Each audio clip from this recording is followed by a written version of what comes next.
edition of the Lit Super 7 series. It's leg 3 of the competition here in Shelford, home of Shelford Rugby Club. Beautiful ground, less so beautiful weather, but we're powering on through the grey, and it will be another fantastic round of sevens all the way until 6:20 this evening, our final game, the men's elite competition final. It's our second round of the elite competition, still so much to play for. We've reached the halfway mark ahead of Harpington and Rugby, and the very sevens yet to come before the big showdown with one-off games in London. Our first game, however, will be for the men's category. It's going to be the men's social division, and it's the Rum'ns.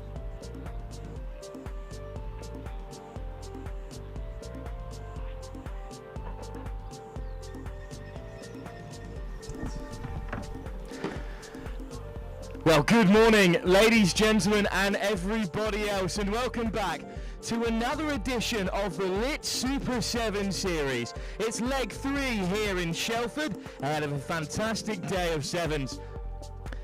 It's the second leg of the elite competition, having kicked off in Oxford last week, but here in the men's social division, it's Rum'ns' second appearance, taking on the local side, the Pink Cocks. Pink Cocks, of course, named after the Shelford Peacocks. They've got plenty of sides across the competition competing today, but they'll be kicking off here against the Rum'ns, another East Anglian based side, so a hint of a local derby here. Action will continue all the way until 6:20 this evening, when the men's elite competition will see its conclusion.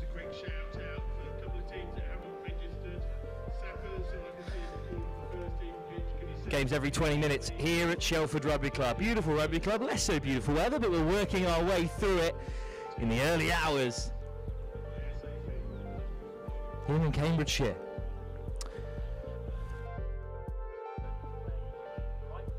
In the blue and pink trim against the pink shirts and white shorts of the Pink Cocks, aptly named.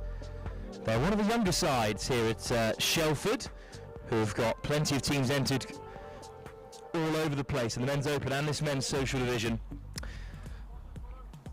And there'll be a full pack of ARs across the day as well.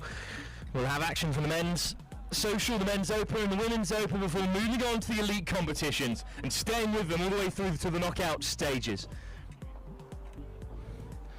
Harry Scott Munro will be with you later, but for now it's me, Wilfred Kemsley, bringing you through our opener here in the third leg of the Lit Super 7 series. To the Rum'ns and collected well on that 22, but a man known as Bacon. Our first chance to looking to get on the outside, look at the wheels, great offload, but just knocked on there by Apache Manor. Well collected by the Pink Cocks. We're going to come back for the scrum instead.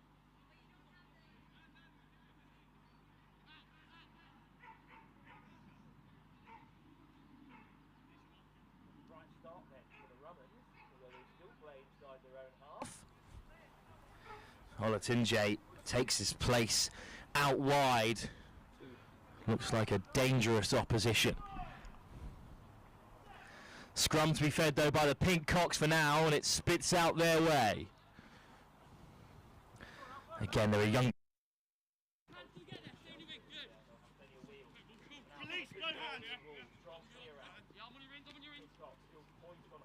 Nice step off the left boot. Scrambling to his feet there. But they've all got the number 7 on, the Pink Cocks. So unable to identify the young players, but looking bright here as they're looking to tease their in contact. Top work by the Rum'ns. It's been juggled by Olatunji. I think they're up for the scrum here, the Rum'ns. Indeed, it's called by Tim Andrew.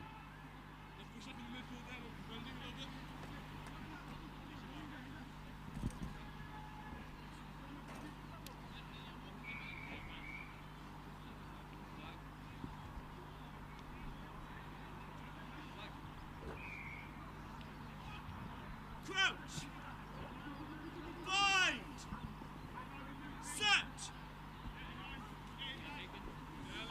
Scrum played away by the Rum'ns. And then some acceleration by the man who got the turnover and got them going, Tim Andrew.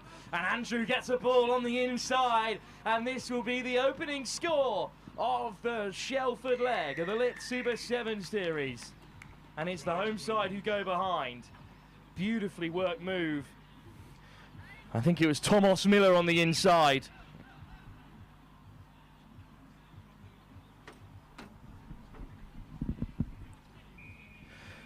What a start for the Rum'ns. They look really bright in their first attacking move of the day. And they've opened up the scoring here.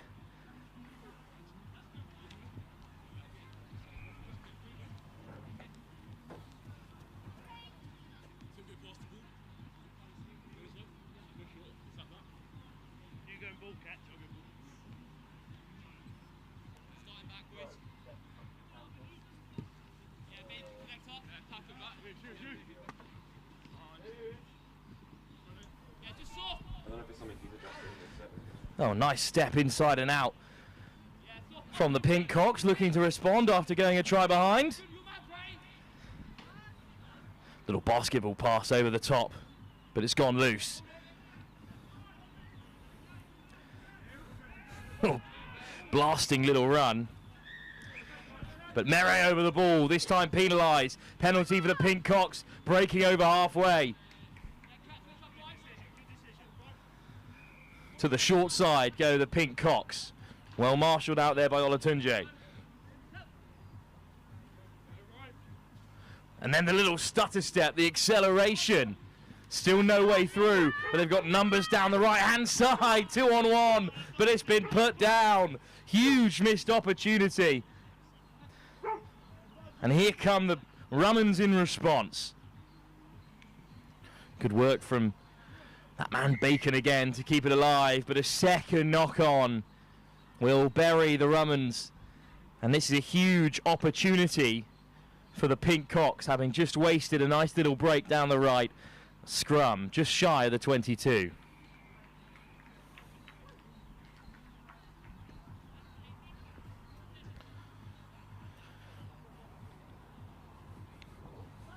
So it's a highly populated social competition today. Top two sides in the pool making it through to semi-final. But that's much easier said than done. This is a group that also includes LU Sevens and Onga, staples on the Lit Tour last season. Great work over the ball from Bacon again. And it's a quick tap from the try scorer, Thomas Miller. And suddenly there's a bit of space opening up through the centre. Oh, put down again. That's loose. It is early here in the morning, and that pass as well leaves the Pink Cocks with a bit of work to do. Good footwork, and away they go down the right. Beautiful work. Back comes Olatunji, but he gets the offload away. Oh, this is free rugby from the Pink Cocks. In the end, put down. The bench lit up there on the far side. What a step that was.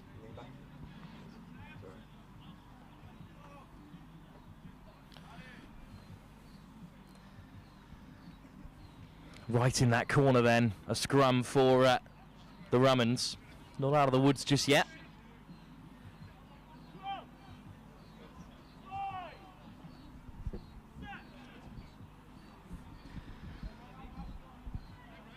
Well, it's not cleanly come the way of the Rum'ns, but they've won a penalty, and that's an easy out for them.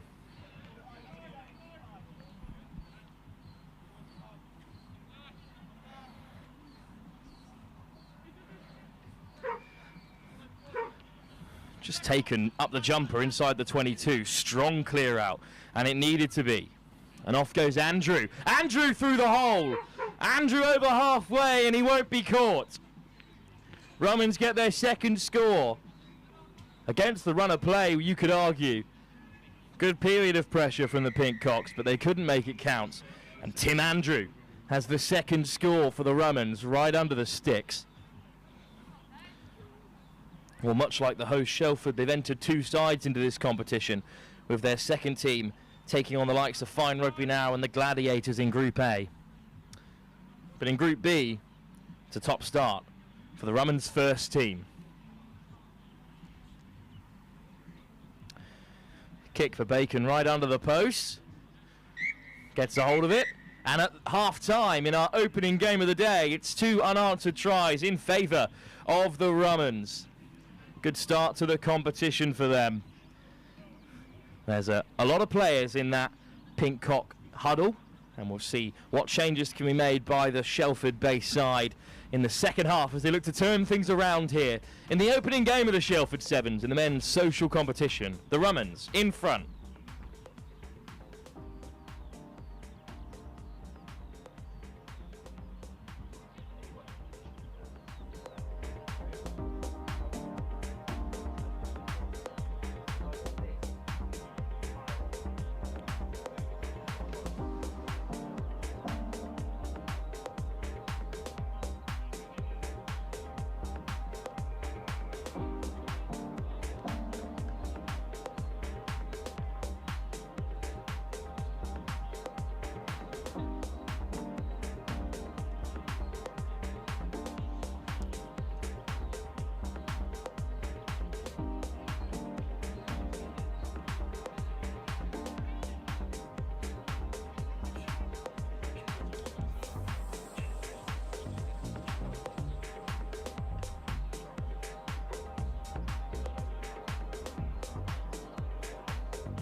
There goes the whistle for the second half. In our opening game here at the Shelford Sevens, in the men's social competition, the Rum'ns lead by 2 tries, but it's just been knocked on by them. And now it's the Pink Cocks playing from right to left in this second half in the pink shirts and white shorts. Against a rather similar setup from the Rum'ns. In their pretty excellent stash, the blue trim on that pink top. Only one man on the wing with the matching socks, but you can't hold it too much against them in the social category. Scrum to be fed by the Pink Cocks. Free kick goes against them. And that's a bit of a shame. And it might open up here now for the Rum'ns, who already lead by 2. Well, the call is don't bite, but then they're forced to. Strong carry by Loz Robinson. To the open side, step off the right boot from Mere, and Mere picks out a pass, but he's there in support. It flies out of the breakdown, but there's a pink cock lying on it, so it's a penalty inside the 22. Mere with the tap.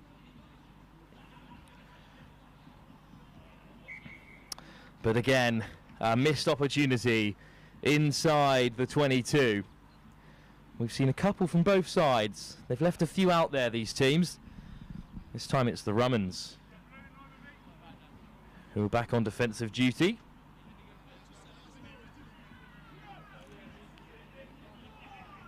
Here comes the scrum. Oh, again turned over. This time it just popped straight out of the tunnel. So it will be another put-in by the Pink Cocks. But this scrum letting them down. A free kick at the last, almost a turnover at this one. You can't afford to give up possession down this end of the field. Well, the Pink Cocks go to the short side, then opt to open it up instead. And they'll take on the Rum'ns from inside the 22. Chop tackle, not held, so they can drive to the 22, but the referee has other ideas.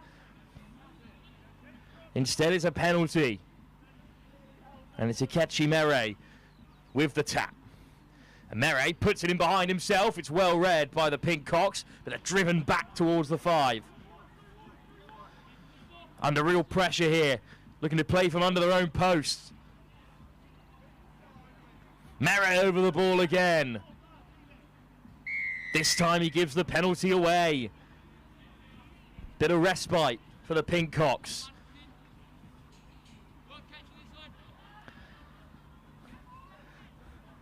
And the option just to grubber towards touch is, paints a picture of the game we've seen so far, where the Rum'ns have really been in command, and in the second half they've enjoyed all of the field possession. But a chance for them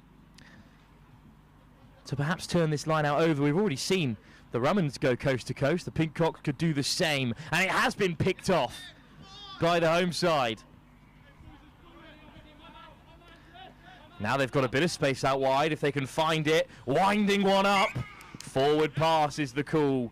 Straight away, the AR on this short side had his hand up. But you've got to try those kind of things when you're 2 tries behind in games as short as this one.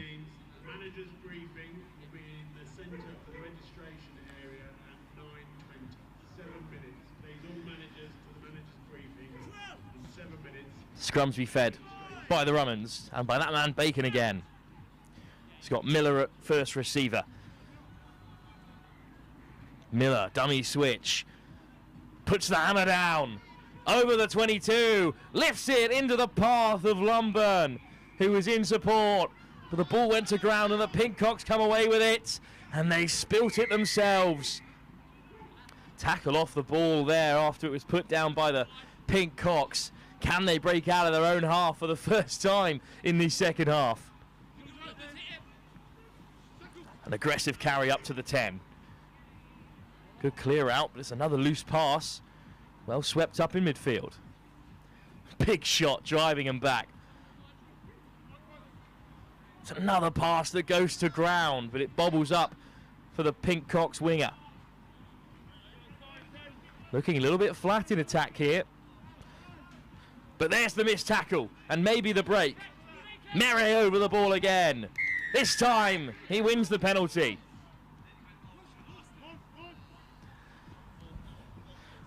Little show and go from Kerrison. Rolling towards the 22, and you can't roll like that anymore when the Pink-Cocks are trying to turn it over. So a penalty. So many in quick succession. Still no tries in this second half. Still 2 in favour of the Rum'ns on defensive duties again.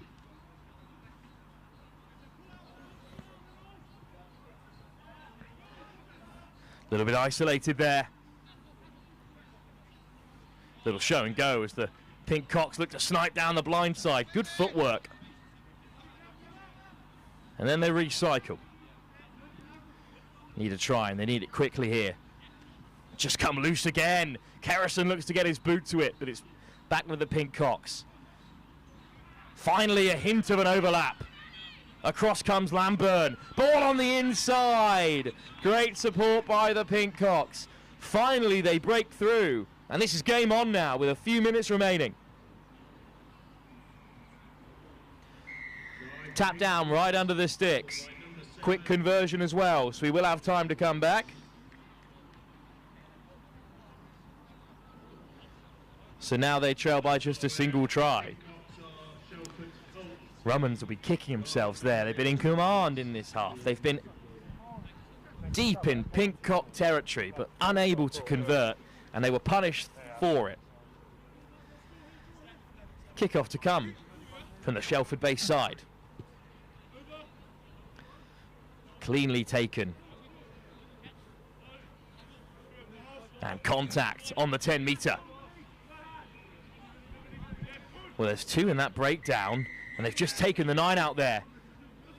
There is an overlap down the right-hand side, but smart decision to slow down the play. And it's just time up, unfortunately, for the Pink-Cocks. The Rum'ns have held on. In the end, a narrow victory for a side that will be hoping to go deep in this men's social competition. They do taste victory in their opening game. The Pink-Cocks unfortunately defeated. A fight back in the second half, but too little too late.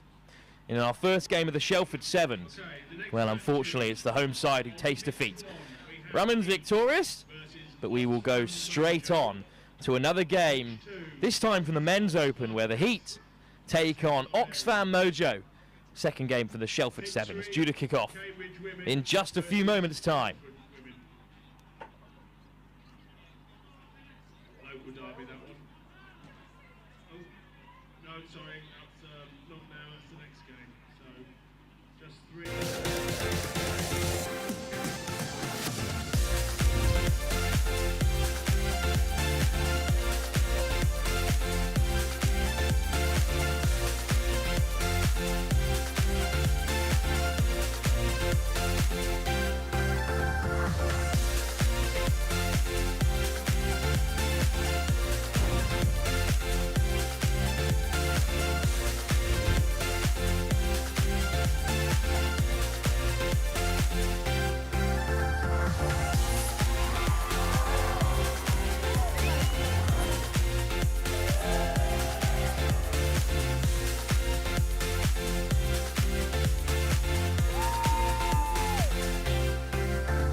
second game live here at the Shelford Sevens, and now it's action from the Men's Open. More sparsely populated than the social competition. It's the Heat taking on Oxfam Mojo.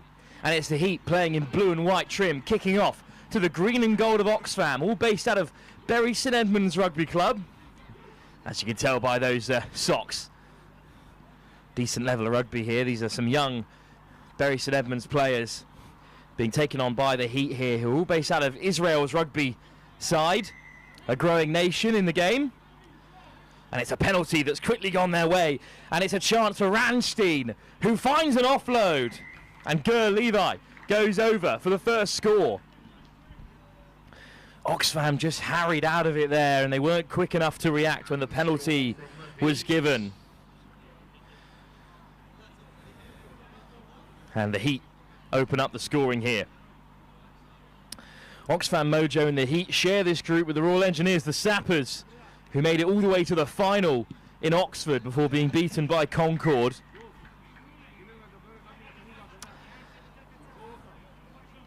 And it's a bright start for them as they take a full 7 points from their opening score.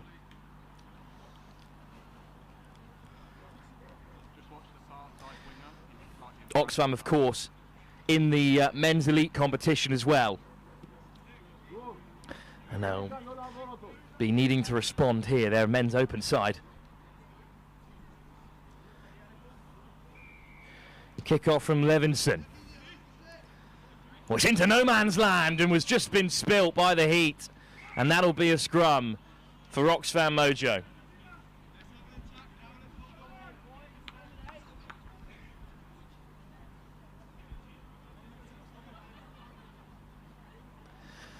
Big opportunity then for Oxfam Mojo. First bit of possession for them really in the game. That was almost a great take off the kickoff by Aiden Isenberg. I think the Heat will really fancy themselves in this tournament as they go piling into the scrum, and it's flicked back up to Ranstein again, who just puts it down. What a dominant shove that was.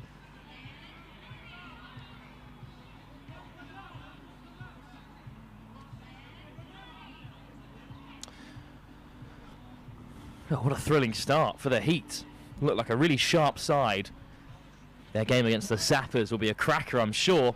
Sons of Spartacus, Mike Friday's side, and the Barbarians share Group A with Burney's Ballers.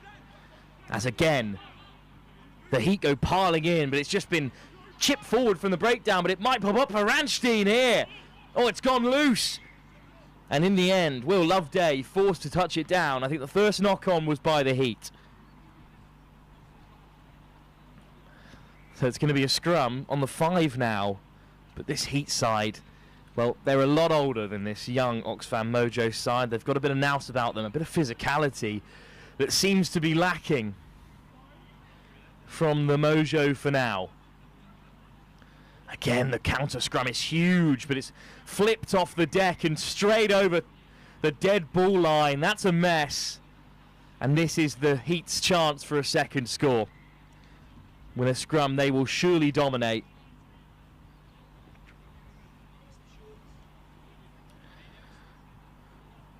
Michael Eli and Thomas Bierman making short work of the Mojo at the moment. Scrum to be fed by Adrian Ranstein. They need to go to the short side here. And then diving over from close range is Mayan Levinson. And I think it's going to be a penalty try for a high tackle just inches short of the line. And I'd be surprised if he didn't go to the bin here as well. Indeed, the yellow card is shown.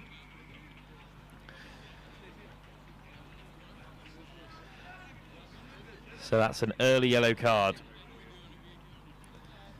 And I think things are about to go from bad to worse for the Oxford Mojo, with the try scorer, Mayan Levinson, with another kickoff.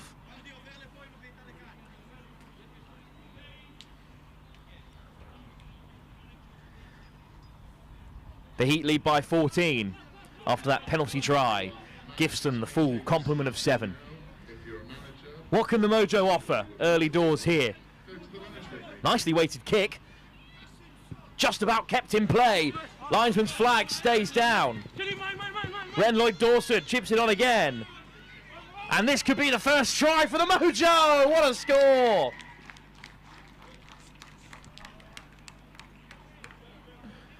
Well supported here, just down the road in Bury St Edmunds, this young Oxford Mojo side hail from. And they're on the board against the Heat, and it's a beautiful try. The referee's in consultation.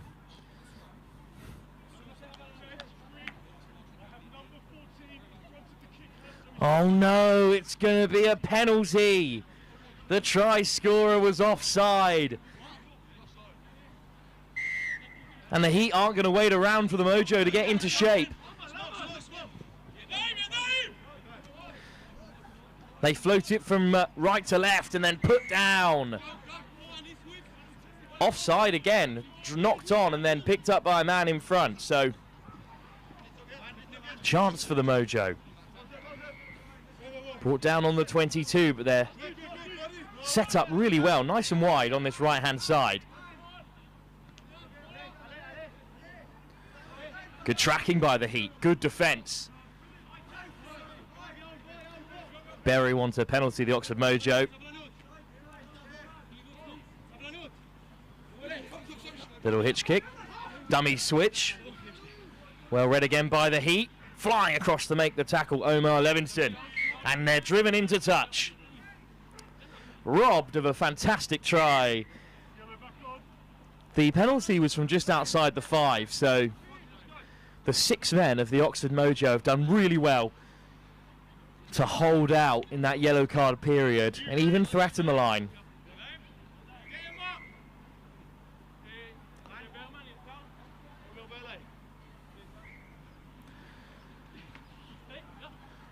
Taken well in the air by the Heat and whipped away by Gilad Vardy. Oh, it just ricochets off the head of the winger. Try scorer Gur Levi. But great counter-ruck to win it back, and the advantage was spent, so the Heat are on the offensive. What a break by Levi. Levi up to halfway, and he picks out Berman. Berman accelerates, good tackle. There's numbers over for the Heat. Good recovery from the Oxford Mojo to scramble back. Still on here for the Heat. Rosillo. Over the ball go the Mojo. They missed out this time. Back to the short side go the Heat. Chipped in behind by Vardy. And the chase is on. It's Eisenberg beaten to it by the touchline. And that'll bring us to the break. It was a fast start by the Heat. Israeli side went 2 tries up, including a penalty try. But the Oxford Mojo from Bury St Edmunds responded well after going down to 6 players. Didn't concede, even threatened the Heat's line. But in the end, the scores remained 14 points to 0 at the break. 7 minutes still to come.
7 minutes for the Oxford Mojo to get back into the contest against a talented Heat side. That's a great kickoff. Just about a green hand on that, so the line out will be the Heats. Trying to go quickly, but going to have to set up for the throw here. First action from the women's competition up next, the Women's Open. It's going to be a local side, Cambridge Rugby Club, taking to the field at 9:40. But for the next 7 minutes or so, it's the Heat looking to go further ahead. Line out off target, picked up in midfield by the Mojo, driven back, but a nice offload. And they might be in behind here. Oh, little chip in behind. And it's been misread by the Heat. Who will it fall to? In the end, Thomas Behrman. Little break down the far side, right in front of the Colin Aston stand here at Shelford Rugby Club. Space out wide for Levi again. He's got so much pace. Oh, nice little step around his own man to create the space by big Eden Eisenberg. Levi, such a bright little spark on the wing. And Eisenberg into play scrum half. Here's the skipper, Omar Levinson. Nice offload. Behrman might be away. Oh, Behrman is through. Big Thomas Behrman goes over for a third score for the Heat. Right in front of the stick, surely another full set of 7.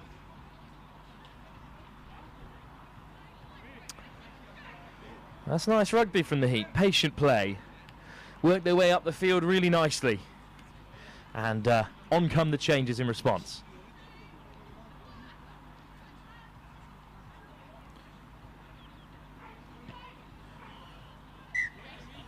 Slotted by the skipper.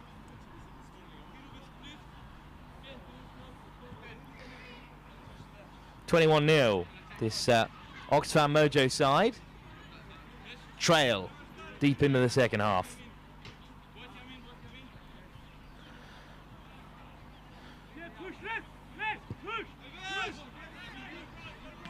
Good take on the 22. And here come Oxfam Mojo. Oh, nice step. Almost through. Scrag tackle by the skipper Levinson. And then flying up from sweeper comes Gilad Vardy. Oh, they've turned it over. And now they've got numbers up down the left-hand side. They go direct. Good ball on the inside to Levinson. Here's Baum. Baum skips away. Zohar Baum adds a 4 for the Heat. Despite a good 10-minute of pressure from the Oxfam Mojo, it's the last few minutes and the first few minutes that's really sunk them. The Heat now lead by 4 converted scores. Zohar Baum straight onto the field and straight amongst the scorers. Kickoff to come from another substitute, Dan Stein. Stein puts plenty on it. Good take, right on the touchline. A nice line to avoid the first defender, but now Vardy's back onto his feet and over it.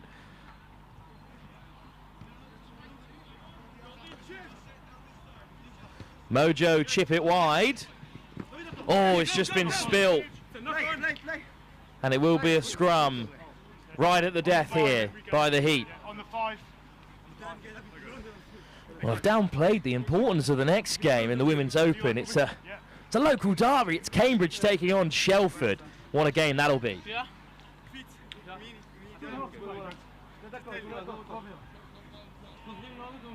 Crouch. Bind. Set. The scrum goes the way of the Heat. Idan Eisenberg on the wraparound to find Dan Stein. Here's the try scorer, Zohar Baum again, chipping in behind. Look at the acceleration from Baum. Will it pop up for him here? Oh, not kindly enough. But the second ball falls into the path of Dan Stein. But enough pressure applied by the Oxford Mojo to force a knock-on.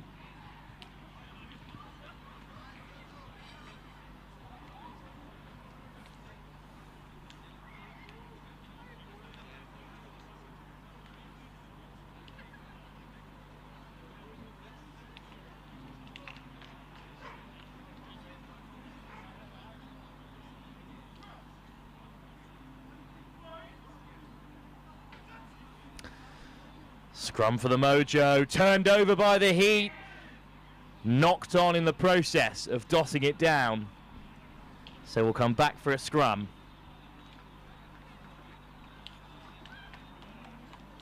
Big Michael Eli causing problems. I know I've said that about a few of their players, but that front three, they really are sizable, especially compared to this Oxford Mojo side. And again, another powerful scrum, but it is in the possession of the Golden Green for now, because the counter ruck is massive, and Eli has it, and he ships it on. One pass required, Dan Stein on the scoreboard. It's a 5th for the Heat. On target again from the conversion. They're well drilled, they're relentless, this Heat side. And they're well in control here against the Mojo. Guys, are you the ball boys? There's a ball that's gone behind over there if you want to go get that for us. Thank you. It's gone behind where the rugby is. Stein, the try scorer, another kickoff swirling into the overcast sky here. Bit of oomph for the Mojo for the first time in this second half.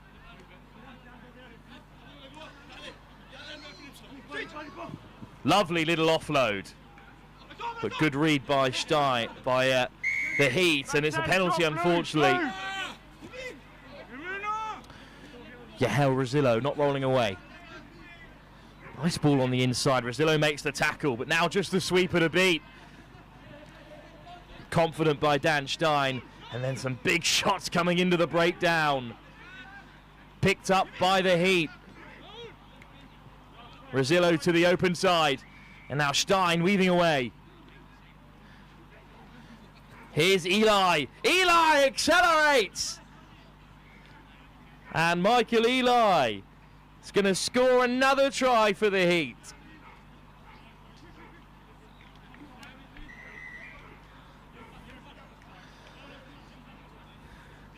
Well, I'd personally let Michael Eli nudge over his own kick, but they're all business here, the Heat. So Dan Stein has the final say. Final try from Heat brings the final score to 42-0. 42-0 as it's announced in the grandstand here. Regardless, a dominant performance by the Heat, who are going to look to take this Men's Open title. They'll have staunch opposition from the likes of the Sappers, who they share this group with, but the perfect start for them. Oxford Mojo, like the Oxford men's elite side last week, struggling at the start, but still plenty of time to work their way into the contest. However, in the opening game in the Men's Open, big win for the Heat, and they've got the Sappers up next to try and secure a place as the top-seeded side going into the semi-finals. Up next, our first bit of action from the Women's Open, and it's a local derby. It's Shelford taking on Cambridge.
Kick-off in our first game of the Women's Open. It's a local derby. Shelford take on Cambridge. Cambridge in the red and yellow in defence up against this navy blue of Shelford on home turf. The team sheets have arrived in the nick of time thanks to Harry Scott Monroe's harder work. I can tell you all about Shelford's break down this right-hand side. Tash Duggan chased down emphatically by Green. Over the balls goes Gisborne. And Shelford have got space down the left, but what acceleration through the centre.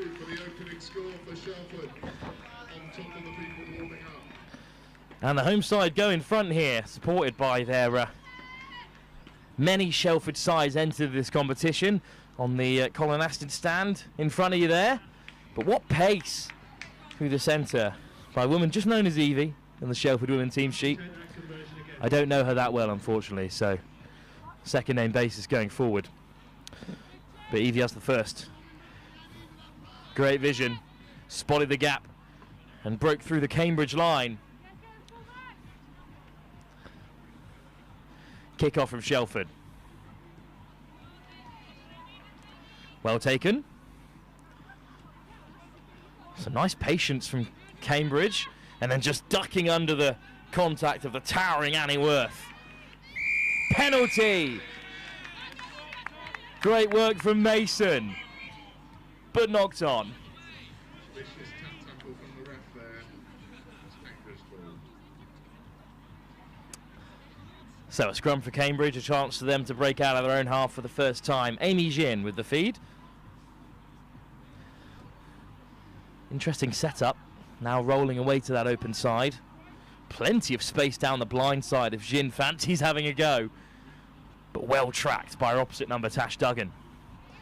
Ball goes loose at the breakdown. Forward is the call. Shelford have it back again. Well, like we said, they've got two sides in the men's social competition, and then also the Pink Cocks, their travelling team. Whereas in this women's open, just the one team for Shelford. They share this group with Fine Rugby now. Talented women's side, and of course this Cambridge team as it's put down and turned over by Cambridge as they drive towards halfway. Good pressure in defence by the women in red.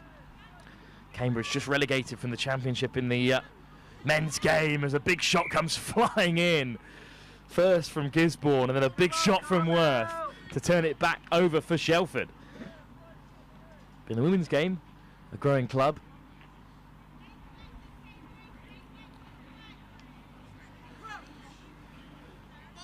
And they haven't come far today to take on Shelford, but they still trail.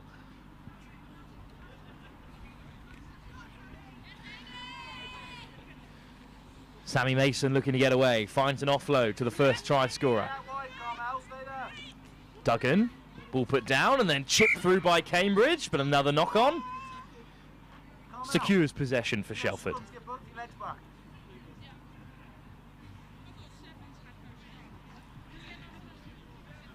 So another scrum for Shelford. As we look ahead to our first game from the elite competition. And it will come from the women's elite competition. It's the defending champion Shogun taking on the Wild Dogs. But for now, Shelford are winning a penalty in the women's open and looking to go further ahead. Tap by Duggan, Worth, and wide they go, but good defence from Cambridge. Gladiator Sevens, the Pink Cocks. Scrum half, but driven back by Beatrice Green. Bonnie's ballers. Shelford go down the short side. Duggan, show and go! Duggan through the hole, up past the 22. Green in pursuit, who gets a hold of her. What a tackle from Green, a try saver, but Shelford might still be in here. Eventually they weave their way through. Second try of the game. For Shelford, the host. Wow, what a great bit of work from Tash Duggan, denied by a fantastic try-saving tackle from Green. That's In the end, they do go over for their second from 5 yards out.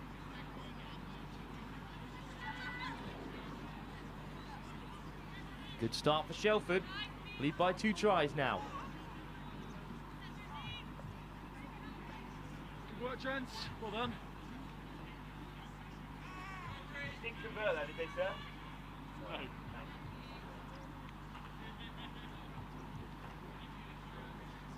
Chance for Cambridge to respond, receiving this kickoff.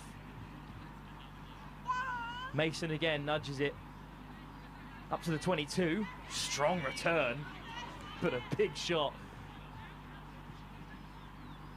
The first time of asking from Shelford. Mia Woods gets an offloading contact. Again, carried direct by Wynn, and then knocked on. So a chance for Shelford. It's Tuggan again with the show and go. This time Duggan will score. What a live wire. Tash Duggan is at scrum half. Fool me once, shame on you. But fool me twice. Tash Duggan with the same little show and go that nailed Shelford's second try. Has enabled the scoring of their third. And they're up by 15. Cambridge just yet to really get going here.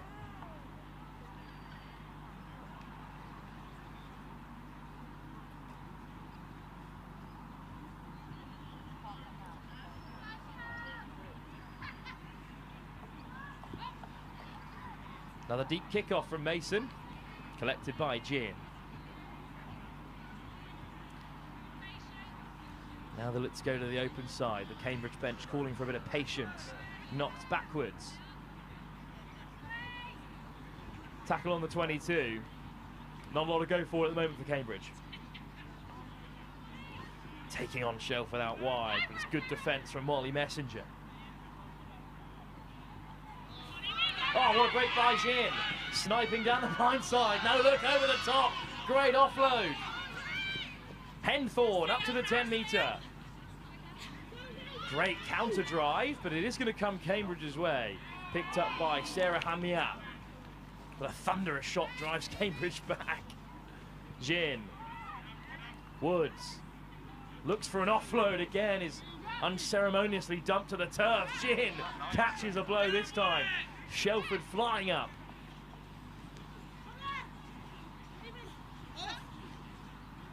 Spots the gap, but denied again by Shelford's top defence. Good offload. Woods. Just backwards to collect for the winger. Ball put back on the inside, but it's bounced Shelford's way. And their strong defence has been rewarded with a turnover. Bit of space opens up down the left. Good tackle from Cambridge. Ball goes down. Over goes Woods, who snaffles it up. Cambridge have it back again. Still looking to break into the Shelford 22 for the first time. Forward pass is the call, and that will bring us through to half-time. Great half for Shelford. Dominant in field possession and on the scoreboard. 3 tries, the pick of the bunch. Set up by Tash Duggan. And then she scored the third before the break. 15 unanswered points. The home side lead against their local rivals Cambridge. Exactly what we want to see here with the Shelford Sevens. At half-time, it's Shelford 15, Cambridge 0 in our first game from the Women's Open.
Kick-off to come from Shelford, who dominated the first half against their local rivals Cambridge in the Women's Open.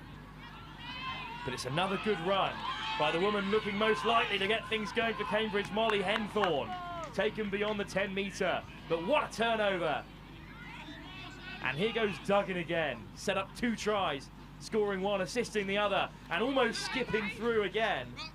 Last-ditch defending from Rhiannon Davis. Strong carry there by the Shelford ladies. And they're up beyond halfway. Chance for them to go to the open side, but we'll have a short break in play because Tash Duggan is down for now.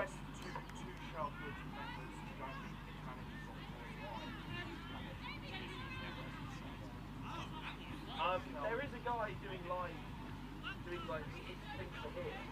We're not the ACC. Oh, okay, so where's he in there? I think he's in the bar. Okay, we still need some people to go to the registration tent. No, We need the Sappers men. We need the Gladiator Sevens. Gladiators, are you ready? No, you're not, because you haven't been to the control tent. Pink Cox men. Send one of the pink cocks to the control tent.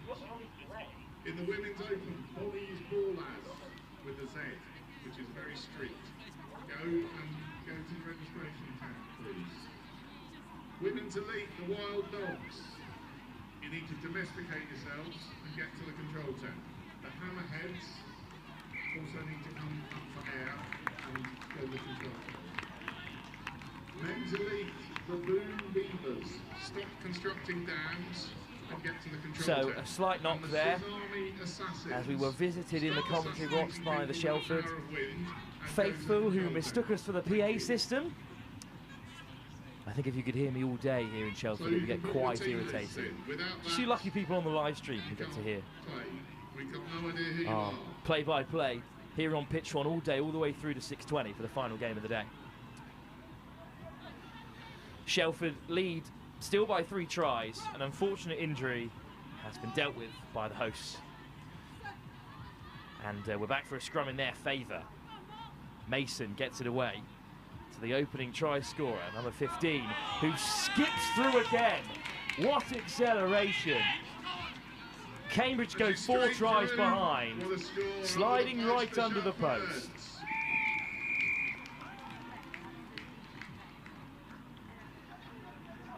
That little break in play just gave everyone a chance to settle, but Cambridge, the slowest to come back to life.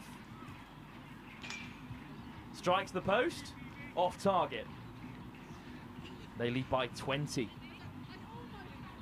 Great start for the hosts. A win will secure them a place in the latter stages, as we're a team short in Group A. Top 2 sides through to the semi-finals. But they've got the likes of Bernie's Ballers, who made it to the Women's Open final in Oxford, and the Wild Dogs second side, who they may face in Group B. And in Group A, they've got to take on the Fine Rugby now for a place top of the pool. So I think they may have secured victory here. Oh, it's a good pick up from Parsons. Offside is the call. Penalty to Cambridge.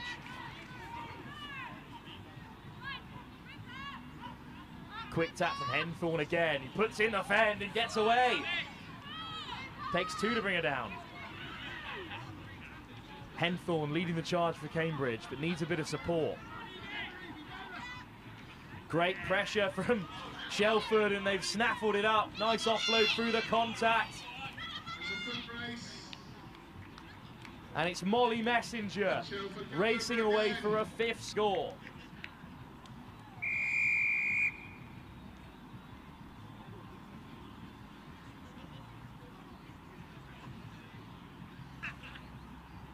It's tough for Molly Henthorne. Bit of a one-woman team for Cambridge so far. And her line break was fantastic, but she was on the deck, so couldn't orchestrate traffic. And in the end, a great bit of line speed from Shelford, 1 possession back. Messenger there in support, gathered the offload and raced through to score. 25-0, Shelford lead, with a few minutes left in the fixture.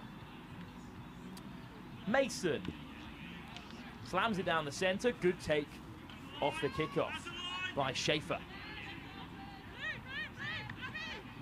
Into the 2-on-1.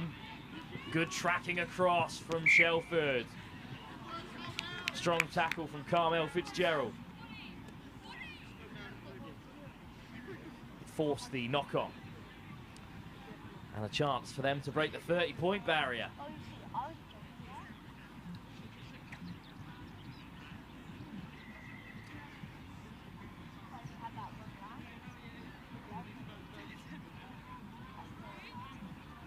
So a reminder that we enter the elite arena up next when champions in Oxford in the first round, Shogun Rugby, take on the Wild Dogs in our next game. But here it's Shelford who are just putting it down at first receiver, but chipped through by Cambridge. No advantage coming. Back for a scrum.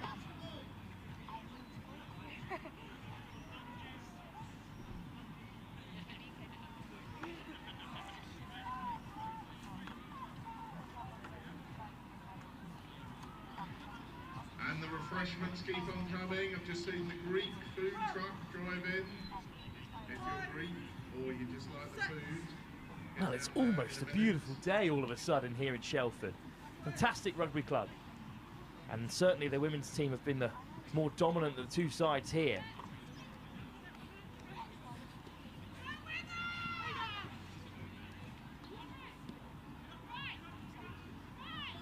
But a chance for Cambridge to attack in earnest for the first time in the second half. Woods over in support. Ball is loose and it's been stolen again by Shelford. Or put down. Cambridge can counter. Little chip through, but no advantage coming. Referee just checks his watch. Not long to go here. Shelford still chasing the 30-point barrier. But will worry Fine Rugby now, the other team in this women's open pool.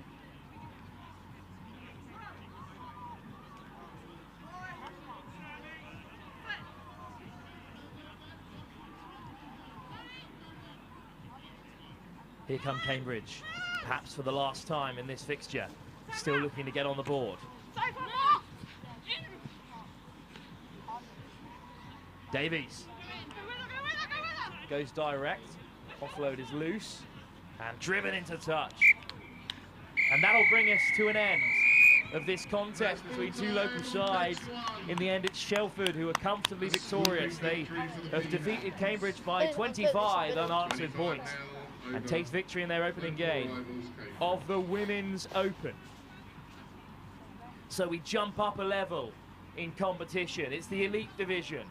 Underway next when the defending champions, winners in Oxford, Shogun, take on the Wild Dogs. That's the next game live here on pitch 1 at the Shelford Sevens, the second leg of the elite tour of the Lit Super 7 series. Shogun Rugby Women's versus Wild Dogs Alpha Women's. Mysterious girl, wanna get close to you. Whoa, whoa, whoa. Mysterious girl.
tend to operate with those of South African heritage, but they're invitation only. Against Shogun, of course, the most dominant domestic sevens side in the country. Good take off the kickoff. And the highest level of women's sevens anywhere in the nation gets underway. Good early drive by Broadfield.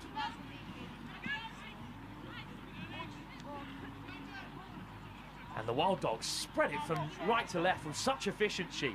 Good offload to lift it off the deck. Kirsty Exley's everywhere at the moment, controlling the play. Here is Exley again. Probing for space, but it's difficult to find against this talented Shogun side. Exley again plays distributor, but that's a loose pass. Oh, eventually, some pressure from the Shoguns has forced a knock on. Jazz Rampton flying up in the line. And then the final tackle made by Caitlin Lewis. Welsh international Caitlin Lewis. Jazz Rampton, Jamaican international as well. Littered with top players in the women's game, this Shogun side. No wonder they were champions in Oxford in the first leg of the elite competition. And here is Lewis. Wants it back again, Lewis, but skipping around defenders instead. Go the Shoguns. Rampton just away from her, but Robinson finds an offload for Ulibari, Spanish international. Ulibari accelerates away. Weaving inside and out. Racing away by the Wild Dogs. First try for the Shoguns. Once you let them in to promising positions like this, they're always going to punish you. And Amet Ulibari has the first try of the day in the Women's Elite Division here at the Shelford Sevens. Shogun on their way to defending their title. Of course, it's the Hammerheads who are the defending champions overall of the Lit 7 series. But now the Lit Super Series is here. And it's Shogun coming for the title.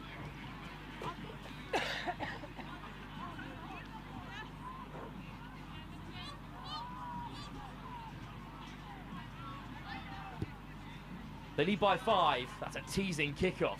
Well taken by the Wild Dogs. And a line break. Lovely offload. And it's a foot race to the line. Casey Johnson chopped down, but lifted off the deck for Broadfield. Shogun are scrambling. Exley under pressure. Great defense. And they're over the ball now as well. Penalty Shogun. Wonderful scramble defense, but they waste no time in getting it back underway. Hennessy floats it wide, just put down by the try scorer, Ulibari. What defense by the Shoguns. Any other side, and I think Katie Johnson's going the length. England under 18 international, Katie Johnson.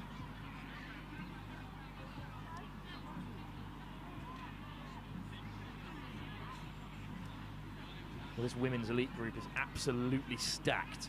They share it with the Boom Beavers and the Hammerheads, two of the top sides in the competition. So they could both need a win here in their opening game. It's not going to get any easier. Alex Kane looks to find Exley in behind. Eventually it falls to the winger, who chips it in behind. Fantastic pace, little outside of the boot flick to keep it alive, and then diving onto it goes Olivia Chantry.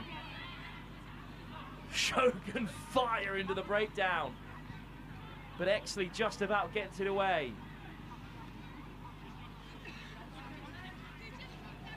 Kane free out wide, but good defense by the Shoguns again. Here is Kane, one-on-one.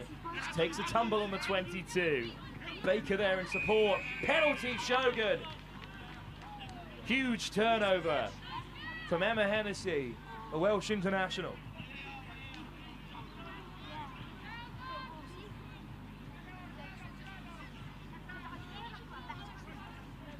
So Rampton, I think she's going to kick for touch. First time we've seen it today. And indeed finds touch midway between the 10 metre and 22.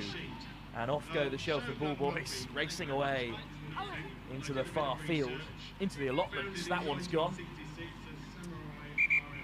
So a slight delay. New balls, please. Mixed professional and amateur players. Whereas the Wild Dogs gave War and Peace. Wild Dogs started in 2017 as SA Wild Dogs. Our ladies team started in 2010-22. So line out for Shogun. They'll look to go coast to coast. Harrison with the throw, cleanly collected on the wraparound. Great acceleration from Lewis, who picks an offload, and that's a nice step off the right boot to break through the Wild Dogs line. And it's Welshwoman the Welshwoman, because Hennessy almost chopped down. Great defence. Adina Hunter came all the way back to make the tackle, but a nice offload off the deck from Hennessy saw Ree Parker, another Welshwoman, fly through. Rampton to take the kick. Shogun have another. Such a shame for the Wild Dogs, who did so well to get back and deny Hennessy.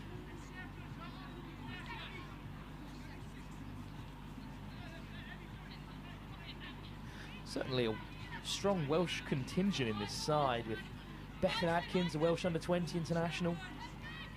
Lewis, Hennessy, Parker, all Welsh sevens.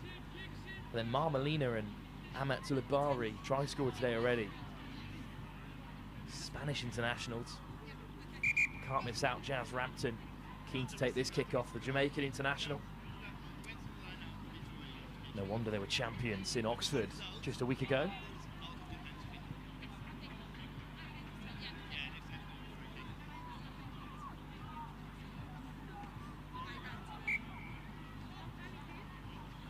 And it will be Rampton who takes the kick off. 30 seconds before the half. And the kick's gone loose. And a knock on is called. That's a tough call for the Wild Dogs to take. But one last chance before the half for the Shogun to go further ahead. They already lead by 12. This is the group of death in many ways. Hong Kong women's the strongest side in Group B, perhaps, but with the Boom Beavers and the Hammerheads also sharing this pool. A win is crucial for Shogun, because they will be challenged in the early morning here. It's a tight line this time run by Marmelina coming off her wing. And then Melina, oh, this time it's the hitch kick from Healy. Healy almost away. Dragged down just inches short. Melina wrapped up by Exley, but not legally so. And it's going to be a penalty on the 5 that Harrison is keen to take quickly. Go to the control tent. Rampton. Excellent line run by Ulibari, who slips through to score. Shogun have 3 tries before the break. Rampton with a chance to make it 19-0. What a start for Shogun. Thank you to the other people who have done so. On the stroke of half-time, Ahmed Tulibari, the Spanish international, has a second score converted by Rampton. And this game is at risk of getting away from the Wild Dogs in their opener. Only 2 sides can progress from this group of death. Shogun looking most likely to go through in the early stages here, looking for their second win on the Lit Super Sevens Tour in the elite women's competition. Still 7 minutes for Wild Dogs to get back in the game, but they trail by 19 at the break.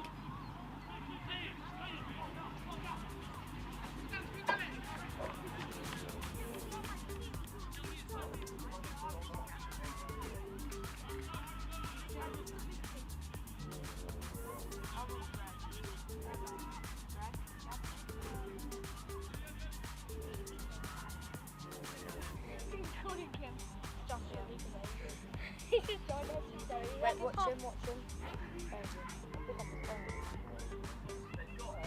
Alright. Can you get 3 red Lucasades for me, Gabs and Owen, please? You're allowed to do that. Thank you, because we're like really thirsty. Yeah, thank you. And it's hot. Thanks.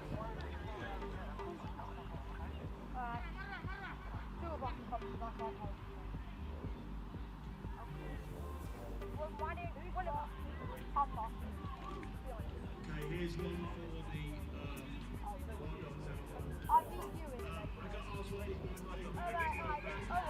Right, that flag is that. 3, 2, 1, go. Thank you.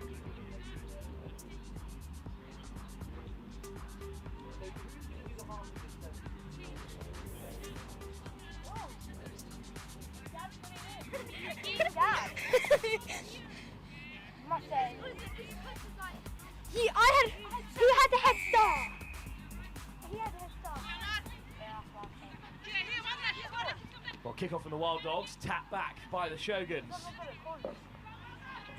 And it might be an early break here as Robinson goes crashing into contact, but that pass is loosened forward in the end.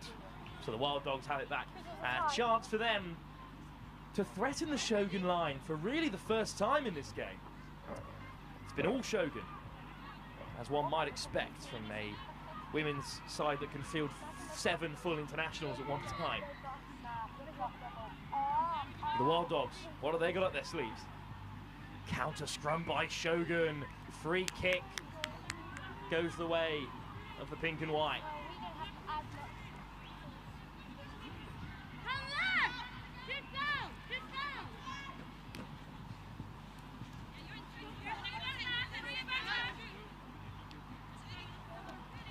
Good line speed from the Wild Dogs. Just about held by Shogun. Oh, it's loose, but it's been regathered by Shogun. And it's been chipped through by Ulibari on a hat-trick. Back come the Wild Dogs. They've had a shove off the ball there. The referee's going to let it play on. Ulibari recollects and finds Rampton on the outside. Stretching her legs for the first time, Jazz Rampton. In the corner, but then closer to the post. Great work from Amet Ulibari. She won't have a hat-trick, but she had a big part to play in that score.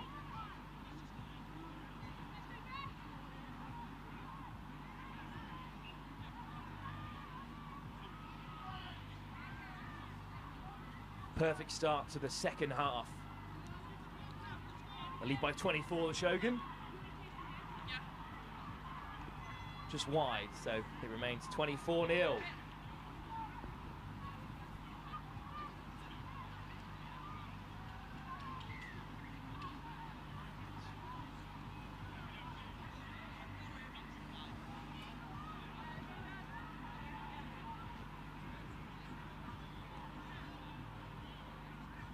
Kick-off to come then from the Shoguns, who are in command here against the Wild Dogs. What can they create with a bit of possession? Looking a little bit flat at the moment, so forced to take it into contact. There's a bit of space out wide. Ulibari makes a huge shot. But, oh, lovely footwork. Go to pitch 4, please. Gladiators ready. No, they're not. From Adina Hunter. Offload through the contact, but Rampton there to make the tackle. Oh, and that pass is just beyond the widest player for the Wild Dogs, and the mistake is gobbled up by Shogun. They will not let sleeping Wild Dogs lie. They are all over them here. And the slightest error pounced upon by this talented Shogun side. And they lead by 29. Rampton looking to add 2 more. 29 it will remain. But what a start.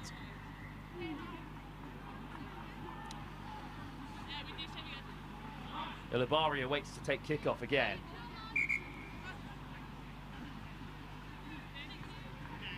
Shogun not happy to settle for their 29-0 lead against the Wild Dogs. That's a kick into no man's land. Well taken by the Wild Dogs. Oh, show and go. Hint of a line break. Good work from Katie Johnson. That pass is off the leg and cleanly regathered. So Addie Jones can carry it on.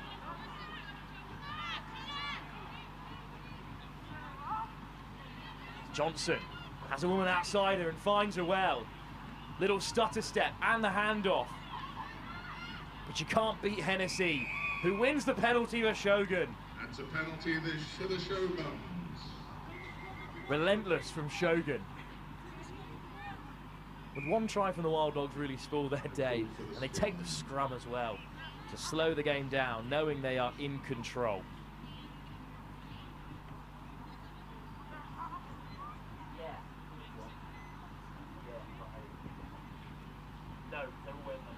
Score updates. Pitch 5, 10-5 to the Wild Dogs. That's the final score.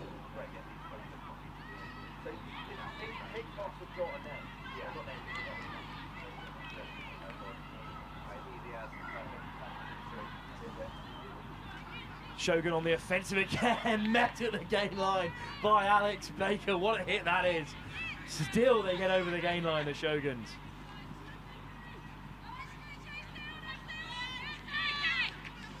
It's a bit of a mess now, but it's Parker.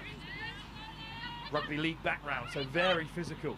Almost up to the 22, straight over the ball goes Baker. Penalty for the Wild Dogs. And it's a quick tap off the mark. That's such a shame. Penalty to the Wild Dogs. They've scavenged that.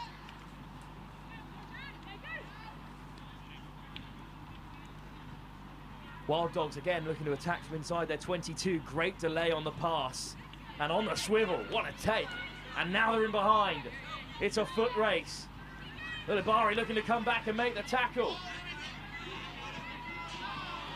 What defence from Shogun. Chantry almost went the full length. Flicked off the deck. Here's Baker. Chantry back to her feet. Johnson. Hunter lifts it over the top. Surely a run-in for Kane. Parker does her best. That's a fantastic But it's the score first try for the Wild Dogs. Alex Every Kane player has it. touched the ball in that score. Awesome. That's how hard the Shoguns are going to make anyone work today. I mean, I know there's only 7 of them. Good work Still a from the really Wild good score. Dogs, going coast to coast. They deserve a score. Alex Kane has it.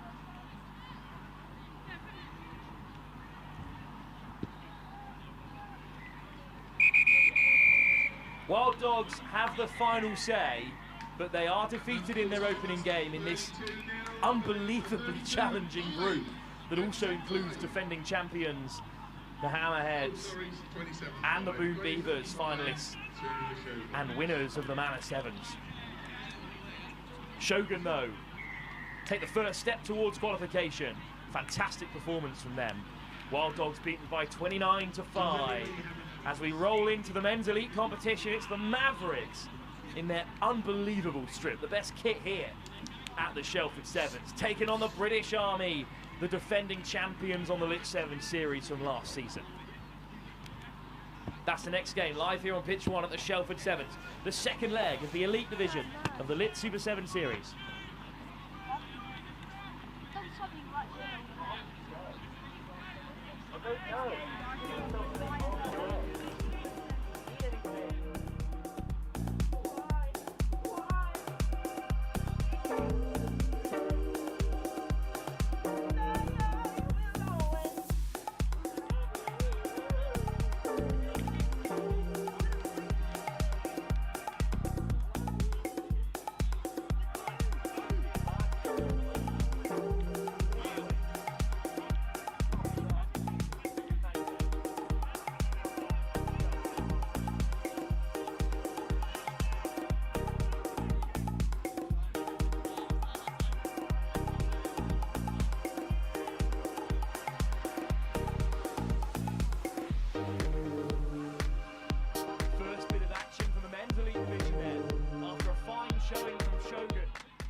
Of the women's tie. It's the Mavericks in the pink taking on the all red of the British Army. Defending champions from last season, looking to get off the mark for the first time in any competition. But it's a kickoff taken by the Mavericks on halfway. Big shot from the Fijian Sevens international, Radin Rova. But then to the short side go the Mavericks. Strong carry. Amenya still going. Lifts it off the deck. Alfie, back ball. Follow him, just follow him. Brainbrow looking to get on the outside. Follow him, just follow him on the trip. Penalty goes the way of the British Army. Good start for them. So on pitch one, we've got the British Solid Army row, Reading against the Rover. Mavericks. Takes the tap, almost gets away from him there. We've got Apache against Vaquita, Fiji Warriors. Patient sevens from the British Army. And now they look to put the hammer down. Oh, the offload just can't be made. For Drani Bessie. Another strong carry, that time from Andrew Peters, a Fijian under-20 international. And now suddenly it opens up for them. Spreading his legs for the first time. Kenai Tagutu. Tagutu has the opener for the British Army. It's a top start for them. Mavericks split through the centre. And they go up by 5. Penal Tagutu looked to add his own extras as well from right under the post.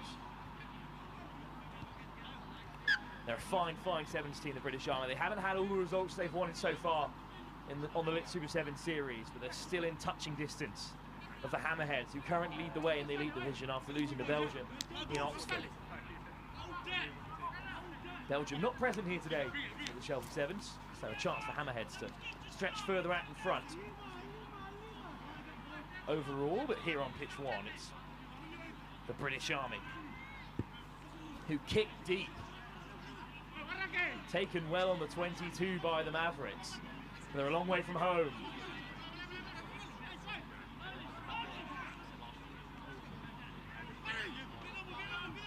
Little switch. Show and go, and a bumping carry from Reed Purvis.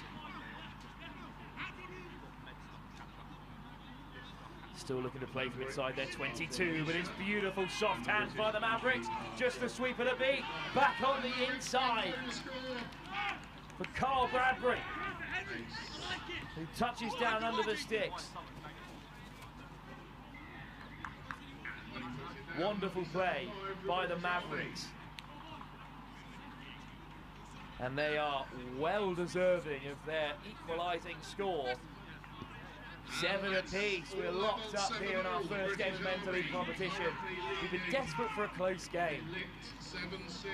The Heat demolished Oxfam in that first game of the men's open, and then Shogun made quick work of the Wild Dogs. So looking for a more even tie, and I think that's what we have on offer.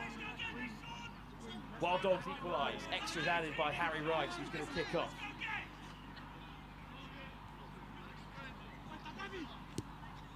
Oh, it's a teasing one. I think that's been excellently well taken. What a grab by Sukani. And he looks to race away into the corner. Alfie Webb ushers him right into that right-hand corner. But what a grab by Honest Sonok Sukani.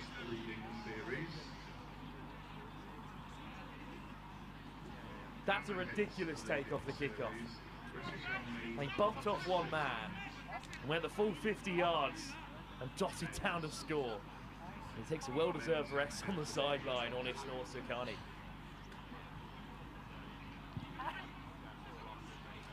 Just short from a long way out, so it's 12-7 in favour of the British Army again.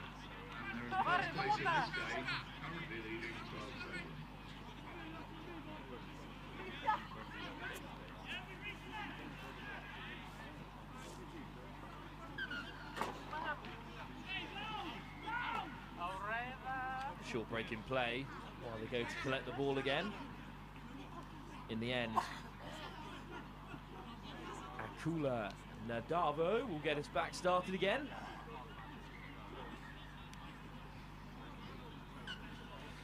In Group A, the Hammerheads have got off to a flying start. They beat the Stunts earlier on today. This is the first game from Group B, as it's tapped back the British Army's way, but doesn't go 10. Apache and the Vaquita Fiji Warriors also in action in Group B. At the moment, the Mavericks trail in their first game against the British Army. But Harry Rice looking to change that. Oh, flicked over the top by Bradbury. The bouncing ball taken out wide.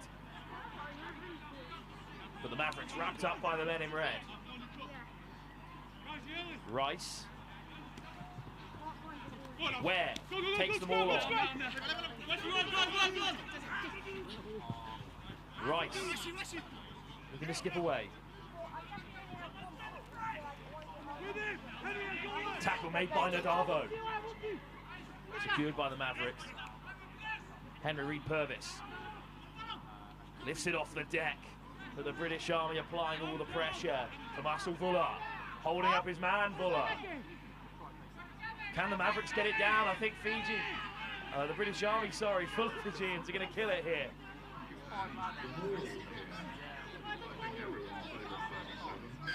Finally!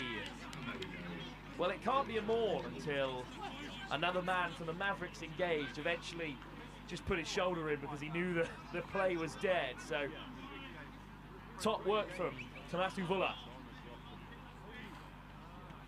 Plays at Naig Siri RFC. We're not representing the Army here.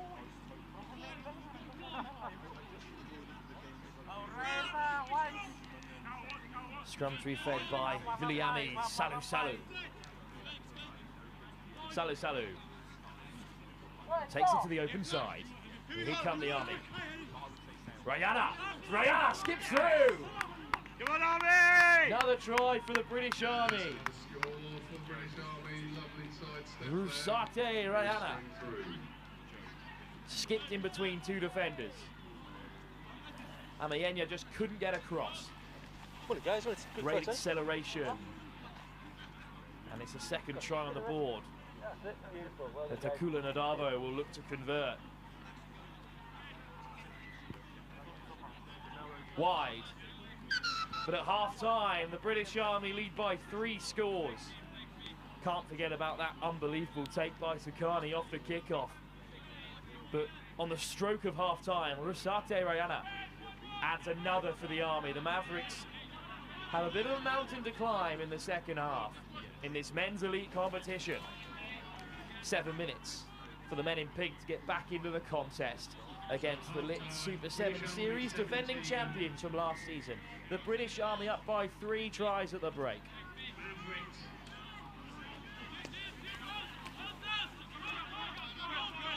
A lot of skin on show. Hey guys, British Army labels themselves Army Grey. Are we for that?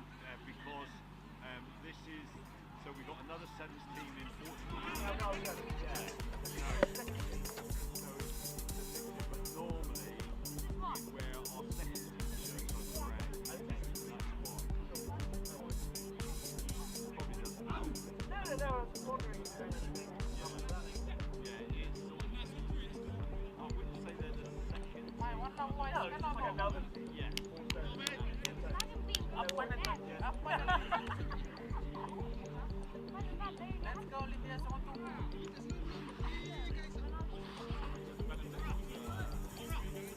Kick-off to come from the Mavericks. Harry Rice will get us back underway against the British Army. We've also got a team out in the Algarve competing. That's why they're labelled as the Army Grey, because usually they wear their second team shirts, but it's certainly not second side. Plenty of quality in the ranks of the British Army. Kick-off is a little loose, ripped away by Amenya, but it's back with the British Army in the end. Flipped away by Korivuka.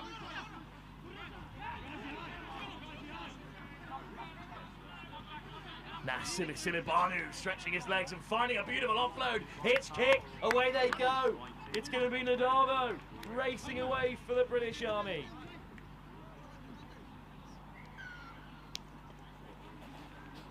Another score of the British Army. Come as well. Nasuli Nivawa with a big carry out wide, and then what an offload to free Akula Nadavo, who's going to add the extras for the British Army. And the conversion as well. And that mountain has just had a few more inches of snow put on it by Fiji, right by the British Army, sorry, right at the start of this second half.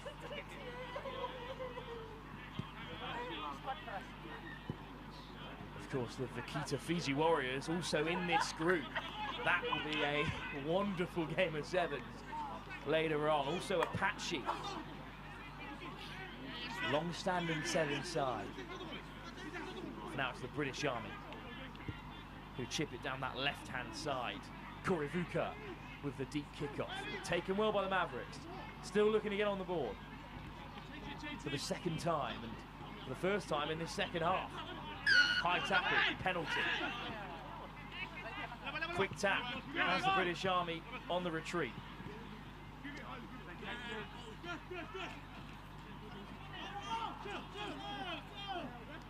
To the short side they go. Nicholson just through his fingers. Amenya. The British Army shoot out of the line and it's been knocked on. Oh, what soft hands from Junior Koivuka, but the Mavericks wrap them up. Penalty goes their way. Quick tap from Bradbury. Nicholson, little hitch kick. Just ducks under the tackle of Taukutu, the opening try scorer. Rice keeps it alive. Nicholson. Now the Mavericks accelerate. Oh, attempted interception by Junior Koivuka, who sees yellow. Fair enough, hands straight up from Koivuka, acknowledging his mistake. Big chance for the Mavericks then to maybe close the gap between the two sides. Rice, Mavericks up by a man. Chipped in behind. Oh, what a kick. Who will it bounce for here? Oh, it's just been a bit of contact in the air there, but the British Army come away with it. And a little show and go. Might see Tomasu Vula get away. Vula with a nice offload. Here's Tamani. Tamani still going up to the 22.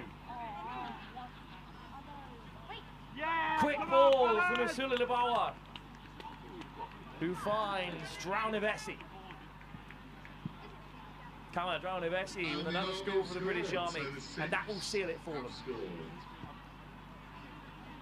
No way back for the Mavericks now. The British Army are going to get their tournament off to a flying start.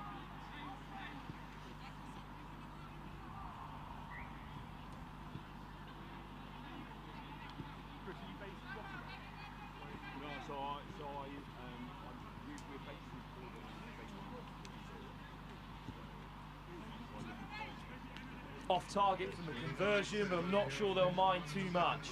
It's been a fantastic second half for the British Army so far. Even down to 6, still creating tries against this Maverick side. Viliami Salu with the kickoff. Bit of space for the Mavericks. There will be somewhere with a man advantage. Fiji track them well out wide. Strong tackle from Taogatu.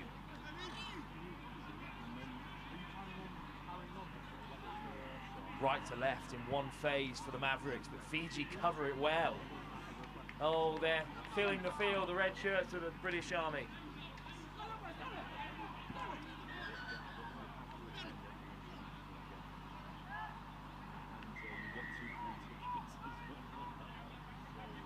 What defence from the Army.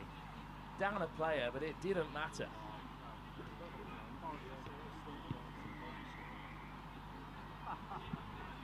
Return to a full complement of 7 and just about winning the line out. Good work from Waka. Turned over on the deck though. Rice gets it away. And a hole opens up through the centre of the Army for the first time. Finally some space in behind for the Mavericks. Delay on the pass. Here goes Amenya. On the rolls, that Tyler lays it back. It's a strong counter-ruck. Good counter-ruck, says the referee. But the Mavericks just about keep it in their possession. Connect, Summit. Chipped in behind by Tyler. Great race, good take by Jones. But Fiji looked to snaffle it. Penalty goes the Mavericks' way. Big chance for them to have the final say. Here's Tyler. Takes them on himself. Brought down just a few inches short. Larson there in support. Crashing over from a few yards out. The Mavericks do have a score. Man known as JT. As a try for the Mavericks. May well be too little, too late. but they still managed to crash over. That's their second score. Harry Rice looking to add the extras to make it 29-14. Final whistle goes in our first game from the men's elite competition, and it's a fantastic performance by the British Army, victorious in their opening game. Up next though, it's CNCF Sevens taking on Hong Kong. Semi-finalists in Oxford. They felt they could have gone the whole way, Hong Kong, as their women's side did make it to the final before defeat to Shoguns. Can they go one step further here at Shelford? And they've got CNCF to face first in the group stage. That's the next game live here in the men's elite competition on the Lit Super 7 series, live from Shelford Rugby Club.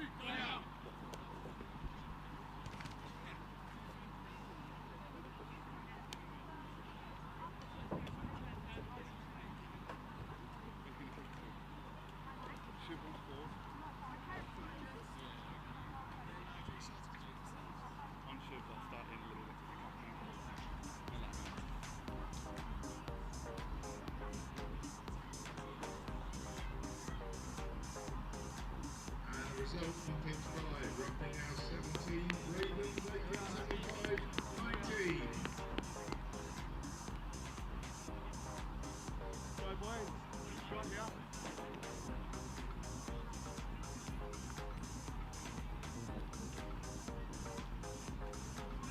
Straight into the next game live here from Shelford Sevens. Hong Kong in the blue and red trim, kicking off to CNCF Sevens, and it's just slipped through the fingers of the man being lifted there. So a chance for Hong Kong to attack for the first time in this men's elite competition. First game from Group C. And it's taken in by Eustace. And now they might open things up early here. Plenty of space if they can find it. Here goes Juan on Sono. And Sono is through. Juan Sono opens it up for Hong Kong. What a start for them. Made his Asia Rugby Sevens debut in 2022, played again 2 years later, and now scoring here in Shelford as Hong Kong take an early lead. Well, this isn't an easy group by any stretch of the imagination. The Wooden Spoon Marauders also populate Group C alongside the Preseli Barbars, 6 times Welsh National Sevens champions. Yeah, again!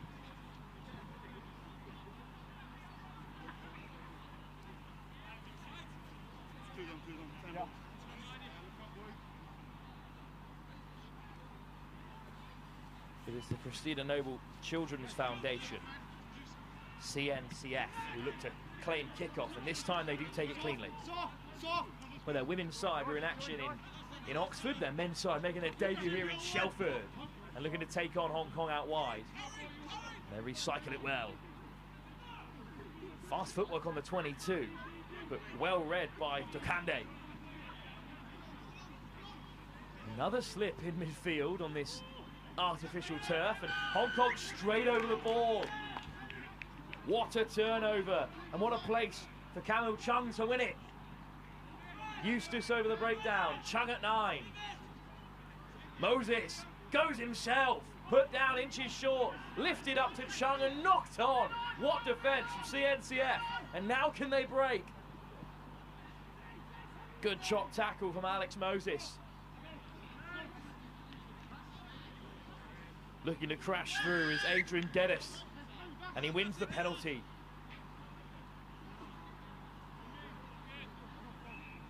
Quick tap by Stewart.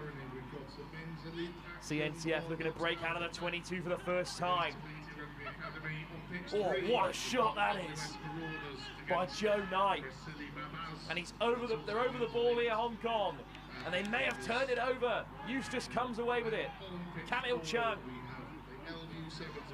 Shimon Dokande. Dokande finds the pass. Fung! Little hitch kick. Looks to get the offload away. Slapped down by CNCF. And this is going to be a card. Well, it's an unfortunate one because I think he was just looking to make a scrag tackle there. But the pass back on the inside Ducande was put down, and it's a yellow card for Jonty Stewart.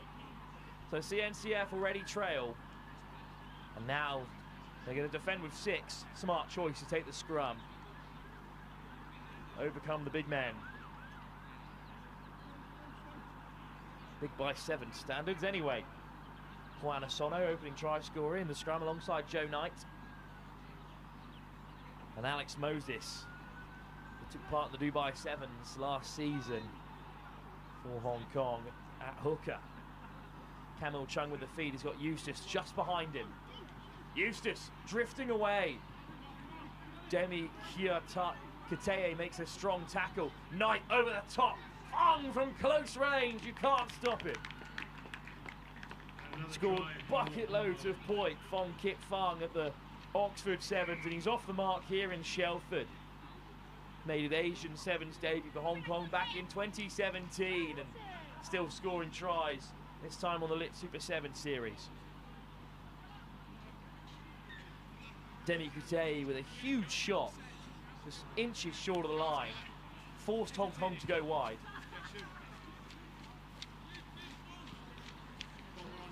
Potential conversion off target, but Hong Kong go 2 tries ahead.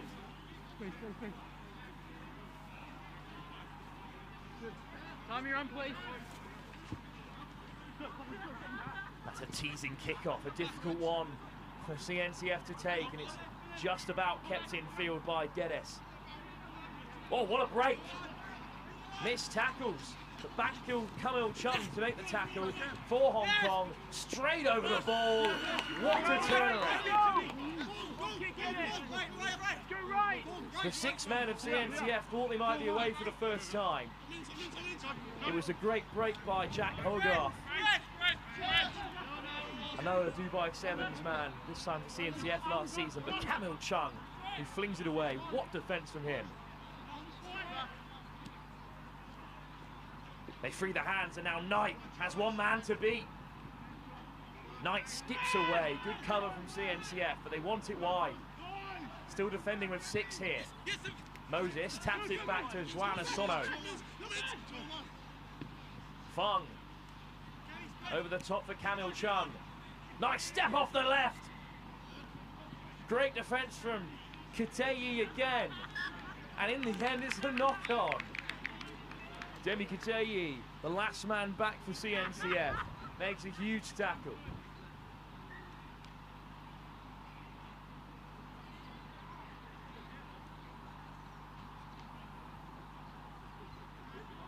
And CNCF back to 7. Great footwork from Camille Chung. Deserved a try there.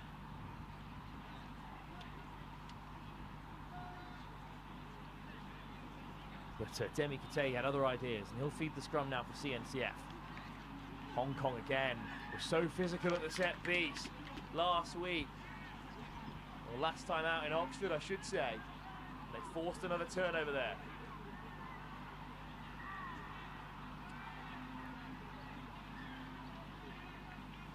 Hong Kong bitterly disappointed to miss out on the final in Oxford. It was an unbelievable performance to see them knocked out by the finalists, the Hammerheads.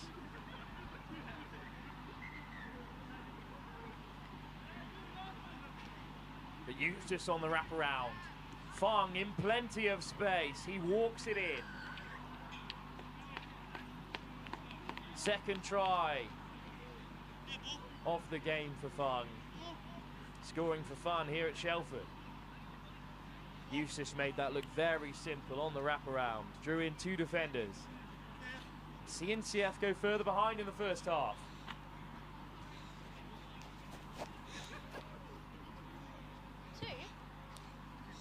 Matthew Burrell, the founder of the Christina Noble Children's Foundation 7 setup, out there on the field still for CNCF.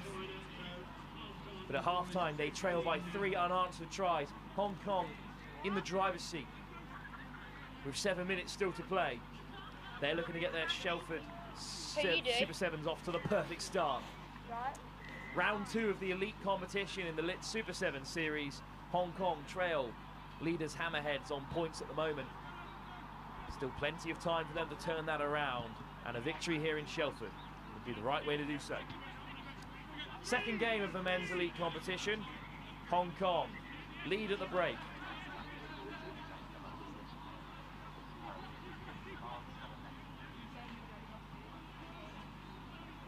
Okay, on pitch 1, CNCF, for those who don't know familiar with this team, it is the Cristiano Noble Children's Foundation. So they're an invitational sevens team.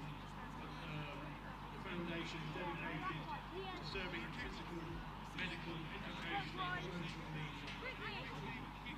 And this team, they play in the Dubai Sevens every year.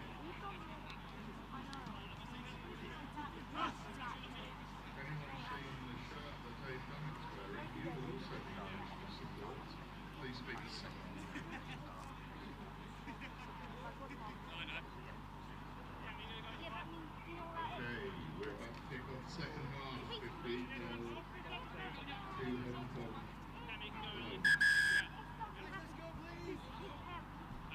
Back underway in the men's elite division here at the Shelford Lit Super 7 Series.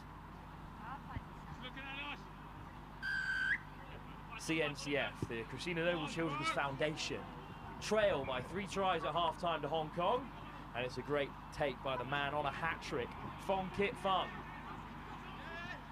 Eustace, oh, Camille Chung is met on the gain line, but he just about gets it away to Asono. And here is Asono. Oh, it's just behind Fong Kit Fung, so surely a turnover, and CNCF for their first chance to strike. Weaving run from Ollie Burrett. Oh, Burkett turned over. Quick tap from the new man, Dylan McCann. The Hong Kong under-20 international. Chung. Isono. Oh, soft hands from Eustace. Fung back inside to Isono, who looks to race away for his second try. Back comes Kutei again, but he can't keep him out. And there's another score for Hong Kong. Hong Kong up by 4 tries. That means I'll get the... And the changes continue to be made by Hong Kong, who are now very much in control of this tie. Shivan Dukandi looks to get us back underway as quickly as possible as the conversion is slotted.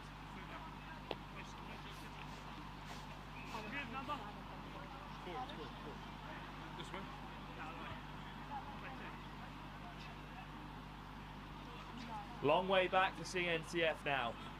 Their hopes of qualification not over. The top 2 from each pool will be through to a quarter-final. Big shot by the new man, Yuk Xing. Hard line from another substitute. Moritz. Little switch on the inside for Dukande. Esono. CNCF just knock it on there, so a little advantage. Eustace goes down the short side. Wrapped up by Will Calder. Esono at first receiver. Chung. Moritz. Slips through the first tackle. Brought down. Esono. They want quick ball here, Hong Kong. McCann. Little step off the right. McCann. Brought down by CNCF comfortably, but they're inside the 22. Juan Esono, hat-trick hunting. Xing, shows and goes. Stopped by Burkett. Good defense from CNCF. Hong Kong still looking for a breakthrough. In this attack, Kande, Eustace, the switch might undo it. Little show and go. Josh Eustace goes over. In the end, he can stroll it. That's another score for Hong Kong, making it 25. Patient sevens by Hong Kong. They've worked it well. And another former under-20 international, Josh Eustace, scores for Hong Kong. Up by 5 now.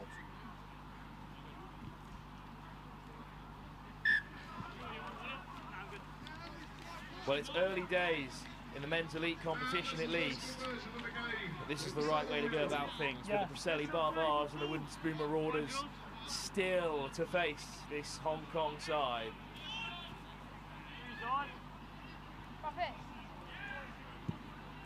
Yeah, sorry, Julien Baron with the kickoff. What a take in the air! Yeah, they're not paying attention. Go quick, go quick! And they win a penalty as well from the kickoff. And here is Baron. Looks to go himself.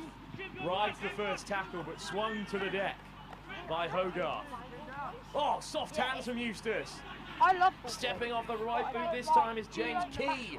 Baron slips through two defenders and scores. Julien Baron scores the 6th try for Hong Kong. The depth of this Hong Kong side is pretty remarkable. They make 4, 5, 6, 7 changes even in this second half, and they're still on top. Conversion as well to further compound the scoreline here. CNTF just not at the races yet, with the game still to play. This is actually a pretty good strat. Men's elite competition. Put him on the middle. Gabs, you take that side, I'll take this side. We're in the twilight of this fixture. It's another teasing kickoff from Shivan Dekande. This time it's a penalty for CNTF. Yeah, this team's gone, and then it goes over there. Direct and great acceleration. And this could be their first score by the captain, George Jewell. Oh, what a tackle. And stripped, but not legally so, because the man from Hong Kong was coming back from an onside position when he caught Henry Morin. So it's a yellow card. CNCF will finish this game against 6 men. Can they finally challenge the Hong Kong line? Great break by the captain, Jewell. And then powerful running by Geddes, who rolls over and scores. Well, it was the 5-time Dubai Sevens representative, George Jewell, who went over, who powered over for CNCF, but then, from the penalty, it was Adrian Geddes who got on the score sheet.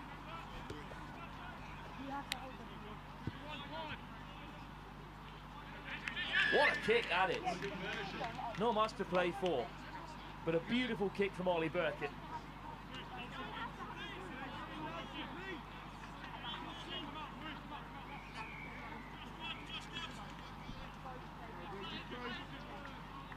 And Burkett hangs it high onto the 22 of Hong Kong. Good take, but what a shot that is. Oh, it's loose. CNCF looking to pile onto it. It rolls past the dead ball, but no time for CNCF to capitalise on the mistake. It's the perfect start for Hong Kong, who were well out of sight by the time CNCF crossed over the try line in their debut game on the Elite Series here in Shelford. I'd like to draw your attention to the Hong Kong in their second outing of the Elite Division at the Lit Super 7 Series are looking to go one step further than the semi-final in Oxford. Here in Shelford, perfect start for them. A dominant win. No time to take it all in, we're straight into another fiery fixture from the men's Elite Division. Our next game is the Godfathers, who are taking on the Tsunami Assassins. Action from Group D of the Elite Division here at the Lit Super 7 Series in Shelford.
your support, click sergeant.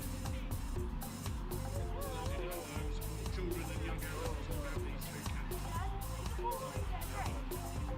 Any of the charity teams here today, everybody's got it for free. Do have a look on their website and donate.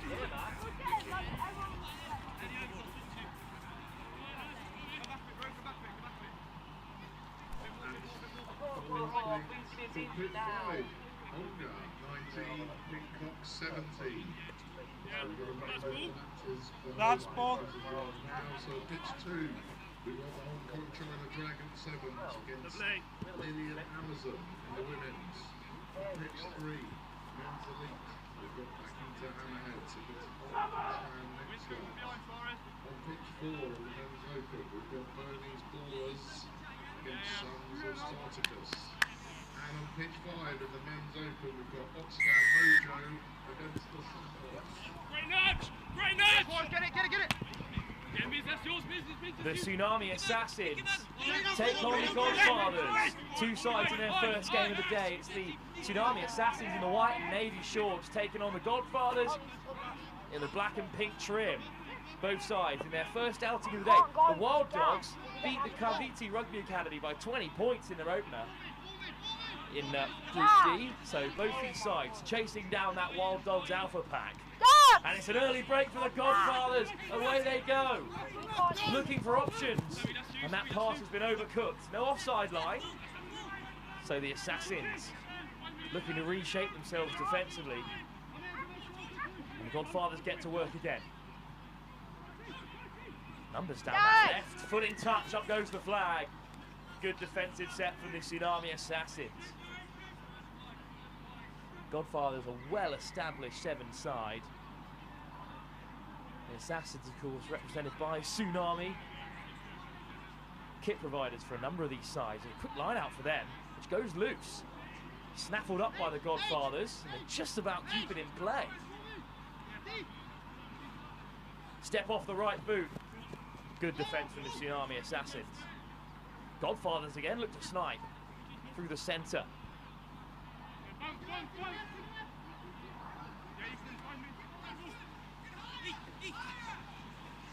Oh, a little show and go and a line break. Tsunamis are scrambling. Over the top it goes.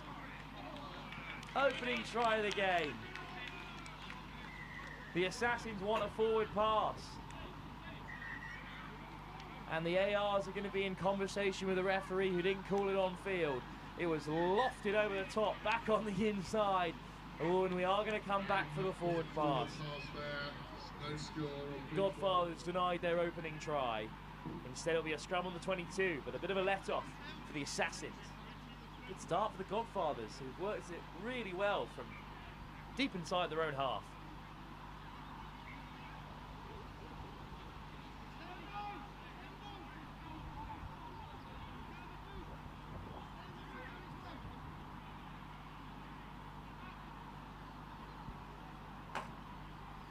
Scrum to be fed by the Assassins. Their first chance to attack in earnest here at the Shelford Sevens.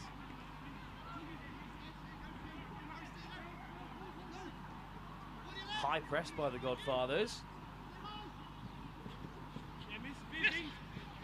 Oh, what a weaving run that is, and bundling through the first defender. Assassins beyond the halfway. Little hitch kick and a delay on the pass. Who did that come off last? I think a Godfather. So it's going to be Tsunami Assassins who keep the ball and then thrown into touch. Good defense by the Godfathers. Put under pressure for the first time, but they've weathered an early storm by the Tsunami Assassins. Rumours of a team sheet for both sides being produced from the control 10 over on the far side. For now, it's the Godfathers who will break through for the first time. No catching him from there. One missed tackle in the game of sevens can be deadly. That is the cruel nature of this game. And the Godfathers open it up.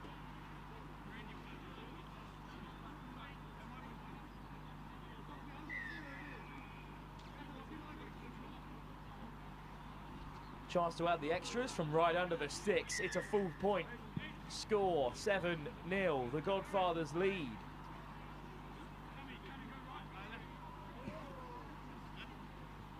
And that's a score for the Tsunami Assassins. 7-0. Godfathers in front with a kick to come.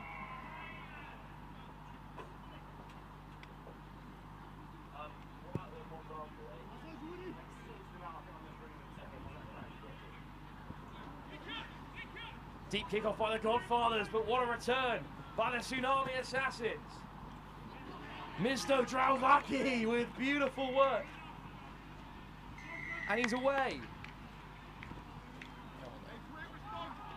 Lad, you get those sheets, please. Thank you so much. You run them up here. Thank you, mate. And that's a score for the Godfathers. Well, what a response by the Godfathers. Beautiful work by Drauvaki. And they have a chance to level it up with a kick way out on that right-hand side.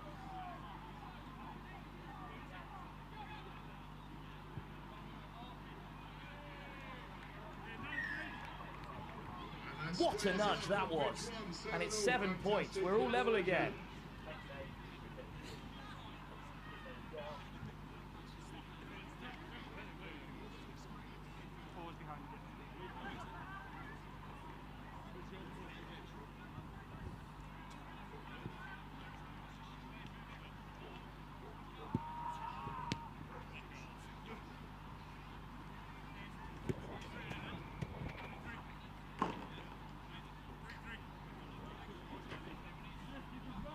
So the Assassins have leveled it up.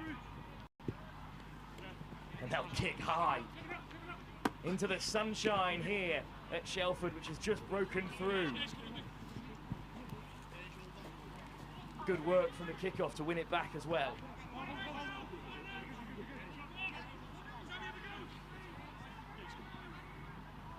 Sam Smith racing through Smith. Still driving on. Eventually brought down. Oh, what a little turn that is. And a line break from Church. Good acceleration as well from Rundle. And Rundle finds a pass out wide.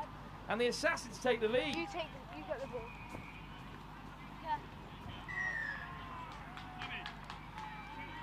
Yeah. Over goes Vinny Baker for the Assassins' second score.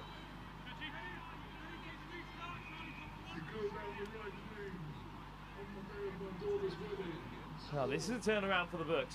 Godfathers take the early lead, but from the kickoff, it was won back well. They just kept a hold of possession. And that takes us through to the break. Tsunami Assassins turn around. It's 14-7 in their favour. Godfathers with work to do after opening up the scoring through Henry Morgan Grant. Still plenty of time left in this game. 7 minutes to go here. Can the Godfathers get back in front? Sorry, that's the Assassins have scored. That's 14-7 to the Assassins. Charlie Mason has the final say, adding the extras. Half-time here in this men's elite division game at the Lit Super Sevens. Here in Shelford. The Tsunami Assassins lead 14-7. Give the team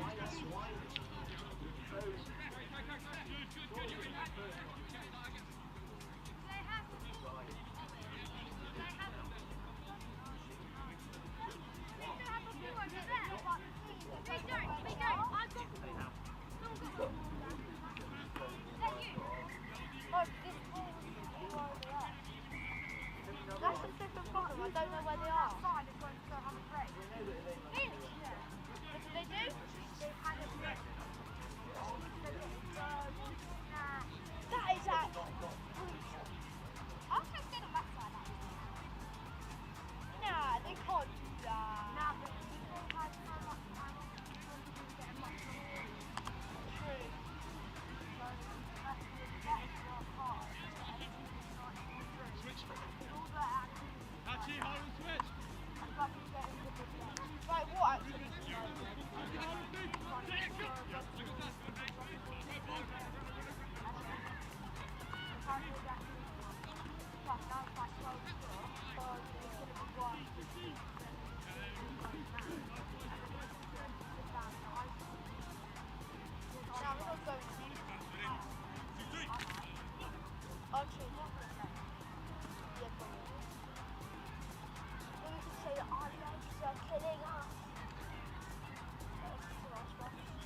Here we go then. Oh, what a take for the Godfathers from the kickoff. Excellent work by Shea Bonnet. Oh, but put down. That's an unforced error. Godfathers with the kickoff, trailing by 7, but they've gifted it back to the Tsunami Assassins. Both sides here in their opening game of the Shelford Sevens, the second leg of the elite division. The Stunts, looking for their first win of the competition, take on the Boom Beavers in our next game. But in the here and now, it's the Tsunami Assassins with the feed of the scrum. Kite, the skipper, with the feed. And they go wide at the first time of asking. Now back in the midfield, Godfathers with a good press, but a man over. Here goes Tom Church. Church skips away from one. Church looks to take him on the outside. Fantastic tackle by Davis. Lifted into the path of Mizdo Drauvaki. First half try scorer. But it's knocked on. Tom Church from the UR7's Academy.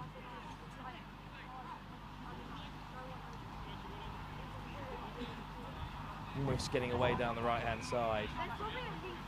But great defence.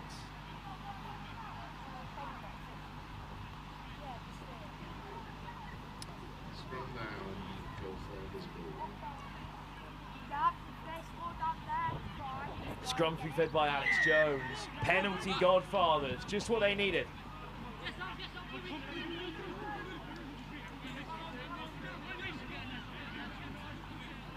They look to test the Assassins out wide. Good covering defence for the moment at least. Godfathers over halfway, another penalty.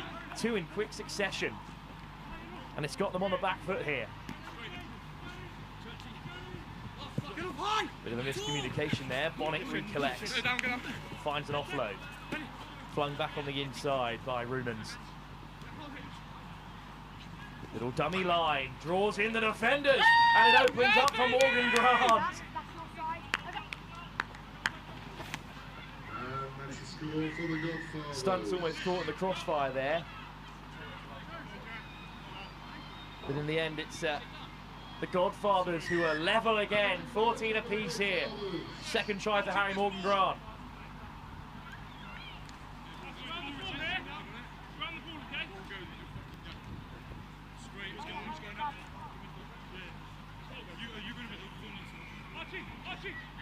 That ties us up 14-all on pitch one.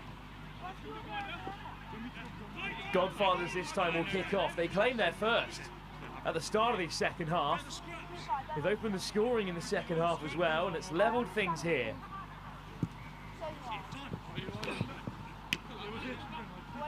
Clean take from the Assassins, and they play it in the midfield. Dummy on the inside. Just about regathered by Vinnie Baker. First half try scorer.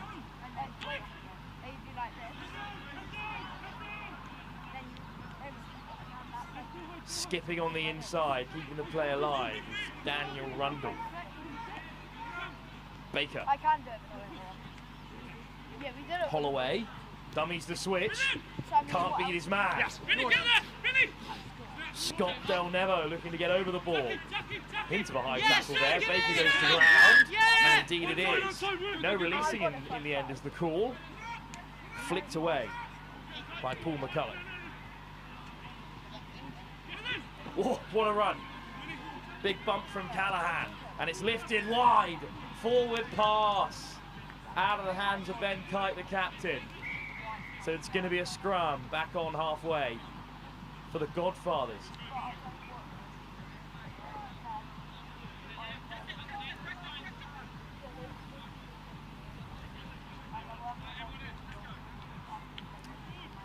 Good attack for the Assassins, but kept out by the Godfathers.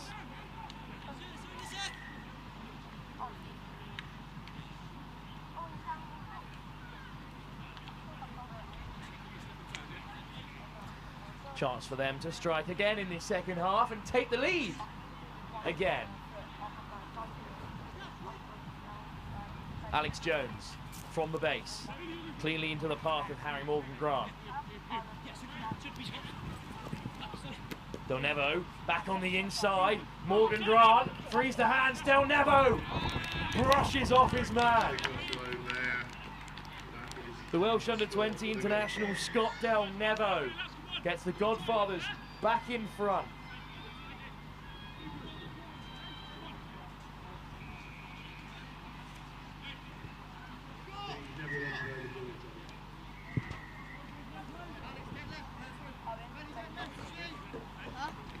And they lead by 7 now.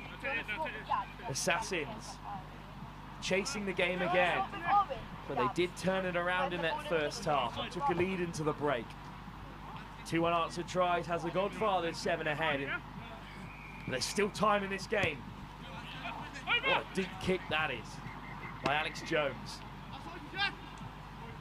Tap back, here's Sam Williams. Oh, nice step. And a show and go as well. Lovely run from Charlie Mason. Strict to the breakdown. Penalty for the Godfathers and a chance for them to kill the game.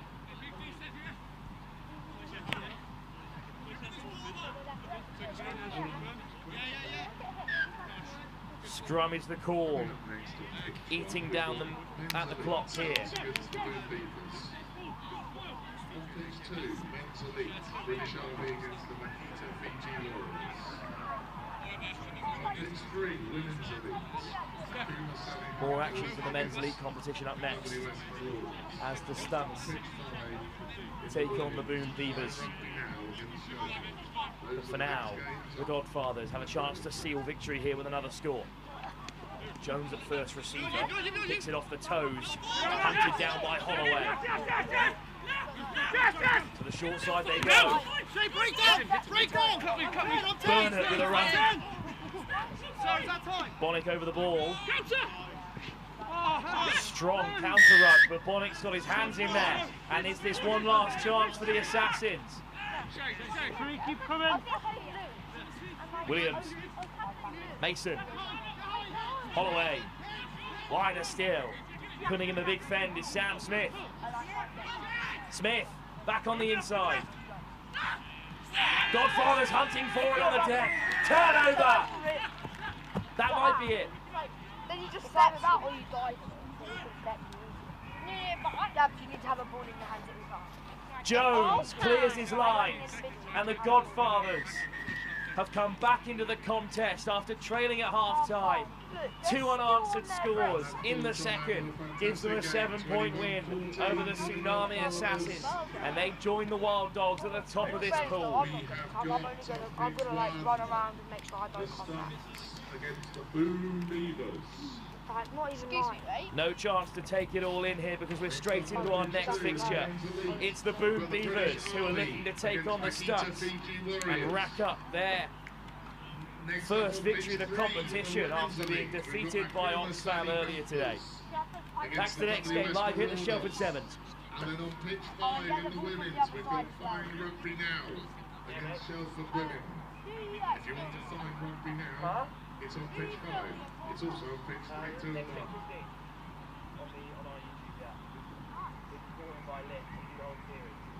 Oh, cool. Yeah, so what you see yourself running on and off every game.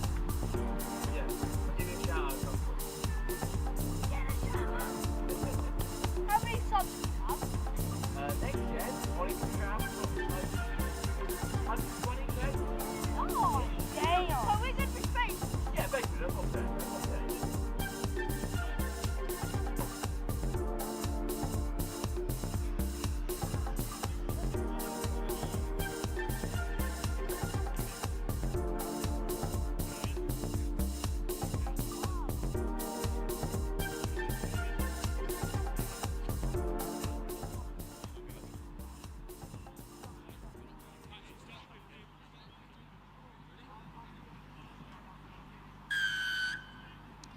Kickoff then to come, the Boone Beavers all in purple, taking on the Stunts, who have got a side out in the Algarve and a team here in Shelford. The Boone Beavers, who have had a good start to the tournament.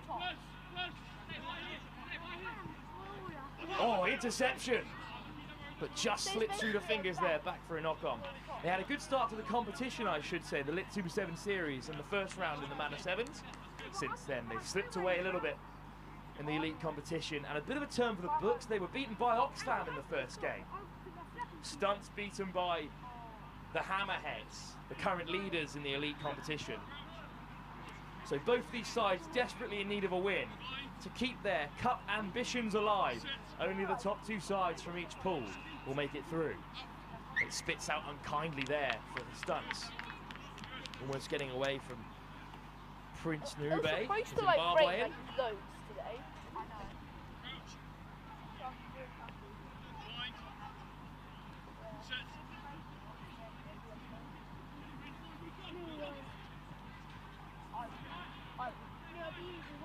Now the Stunts can look to break from deep inside their own territory.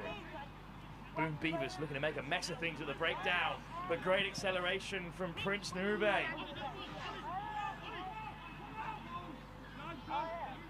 Oh yeah, probably buying us like a fucking. Oh, strong carry. Oh, they could be away here. Great acceleration right on the outside from Albi Teadzwera, but he's caught at the 5. Good pick up from the towering Giglio. Ollie Giglio crashes over. Referees in conversation, but I think the try has been given. And that's the score for the Stunts. Stunts take the lead here against the Boom Beavers. This will be another surprising result if it stays this way.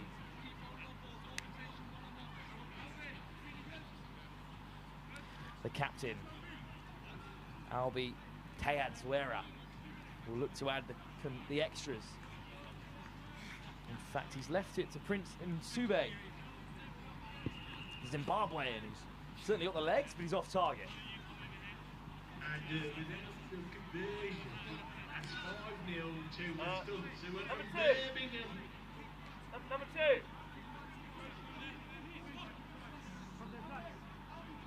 Number 2.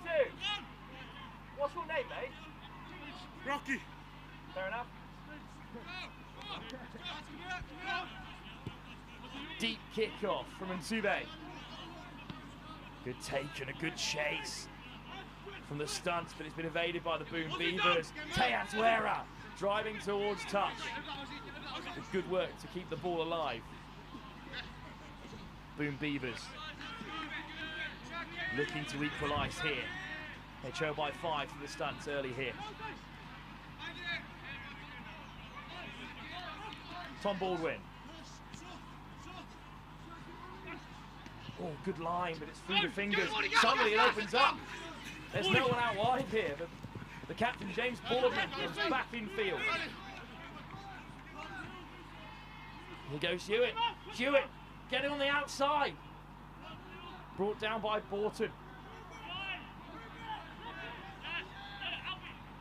Bunton's over the ball, but the penalties for the Boom Beavers. There's so much space out wide. Boardman has to move it. Oh, a little step back against the grain. Dan Goldchain equalises for the Boom Beavers. But as Baldwin looks to add the extras, they go 2 ahead. A try and conversion for the Exploding Fannies, making it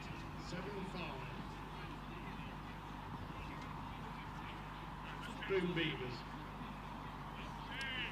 So the Stunts' early lead has evaporated. Good work for the Boom Beavers. They wasted no time in taking the kick. Gives everyone a chance to reset. 7-5, Boom Beavers in front. That's a contestable kick. Ben Hatch is after it. Stunts with a good take. Eventually Boardman makes the second shot. Dug out by Bunton.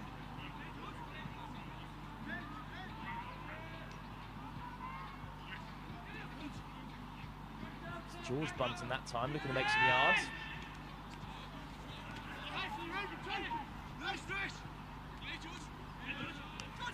It's the 2 Buntons working in midfield. George back on the inside to Lewis.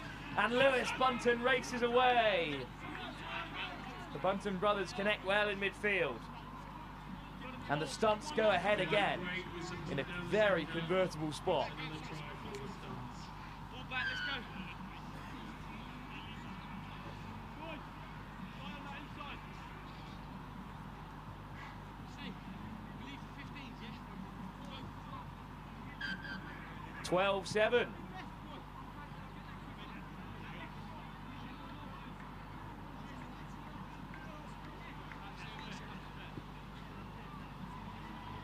Game on for two sides chasing their first win.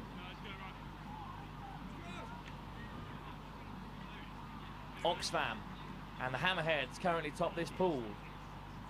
Prince and Sube. We're going to change things here for the Stunts. That's a great kickoff.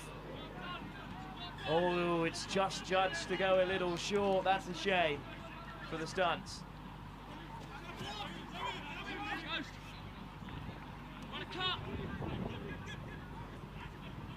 Hatch, switch on the inside. Oh, that's a high tackle. And the Boom Beavers bench goes up in arms, so penalty advantage. No advantage coming. So we're going to come all the way back.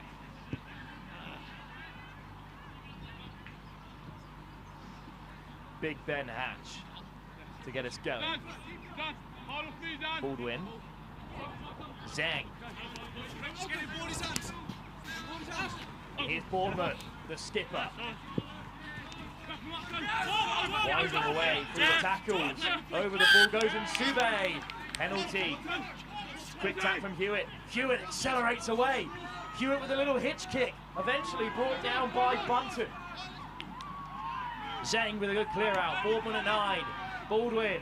Hatch has a man outside. Here is Bonsu going for the corner. Bonsu denied. Baldwin.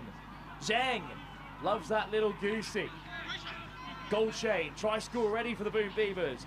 Flicks it through the cat flap, but Rocky, the number 2, the big man for the Stunts, puts Zhang back a good few yards, and then it's a turnover from Todd Rebel.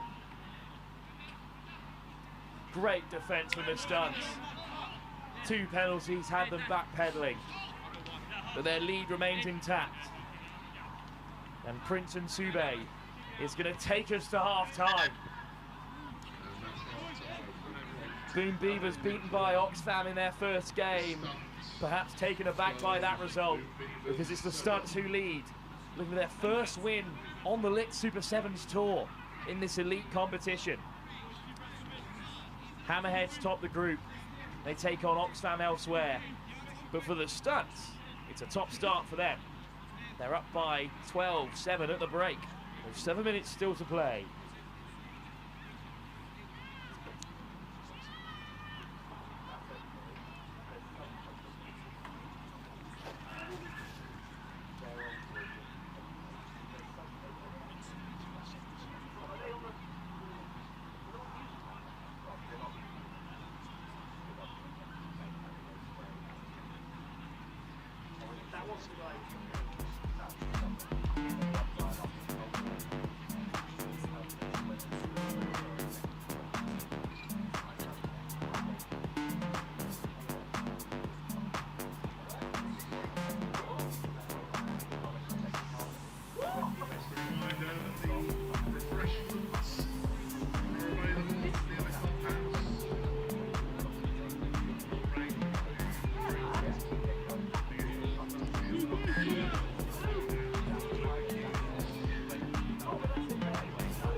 Well, kickoff to come from the Stunts.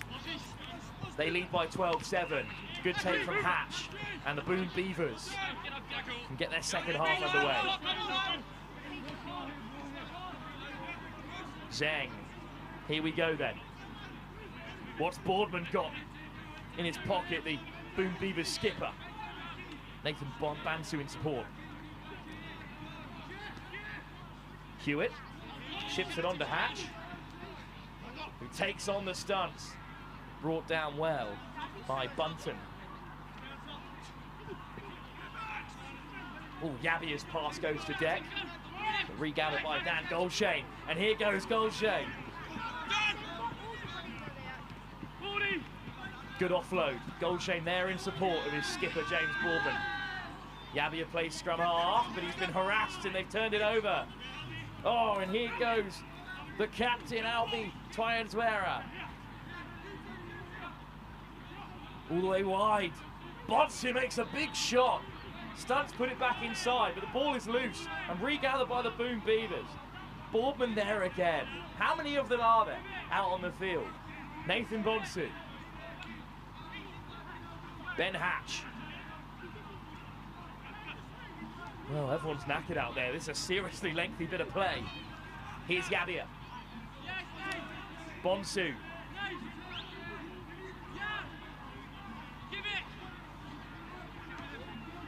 Hewitt's going to take them on out wide. Steps inside and out. Hewitt looking to get on the outside.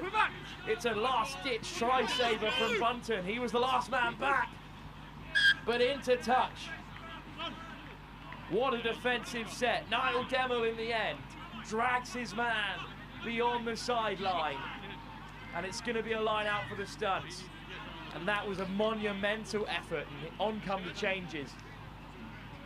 Joe Pattinson in the box for the Stunts, barking instructions all the time and making his subs after that mammoth defensive effort by the Stunts to keep their lead intact. Back on comes Prince and Sube, the Zimbabwean. Fresh legs from the opening try scorer, Ollie Giglio as well out there. Line out to come from the Stunts. They look to wind down the clock. All the way over the top for the big man Rocky, who takes on Yabia and beats him. Back on the inside for Bunton. Bunton skips away from one. But the Boom Beavers make their tackles on the 22. Good line speed from Zhang on the chop tackle. And Sube. Fast feet from the diminutive Zimbabwean. Bonsu meets his man and he stripped it back for the Boom Beavers. Slow ball for them, and the men in purple still trail. Bonsu through the breakdown. Oh, it's been stripped, and it's back with Giglio, who is put down unceremoniously. Flying through the breakdown to make the tackle come the Boom Beavers, but offside is the call. And a bit of respite for the Stunts. Hands on knees here for the men in blue and black. Desperate for their first win on the elite tour here in Shelford. What a moment it would be for them. With two sides playing this weekend as well, a team out in Algarve. Here's Msube, who chips it over the top. Revel is after it. The bounce is so unkind. Volleyed on by the Stunts. But LJ Ekendal stretches his legs. Ekendal puts in the fend, and he's on the outside. But he's been dumped into touch by Lewis Bunton. Two Buntons there in pursuit. Lewis, he makes the big shot. LJ Ekendal denied. It'll be a line out for the Stunts as more changes are in the offing.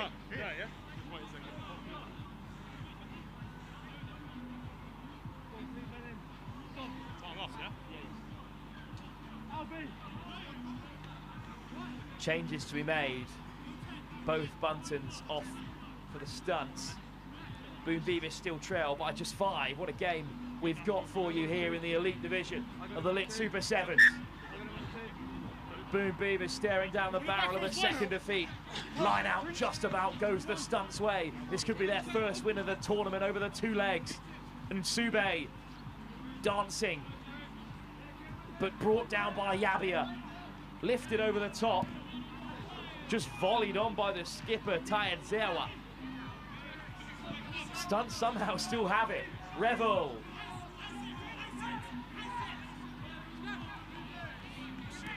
Good line speed, a big shot from Matt Dandy. And he's forced the knock on. Time still for the Boone Beavers to rescue this one. Closest game of the day so far. It's an absolute cracker. Still 12-7 in favour of the Stunts, but a converted try and the Boone Beavers will steal it. And that would be heartbreaking for Harris and Pattinson over on the touchline. They've worked so hard. Attached to the DJ scaffold units. Chance for the Boone Beavers. Yabia in the pocket. To the short side they go. Yabia steps off the left and breaks the first tackle. And wider still, this is a chance for Nsako. Good defence from the Stunts. Yabia frees the hands. Still on for the Beavers out wide. Big miss pass. 2-on-1. Zheng's gonna go over. Racing under the sticks. Is this the moment for the Boone Beavers to turn it round? Eating the seconds, taking all the time they can, because they know that Leo Zheng may just have won the game for the Boone Beavers. Dan Yabia. Biggest boot in the house to put the Boone Beavers ahead by 2. Unbelievable. The Stunts have been defending so staunchly for the whole half. But finally they crack.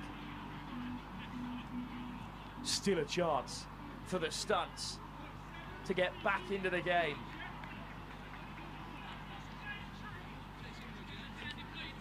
Yabia will take this kick. Well, they're going to go down the left-hand side. Oh, it's a massive kick from Yabia beyond the 22. He's got the Stunts back pedaling. It's up to the try line and dotted down in the end.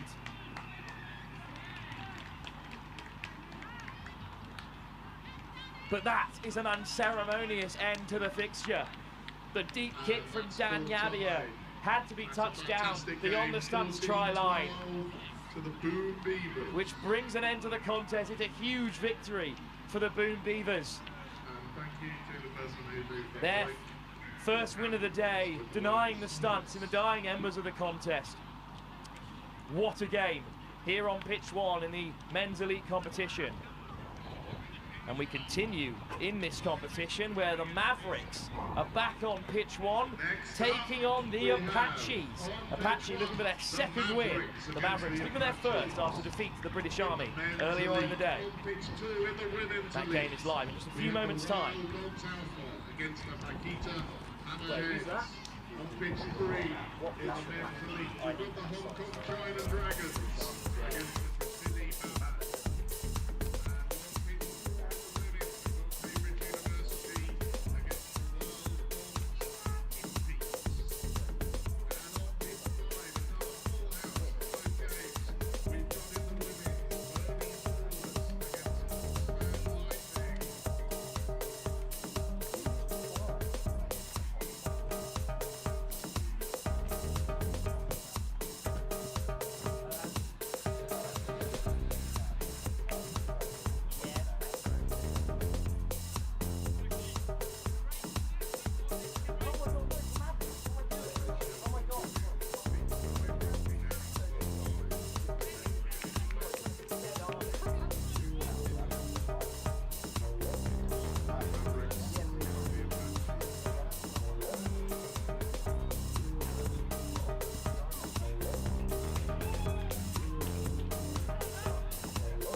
Mavericks then will kick off here, searching for their first victory of the Shelford Sevens after defeat to the British Army.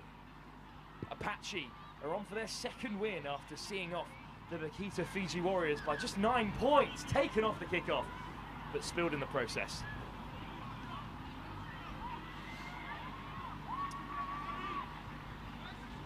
So, it will be Apache with a feed from the scrum.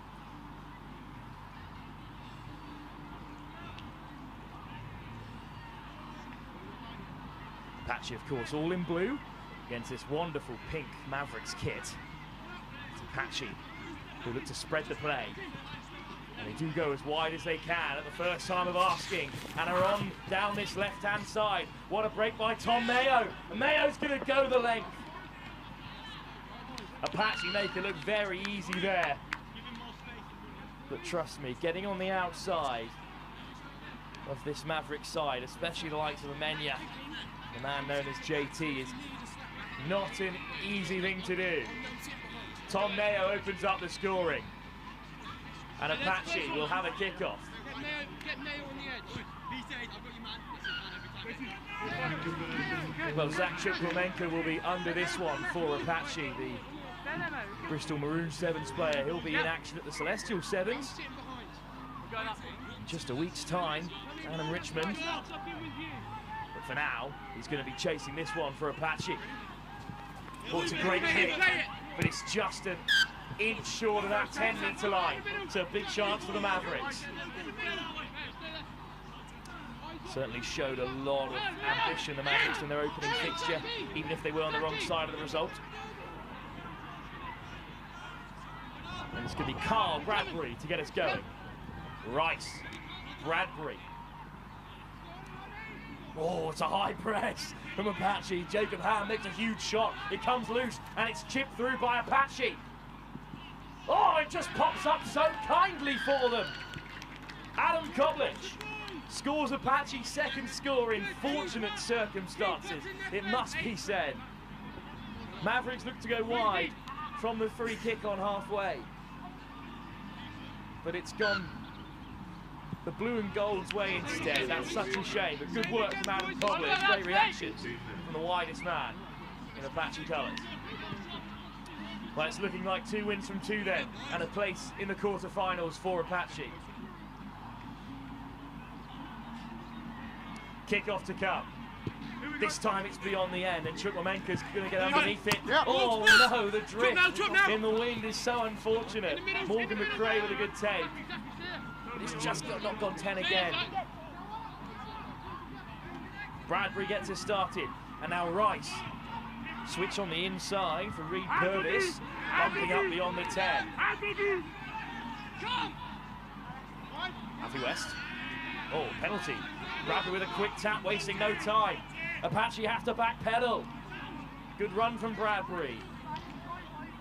Second penalty in quick succession. So looking threatening now. Out the back for Reed Purvis. Stepping off the right. Beautiful footwork to get on the inside of the first try scorer, Mayo. What a step by the big man. Reed Purvis gets on the inside. Hint of crossing. Yeah, Apache, but That's a score for the Mavericks. in reality, he made plenty of space for himself. Good response from the Mavericks, who get 7 on the board. 7, Apache versus Mavericks, pitch 1. What a start to this tie. Mavericks know a second defeat will see them out of the cup competition. Only the top 2 from each pool in the Lit Super Sevens Elite Division can go through in the men's competition.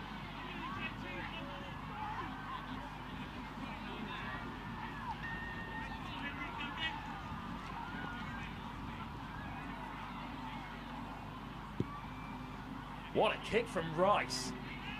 And then tap back. But only as far as Jacob Ham. And here's Chukwuemeka. Good yards up the halfway. Apache well set in attack. Up come the Mavericks.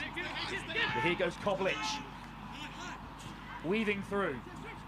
Koblich accelerates. Just Rice to beat. He has 2 men outside him, but Koblich goes himself. What a run. Adam Koblich on the double. Puts Apache further ahead. Just gets it down.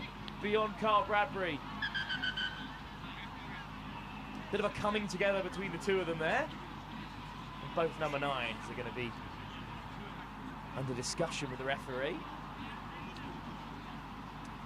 All part of the game. Apache 19, Mavericks 7. Good boot, but off target. Still. Apaches now re-establish that 2-try advantage.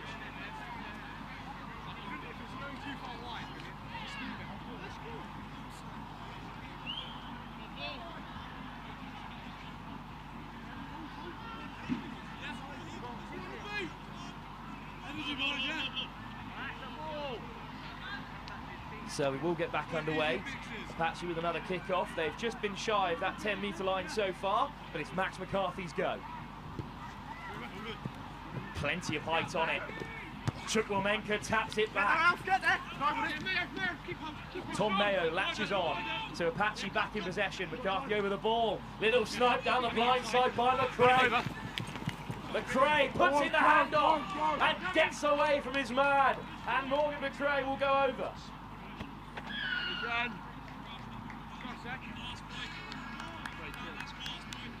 Fantastic score.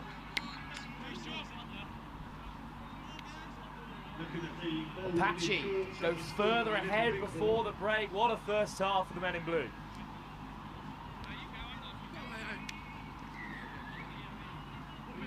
Great work at the kickoff to win it back. Mavericks just overcommitted.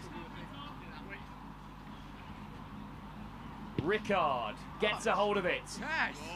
Off the post, so unfortunate. But at the half-time whistle, it's Apache in command here against the Mavericks, who trail at the break. Apache looking to go 2 from 2 and set up that group decider with the British Army later on today, who have put the sword to the Vaquita Fiji Warriors. Both sides may well be through to the quarter-finals, British Army and Apache, if they can hang on here. Mavericks, with their cup ambition slipping away. 7 minutes still to play.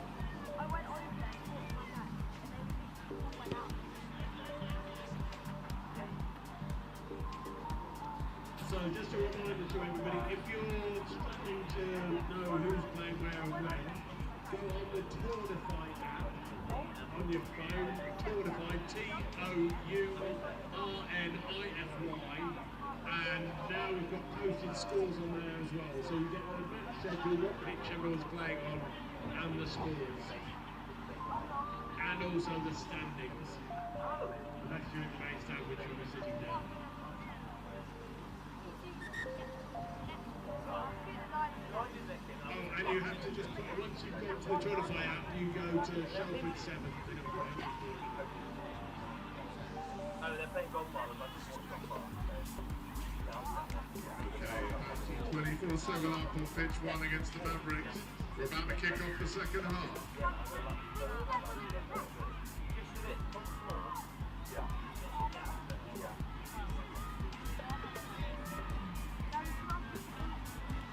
Apache with a fantastic performance in the first half may well have seen off the Mavericks with 7 minutes still to play. Max McCarthy with another great kickoff, and Chukwuemeka's underneath it, but this time it's just knocked on. Almost a break, but Mayo gets back to make the tackle, but it's high. Chance for the Mavericks early in this second half. A quick try, just change the momentum a touch. Flung inside by Bradbury, and as wide as they can go. Amenya, oh, he breaks through. Just a sweep and a beat. McCarthy makes it. Oh, he makes the tackle, and then Amenya back to his feet. And now Apache might capitalise on the error. 2-on-1. Can he make it all the way down the right-hand side? Max Rickard. Right place, right time. Chris Harris puts him in for another try. And this game is just getting away from the Mavericks. So an interesting turnaround ahead of our next game. I've just been informed the Kaiviti Rugby Academy had to forfeit their first game against the Wild Dogs. So when they take on the Godfathers, they're looking to turn things around. Thankfully they are here, but they just weren't on time for their first game. Such an error as Rickard adds the extras for Apache. So that'll be an interesting game, a very fresh Kaiviti Rugby Academy taking on the Godfathers. For now though, the Mavericks with a great take out wide, keen to get back into this contest.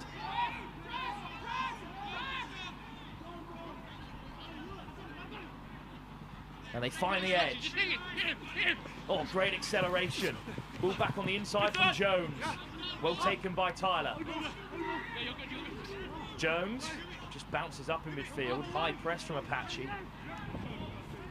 Oh, that's a good contest out wide, but well ridden by the Mavericks, who are looking to break. Oh, great acceleration. The point fooled everyone. Can he go the full leg? Mavericks on the board. Man known as JT gets the try.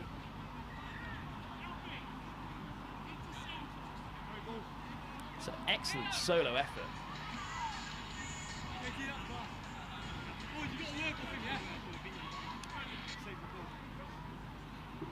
JT Anthony it is, who goes over.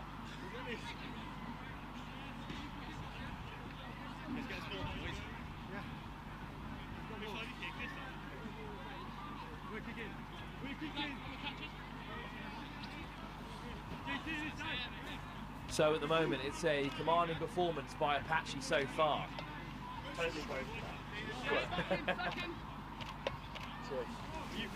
Shelford photographer making the rounds as Mavericks kick off. Clean take by Chukwuemeka, beats the first man and flicks it off the deck for Harris.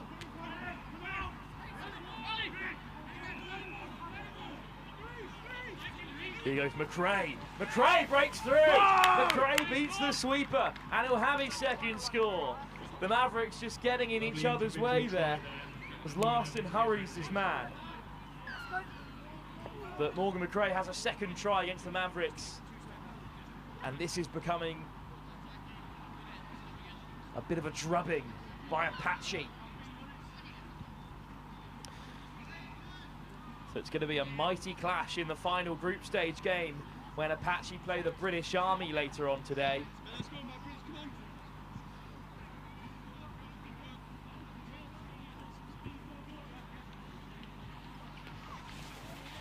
Because at the moment those two sides are very clearly the top dogs in this pool.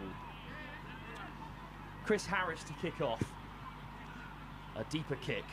He's got Bradbury backpedaling. It's a good take for the Mavericks scrum half. Oh, beautiful footwork. His pass goes to ground and the momentum is stalled for now. What a tackle. But what an offload to get away to Larson. Oh, it's gone loose. But it's a penalty. A yellow card, I think. Indeed it is. That's a real shame from Apache. So, Mavericks with a chance. I think the slap down is the decision by the ref. So, Mavericks play against 6 in blue.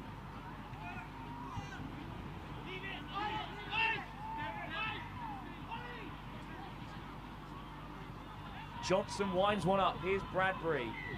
Apache still have good coverage here, despite being a man down. Larson. Oh, what a turnover. And there's the quick tap, and here come Apache. Dummying the switch, lifted off the deck, but it's just knocked on by Louis Natal. Larson then can counter for the Mavericks, who still play against 6, so there must be space somewhere. Oh, great acceleration. Good scrum, good scrum. But Tyler caught. Offload! And a bit of space opens up. Can Henry Reid Purvis go the whole length for his second try? Natal can't reach it. Good work from Henry Reid Purvis. This is Apache's game, but it's Reed Purvis's try. Bradbury, bit lackadaisical with the kick and well wide of the mark, but it won't make much difference here. Just under a minute to go. Apache destined to go 2 from 2 here at the Shelford Sevens. You step in, okay? Swing your right! Laughing. Over, she's hitting. Harris into the pocket to find Monya. The Wild Dogs women have been Finds a good pass to McRae, puts in the handoff. McRae wants a hat-trick, and he's going to get it. Apache going through again.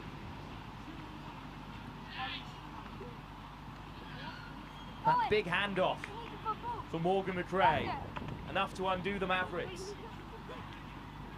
Off target from the conversion, but a Morgan McRae hat-trick has sealed it for Apache. What a performance for them. They've got that group decider against the British Army yet to come. Final score on pitch 1. But it's a fantastic performance from them. The Mavericks well beaten. Mavericks 17. One last game to come from the men's elite competition before we return to the women's elite division. It's the Kaiviti Rugby Academy playing their first game after forfeiting their earlier game against the Wild Dogs for being too late to the party here in Shelford. They take on the Godfathers. It's the next game live here at the Shelford Sevens in the second leg of the elite division of the Lit Super 7 series.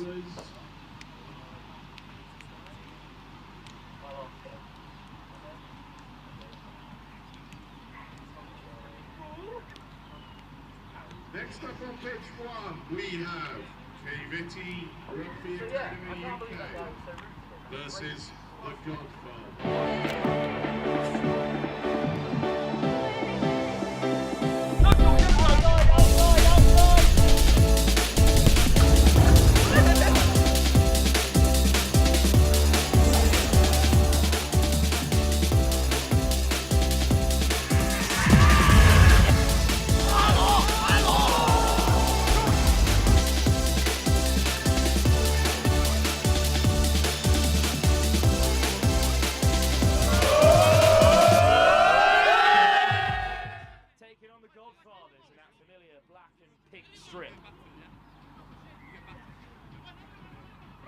Well, we saw that opening game and the Godfathers first took to the stage here and they beat the Tsunami Assassins just by 7. It was a cracker.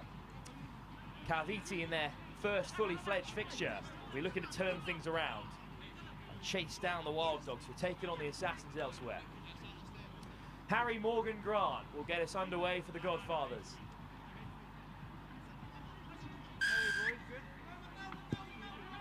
Oh, it's a teasing kick. And it's well taken out wide by Shay Bonnet, who's put down pretty hard. But back down the short side goes Jacob Wood. Oh, it might open up for Morgan Grant. Steady frees the hands. There's a man over out wide. Here goes Suarez, the Spanish international. Suarez beats 2. And another. Oh, through the cap flap from Antonio Rey Suarez. Racing into the corner, Bonnick, no one will catch him. Fantastic from Suarez. Welcome to the Shelford Sevens. The Spaniard makes all the yards, and then it's soft hands all the way from right to left to put Bonnick into the corner. And in fact, he ends up touching down right under the sticks. And the Godfathers go 7 up, chasing their second win of the Shelford Sevens. Well, they were knocked into the plate in Oxford, hoping to avoid that fate here. And Kaiviti Rugby Academy, this KRA, yet to get started here, although that little offload from Morgan Grant was forward.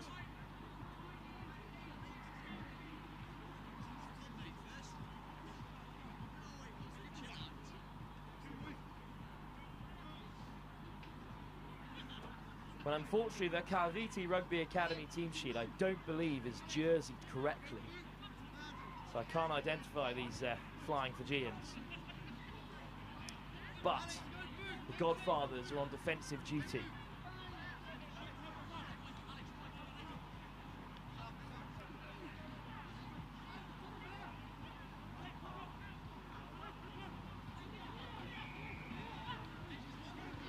strong carry to get things started, but the Godfathers look well set in defence. Until a little darting run back on the inside almost opens them up, but it's been knocked on first by the Godfathers. So the KRA will have another go.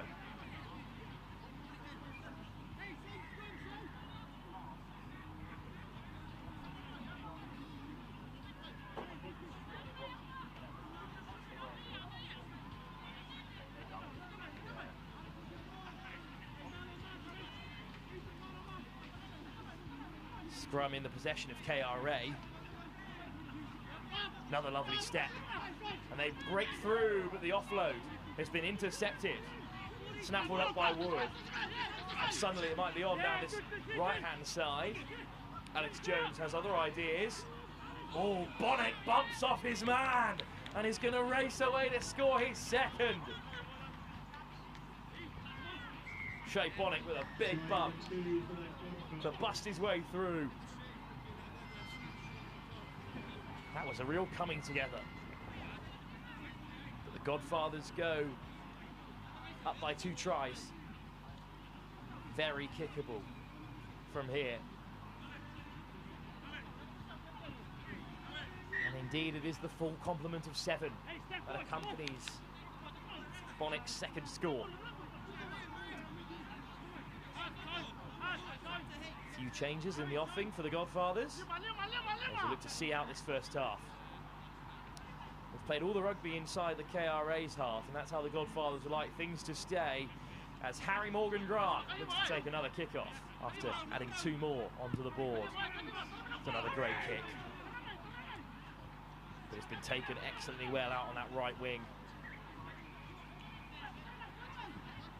Oh, little show and go has beaten the Godfathers. Just a sweep and a beat. Lovely hands, but in the end it falls to Morgan Grant. Jacob Wood. No one outside him. Suarez. Little offload again, but always backwards. Ducking under the tackle there, Ethan Horton. Stepping off the left, Steph Davis. Davis away! Has to step back inside, caught by the KRA. But the Godfathers are so well set. Penalty from offside. Quick tap from Morgan Grant. Bonnet's on a hat-trick already, and he bursts through. And that is another score. First half hat-trick for Shai Bonnet.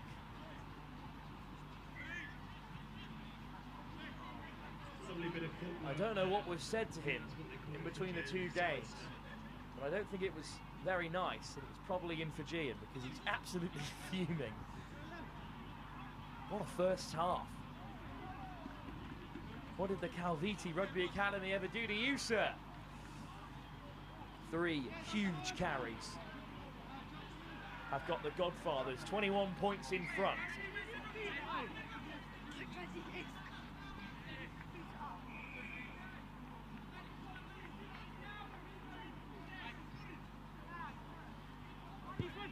Morgan Grant with a deeper kickoff that will fall onto the 22, but it's just over the head of the nearest Kaiviti Rugby Academy man, dragged down beyond his own try line. In the end, it's going to be a scrum on the 5. Oh, taken back is the call. So it's the Godfathers with a chance to score a 4th score.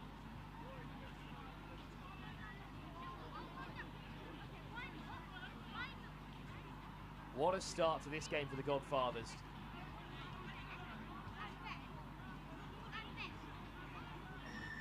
Free kick at scrum time as well. Perfect platform for Godfathers. Nice little footwork again from Horton. Suarez slides in. Saunters home in the end. 4th try for the Godfathers. A deserved score for Antonio Rey Suarez, the Spanish international.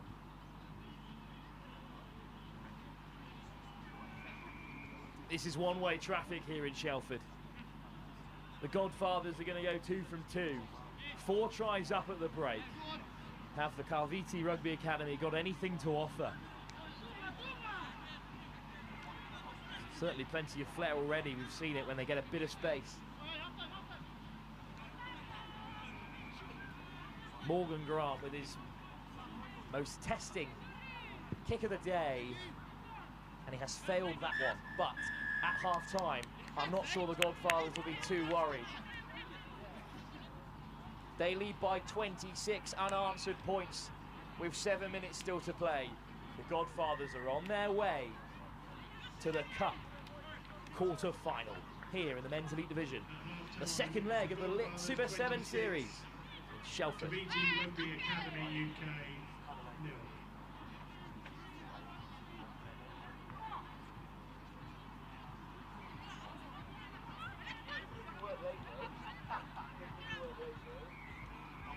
Why did you come last night? I was already out, man.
Seven minutes left on the clock here. Kaiviti Rugby Academy to kick off. Well taken by the Godfathers, who are up by 26. Crashing through two defenders and finding an offload. Off goes George Cottrell. Penalty. Morgan Grant is absolutely everywhere, and he's taking the tap here as Godfathers assess their options. Here's Cottrell. Davis. Harry Morgan Grant. Oh, just a miscommunication between Grant and Connor. Looking for the switch. Instead flung into touch, so a line out for the Kaiviti Rugby Academy. Chance for them to show us what they can do.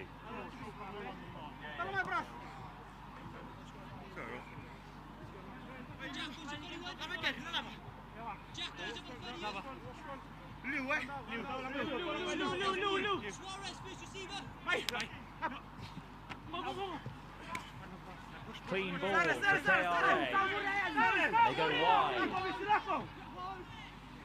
Oh, look at the acceleration. Down the outside, just a sweeper to beat. The tackle is made by Davis. Desperate to free the hands. Penalty Godfather. Quick tap, Morgan Grant's through. Look how quickly they turn it around. Man coming across for KRA, but he won't get there. Harry Morgan Grant has a try of his own.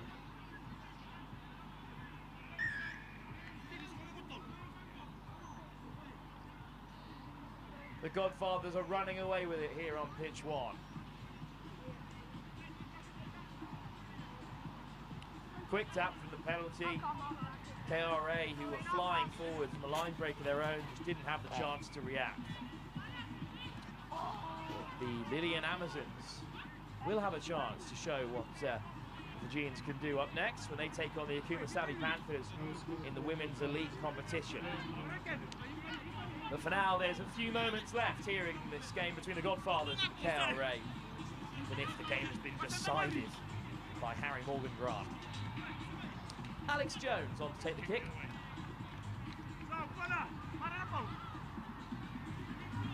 It comes to this near side. Put backwards by the Kaiviti Rugby Academy. Line speed in the centre by the Godfathers. Although great composure from Kaiviti. Dummy switch, out wide they go. Two players looking to go for the ball. Penalty one though, by Kaiviti. Oh, lovely break. Ball over the top, just through the hands of the defender. And then the grubber kick. Air ball for the KRA, so Godfathers have it back.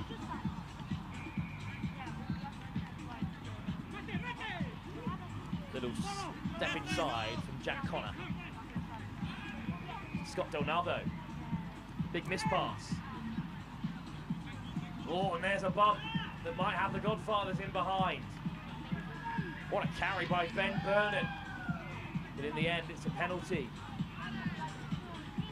Oh, it's a yellow card as well for Kaiviti. I think they thought they won it themselves. So instead, the Godfathers play the rest of this game against 6 men. Del Navo, Davis, Wood, Connor finds the pass that puts Cottrell away. Godfathers break that 30-point threshold.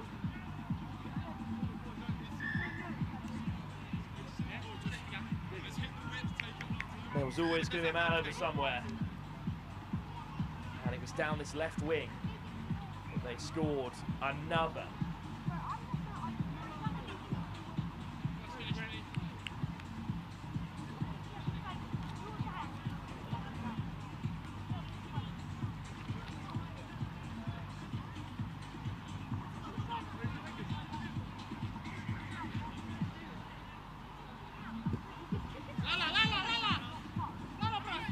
Bounce on the 22, always backwards.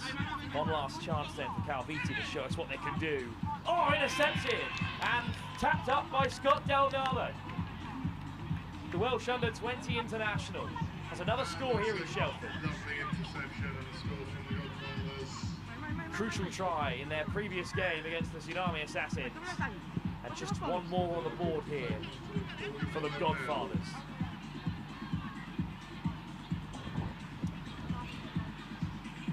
Around this well-established 7 setup.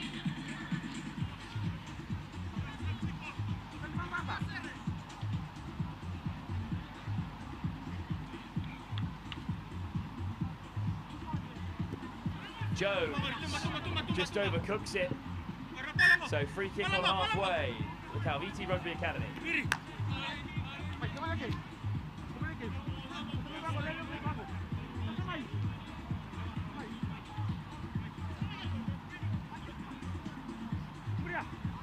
Switch on the inside. Nice step off the left through 2 defenders.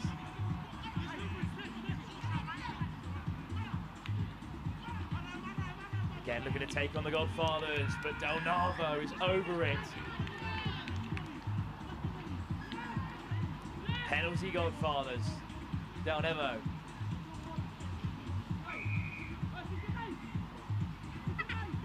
Godfathers still looking to play.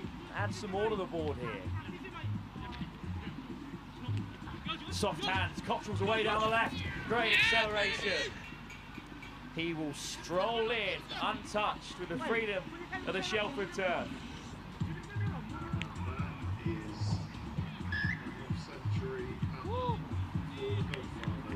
What a performance by the Godfathers. The most dominant of the day so far.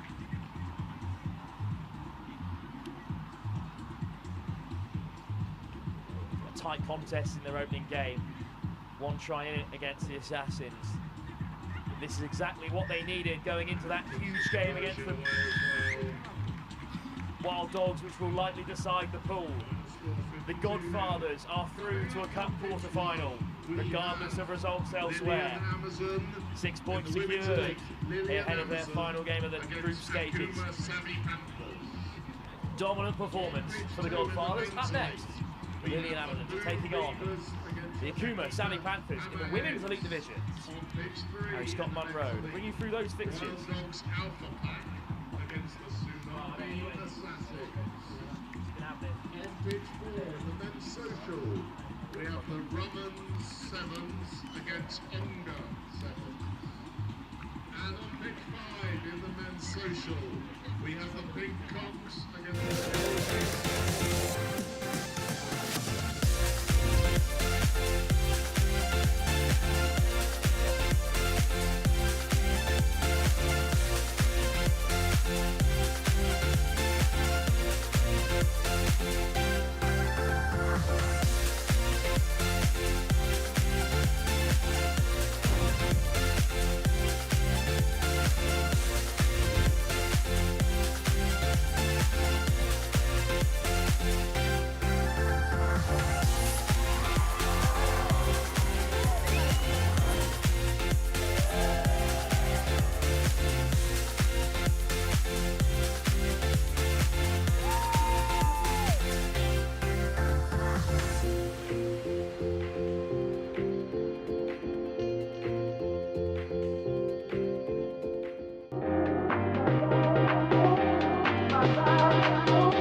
They started with a 17-10 victory over last week's runners-up Hong Kong.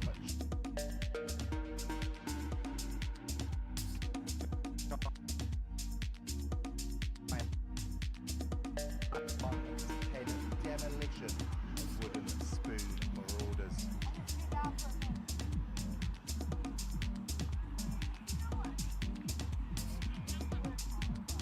Slight delay then whilst we're waiting for Panthers. Will this be a same-day delivery for Lily and Amazon?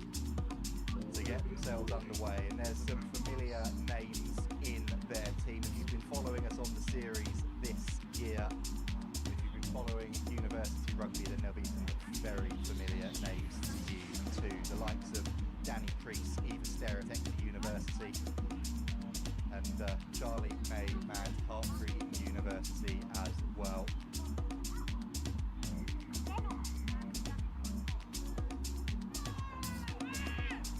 It's an exciting Lillian Amazons team. Only 9 players today, so they're going to have to go some.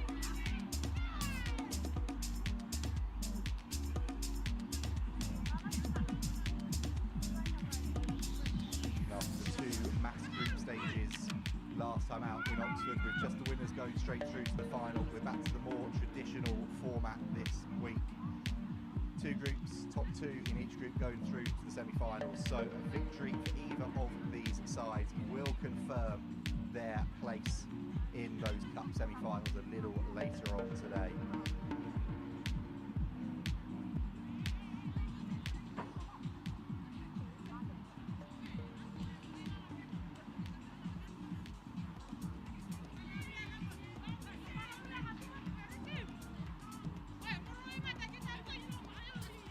It'll be the Savvy Panthers then that will have the kick-off here for this one. In fairness to both teams, we were ready to go a little bit earlier than the initially scheduled time, so we're just waiting for the clock to hit 20 past.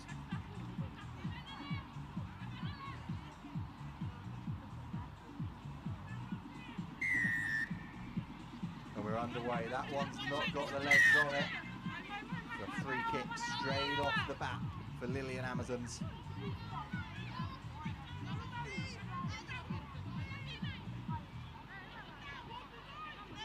Livy Savu with the ball in her hands.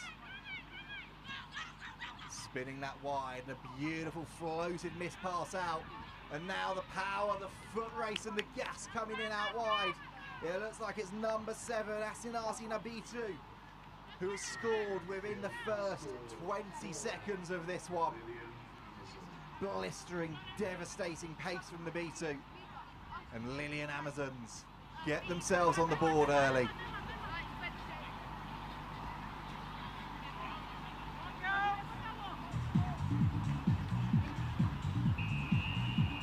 Conversion attempt drifts wide to a 5-point lead then.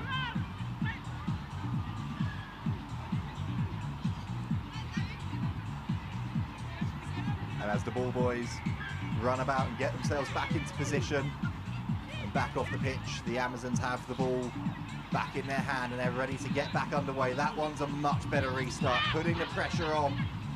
Savvy Panthers have collected it though, the wind picking up. And now it's the first opportunity to build, but they're going to have to do it from deep. That ball's bouncing as it's lofted wide, and the only option left is to kick. Tied it up in the backfield then by Lillian Amazons, and there's the step, the fend and the offload. And Savu now with the ball in her hands, assessing the options. Little out the back pass into Nasia Lasili. And now the step, the go, and it's a marauding break through the middle. Lucy Satir goes in for her side's second of the first half underneath the sticks.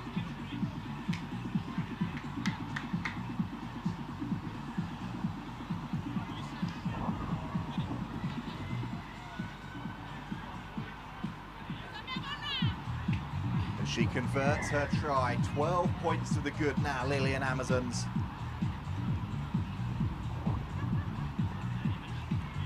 They have started this one at an incredible rate of knots.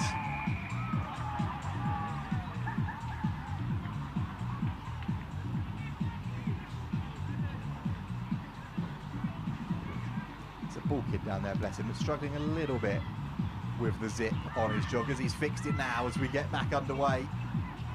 Not the most aerodynamic there. The ball is back in the hands again of the Lillian Amazons, and it's just an incredible change of direction, and it's an onslaught at the moment. The B2 has two. Savvy Panthers have barely been able to pause for breath. They find themselves 17 points down.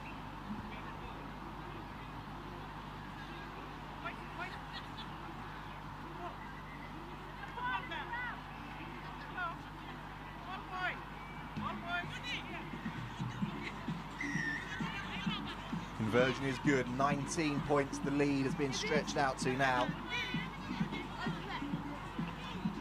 And Savvy Panthers, well, they're just going to want to get their hands on the ball. They've not had a sniff so far.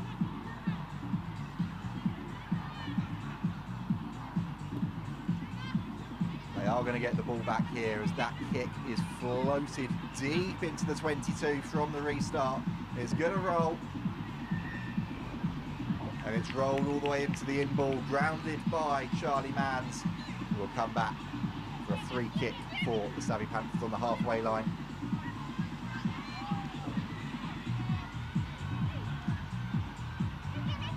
And after that brutal onslaught in the opening few minutes from the Lillian Amazons, there's some much needed time with ball in hand for Savvy Panthers, and now they're going to look to try and build. A step ago, and now the opportunity as Sterrett goes up towards the 22. There's Manns orchestrating things in midfield, getting the ball out to Bradley. And now it's Becca Lawn with the ball in her hands. She gets the offload away, but they've lost ground and the turnover, while the Amazons thought it was good. But the referee saw hands on the floor, and now Savvy Panthers can come again. The offload comes in. Bradley rides the first tackle, and she's up to the 22 now. Wind picking up, conditions becoming more challenging for the players out here on the pitches. But the hands have been freed to Danny Priest, and she's stepped and found a way through, and Savvy Panthers are going to get themselves on the board. And it's Danny Priest, the Exeter Chief, who scores her side's first of this second match.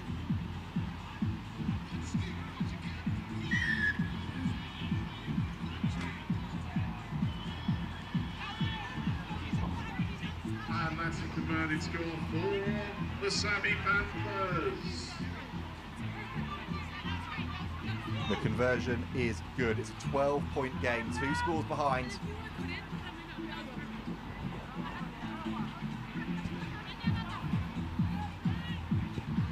But that was much better play from Sami Panthers.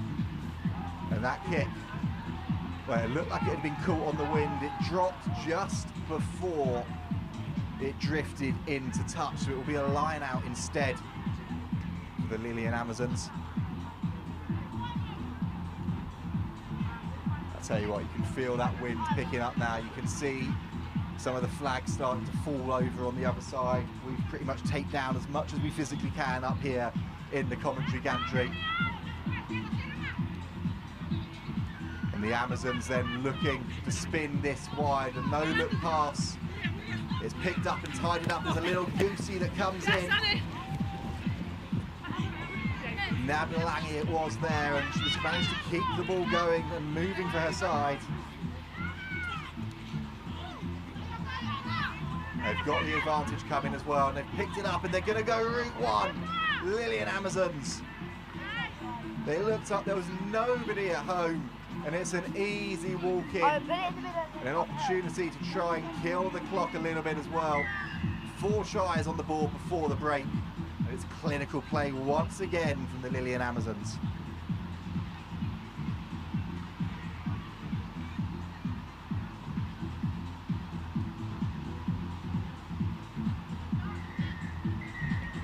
And that is the break. Stretching their lead, the Lilian Amazons, 4 tries to 1 at the break. It's a 19-point deficit for the Sami Panthers to try and turn around in the next 7 minutes.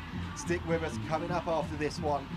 Same group, Group B in the women's lead. It's Hong Kong, China, Dragon Sevens against the Wooden Spoon Marauders. Both of them lost their opening fixtures, so they have to win to keep themselves in the hunt for those semi-finals. Hong Kong China Dragons were so efficient last week with the ball in hand. And then we'll be moving on to Group A in this one.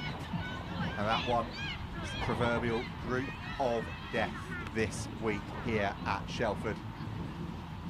7 more minutes to go first in this one though. And it's the Lilian Amazons in a commanding position.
Ready to get back underway then. We might have a slight delay to proceedings here, just whilst whilst our tournament organisers politely ask the Wooden Spoon Marauders side to make their way off where they've been warming up at the back of the pitch.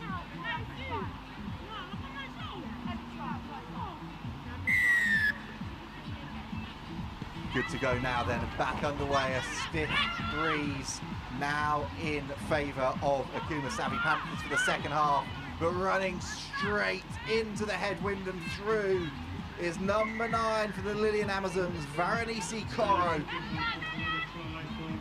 And her side have repeated the trick from the first half. 1 touch, 1 try, and they stretch their lead once again. And the conversion at 33.7. If you hadn't worked it out, So now I'm sitting out.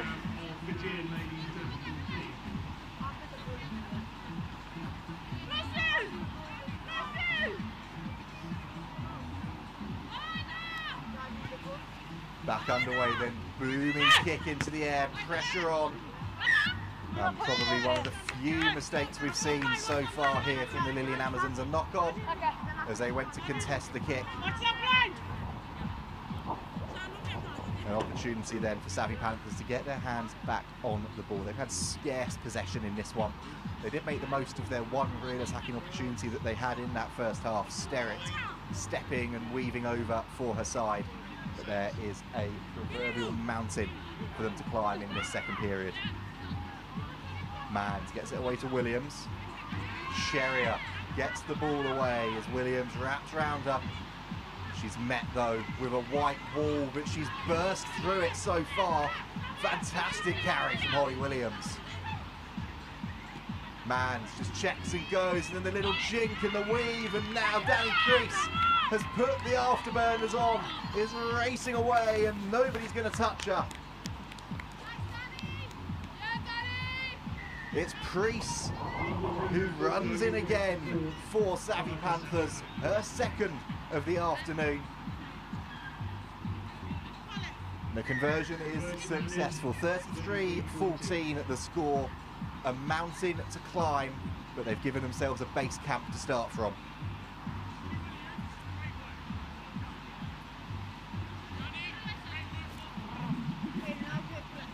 Alright, I'll put it in.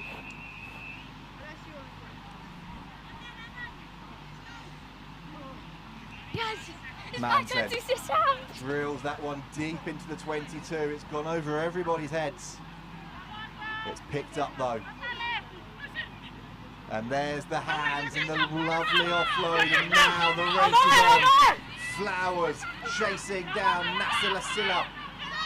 Flowers is keeping with her. She's got the tackle in, but Nasila Silla will not be stopped, and she goes in for another score for her side.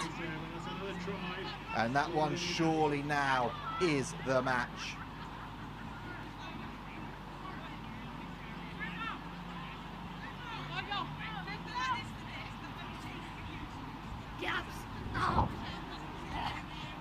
Really difficult conversion here from out wide. Had the direction, not quite the legs.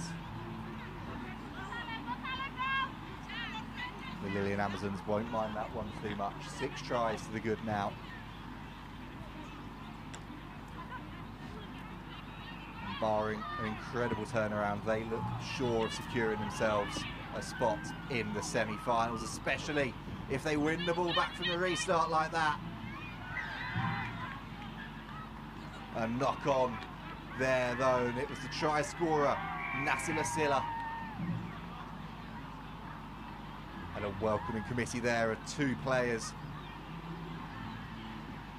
in dark blue looking to stop her. Coming up on pitch 1, we're going to have Hong Kong China Dragons. And in the end, the 2 players of the Savvy Panthers defensive unit did enough. Mads has seen space herself on the blind side. Chased all the way though. Savu putting her to ground and winning the penalty for her side.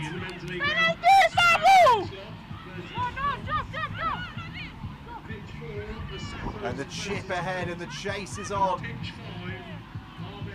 But it's tidied up by Flowers. She gets the offload away. So here comes Savvy Panthers again then. The game may be gone, but potentially points difference could end up being an important factor. But that's a little bit of hot potato there in their own 22 in desperation, and they've lost control of the ball. I was going to say, we saw it last time out in Oxford. There was a draw in one of the super groups, so it came down to points difference for who ended up finishing top and making it into the final. Shogun that ended up advancing at the expense of Hammerheads. Shogun ended up going on to win the tournament, so it does show you that every point counts, right from the first whistle to the last of the day.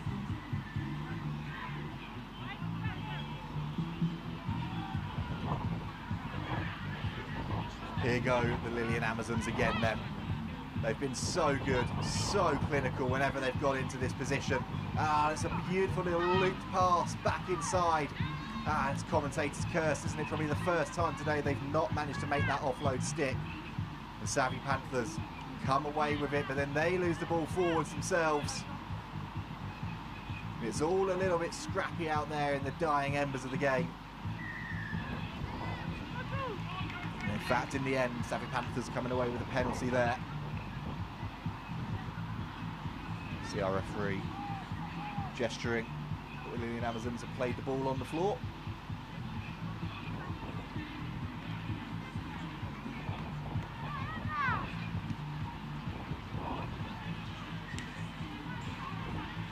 And Mans has cannoned that one into the main stand on the far side.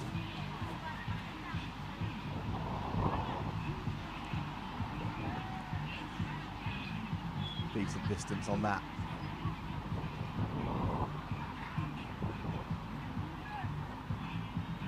University and Gloucester Hartpury player on her side.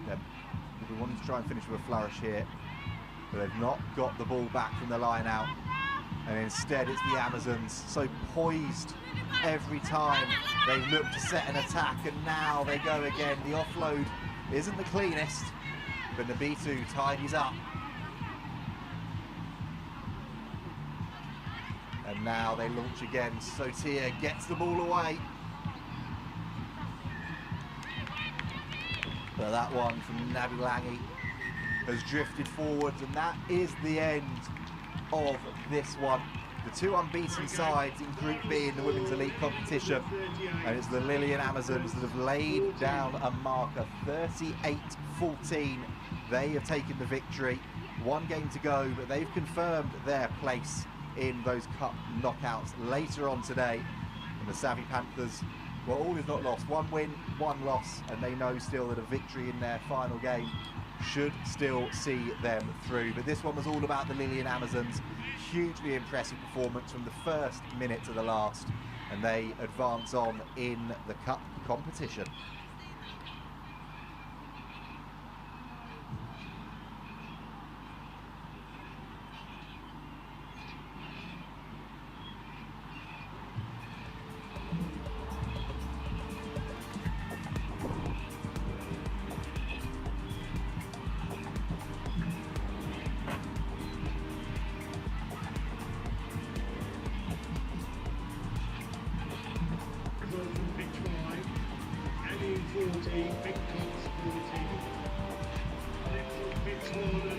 Encounter between China Dragons and WS Marauders.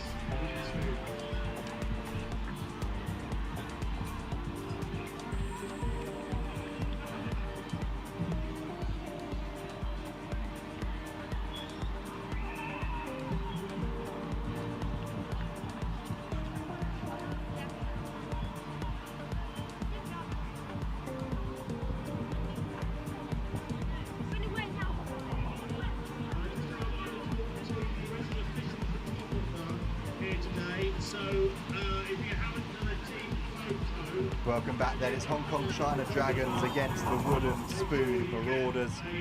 Hong Kong China Dragons 17-10. They were edged out by the Lilian Amazons in their first game. The Marauders, well, Savvy Panthers did a number on them, 41 points to 10. So both of these sides needing to get a win to keep themselves in the hunt to get through to the Cup semi-finals here in Group B of the Women's Elite competition.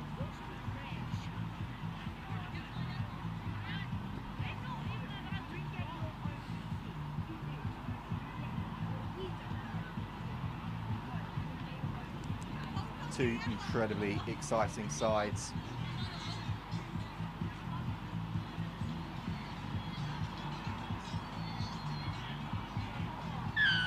Talent across both of them, and it will be Hong Kong China who get us underway.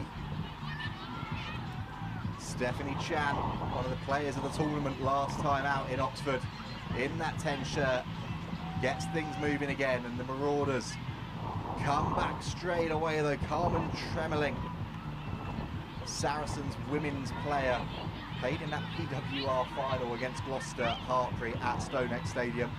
Loose head or tight head prop by trade. but she's going to be enjoying the wide open space here today at Shelford. At the moment though, her side are keeping possession nicely, and there is Tremeling popping up at first receiver. Gets the ball out, Sonny Bill Williams style. This has been a good start by the Wooden Spoon Marauders, looking to keep things moving, but then there's a breakdown in communication.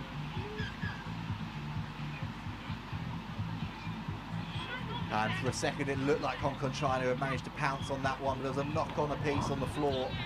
Both teams were scrapping for the ball. The Marauders can probably breathe a little bit of a sigh of relief there. But the first hand that went forward was a Hong Kong China one.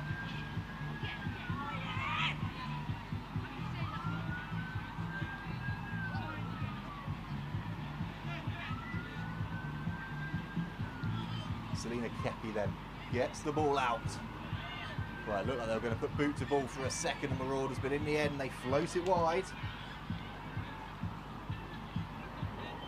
They continue to build and drift inside their own 22. Kepi again freeing the hands. Juliet Teague eventually has had enough. Puts boot to ball. And in the circumstances, under pressure, that was a very good nudge indeed from the Wooden Spoon Marauders, number 10.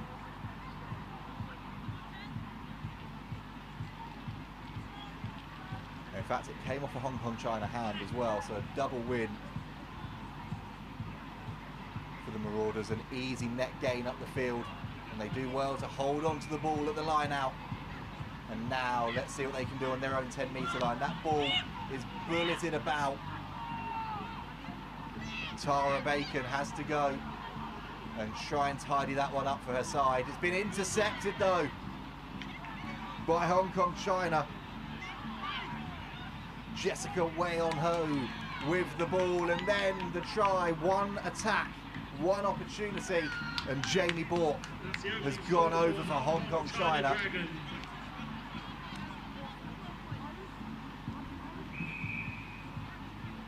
They've had to bide their time, put the pressure on, and then with devastating effect they've picked their opportunity and made their move. 5-0 then the lead for Hong Kong China Dragons.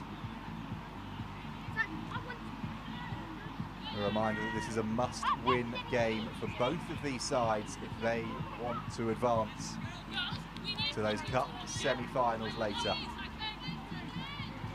They need to win this one and win their final game to have an opportunity.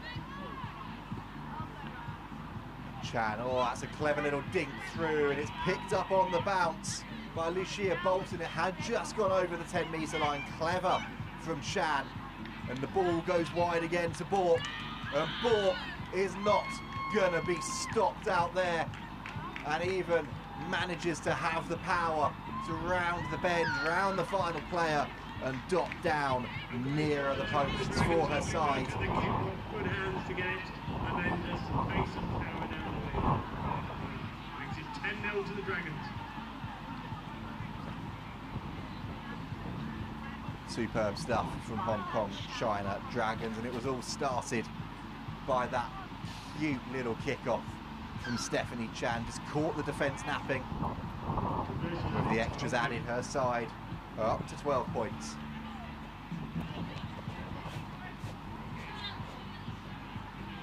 A couple of names in this Hong Kong China Dragon side that we were saying so much last time out. The likes of Kui Yi Lee. I don't think she's touched the ball yet. But when she does get an opportunity, she is devastatingly fast in open field. Chan sticks that one into the air. Tremeling is underneath it. Takes it well. But then she loses it as she hits the floor, and the show and the go, and now here come the women in blue again. And Bork's going to be fancying her first half hat-trick here, and she found it in the end, all too easy on the outside. I'll tell you what, Jamie Bork will not be minding that one bit. 17-0 the conversion to come, and it's a Jamie Bork hat-trick for Hong Kong China.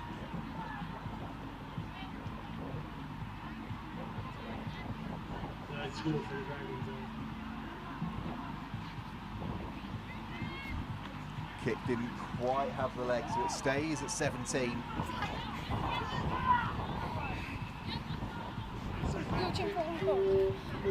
Who's taking the shot? It's been given an approving nod from one of the ball boys down there, so I'm hoping he's been enjoying the commentary that we've been bringing you so far today. It strangely just nodded at me randomly otherwise, but in the meantime, Wooden Spoon Marauders, they've been hit by a sucker punch. They need to try and find a way back into this one, but they're being put under such intense pressure. They've done well to work it out to the outside as they look to make the break. Wong Zi Ying was there to put pay to that opportunity for Kemp, and they've been forced to kick in behind again. Not necessarily the worst option, but it's been tidied up by Etta Kwong. And now there is the opportunity.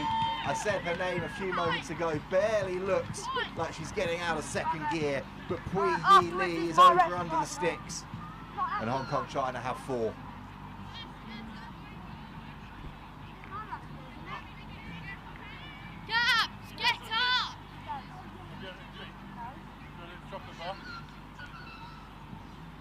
That score right before the break then, taking this one up to 24 points to 0. Hong Kong China, I think clinical is the word for that first half performance, I should say. They'll want to keep that going in the second half. Again, as we said in the last one, points difference could end up being a factor if teams draw and finish level on points. Wooden Spoon Marauders, well, they are going to need to try and find something special in the second 40.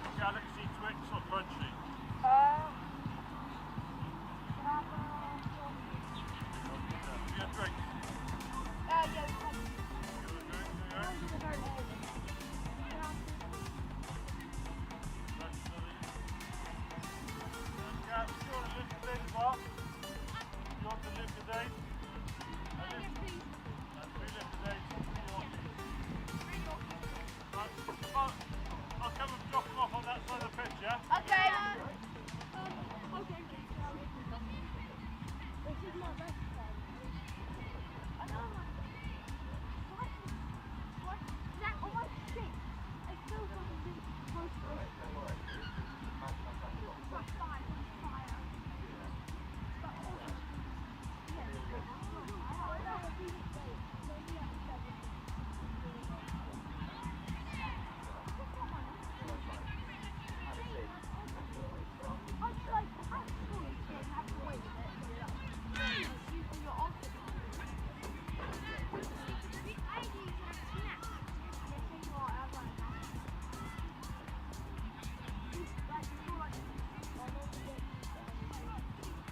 Nearly time to get back underway in this one. You wonder what the words of advice were at half-time from Cam Spencer and Andrew Quick for their Wooden Spoon Marauder side. Looking down the list here, Hong Kong China Dragons have got Robbie Ferguson in the coaching box. That's a little bit of a cheat code, isn't it? Getting someone that's been so established on the World Series in your coaching box. They've made a fast start again. The track back was wonderful from the Marauders. It had to be, because otherwise Wong Zi Ying was away. And then it's superb hassling and harrying on the deck from Wooden Spoon to force the turnover. But then the knock on as they look to go quickly. And when it's not going your way, it's not going your way, is it? And Wong Zi Ying bursts away. She had to check back inside a few moments ago. She's going to canter over here for her side's 5th. They narrowly lost out to the Lillian Amazons in their first match of the day, Hong Kong China. But they are showing why they are a team to watch for the rest of this competition. 29 points they now have on the board. Conversion attempt from Stephanie Chan just drifts wide. She won't mind that one too much.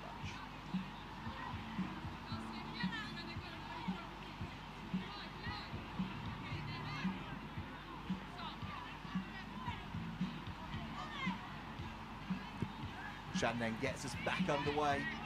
She's launched that one as deep as she can into the 22. Big collision coming in there. The penalty though, going against Hong Kong China. It's taken quickly, good hands there. It's a bit of a daisy cutter of a pass. But Kemp did well to hold on to it. And now Bacon searching for the outside, gets it away to Megan Kersey. Again, they look for the boot. That one has gone over the top to Tremeling. Well, we said she plays prop for Saracens. You could see it there with that fend and that carry. And it's got her side on the front foot, but they've still got an awful long way to go if they want to get themselves up the field towards the try line. They're running and playing. Then we'll run about. Then we see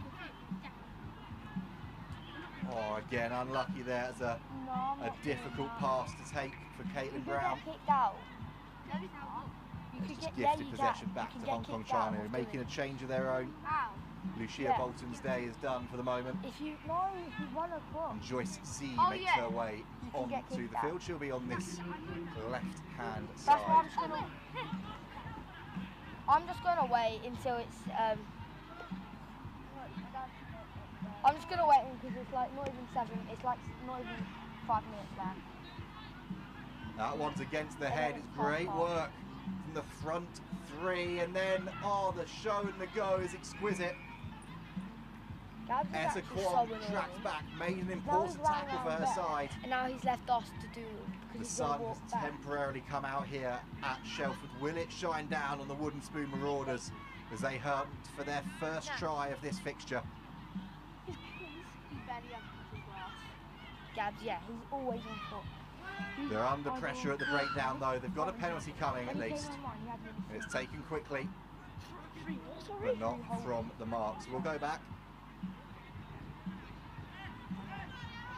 I mean, I eat a lot, but not that much. And touch is the call in the end. It's bouncing and drifting. A solid nudge in the end. Up towards the halfway line. Yeah. No, different ball. Can't go quick. Marauders there wanted to go quickly below it. You can hear our official saying there's a different ball. Have to wait.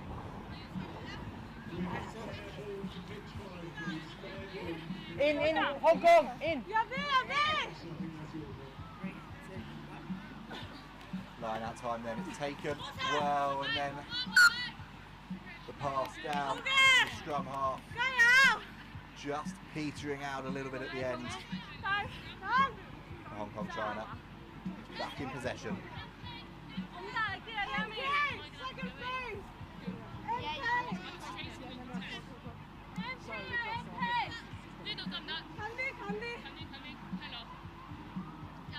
Mix things around a little bit there as well. Couple new faces on to the field. They're going to be under pressure here. Etta Kwong got the ball in her hands. She's got 3 kicks. Taken quickly, and you can hear the instruction already from Jessica Way on Ho, saying get it away quickly, and that's what they've done. Sunday Ho Z1 races away on the outside. Well, you heard that shout of go quickly. They've certainly done that. And Hong Kong China have pressed the accelerator once again, extended their advantage here on pitch 1.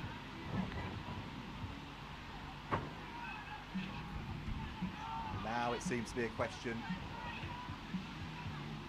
of how many. There can't be too much time left in this one.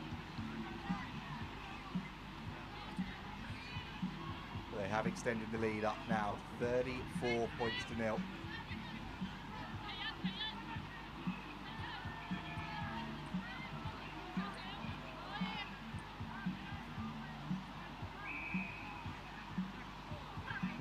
And again, it's one of those cute kickoffs that we saw in the first half, but this time Wooden Spoon Marauders are alive to the danger and get themselves a penalty. Taken quickly, and one of those in it when it's not your day, it's just not your day, and that's a disappointing way to bring up the final whistle. But in some ways it rather sums up the fixture. Wooden Spoon Marauders doing an awful lot of good work, but not able to hold onto the ball for long periods of time. It's Hong Kong China Dragons hitting back from their defeat in the opening round to get a win on the board and give themselves a shot in the final round of fixtures of making it to those cup semi-finals. We now turn our attentions to Group A in the Women's Elite competition, and we'll be back with you very shortly.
Well, the wind has picked up again here. Nearly had our commentary notes taken away from us and out onto the field, but we're continuing the Women's Elite competition. It's the Boom Beavers taking on the Wild Dogs. We wait for our officials to make their way onto the field. It's felt a bit lonely up here in the commentary box so far. I think it's safe to say today for myself and Wilf, but we finally have some friendly faces coming and joining us. Great to have you. How excited are you for this one? Very, very excited. So there's some familiar faces in Beavers that we know from playing with Wild Dogs, and also it's a very big game for the two of us because we are very big rivals. We have had each other's mascots stolen by each other, so this one means quite a bit, but yeah. Definitely means a fair amount. Friendly rivalry off and on the field. Like you said, there's obviously players that have played for both teams all over the place, but some really good experienced players that have got EWR experience, Prem 15's experience, but have got an awful lot of experience on the Sevens circuit as well. You're probably more Wild Dogs affronted than the Boom Beavers team, but give us a rundown on some of those players for us to look out for. So definitely Kirsty Exley and then also Alex Kane. So they both made their 50th cap today for Wild Dogs, so big game for them. Also we have quite a big amount of OA's players in our Wild Dogs team today, so coming off the back of that win at Twickenham for the Papa John's Cup, they're full of confidence today. They will be indeed, and that ball has gone straight into touch, bouncing away from the restart.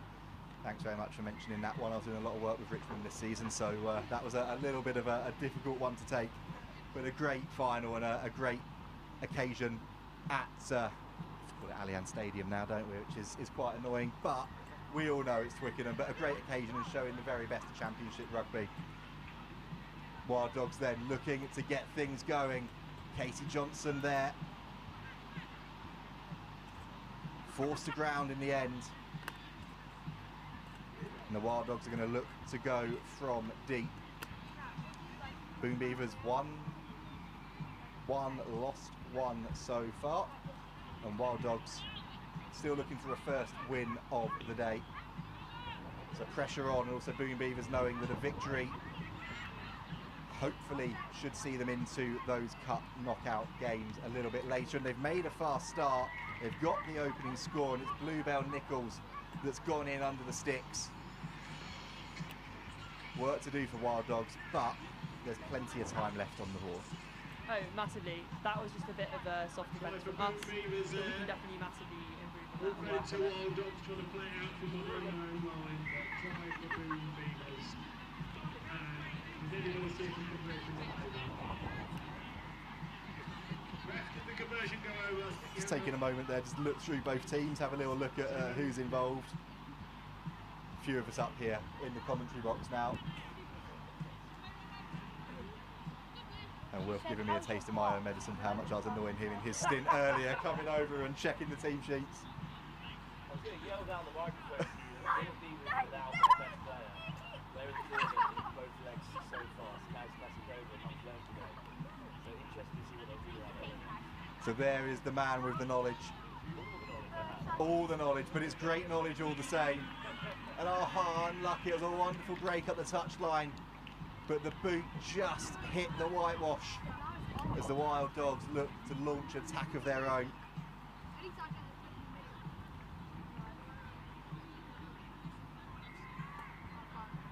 We'll see what happens here from this line out. Taking their time over it.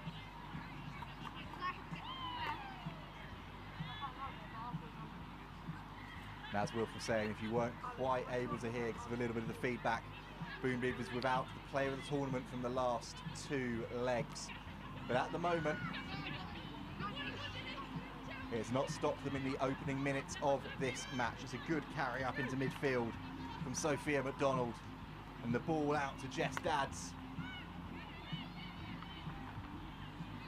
Well, there was space, but the Wild Dogs initially tidied it up well. Oh my goodness, how on earth has she got through there? Chloe Broom with a Houdini act, whistling, weaving, and somehow going through a gap that looked like she had no right to get through. And Boom Beavers extend their advantage here. Great score from Broom. 12 points the lead now. Conversion coming. That one drifts wide, so a little bit of work for the Wild Dogs to do there. But yeah, Chloe, like I said, everyone knows everyone on the circuit. Chloe Broom's got that experience with Saris, with DMP, but one of those rock solid players that you love to have in your 7 side. Oh yeah, massively. Everyone hates playing against her because we all know that she can make something out of absolutely nothing. So just trying to make sure we pin her down and get her onto the floor is going to be key in the rest of the game. So that is going to be the key. There's still plenty of time to go in this one. I think in fairness, Wild Dogs have not really had a touch yet with any attacking gusto. Been stuck down deep in their own 22 and they've lost the ball from the restart again. McDonald tidied it up. Broom, that time she's marshalled well. And now Boom Beavers look to come back the other way. It's a big carry coming in there. Mira Brooks, and they're fighting and scrapping. And they're 5 metres away from the line. And surely the opportunity out wide, a simple 2-on-1. There's a polite round of applause coming in from the far side as that score goes in. And Boom Beavers have their 3rd of the day.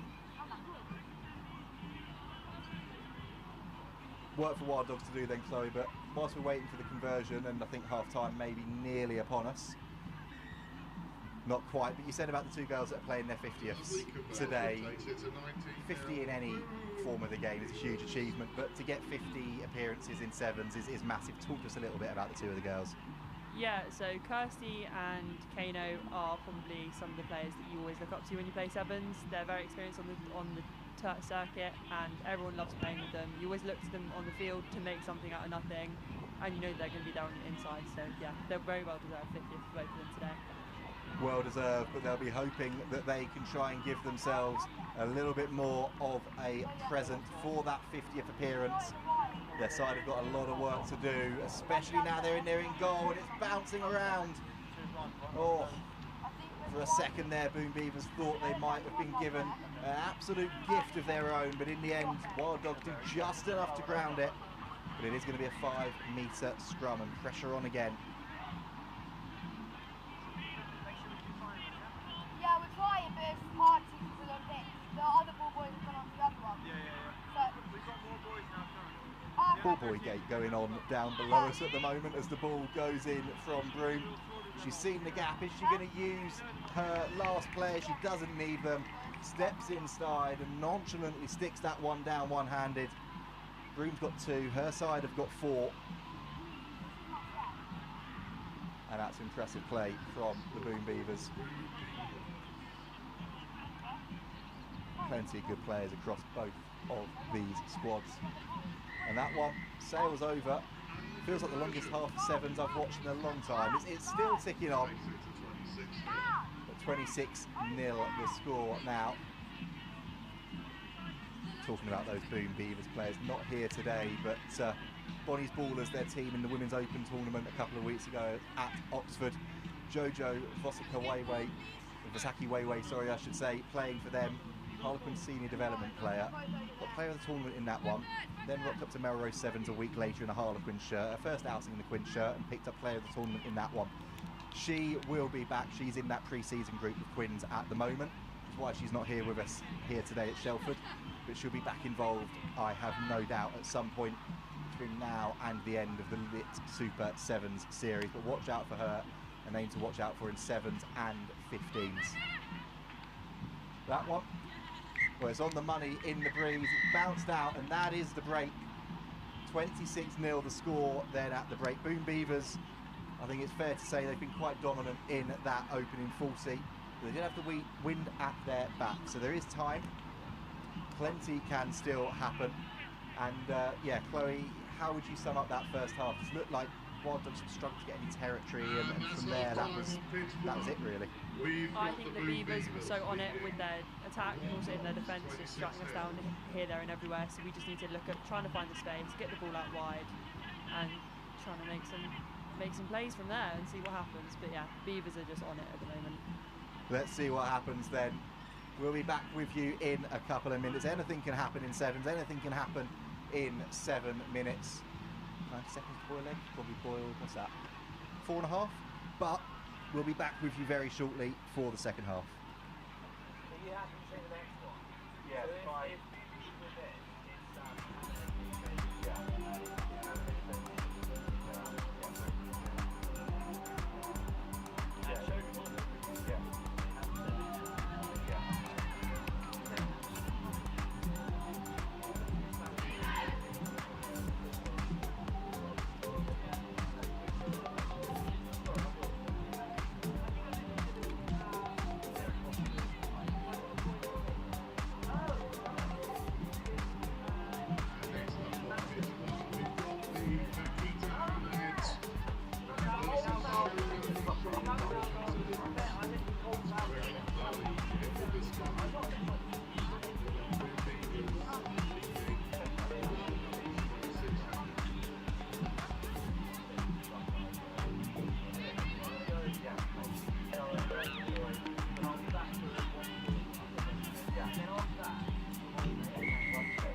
I was going to say back underway for the second half, but it's gone straight out on the full.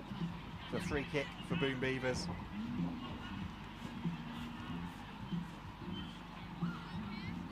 As Chloe was saying in that first half, plenty of experience, plenty of exciting names as well to watch out for in this Wild Dog side, but they've just got to get their hands on the ball. That's a brutal fend coming in, the offload is good. Brooms wrestled to the ground by Ella Broadfield. I think I'm right in saying Exeter University's Ella Broadfield.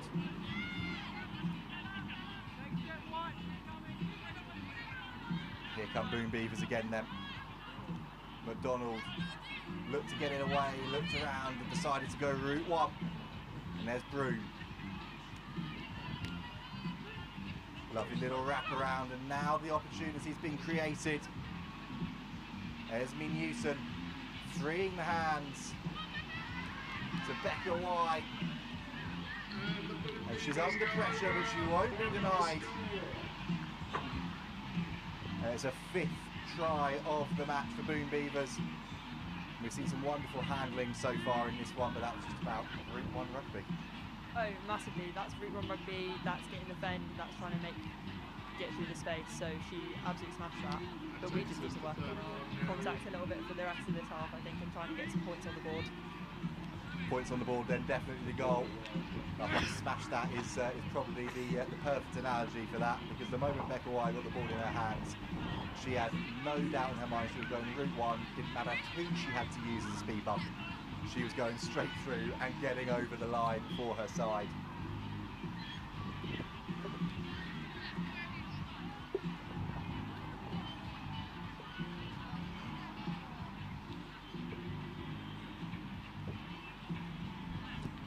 Back underway again then. Bell Nichols it was. And now there's Exley. We've barely said her name with ball in hand. But an opportunity now for her and her side to build some much needed possession and ball in hand, and then I've cursed it straight away. Commentators curse in all of its glory there. The moment you give it a shout out, the ball goes back to the opposition, and here come Boom Beavers again. Searching for the outside edge. That tackle is a really strong one, and I have to say, I think that's a tad unfortunate there. Abby Jones looked like she'd released the ball before she went into contact. It doesn't matter too much in the end with that knock-on coming in. An opportunity from the scrum here with some fresh legs coming on. Chloe, I might have cursed it, but we did get a little sight there of what Kirsty can do when she gets the ball, and it's really dangerous. Like I said, it's to get the ball in your hands. Yeah, she's one of the most dangerous players we've got. A bit of commentator's curse, I definitely think. But yeah, once we get ball in hand, the girls are unstoppable, so I think just making sure we keep simple passes, straight to hand, trying to play edge to edge, and we can get there. Well, edge to edge, as Chloe was saying, you can see both teams have been searching for that edge and trying to find it throughout this one. Here come Boom Beavers again. Big tackle coming in, and then the ball is spilled forward. The knock-on advantage is coming, so they're going to want to play it. The ball seems to be a little bit like a bar of soap out there at the moment. It's not raining yet. I might have cursed that one again. If I have, I will apologise to everybody that is here in attendance today. But Wild Dogs will have the ball. Time off at the moment though, as a player down, just receiving a little bit of treatment on that far side. Whilst we're waiting on that, Chloe, we've talked about sort of the depth that both squads have got, people being switched in and out, but for people watching on at home, how important are those substitutions during a match? They're so important, so making sure that when you're giving it all your all, you've got people you can rely on to come on and give it all their all as well, and make sure that everyone's giving 100%, and it also adds that everyone's diverse in how they play, and it adds that bit of flair, and everyone can add their specialties, so whether they've come from 15s or they just play predominantly 7s, it allows that mixture of different talent and different skills to be shown on this pitch, like what's going on with Beavers and us today.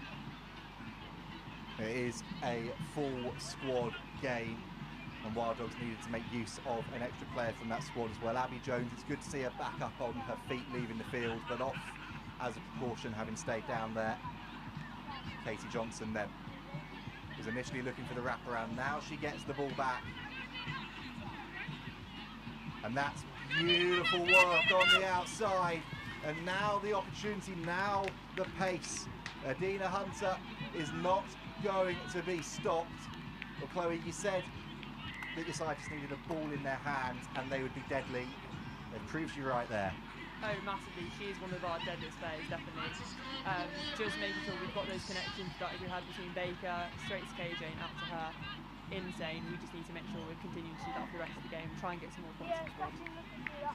Points on the board, the name of the game. Points difference could also be important at the end of the day. We're saying earlier on against Oxford a couple of weeks ago, Shogun and Hammerheads ended up drawing, went down to points difference for who actually got through to that final. So every point does count in the grand scheme of things. It might not feel like it at the moment, but it could be a really important try. Oh yeah, massively. The girls know that every single point they score counts towards something, so making sure that we're not trying to focus on that pressure, but you've always got it in the background when you are playing. Katie Johnson then with the ball in her hands. England under 18s, Saracens as well. It's been picked up beautifully, and Baker with the ball in her hands. And Baker, well, I was going to give her so much credit for the footwork to get over the line. She looks like she's in a little bit of pain there, the way she went over, so hopefully she's okay. But 2 strikes, 2 tries. A really impressive play again, but a little bit of concern down there for Alex Baker. Oh yeah, massively. Just the way she landed, hoping she's okay, but she is one of our standout players. So coming from Loughborough, she's been with us in the Wild Dogs for years, and she's just an unreal talent, and everyone's happy to have her around all the time. We'll take a brief pause whilst Baker gets some treatment down in that in-goal area. It was a wonderful, vicious step off of that left foot to get away and get the try. It will be conversion to come, 31-12 the score.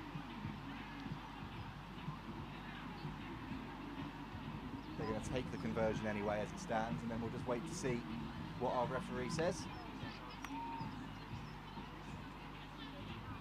So no extras.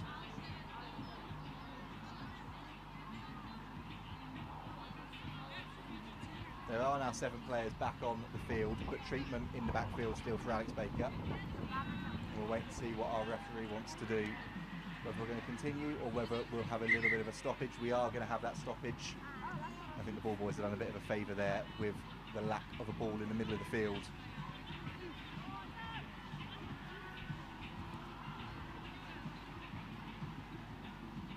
Alex Baker is now back up on her feet, which is good to see, walking a little bit gingerly as she makes her way back off, making her way off under her own steam, which is the main thing. Johnson gets us back underway again. It was all Boom Beavers for most of this game, but there's been 2 brutal counter punches come in from Wild Dogs.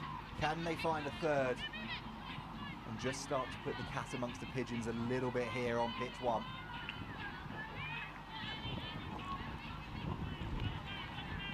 Broom, she was stepping left and right and back and forth, desperately trying to find a supporting player. She found one in the end. And Boom Beavers come again. Broom picking it up, getting the ball out to the supporting players, and now they can build again from distance.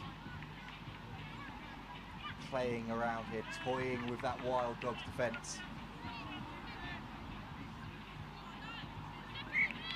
And I was about to say, oh, that's really clever play coming in there from Anstead, but there was a knock on, and that is the end of the match. A bit of a strange way for it to end. And in the end, Wild Dogs have the last save. It's Boom Beavers who come away with that victory, give themselves an outside sniff of getting themselves involved in those top placings at the end of the day. Chloe, that was an attritional game. I know you'll be disappointed with the result, but some really big green shoots for your side at the end there with 2 wonderful tries. Oh, massively, and it's always about developing that connection within your team and developing good plays. So even though the score didn't go our way, having those green shoots is all worth it, because it keeps showing how important Sevens is during the summer and as a circuit for all these players. And before we move on to the next game and we talk you through that, you talked about the circuit there. We've got a few minutes until this Shogun fixture gets underway.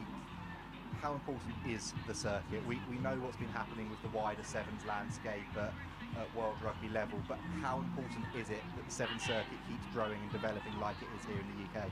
Oh, it's massively important. It gives people the ability to be able to show what they're like at Sevens and express themselves in a different form of rugby, and also the amount of girls we've had overall through the circuit that have progressed from playing summer rugby up into GB or whatever team they're in has been unreal. So being able to keep the Sevens going, keep developing and nurturing these players, and be able to test where women's rugby and where men's rugby can go in the UK is extremely important.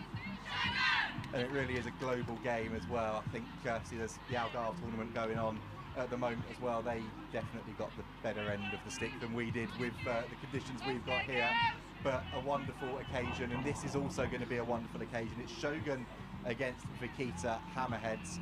We're going to take a very short break on the mic whilst we get our teams ready, and then we'll be back for this one. This is going to be a mammoth contest.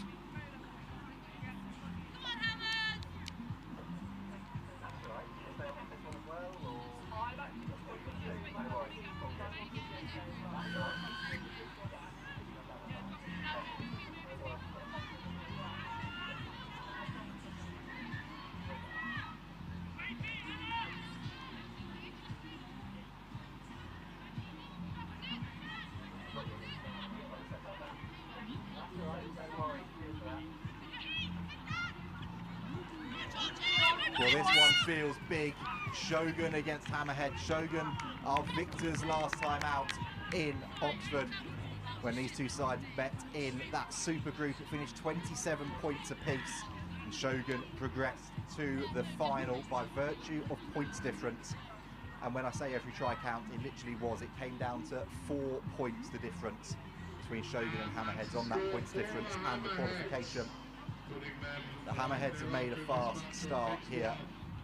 and this is big. Shogun, well, they should be through, such is their points difference. 2 wins from 2.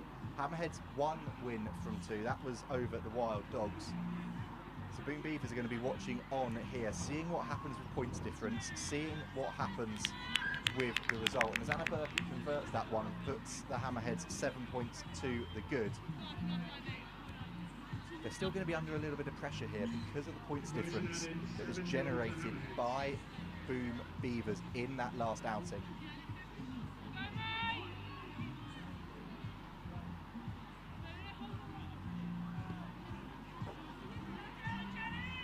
That ball is bouncing and bobbling about, and Shogun picking the ball up, spinning it and flinging it out.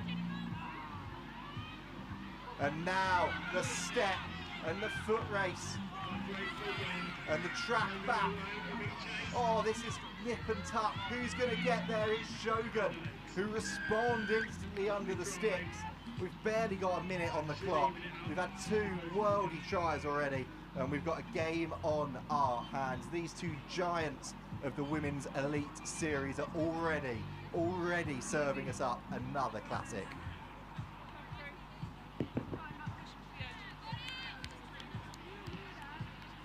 That's 7 points apiece.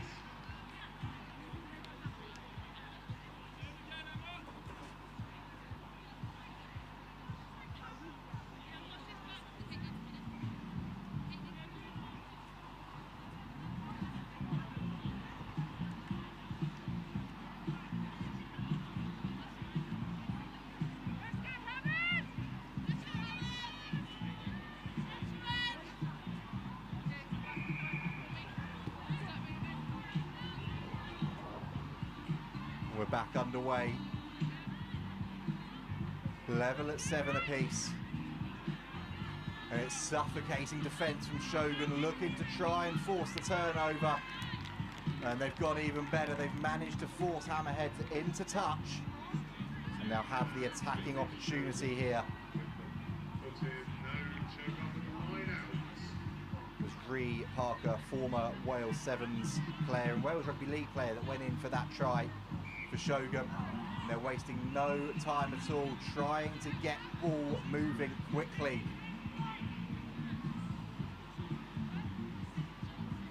Picking the opportunity, pinning the ears back, and now the foot race again. Nobody is going to stop Bethan Atkins.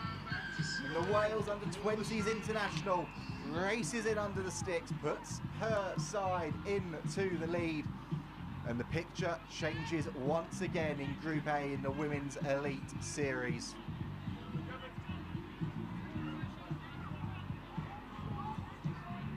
Rampton taking her time over this one. Slots the extras, 14-7 her side lead. And pressure is on Hammerheads. What have they got in response? They made a fast start. They're going to need a fast comeback.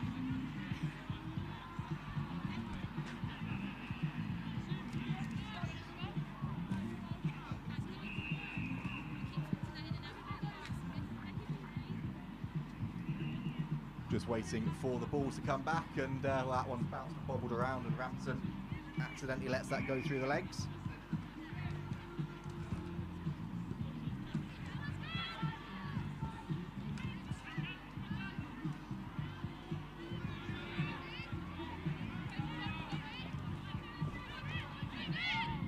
Opportunity then, Anna Burkett it is. Fighting with everything she's got, but she's penalised on the floor. And Shogun take it quickly, but not from the mark. Back they come, says our referee. And they've opted for the scrum, looking to trust the power game here. Opting for the scrum there, and penalty, quite interesting move. Maybe they're going to go for the pushover.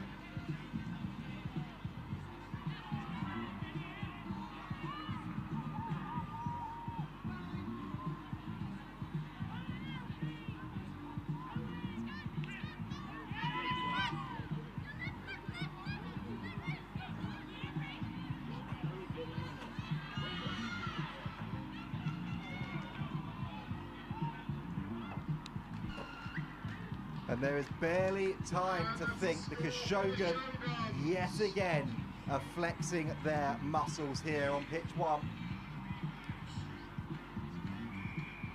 A wonderful score again. Couldn't quite see if that was 7 or 9. It was either Ree Parker or Jazz Rampton there, racing away for the try. And Hammerheads are in a big spot of bother. Confirmation that it was Jazz Rampton with the score. You got it, you got it.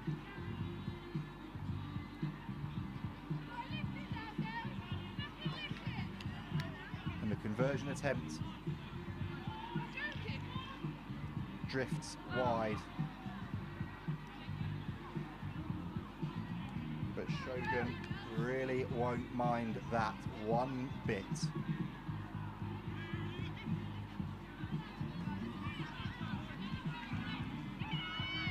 Pressure coming on again. It's relentless at the moment from Shogun.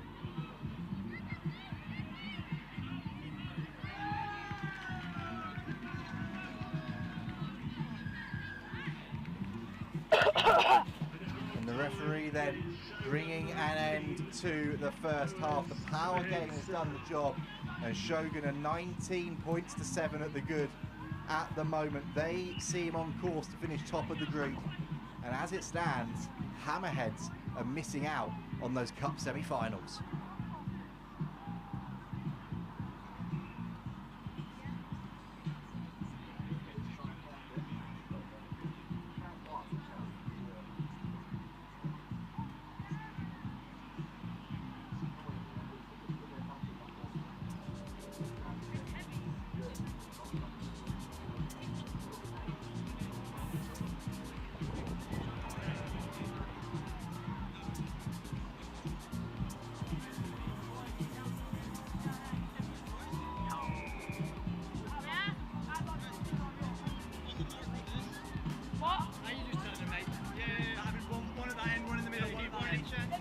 I'll go in middle. Yes, please, yeah. Cam, give me a ball. If I know, mate, balls in the middle's fine. Balls in the Yellow. middle, one on each corner, yeah. Or one ball in each corner, ball in the middle. I did the right corner.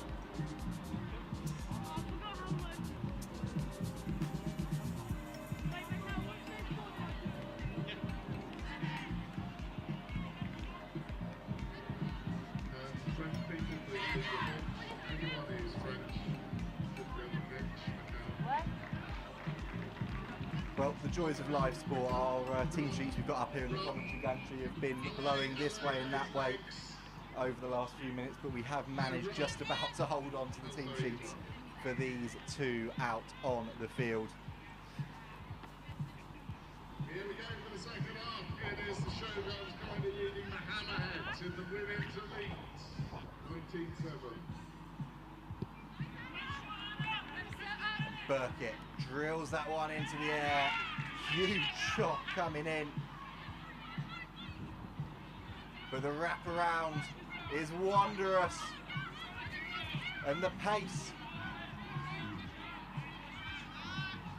is exquisite. The tackle even better though. Shogun starting at a race and not. Surely they've got to score here. Surely they've got to go in. There it is. It's Emma Hennessy, the number 5, with that distinctive red bow in her hair. She extends the lead again for Shogun.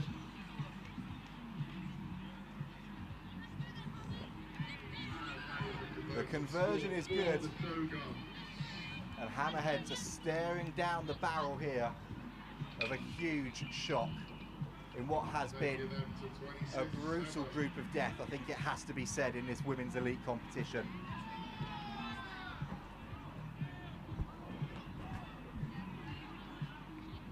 Shogun, Hammerheads, Boom Beavers, Wild Dog Alpha, all in the same group. That is brutal, and it really has been survival of the fittest to try and get through in this one.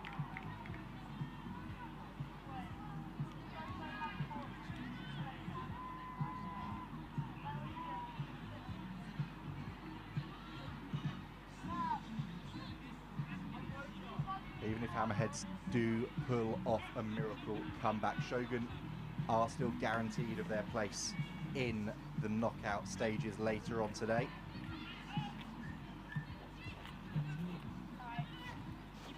There's Louise Burgess on the ball, getting it out wide. And a first touch in anger then for Georgie Lingham, the GB Sevens international.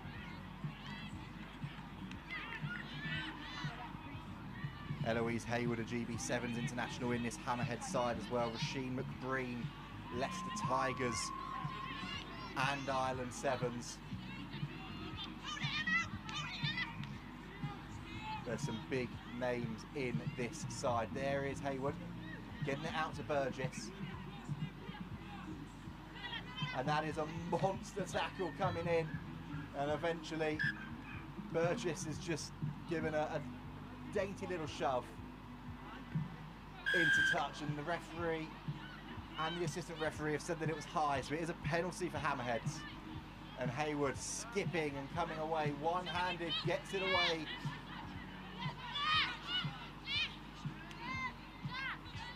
And now the phase is being built. Hayward spins that wide. It's a Hail Mary of a pass. And the pressure is coming on here. Shogun are putting on a clinic. Lingham buffeted backwards in the tackle. And Hayward picks it up. There's an offside penalty coming her side's way, so she goes quickly with it. It's bouncing around, and Rasheen McBreen now with the ball in her hands. A back row in the 15s game. Some engine on her as well, but she's been penalised. Holding on, the turnover was good. And Shogun come away with it. Bethan Adkins with the carry. Uli Barry the next to have a go.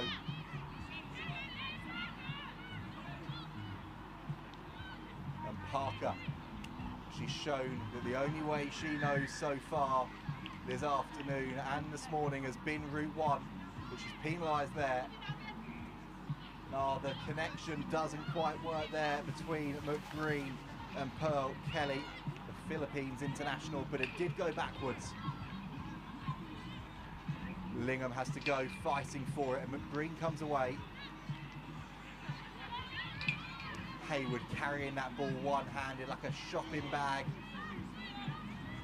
drifting in the breeze, and it's worked wonderfully for her side. They're up to halfway, but a crucial tackle comes in on the far side.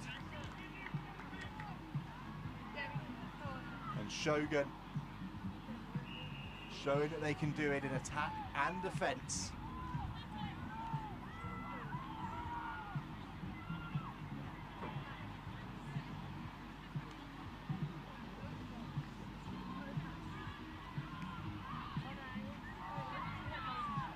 Do feel now, the scoreline as it is, that the hopes of the Cup semi-finals might be starting to drift away from Hammerheads.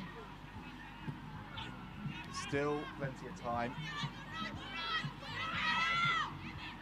and they will look to respond in the plate competition, but at the moment it's not going their way. That one has gone forwards. Everything Shogun have touched so far has turned to goal. Everything Hammerheads have touched, sadly, has turned to Shogun possession.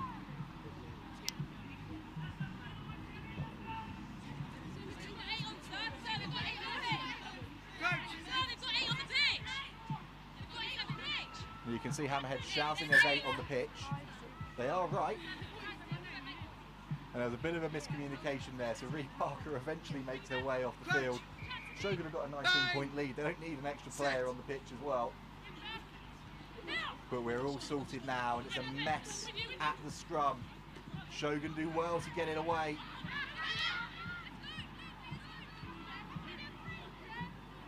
And the pressure comes on again. Maddie Major is onto the field for Hammerheads. But Shogun are flexing their muscles here. Drawing a penalty as well for a high tackle.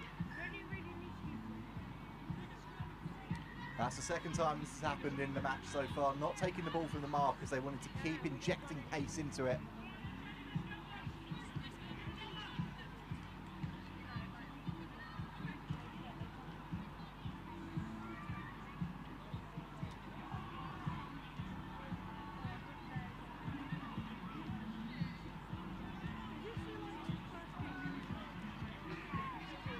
scrum time then.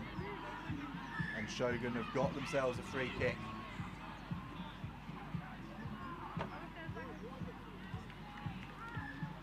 And in the end, they decided that's enough. Job done, top of the group secured. Shogun go through to those cup semi-finals, going 3 from 3 in the group. And well, we keep saying that this has been a group of death in the women's elite competition, but it's taken a victim, it's taken Hammerheads, and they drop down into that plate competition.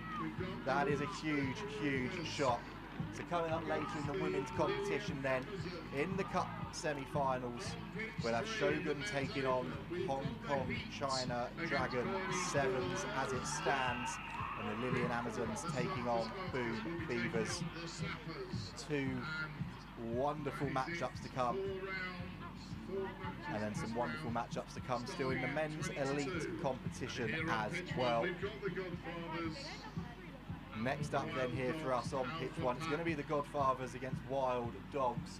They'll be hoping to go one better than their women's side did a few moments ago and pick up a victory in this one. So we'll be back with you very shortly with the dulcet tones of Wilf Kemsley.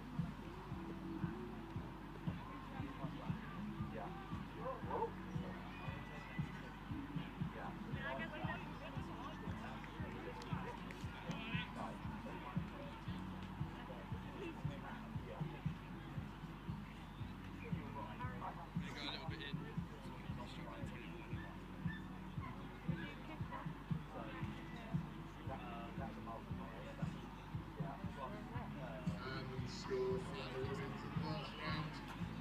Oxfam 22, Cambridge University 30.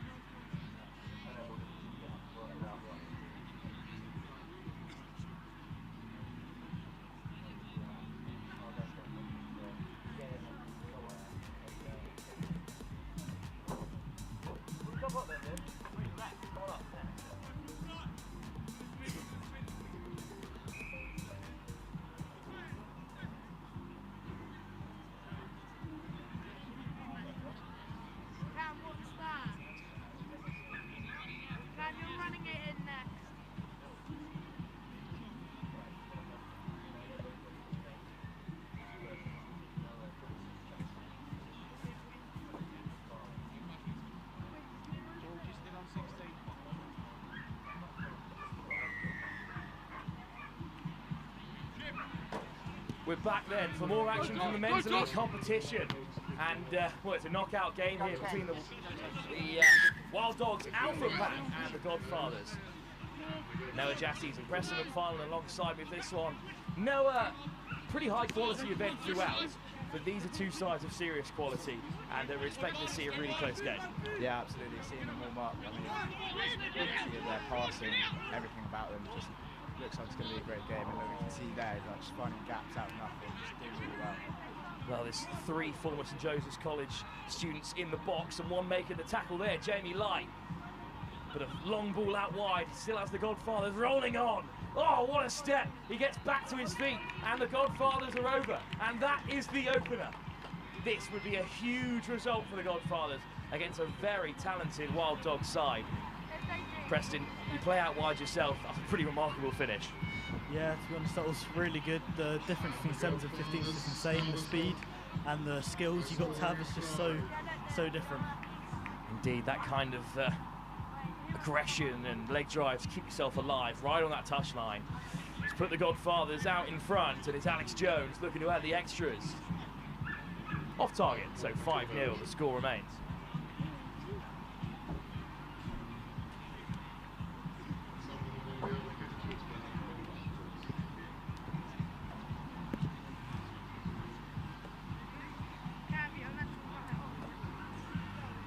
So it's going to be the Godfathers to get us back underway as well.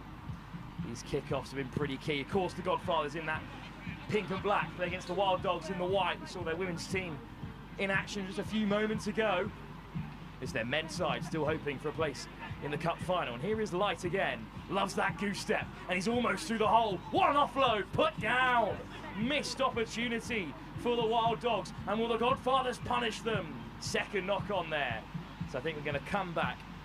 And it's going to be a scrum for the Godfathers as they look to go further ahead. Just having a look at this men's elite division. And, well, the Wild Dogs, they need a win here. And they need the Kaiviti Rugby Academy to do them a favour and to beat the Tsunami Assassins. What a start to this game. Scrum then for the Godfathers. No, they just keep their width so well here, the Godfathers. That's going to really test the Wild Dogs. Yeah, absolutely. We can see the winger here with the very vibrant orange boots. He's holding his weight way wider than the Wild Dogs. And look here, it's going to come out wide hopefully, and we'll just see how it's just going to expose them. Nice footwork though from the Welsh under-20 international, Scott Del Nevo. And they do go back to the short side, lined up, but the ball is free. Over the top they go. And here goes Bonnick. Oh, well, the ball is loose. And the man who grabbed the first half hat-trick in the Godfathers' last appearance against that Kaiviti Rugby Academy is forced to hand it over. It's going to be a line out for the Wild Dogs. Well, there's some serious talent in the Wild Dogs side, even if they were defeated in surprising fashion by the Assassins. They're behind on points difference by 15, level on points, so a big win is what they need. At the moment, they're behind. Little show and go. Might free up the space. Del Nevo gets back well. Scott, leave it. Watch blind. Watch blind. Go yourself. Go yourself. And then a snipe down the left-hand side. Away they go. This could be the Wild Dogs on the board for the first time. It's Oliver Chandler-Sullivan. He's been in action on the series already in Mavericks colours, but this time Chandler-Sullivan for the Alpha Pack has an equaliser and a chance to put them in front. Preston, that's just good game awareness to spot the space and snipe down that blind side. Yeah, I mean, you always got to watch your blind side, and it's unpredictable what could happen in sevens, so you just got to take opportunities, really. And that's exactly what the Wild Dogs have done. Chandler-Sullivan forced to cough it up. Well, a draw does them no good. This is the chance to put themselves ahead through Ali Reid. Reid, oh, it's calling the wind, but it's just clipped the flag at the top of the right-hand post and gone over. That's 7 on the board. Wild Dogs in front.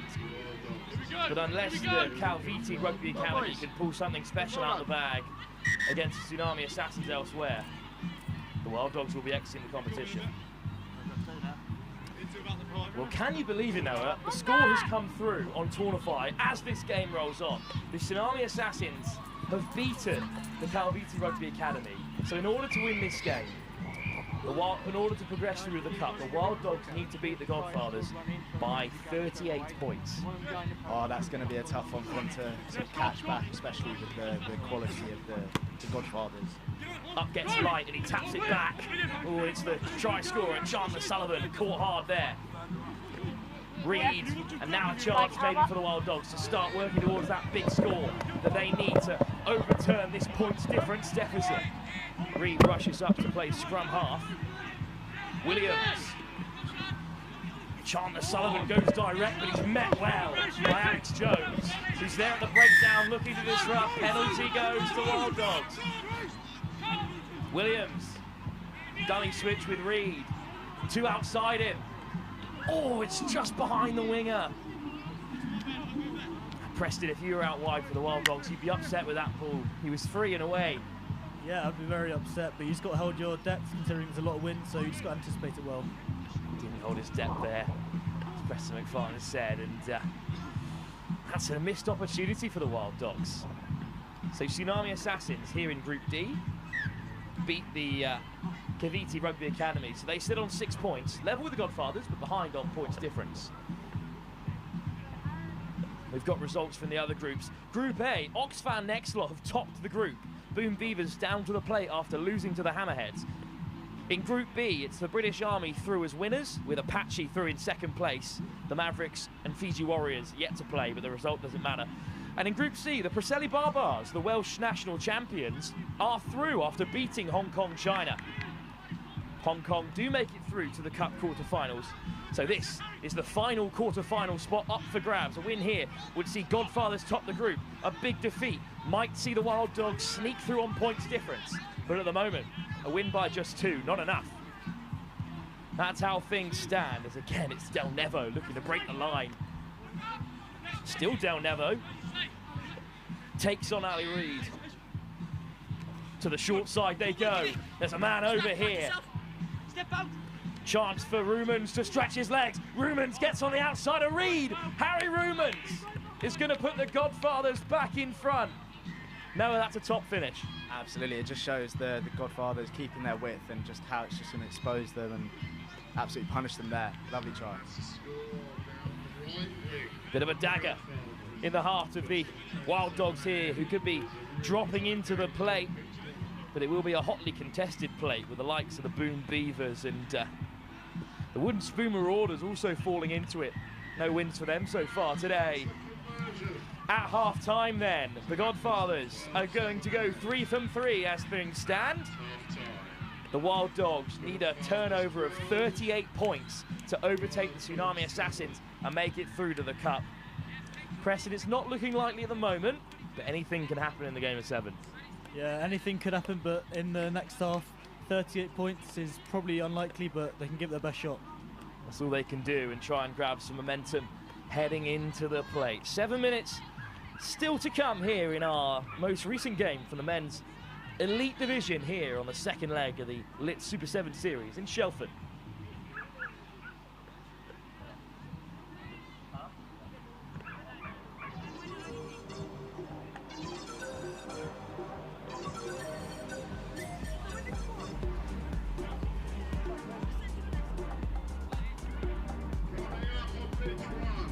We have a men's social game. The Sevens versus Sevens. That's coming up after this match. Second half of which we're going to be very shortly.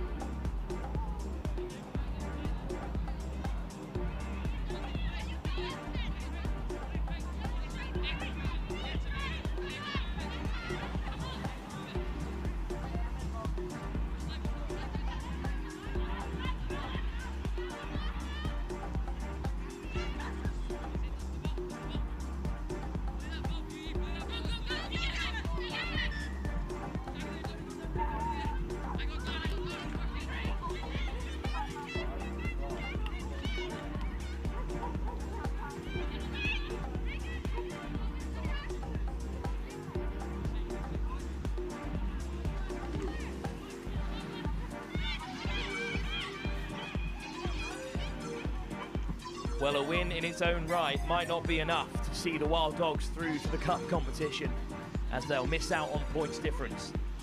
But it would be great momentum going into the plate. On the other hand, the Godfathers, who lead at the moment, could secure a perfect start to their Division 1 ambitions here on the second leg of the elite circuit of the Lit Super 7 series. Alex Jones to kick us off again. Good contest, won by the Godfathers. And Harry Morgan Grant, real talisman for the Godfathers, is back onto the field. He's at scrum half. Hard line, but it's been knocked on in the process by Jack Connor. Noah Jassie's still with me for this one.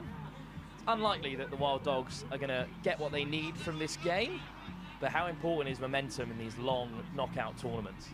I think when you're facing up against opponents this tough, just putting on a big performance will really carry you through to the next games and hopefully win that plate for the Wild Dogs. It's certainly in their grasp with a mix of trophies up to grab, plates and cups across all 5 divisions here. As the Wild Dogs drive into contact, stripped. And the Godfathers have it back. Burnett. Just wheeling around his man. Dragged down by Lance Baton. But still in possession. Again, taking on the Wild Dogs, but can't beat them. Connor wants another hard line, skips past the first defender. Good defense from the Wild Dogs, and they turn it over. Penalty goes their way. Quick tap. And here's Light, looking for the switch, skipping around men himself, and he earns another penalty for the Wild Dogs. Dylan Munro looking to go quickly. Oh, that's another penalty and maybe a yellow card. Wild Dogs looking to go quickly, and the man on the ground got himself involved. So it's Jacob Wood sent off, and I think the referee's going to call a scrum. This is better from the Wild Dogs, and well, they've forced that yellow card out of the Godfathers. Yeah, they're just taking it slow, absorbing all the impacts in the middle of the field, and now, yeah, just working their way up the pitch and forcing the Godfathers to make errors, which could be costly for them. Scrum, just shy of the 22. Dylan Munro, poised at first receiver, just drops into the pocket, and indeed it is a snipe round the corner from the scrum half. And then Light takes it direct. Oh, the call is to go wide. It's just been flicked off the deck, almost a knock-on, but wonderful hands from Ali Reid. Driven on by Alex Eton. Munro. It's Merv Lowe. Lowe on the switch inside to Rick Van Balcom. That's a huge shot from the Godfathers, and it's been turned over. What a hit that was. He goes down in uncomfortable fashion, but unbelievable defence now. Oh, absolutely. A man down as well to show that strength and hard work to just be putting in those shots left, right and centre. No, really good work, really good. And it's kept out the Wild Dogs, whose hopes of heading into the Cup quarter-finals are slipping away. They may have to settle for a place in the plate. And it's a scrum to be fed again by Alex Jones. And again, the Godfathers dropping in behind the scrum, maybe looking for another snipe. And indeed, they do go down the blind side. Jones almost away, Low over the ball. Second man in there for the Wild Dogs has stolen it. Great turnover from Lance Baton, and he wins the penalty too. Low weaving his way forward. Great read from the Godfathers, but some lovely hands to tip it on. But the pass can't be held. Ewan Richmond did all he could there to try and keep the play alive. But it's going to be turned over for the Godfathers, and there's some tired bodies out there now after a long group stage. Oh no, absolutely. A long day of sevens, especially on this kind of pitch. Gets your muscles going. Those cramps are going to be killing them now. And indeed, there are a few scattered bodies in both colours. Well, we'll get started with a scrum for the Godfathers. It'll be fed by Harry Rum'ns, already a try scorer in this game.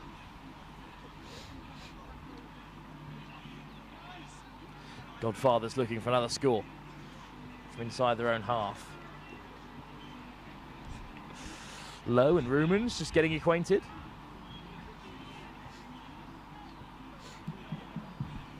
Here's the feed to the open side, and a hint of a 2-on-1. Nice footwork. Lowe makes the tackle. Good yards made for it by Cottrell and company.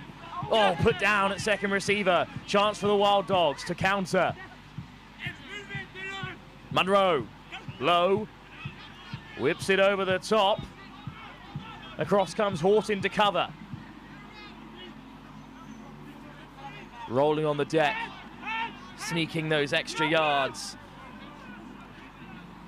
Eton beats the first man. Still driving. Great work from Alex Eton. Low. Oh, show and go. Puts a man to deck. Great work from Richmond. And they're up over halfway, the Wild Dogs. Little flick out the back, goes to ground, but Lowe might have a bit of space. Richmond. Godfathers hunting, and they turn it over. What a second half it's been. One for the Sevens purists, perhaps. Not high scoring, but very physical now. Yeah, no, there's some immense shots coming in, especially with the Godfathers one down. They're going all out here. They're just really making sure that the Wild Dogs don't make that 38-point lead back. Finally returned to a full complement of both sides. And it will be fed again by Rum'ns. They're set as wide as they can be down this left-hand side, the Godfathers. Scrum's a little bit of a mess there, and Rum'ns is under pressure. Horton comes flying in to support. Dug out by the Godfathers. Just a slip there, allows them over the ball.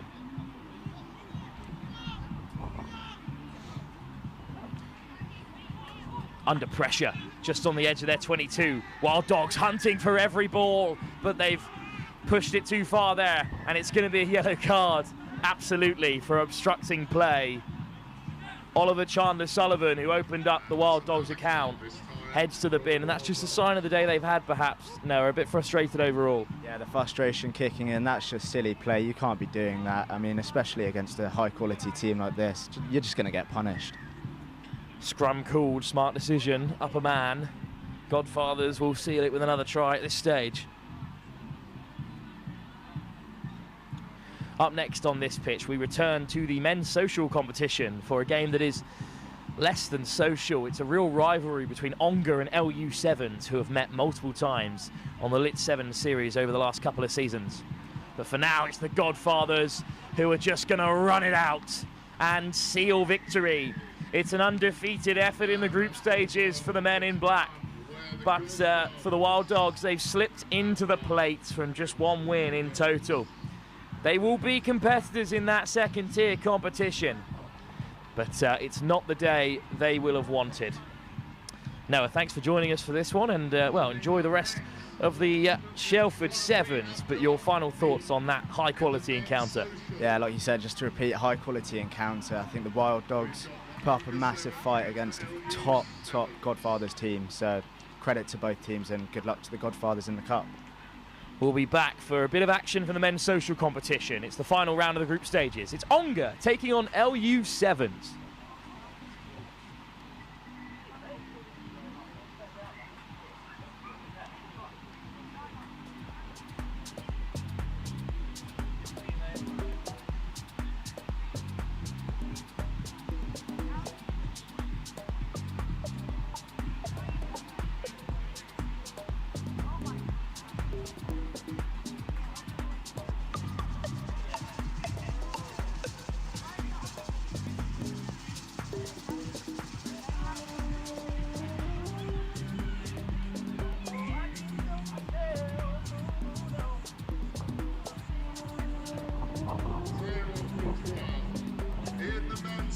We've got Ongar Sevens.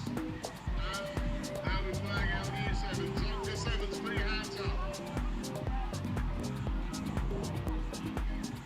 Ongar, are you in the yellow tops? Yes, excellent. That's a good start.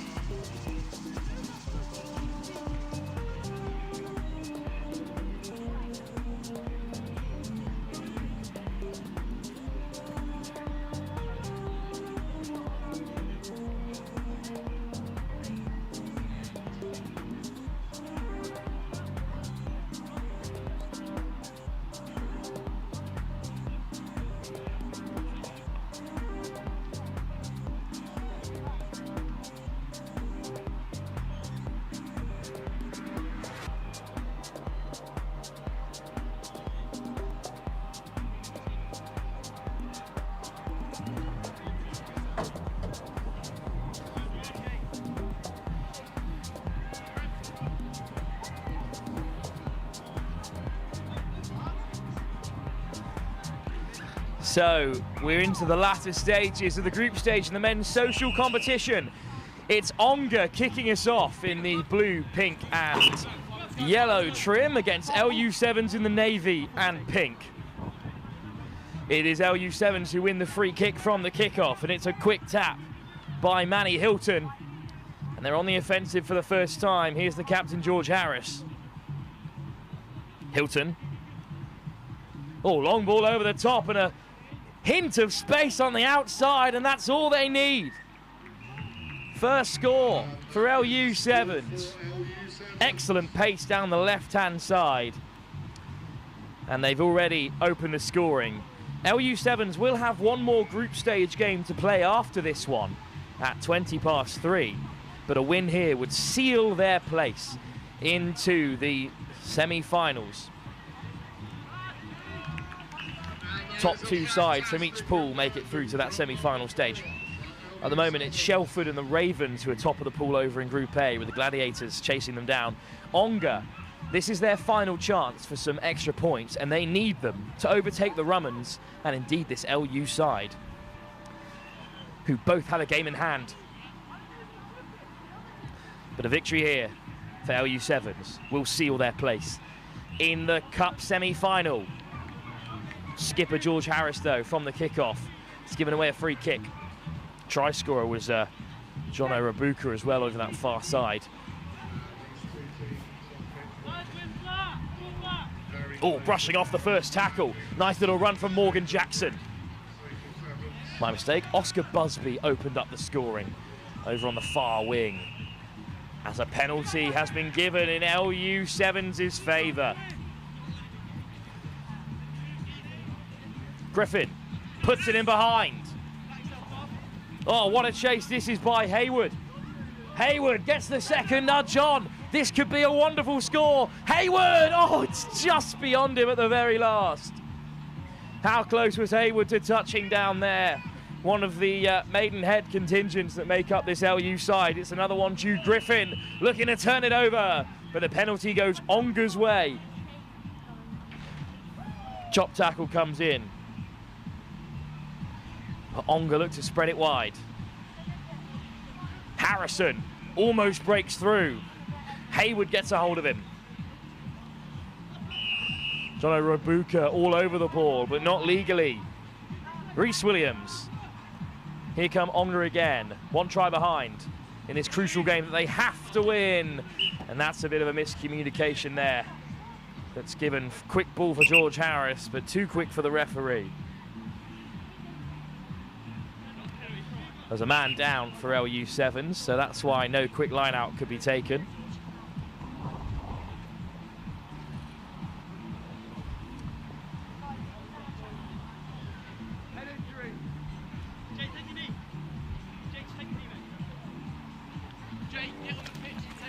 It's Jake Rawcliffe, the vice captain of the Henley Hawks, who's down.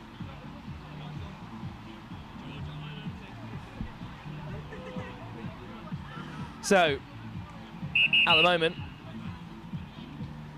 it's a strong start for LU Sevens, who lead by just the one try.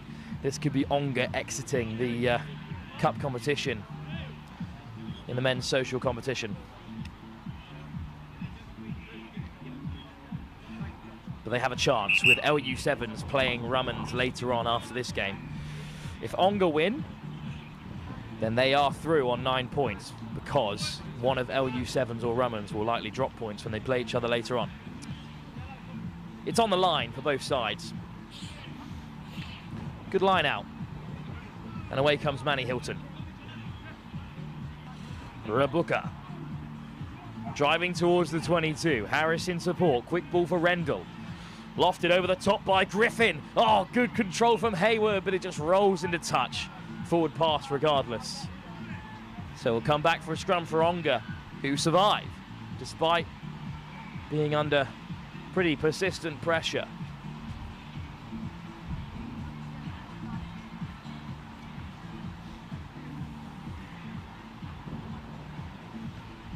As exciting as it would be for this group stage to go down to the final game, LU Sevens will be desperate to avoid a straight shootout with Rum'ns.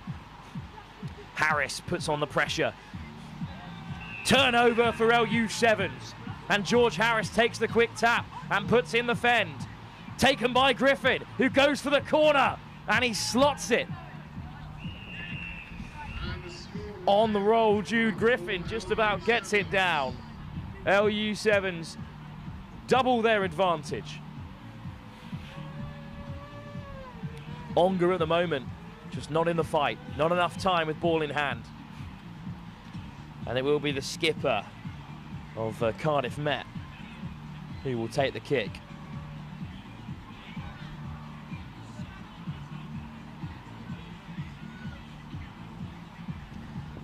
Harris gets behind it, just wide of that right hand upright.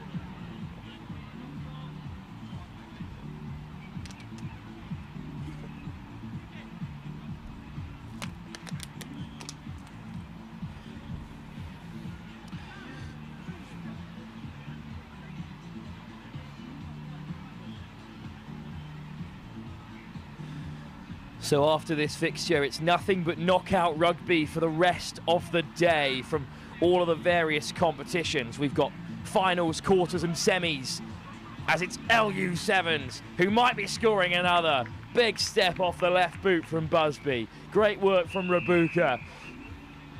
LU Sevens looking to go 17 ahead with an easier kick for the captain, George Harris.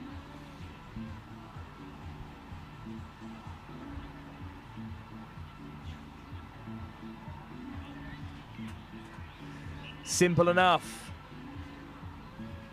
Still with time to play in this first half. But LU Sevens are all over Onga. And this could be their tournament slipping away in their last game of the group stage.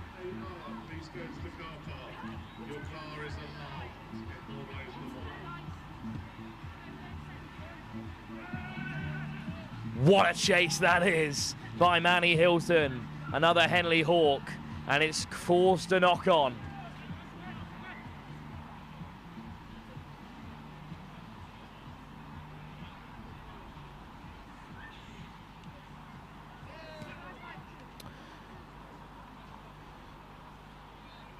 Our next game is from the men's elite competition. It's a plate quarter-final between the Stunts and the Wild Dogs. And then at 20-2, our first final. The Sappers make it to a second consecutive men's open final, and they take on the Israeli side, the Heat. For now, though, it's Harris carrying it on for LU Sevens.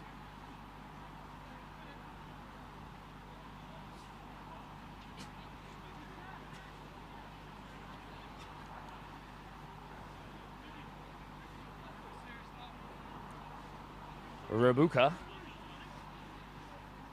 draws in 3 defenders. Surely some space somewhere for LU Sevens. Harris shapes to go to the cross field, but they know they've got time here. Rendell. Griffin on the wraparound for Hilton. Hilton's gonna go himself. Fantastic work again by LU. Manny Hilton, the Henley Hawk, formerly of Bath under 18. Scores another for LU Sevens, who have killed this game in the first half.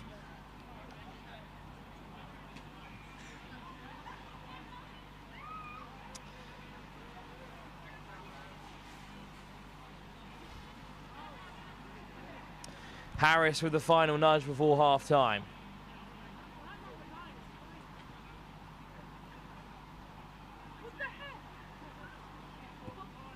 Oh, what a kick. From way out on the right-hand side, Harris adds the extras.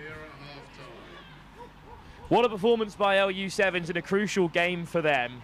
This win will secure them top spot in the pool, with a game still to come against the Rum'ns, who they play later on. This result at the moment will knock Onga into the plate. Can LU Sevens hold on and secure a place in the Men's Social Cup semi-final? We'll wait and see. Live here at the Shelford Sevens. Thanks very much, Dave. Thanks for the invite. I hope you're all having a great afternoon. This looks like a wonderful event, and it looks like the weather's holding on.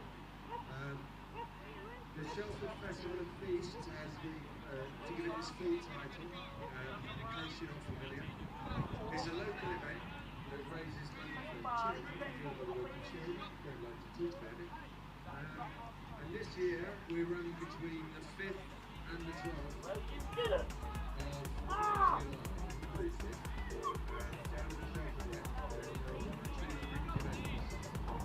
I'll just run you through the programme, and we are selling tickets on site today special highlight was on Wednesday, the night, Rattlesnake Giant Unreal Crew, world famous it's going to be a special event. So we're hoping a big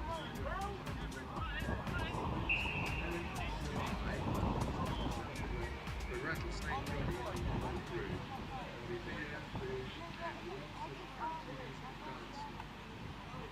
You can buy tickets on our website, and you can buy tickets today, and there'll be no booking fee. You buy today on our website or here. So let me just run you through the week's events. Starting off with the 5th of July, Saturday the 5th of July. Deep kickoff by LU7s, recollected by Onga, but intercepted. Rendell. Well, that's gone loose, and it will be back with the Onga Sevens. Tough start for them. Scrum to come. Almost straight through to the evening where we have the local crucial for Scott Mills. Scott Mills himself will be in the tent of Shelford RFC before the live features on Saturday the 5th.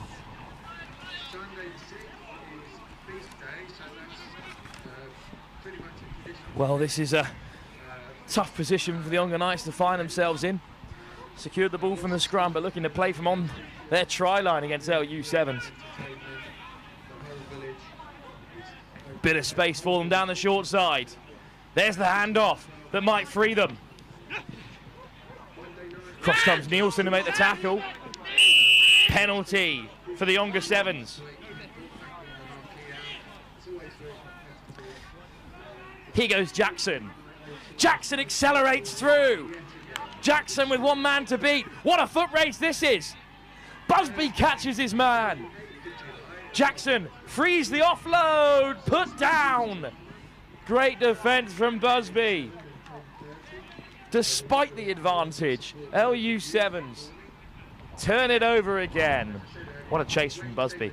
Well, the number 10 shirt has been crossed out on the team sheet.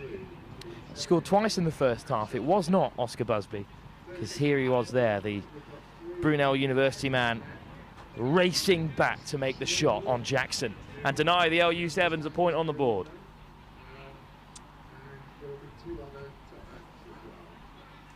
There's also a fringe event on Friday at the church, St. Church in Shelford.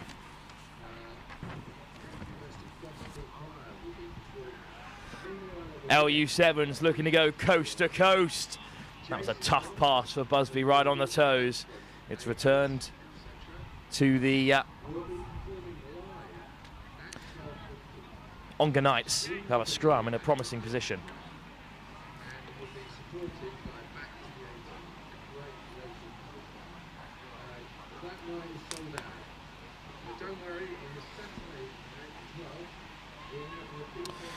Scrum to be fed by Michael Anthony. Anthony, it's a bit of a mess, but Onga win the penalties. Quick tap from Anthony. Jackson, with a man outside him, goes himself, puts in the fend and scores for Onga.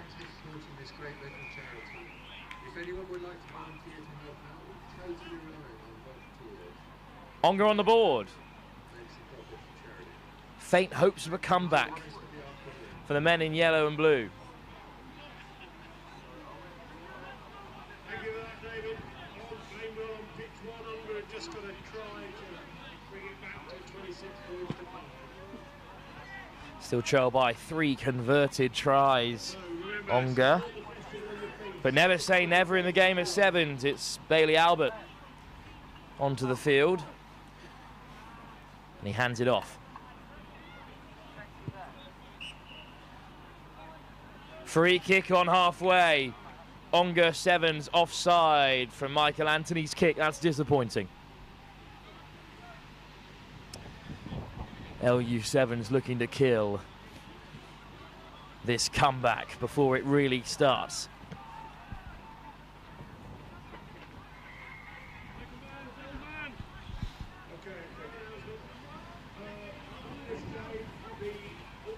Rendell.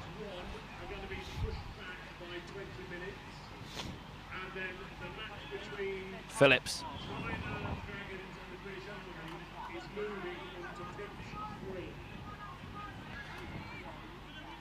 Oh, direct from Rendell, and he slips the contact and finds an offload. Away goes Bunce. Bunce with a man in pursuit. Creasy forced him wide, and then out of nowhere comes Mathams to make the shot. LU7 still in possession. Good hands from Rendell, who whips it over the top. Nielsen puts it down. Great defence from Onga. Freddie Mathams gets back in the last minute to make a huge tackle, and then it was put down out wide. Bit of fight from Onga, who get it back again, even if it is inside their own 22. There was just an announcement made on the tannoy to say there will be a 20-minute break after this game, so I'll have to wait and see who turns up here on pitch 1, but trust us here at Next Gen 15 to react accordingly. Pressure piled on by Lucas Dance, and he forces the knock-on. The Reading Rugby Club man has won it back for LU7s, another former London Irish Academy player.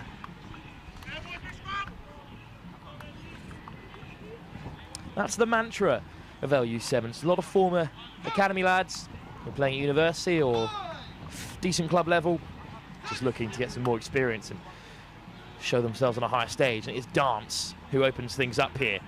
Bunce. Oh, what an offload for Phillips. Wrapping round the corner and scything through a hole that will put an end to Onga 7's cup ambitions and secure LU7's place in the semi-final.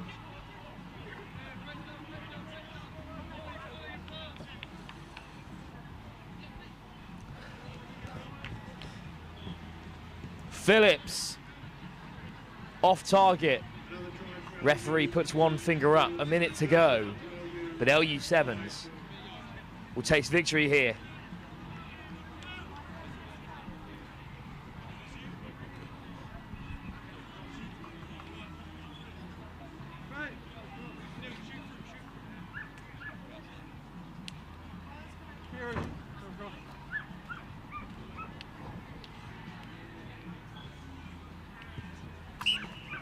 Offside again from the kickoff. It's the third time that's happened here in this fixture. You'd think they'd learn. Alas, is Bailey Albert. Oh, a little show and go from Albert. Onga still have it. Galvin looking to slip his way past Nielsen, but Nielsen has it back. Referee waves play on.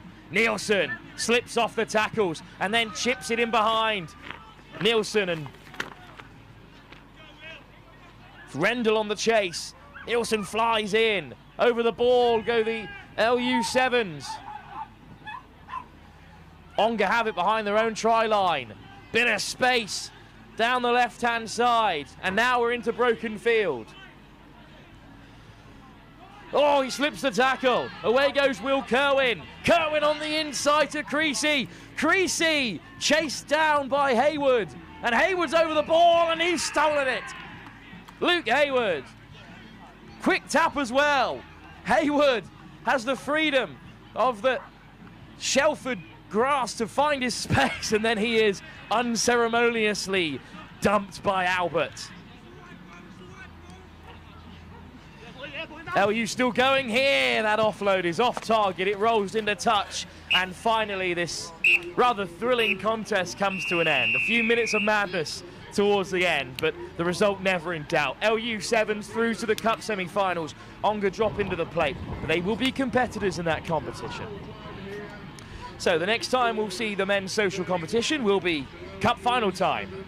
For now, though, it's back to the men's elite competition for a plate quarter-final. The Wild Dogs taking on the Stunts. That's the next game live in pitch 1 at the Shelford Sevens.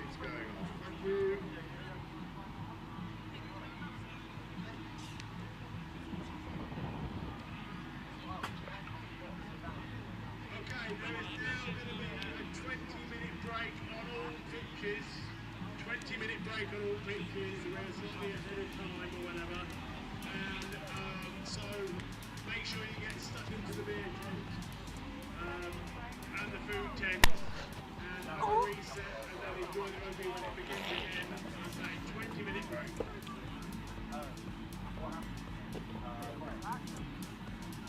And don't forget, find Simon Sparrow, and he's got the feast tickets. Go and buy yourself some tickets for the feast, buy yourself some raffle tickets. So, a public service announcement from here in Shelford. The game between the Wild Dogs and the Stunts, scheduled for 2:20, will be instead in 20 minutes' time. That's the first round of the Men's Elite Division Plate quarter-final, due to kick off at 20-3. We'll keep you updated with all the changes live here following an injury delay on another pitch.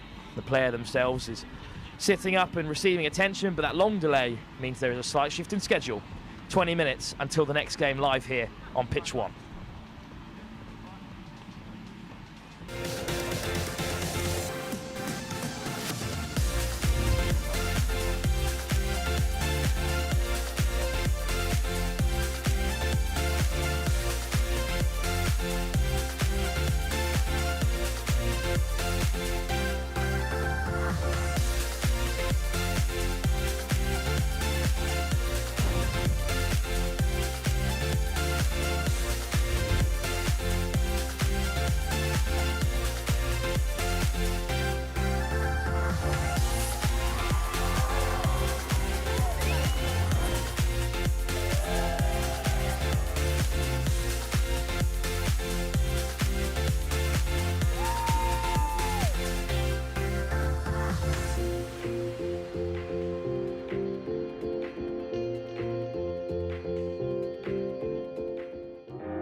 competition, taking on the Stunts, still hunting for their first win of the series. Alongside me is the co-captain and today's coach, Joe Patterson. Joe, so close to beating that Beavers side. Having chatted to a few of them, they admitted that you probably should have taken the game, looking to get something out of this plate competition. Yeah, absolutely, Wilf. I think we've had a pretty strong tournament, although results haven't reflected that. The boys have played really well, actually, so far. Showed a lot of heart, a lot of effort, so I can't ask much more, really. For now, though, it's the Wild Dogs on the offensive. Switching back on the inside, away goes Josh Law. Law, oh, what an offload over the top. Here's Jamie Light. Little goose step, turning on the afterburners. Across comes Bunton, flung back on the inside. What an offload for Baton, and eventually gets it down. That is a remarkable score. They've gone a long way with some wonderful offloads in there, especially that little pass over the top from Rick Van Blonkum. That was pretty impressive. Well, not the perfect start, Joe, but you've got to admit, that is some score to open up the Stunts. Listen, we all know the Dogs play with it as you. Yeah, they're a good team, a good outfit. They always have a good performance out of the series. So we knew it was going to be a tough game, Wilf, but listen, we need our big man Rocky on the wing. I'm sure he'll do some damage if we get the ball to him. We'll have to wait and see how the Stunts can respond. It's a pretty stacked plate competition. Vaquita Fiji Warriors, Wooden Spoon Marauders face off in another quarter-final. The Boom Beavers are down here, taking on the Kaiviti Rugby Academy. CNCF Sevens just about dropped into the plate. They take on the Mavericks, while in this game, of course, it's Wild Dogs against the Stunts. But plenty of points on offer here in our second leg of the elite competition. Well, Joe, let's talk about the stunt selection process, because you've got a team out in the Algarve as well. Where have you found all these willing Sevens players? So we're based in Birmingham, but yeah, you're right, mate. Our main team is actually out in Algarve. But these boys, they've jumped in last minute, to be fair to them. As I said, mate, listen, they're wearing the shirt with pride, but they're dotted all over, really. We're a Birmingham-based team, but listen, all these boys have put on the shirt today. Look at Ollie go, the big man, shifting. He's loving it. Prince down the edge. And Sube steps back on the inside. He's got Giglio in support, but he won't need him. Oh, he finds Giglio in the end. Oh, no, it's been put down. Prince and Sube was away for the Stunts. But Giglio, try-scorer against the Boom Beavers, has spilt it. Joe, you've got your head in your hands. That one is getting pre-recorded by every single member of this side. Ollie Giglio's got some work to do to get back on to the good books of the coach now. I'll be having words, mate. I'll be having words. Bless him. He's a young chap, but we just need to teach him how to put down a ball. Sprinted in support of Prince and Sube, the Zimbabwean. Oh, turnover at scrum time. Just doesn't come this time for the Stunts. Well, it might not have been the perfect end result, but playing in the right areas, Joe, that's a great response after going behind. It's not bad. It's not bad. Listen, Prince, one of the lads that stepped in today, he's phenomenal, mate. Really jinky player, quick, skillful. He's definitely one for the future for us, 100%. It's another dramatic scrum where the Wild Dogs are in all sorts of trouble. Now behind their own try line. Oh, the little banana kick through has the Stunts back pedaling. Well taken in the end by Todd Revel. Penalty goes the way of the Stunts. George Bunton in support, and he takes the quick tap. Bunton, nice footwork. Sube, Revel, surely this time. Right under the sticks go the Stunts. Prince and Sube again involved. They're level again with a kick in a perfect place. What a quarter-final we've got. This is a competition the Stunts could really do something in, Joe. Mate, listen, what a response from the boys. I said it from the word get-go, being on this commentary, Wilf. They're working hard, a lot of effort. They're definitely wearing the shirt with pride, mate. So I couldn't be pleased, couldn't be more proud. There's the full complement of 7 as well. So the Stunts back into this hotly contested contest with the Wild Dogs. The whole thing's been shifted back by 20 minutes, of course, which means our last game of the day will now be at 20-7.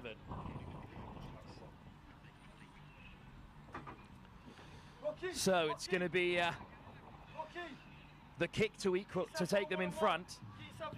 Stunts now 2 points up as Joe Patterson heads to the edge of the box just to give some instructions to the Stunts team as they're on defensive duties now. Munro Oh, he's been stripped.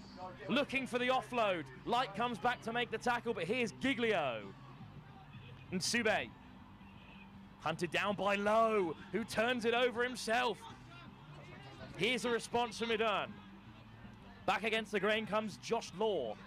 Here is Light. Little goosey again from Light, dummies the switch. Oh, again it's dispossessed. Third turnover in quick succession finally. We will have a scrum. A little bit scrappy at the moment, Joe, but just growing into the game still. Yeah, I think so, mate. I mean, Dogs are putting us a bit of pressure, moving the ball quite well, but we're a scrappy team, mate. We're a Birmingham side, as I said, Will. So, listen, we know how to put up a fight, absolutely. And the boys doing well. Prince absolutely dominating the pivot role in the middle there. What can he do from the base of this scrum as the Stunts look to feed it? Our next game, of course, is the men's open final between the Sappers and the Heat. But for now, we stay in the men's elite division. And it's dug out for Bunton. Bunton goes direct. Almost through. 2 in white to wrap him up. But here's Nsube to the open side.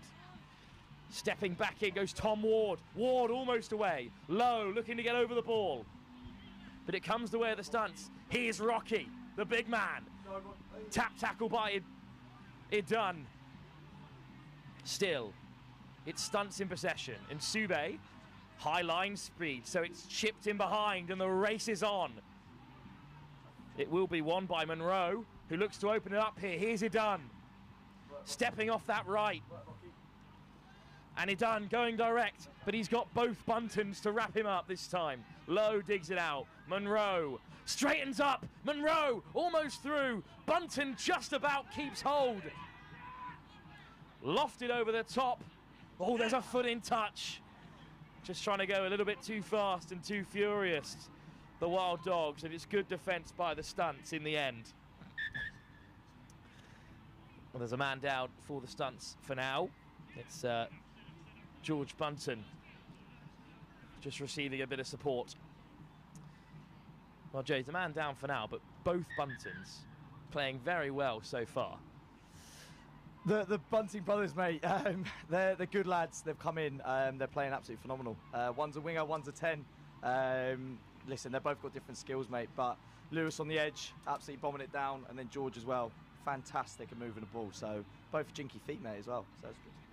Well, that step in touch will take us through to half-time here in this quarter-final. It's a narrow advantage enjoyed by the Stunts. What a great start to the knockout stages here at the Shelford Sevens. At the moment, in this men's elite play-it quarter-final, the Stunts hold the narrowest of leads with 7 minutes still to play.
So the second half soon to get underway between the Stunts and the Wild Dogs. Stunts lead by 2. Coach Joe Patterson. Well, it's such a close game, Joe. You're going to have to head down and lead your side. But thanks for being with us and best of luck in the second half. Mate, Wilf, as absolute pleasure, mate. It's been good seeing you again. Yeah, got to go. Hopefully, coach the boys and see what they're up to. Absolutely.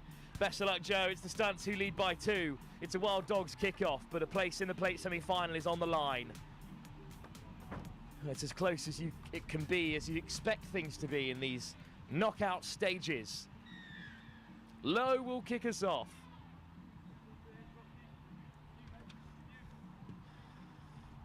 That's a tester. Great take from Giglio. And immediately they look to spread it wide and find that man Rocky again. Rocky fends off low, and he's in behind. Rocky's away. Eton in pursuit. Oh, he brushes him off. This could be the moment. Ball back on the inside. Lewis Bunton, the perfect start for the Stunts as they go further ahead. Exactly what Joe was saying in that first half. He wanted Rocky one-on-one. And you can see why as he brushes off 2 defenders and puts Lewis Bunton into score. Full complement of 7. So it's 14-5. The Stunts now lead, looking for their very first victory here at the Shelford Sevens. Came so close to taking down the Boom Beavers. Just missed out. Finished bottom of the pool, but they're back fighting the Wild Dogs here. Kickoff to come from Prince and Sube.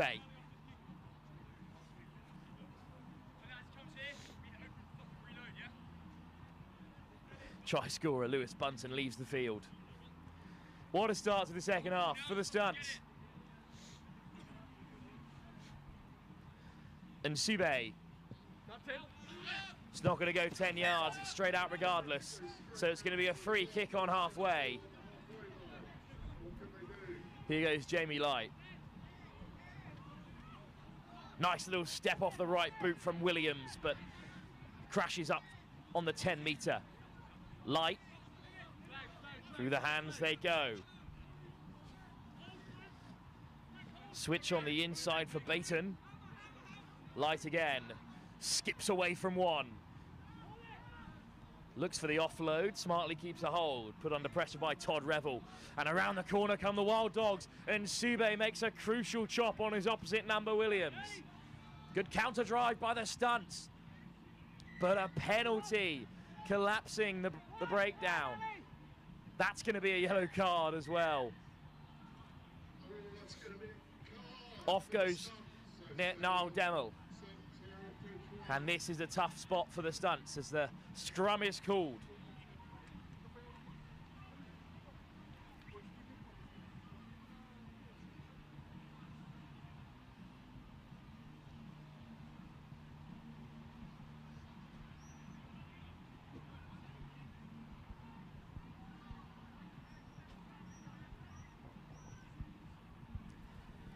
Scrum time.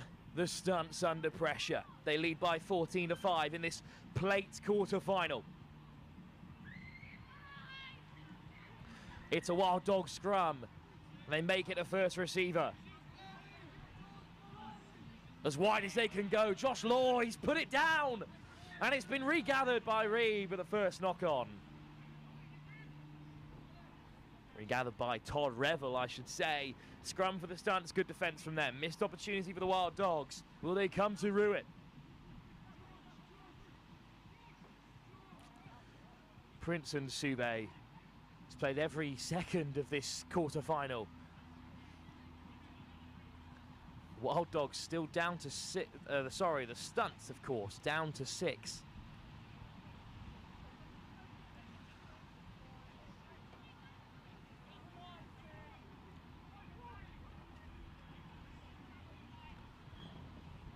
Spits out for Nsube, who flicks it up to Revel. Not a lot of options on here for the Stunts. It's a strong drive beyond the 22.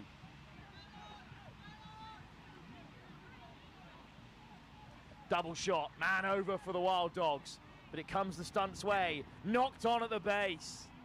That's a tough call. But referee out in the middle in the best spot of all of us to see it as it was dragged back. Scrum for the Wild Dogs. Stunts still down to 6. Wild Dogs have got to take this opportunity.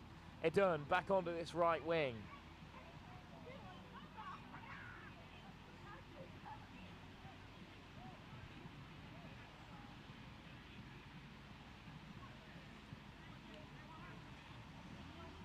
It comes cleanly for the Wild Dogs.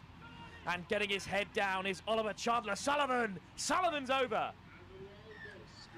Chandler Sullivan with a big score that puts them within 4 points, with the extras still to come.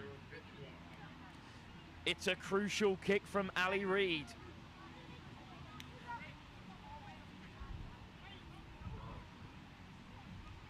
Oh, it just fades wide of the right-hand upright. A gust of wind at the very last denies the Wild Dogs 2 points. But they're still within a score. And it's going to be Ali Reid to take the kickoff. Stunts return to a full complement of 7. How long is there left for the Wild Dogs to turn this around?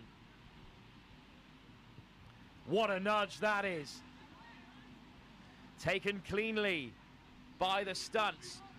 But a big shot puts them under pressure. Oh, and how on earth has it come the way of the Wild Dogs? Oh no, it's a scrum on the 22. In the Wild Dogs' favour, this could be the game.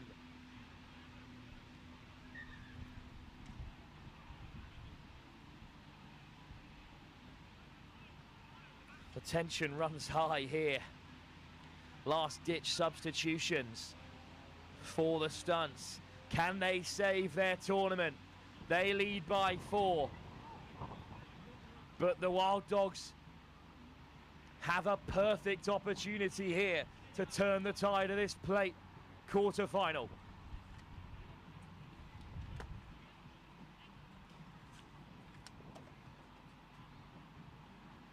And Sube piles on the pressure, but it makes its way to Chandler Sullivan. And now Reid. Reid takes on both Buntons. Penalty. Quick tap for Oliver Chandler Sullivan again. Step off the left boot. Beautiful from Bainton. There's the fend from Chandler Sullivan. Looking to free the hands and find Bainton. Is that a turnover? Oh, he's done it. Prince Sube wins it back. And now they're off. Giglio. Where's the shot? This could be it for the Stunts. How long do they have to see off the final? Here goes Rocky the big man again. Flicked out the back door for Nsube. Stunts just have to hang on inside their own 22. Knocked on, but it's a penalty instead. And it's a yellow card as well. What a turn up of the books for the Stunts. Ewan Richmond is sent off for slapping it down. It's over. The Stunts have done it. They've stunned the Wild Dogs here in this plate quarter-final. Good sportsmanship from Lighton and Sube coming together at the end, but what defence from the Stunts to seal a famous victory for them. They are through to the plate semi-final here at the Shelford Sevens. What a moment for them. A win they will not forget. There is no time to take it all in though, of course, because we're straight on to our next game. And it's the final of the Men's Open. The Sappers, who were beaten by the Concords in Oxford, now take on the Heat instead. Next game, live on pitch 1, is the Men's Open final.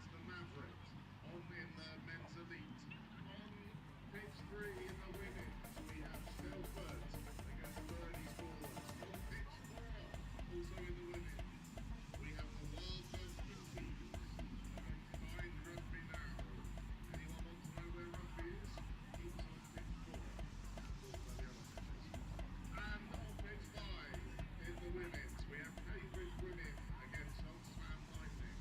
So that's a match on every single pitch. Here on pitch 1, we've got the Sappers against the Heats.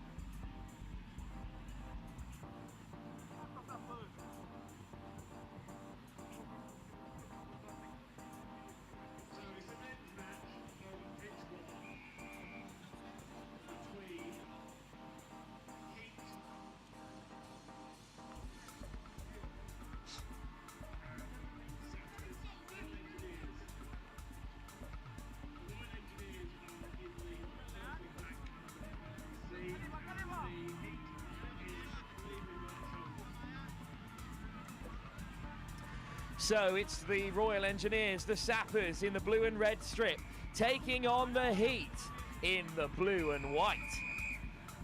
It's the Heat to kick us off first. We saw them very early on in the day here in a dominant win against Oxfam. But it's been taken cleanly off the kickoff by Semiratu. And what a ball that is to open up the Heat early doors. Excellent work by Meli Nawag. Big shot by the Heat, looking to turn it over, and indeed they have. Great work by the Heat, based out in Tel Aviv. And they've made it through to the Men's Open final. The first time of asking. Sappers, their second Men's Open final on the bounce, after being defeated by Concord, the Northampton-based Sevens side, who were victorious in their first ever tournament. Now, though, it's the Heat who win the scrum, lifted off the deck by Vardy. Eisenberg, all the way wide to the paceman, Gur Levi. But he's well watched by Luke Balelavuka. Here's the skipper, Levinson. Oh, the pass has gone backwards there, and Berman's under a bit of pressure. Brought down by Mosese Mojo. Still the Heat, driven back to their 22, but looking to play out wide.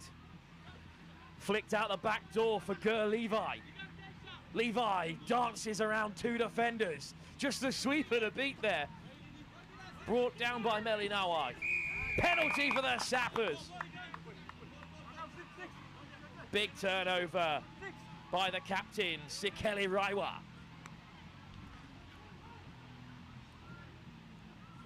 Oh, lovely winding run. And now it might be on out wide. Big miss pass. Semiratu. Brought down by two in blue and white.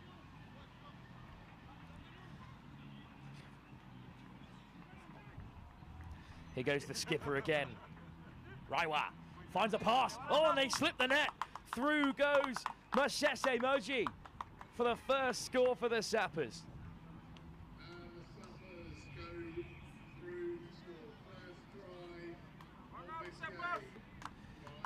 Opening score for the Sappers. After losing that final last time out in Oxford, they'll be desperate to get on the board here. And it's the skipper, Sikeli Raiwa, who's going to nudge this.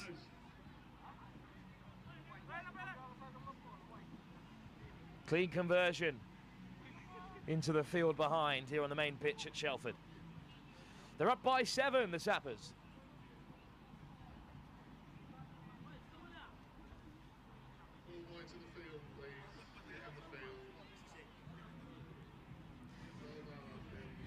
Kick-off to come from Sikeli Raiwa.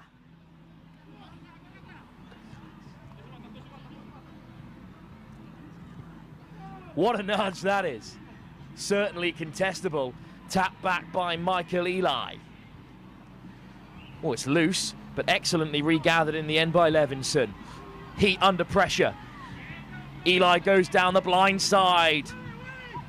Driven towards touch, but he makes it to deck. Penalty, not rolling away there. Quick tap by the Heat.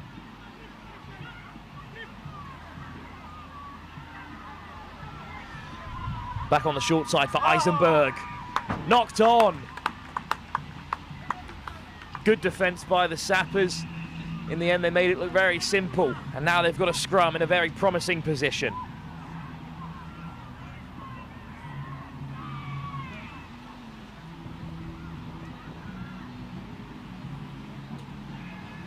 Well, in this men's open competition, the Sappers saw off Mike Friday's Sons of Spartacus by just 2 points, whereas the Heat beat Burney's Ballers, that Boom Beavers secondary side, which is a turnaround for the books, because the Sons of Spartacus topped Group A. Well, these two sides met, and the Sappers were defeated when they met earlier on in Group B.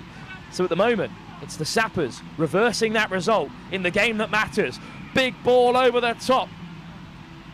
And then cutting in against the grain. Come the Sappers again. They've made that look very simple, but it certainly isn't.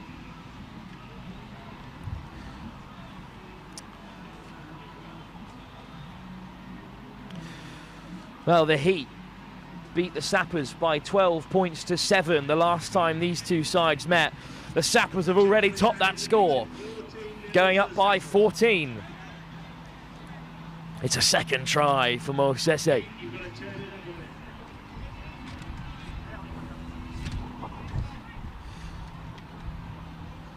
Can the Heat get back into this contest before the break? Point slotted by Sekeli Raiwa, the captain again.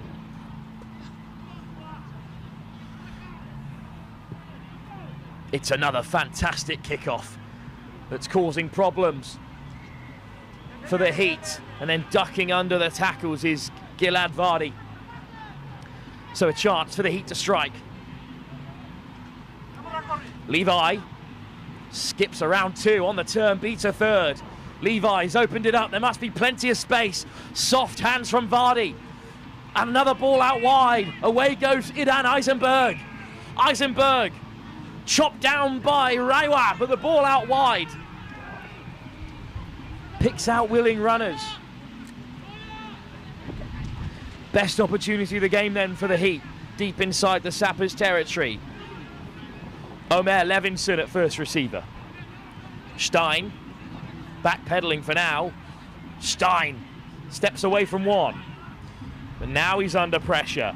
In comes Meli Nawag. Oh, soft hands to find Eisenberg, but the ball is loose. Still the Heat have it. Hassled by the Sappers. Going to come back for the knock-on in contact. One more go then before the half-time whistle goes. Again, Burney's Ballers and Sons of Spartacus, the Group A sides that progressed through to the Cup, both beaten in the semi-final. And it was so close, just 5 points in it the last time these two met. So the Heat would be desperate to get on the board before the break.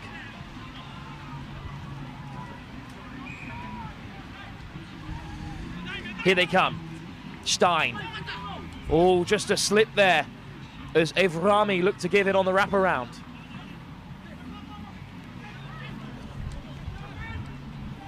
Little hitch kick from Rosillo. It's a battle at the breakdown, but the Heat keep a hold. Oh, great hands again from Levinson, and Levi stretches his legs. Levinson back on the inside, looks to get on the space down the blind side, but forced back. Here's Vardy. Levi, the skipper Levinson.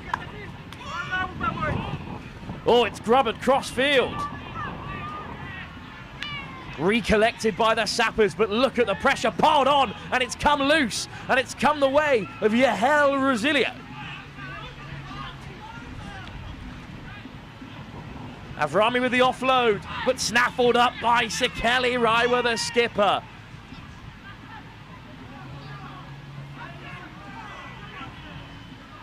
The Sappers have it back and would love to take a clean sheet into the break, but it's a penalty for the Heat.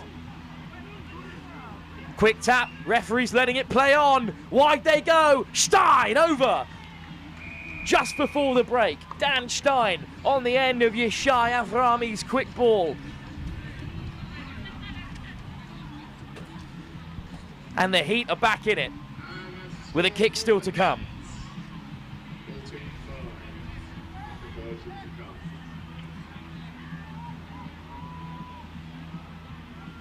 This is a testing kick for the Heat, but it's really crucial. This would take them within a try, instead of leaving them 2 in the wilderness. He's got behind it, but it's off target. At the break then, the Sappers lead by 14-5. It was 12-7 in the Heat's favour when these two teams met in the group stage. But here in the final of the Men's Open, after seeing off the challengers from Group A, the Sappers have turned it around and they lead by 14-5 with 7 minutes still to go. But this Men's Open final is certainly not over. 7 minutes still to play, live here in the final of the Men's Open at the Shelford Sevens.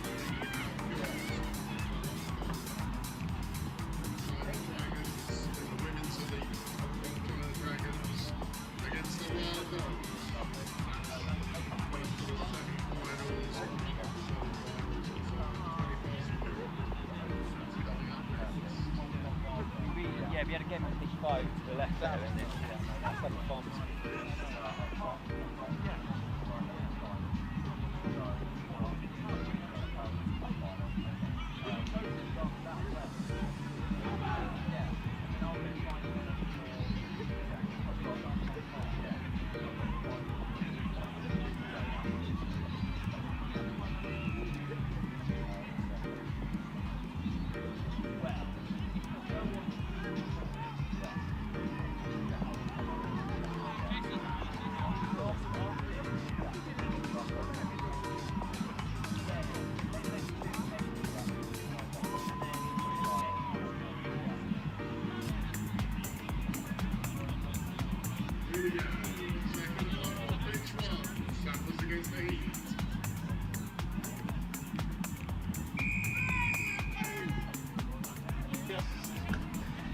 Here we go then.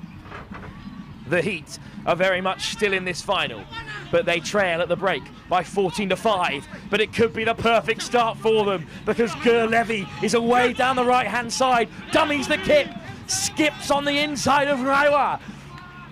And the fastest man in Shelford, Levi, has opened up the scoring in this second half, and he will take the Heat to within 2 points. If Mayan Levinson can convert from right under the sticks.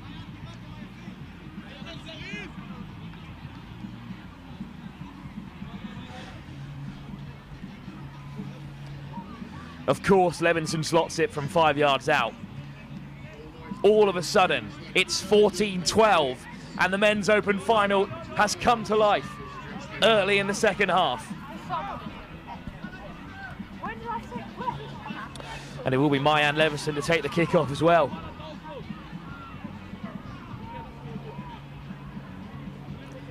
Sappers well set to receive. It's a deep kick-off up to the 22. A miscommunication on that far side between Nasila Silla and Semi Ratu. They let it roll into touch. And now a chance for the Heat to disrupt.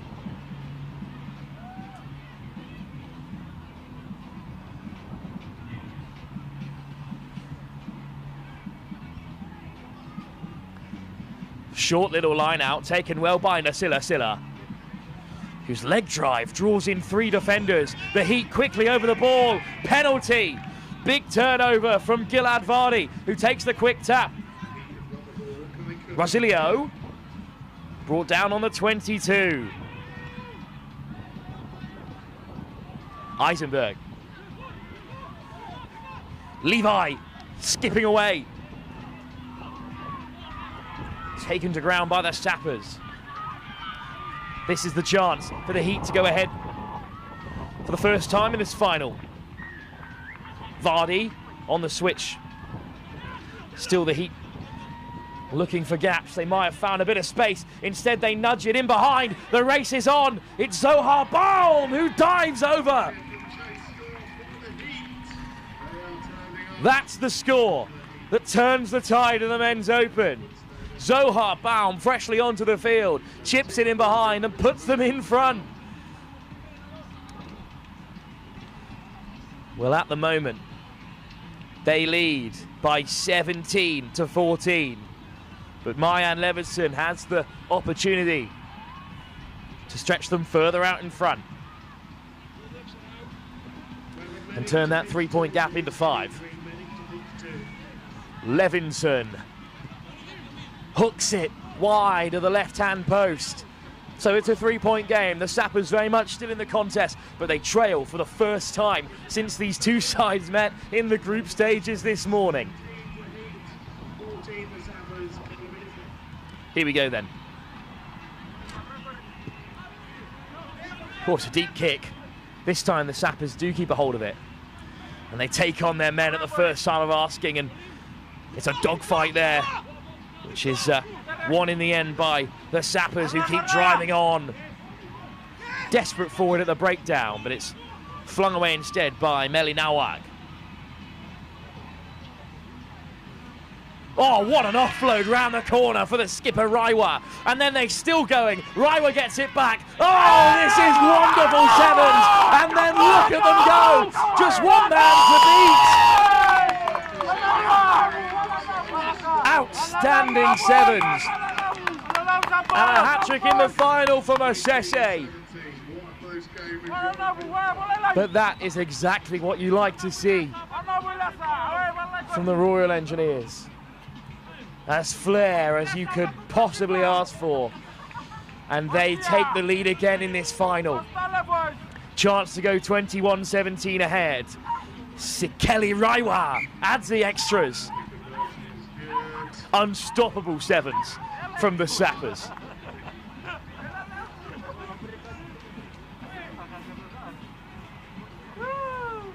Rarely lost for words in this line of work, but that was beautiful work. And it's going to take the Heat a lot to come back from conceding a score like that. Sikeli Raiwa with the kickoff again. It's short and contestable, but it's been knocked on into the path of the Heat. And down goes Thomas Bierman. To the short side they go. Might be on here for Eisenberg. Just brought down on the 10-meter. Sappers go hunting for it, but here's Avrami. Big Michael Eli takes them on the outside and shrugs off Sikeli Raiwa. Slow ball, knocked on the deck. Every single Sapper went up for that call when they saw it knocked on. What a moment for them. How long is there left for the Heat?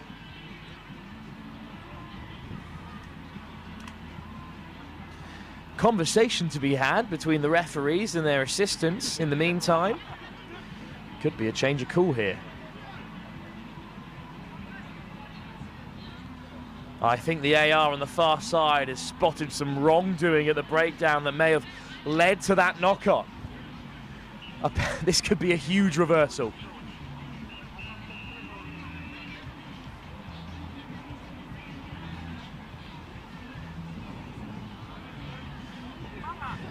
And indeed, it's a penalty in favour of the Heat. Omar Levinson with ball in hand. Ranstein and Levi to his right. Dan Stein to his left. And here he is, Stein, whipping it on to Avrami. Avrami skips away. Brought down by Semiratu. Levinson. Bierman. Ranstein. Levi again. Well marshalled by a number of black and red shirts. That passes to the deck, but Dan Stein gets his dustpan and brush out.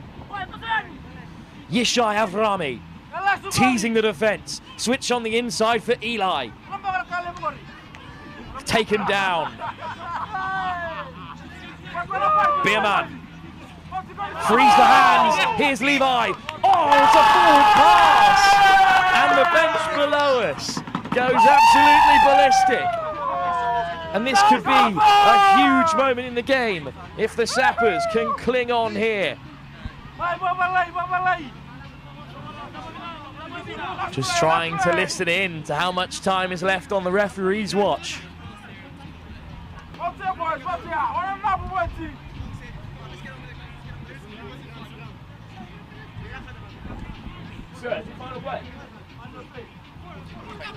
Final play is the word from the AR, as you can hear me conversing with those below us in the commentary box here at the Shelford Sevens. Sappers could be going one step further than they did in Oxford and win the men's final.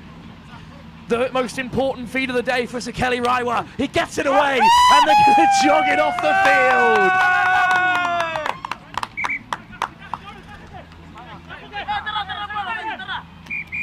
There goes the whistle. Melina Wag jogs off the pitch, pursued by the opposition captain Omar Levinson.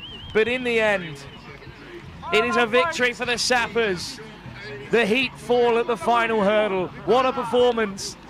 So to come down from 14-0 to take the lead, only for the trophy to be snatched away at the very last. The Sappers victorious in the men's open final, and our first champions of the day have been crowned here in the third leg of the men's open competition on the Lit Super 7 series, and that victory will take Sappers to the top of the table in the rankings. A great day for them, but there is no time to bask in the celebrations because we are straight on to our next fixture, and it's a return to the Women's Elite Division. It's a plate semi-final. Can you believe Hong Kong knocked out of the group stages? They'll be taking on the Wild Dogs. Harry Scott Munro to take you through that one.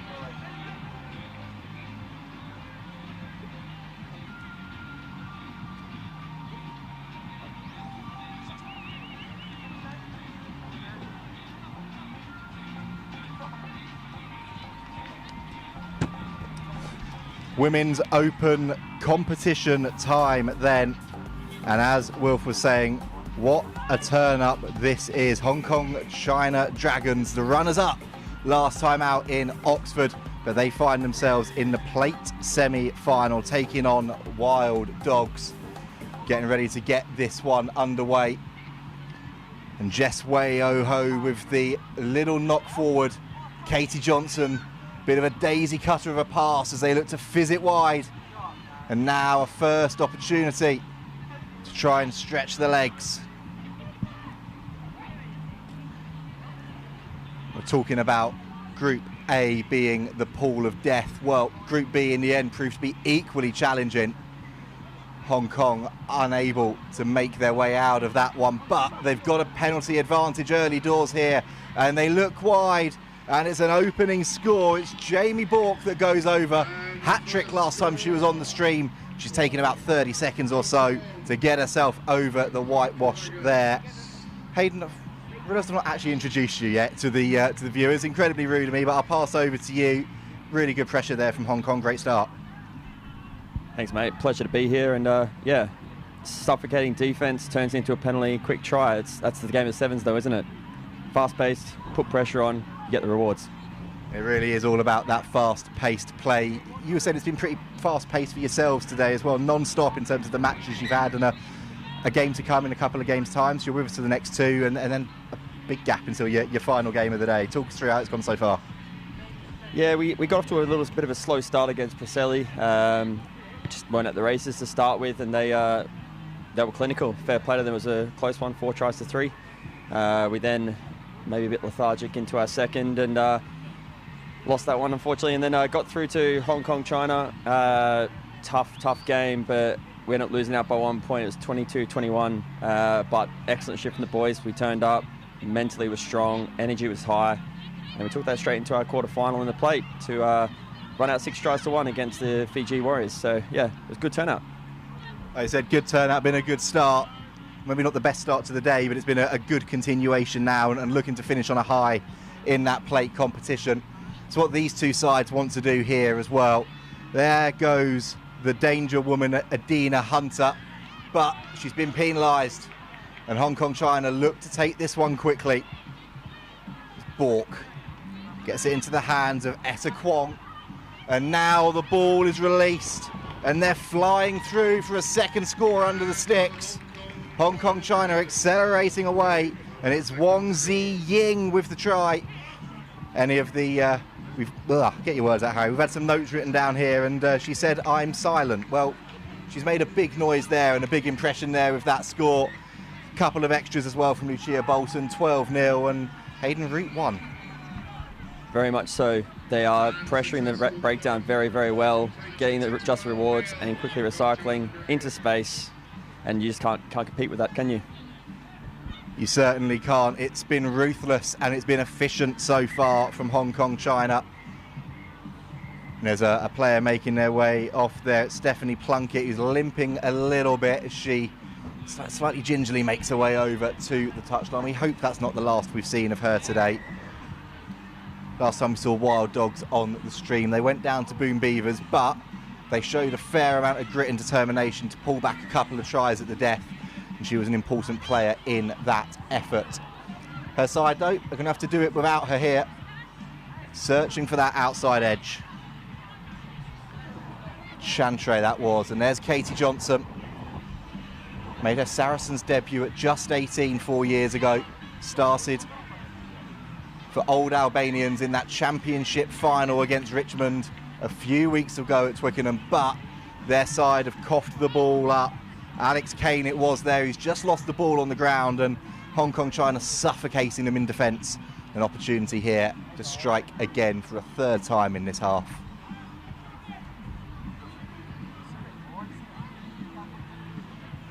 Brief delay for a shoelace being done up.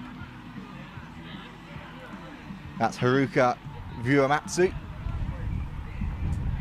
Right, Lee Rancohen. And they're under pressure at the back of that scrum, Hong Kong China, and Bolton has to tidy up.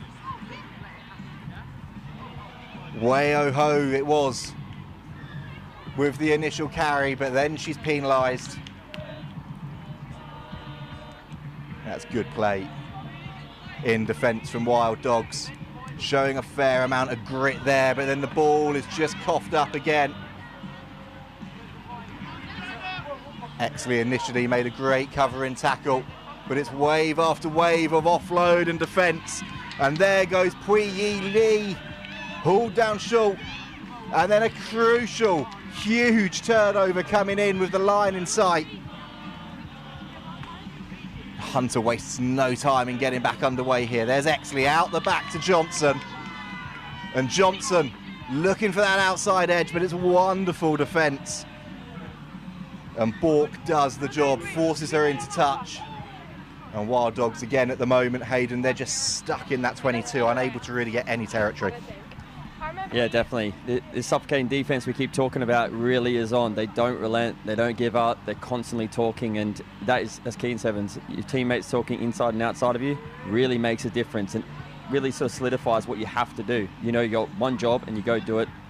So you got number 9 here. Number 9 is our Jessica Wire. She's headed it out, little step on the inside. She's received the ball back again, and she's through. She's managed to beat that tackle to take it right under the sticks. Wonderful individual break, and as Hayden said, it's Jessica Y right under the sticks with another score for her side. She used to represent Hong Kong in ice hockey, but she's doing the job at the moment on the Lit Super 7 series as well. I'll tell you what, I wish I had half as much natural talent as that to be able to play international ice hockey as well as Elite 7. Some athlete, Jessica Y. She showed it there with a wonderful finish. Yeah, she really did. It was just a bit of a little wraparound, half weak shoulder, finds that, gets through, and the White Dogs really struggling to get out of their 22, aren't they? They are indeed. We saw it in their match against Boom Beavers earlier. The initial passing's been really good, but they've just been struggling to find that outside edge and find any territory to give themselves a sniff. They have got a penalty here, though, not rolling away. And they've taken it quickly. So now a first opportunity to actually get into the attacking half. Seems crazy to be saying that this far into the opening period. They're having to hunt for the ball now, and Exley picks it up. You can hear the call, move it, and Broadfield, she gets the ball on to Abby Jones. She's just unable to hold on to it, and that is the half. And well, Wild Dogs have waited pretty much 7 minutes for an opportunity in that attacking half, lost it forward at the end there, and they're 19-0 down. Work to do at the break.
Seven more minutes to come in this one then, and then we'll be turning our attention to the Women's Elite Cup semi-final here on the stream.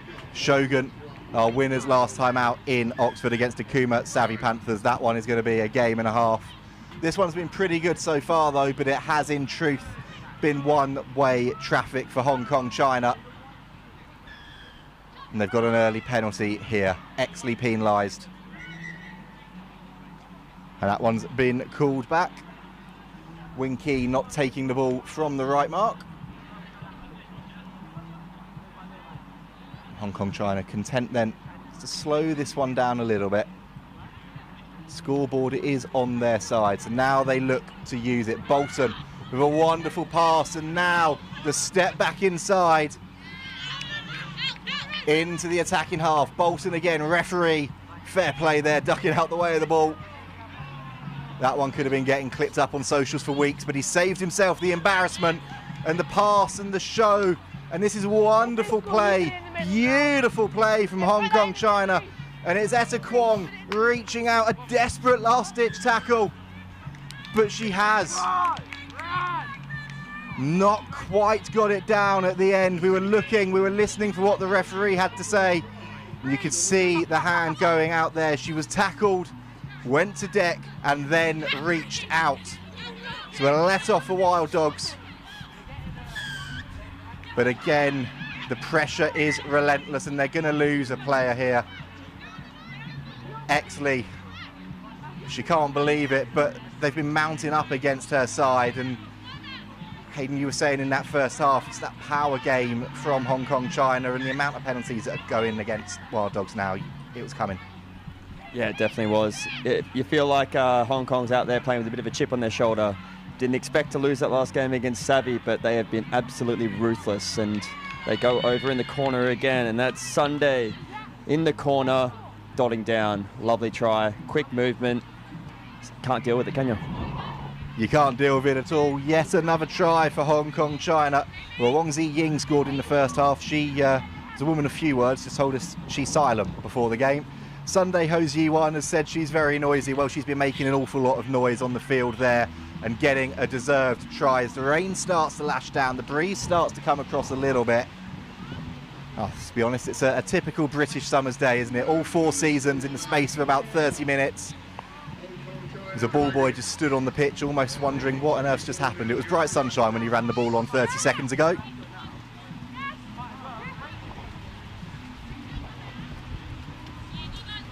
And that rain is now lashing down out there. That's come at a horrible time for Wild Dogs as well. Makes the conditions so much harder as they look to try and respond. But they're going to get an early opportunity to do just that here with the free kick. Georgie Richardson then takes it and goes. And it's a huge tackle that comes in, and the pressure is coming on here.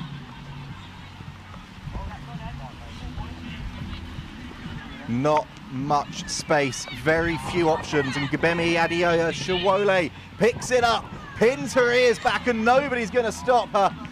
Wild Dogs have been searching for that outside edge for the best part of 10 minutes, but they found it to devastating effect there. They really did. Really their first opportunity, and they managed to dot it down in this not quite nice conditions, but maybe that might suit them. Might slow down the play from Hong Kong. If they've got better ball security, they might have a chance to creep back in this one. There is still time, and that's the important thing. You can score so quickly in the game of sevens. That conversion attempt, though, isn't going to help. 24-5 the score, but at least Wild Dogs are giving themselves a sniff. And as Hayden was saying, this sort of condition, having to keep the ball tight, could suit the power game that Wild Dogs have been looking to try and use in the middle of the park to open up space. I'll tell you what, I am very glad that we are undercover at the moment. Hayden, you've got a match coming up in about 40 minutes. All I can do is say sorry, because as it stands, it's not going to be pleasant for you out there. Yeah, it doesn't look like it's going to clear out a bit. Looking over on the mountains to our left, and it looks a bit hazy, so I think we might be in for a bit of rain. But we are on pitch 1 for our plate semi. A little bit unsure of our opponent. I think it might be Stunts, which could be a good bit of fun. There's a few boys I know on that team, so it'd be good to run up against them. A good bit of rivalry to come. A good bit of rivalry here. It's Wild Dogs back in possession. And so far today here in Shelford, when they've scored, they've tended to score in blocks of consecutive tries. So can they do the same here? Adeyeye Shawoli again with the show and the go. She's hauled to ground by Lucia Bolton, and the ball goes begging. And a knock-on in the contact. Hong Kong China survive. And it's thanks in no small part to the intervention from Lucia Bolton. The referee calling time off as well. Player leaving on the far side of the field. It's another injury that Wild Dogs have picked up today. They've not had any luck at all. Abby Jones was down for a fair period of the game last time they were here on pitch 1.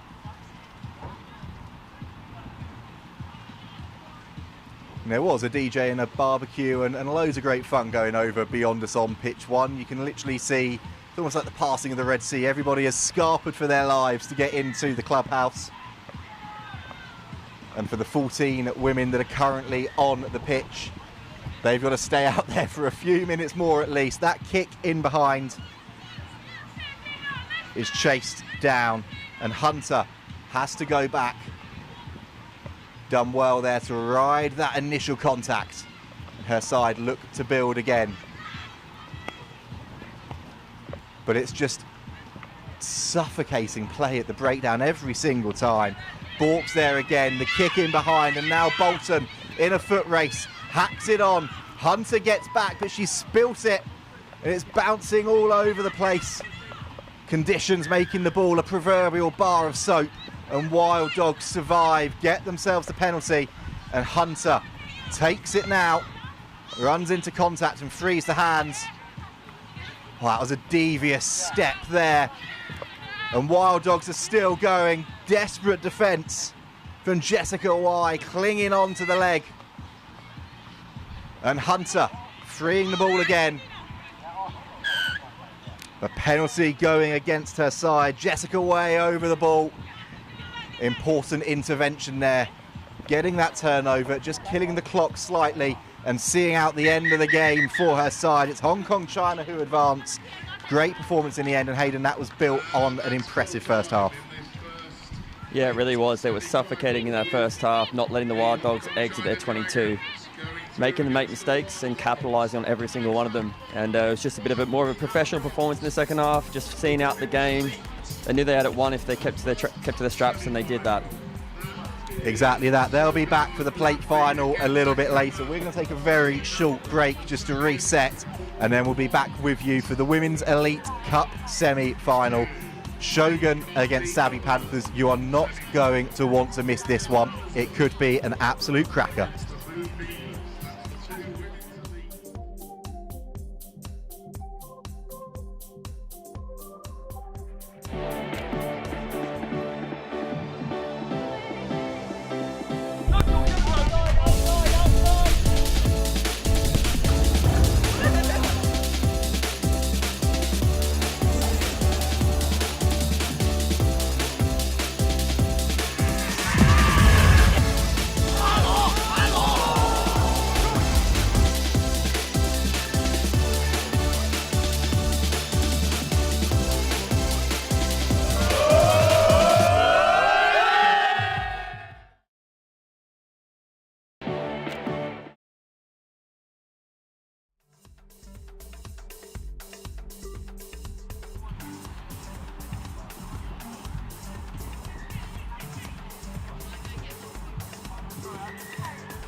Well, the action is coming thick.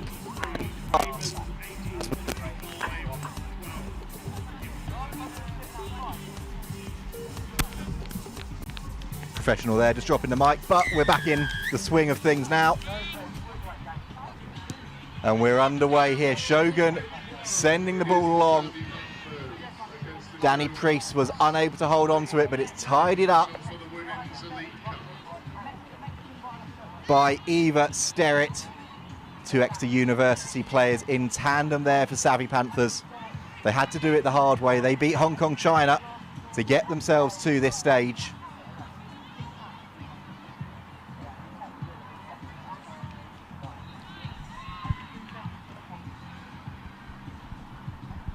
And they're going to have to go from deep early doors. They go boot to ball through Charlie Manns. Doesn't really go far, but it's come back in the hands of her side. And Priest is content to kick that one again, but it's only found Caitlin Lewis. And Lewis is set off, and they're freeing the hands, and it's an easy run-in in the end. Annette Zully-Barry, the Spanish Sevens international, isn't going to be denied. And it was all Savvy Panthers in terms of that early possession, but one strike, one try, and Shogun's showing why they're the team to beat in this competition. Yeah, they've really shown throughout the entire Lit series so far that they are a force to be reckoned with, and first opportunity, first try, all they needed. It's a bit of a cheat code, isn't it, when you've got a Welsh Sevens international that's played Premier 15s rugby as well, and she unleashes a Spanish Sevens international to race through and get this try for her side. 7 points to the good then, Shogun.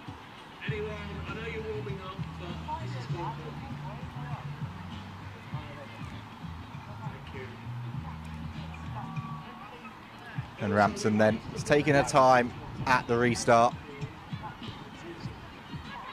That one is on the money, as precise as it could be, but it's been knocked on. The hands have been freed, and it's a foot race now. Danny Priest has got two chasing her, but they're not going to stop the speedster. The Exeter Chief dives over for the try, and Savvy Panthers hit back instantly. Sometimes all you need is pace, and once you're gone, you're gone. Very much so, and that's something that Savvy Panthers have in spades, and they showed it there. Little mistake on the off the kickoff, Shogun knocking it on, quickly picked up there, and then, as you said, Priest down the sideline, untouched. Wonderful pace from Danny Priest. Outside centre in the 15s form of the game. And Charlie May Manns, well, no surprise that she plays 10. You can see it there with a boot like that to level the score for her side. 7 apiece then, but there will be a bit of time off here. Bit of treatment down there for Shogun's number 8. That is Mar Molina, another Spanish Sevens international.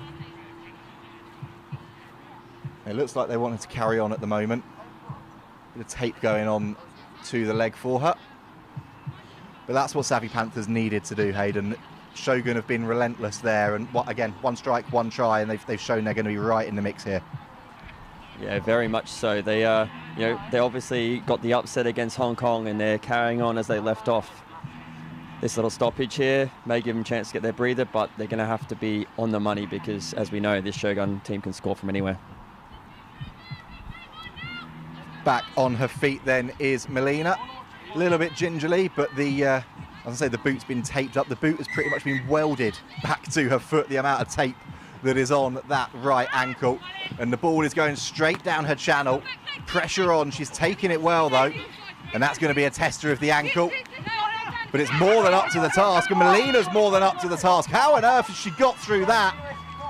Mar Molina, well, maybe it was all a ploy, because there was no doubt about that as she raced away. Her international colleague scored the first, she scored the second, and Shogun hit back instantly. Wonderful try.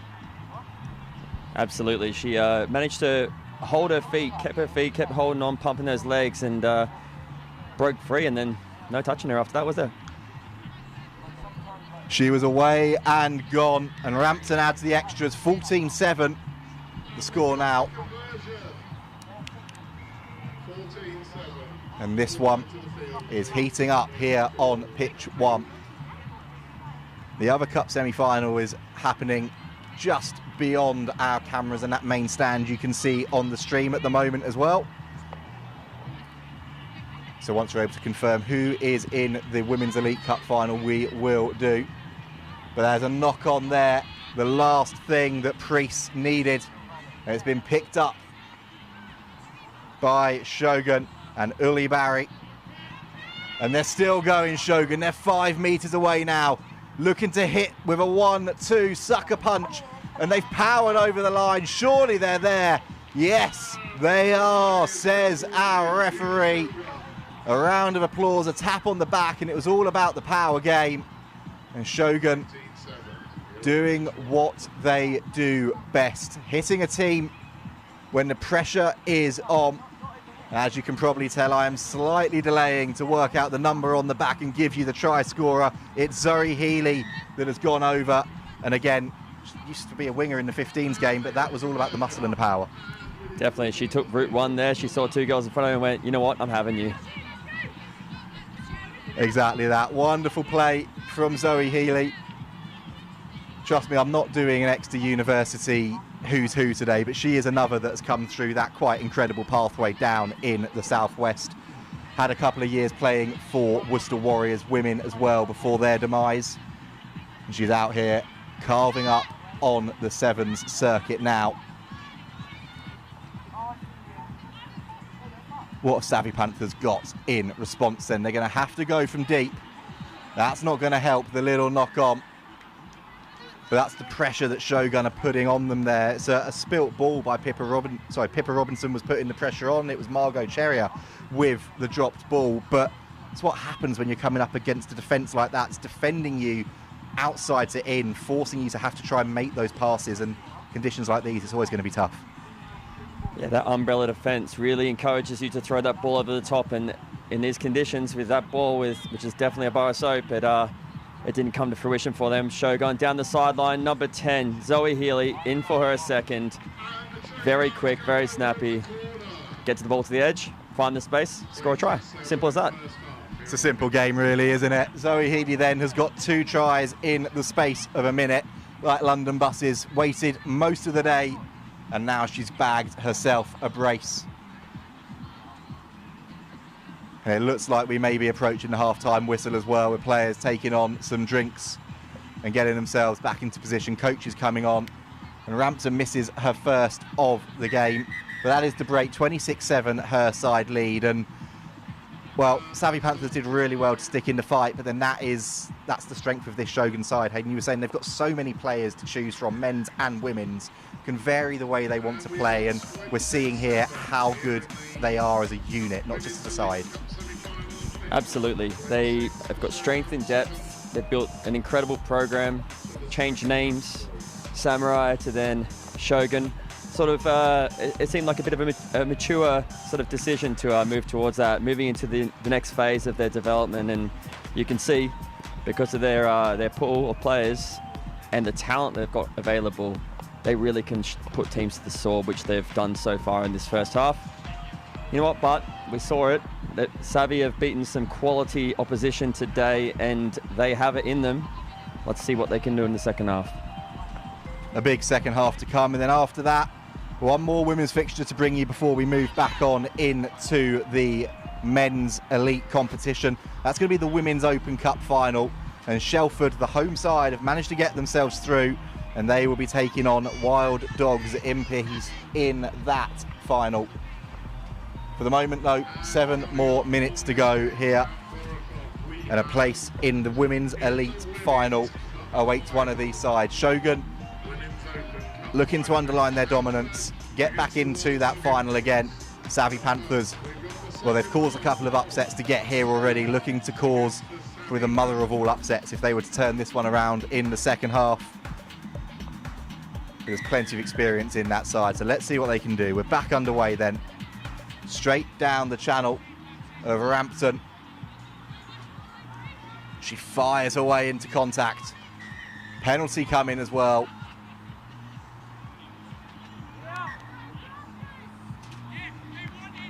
And they've opted for the scrum. We saw Shogun do this when they were last on the stream as well. You've got that sort of advantage. 1, it takes players out of the game, but 2, it just starts killing the clock, which I suppose you can do when you're this far ahead. Absolutely. 7 minutes can be a very short time, but can also be a very long time. And they're just eating away at the clock here, making sure that they are in full control of this game. And as the number 1 there, Liv Harrison, feeds the ball. It goes out to the center.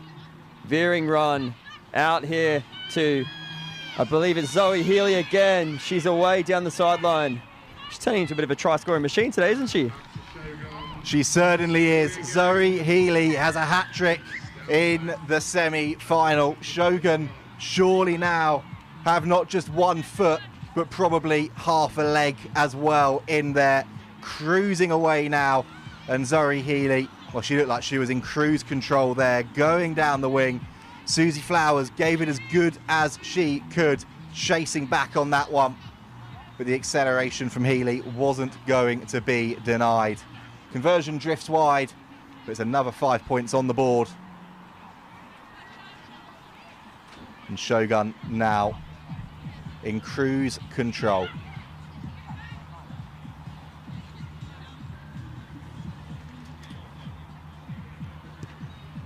Back underway then, Rampton. That one's booming into the air. And the pressure is coming on this Savvy Panthers side. Shogun really putting that pressure right into the heart of them now, and they've got the ball back instantly. No advantage coming. We'll come back for that scrum. This is some show of strength from Shogun going into that cup final later on today. And whichever team over on pitch 2 gets themselves into that one, they're going to be in for a tough assignment against this lot.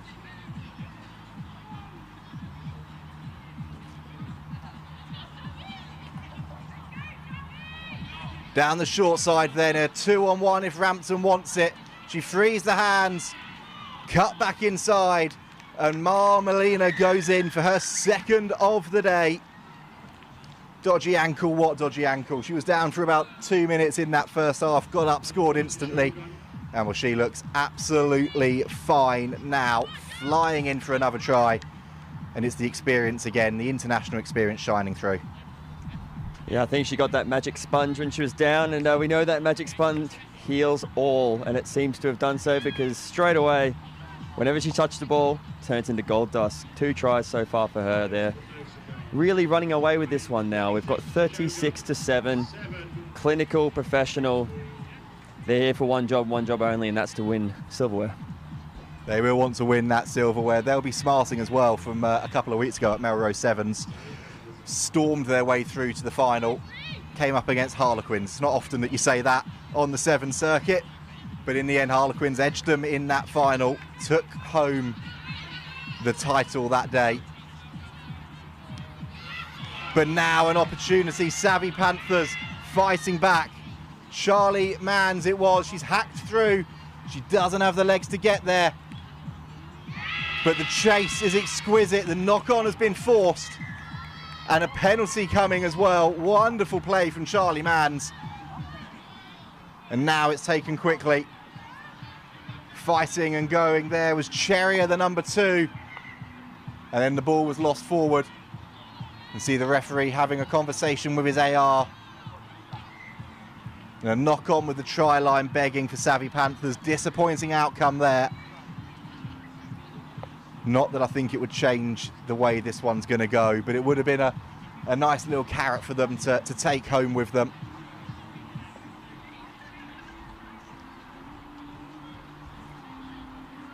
Shogun then with the scrum in the shadow of their own posts.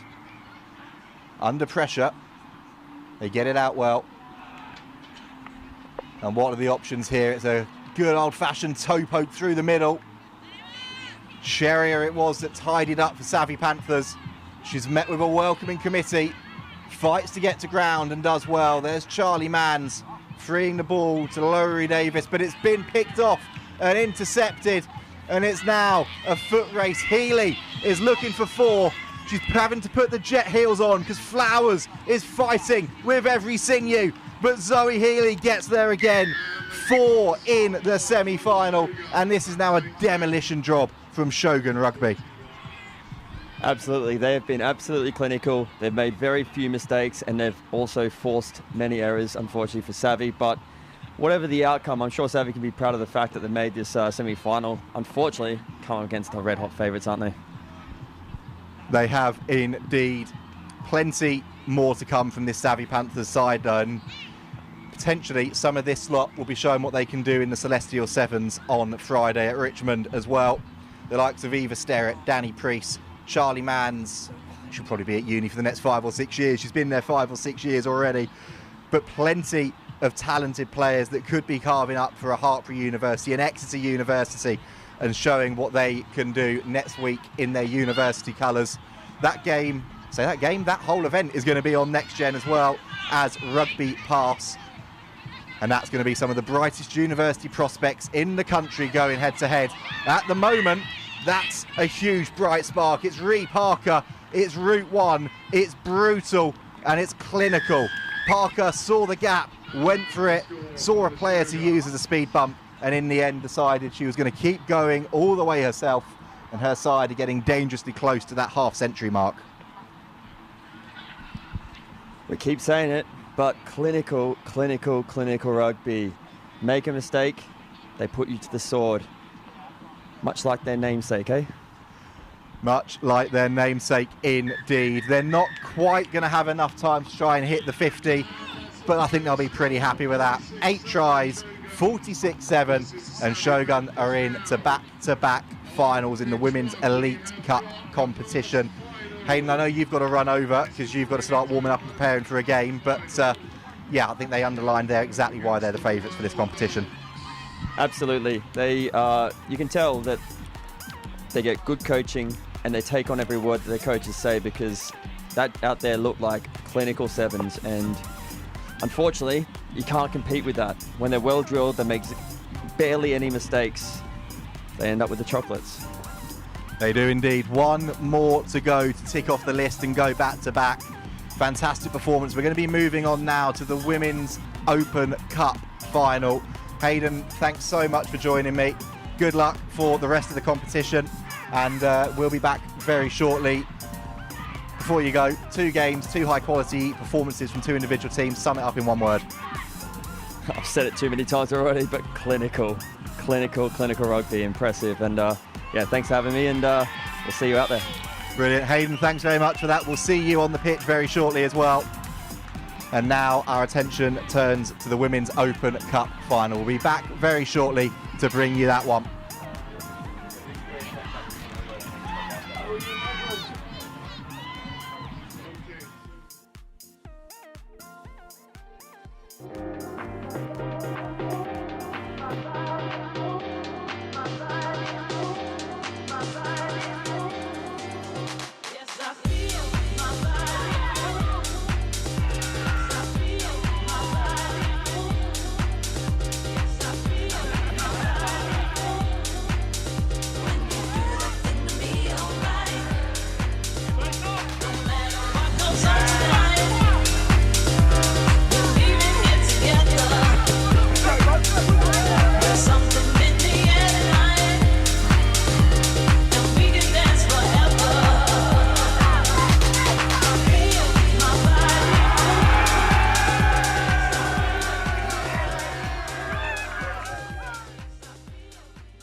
Well, we're back then for the Women's Open Cup final.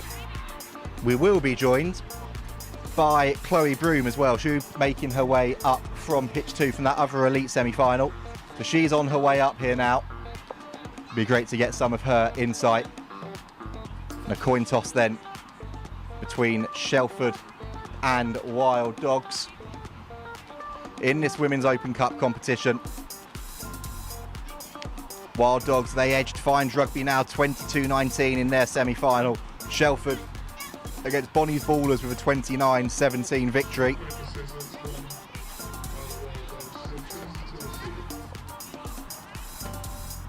It's Shelford in the dark blue. Wild Dog Impies in the purple.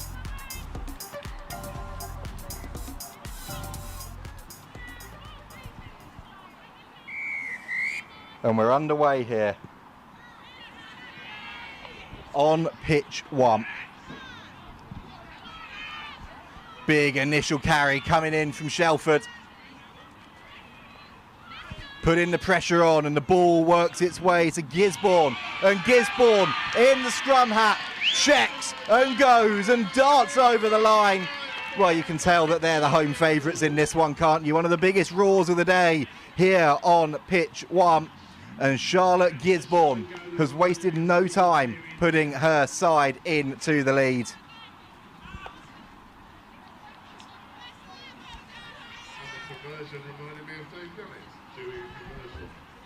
Well, the try was majestic.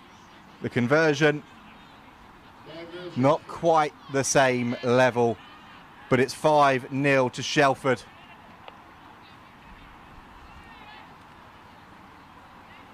And they get this one back underway.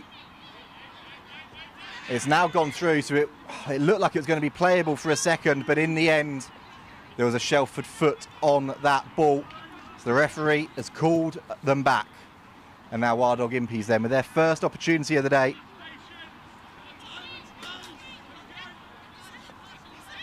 To look to launch an attack of their own. They've got a penalty here. Unfortunately, they haven't handed in their team sheet, so we'll just have to be calling numbers for the Wild Dogs. Chloe, I'll give you a second to get your breath back, because I appreciate you sprinting over here after your semi-final. The penalty goes against Wild Dogs, and Shelford come away with it again, looking to go from deep here and getting the ball wide to one of their speedsters, one of their key players, and she's pinning her ears back on Route 1. What a tackle coming in on that far side. Wonderful defence. It had to be wonderful defence, because otherwise Shelford were away for a second score. Chloe, hopefully you've got your breath back now. Just about. Thanks so much for running over. Open Cup final, 2 really good sides, and Shelford, the home side, have been putting on a show so far today. It's been really exciting watching the Open competition. Yeah, definitely. I caught the semi-final earlier, actually, the Shelford women against Beavers, sorry, and that was a really great game. Great tackles and real pace actually from the Shelford team. They have some real gas in there, so looking forward to seeing what both teams can do now in the final. Well, talking of real gas, there's some more coming in from Wild Dogs, and a vicious fend, but the offload goes forward. Shelford breathe a sigh of relief there. And you can hear there, that's exactly what this Shelford side wanted. Brilliant. You could hear the call going up, the defence, as they look to try and take this Women's Open Cup final. They won't be taking it far, they'll be taking it about 50 metres back into the clubhouse and putting it up with the rest of the trophies that are up in their wonderful club, Shelford. It's been a great atmosphere so far today. They're coming down the short side now, though. Duggan thought about the pass, got absolutely battered in contact, and then the turnover. So Wild Dogs looking to come back. Huge tackle coming in again. And they're fighting to get the ball away. It has gone backwards. And a knock-on in the contact. And then a little bit of afters. And a penalty coming the way of the Wild Dogs. They waste no time in taking it. Bursting up the field. Oh, penalty not rolling away. Say incredibly unlucky there. I thought she'd released. An opportunity now as Wild Dogs free the hands, get the ball out the back, power up to the 22.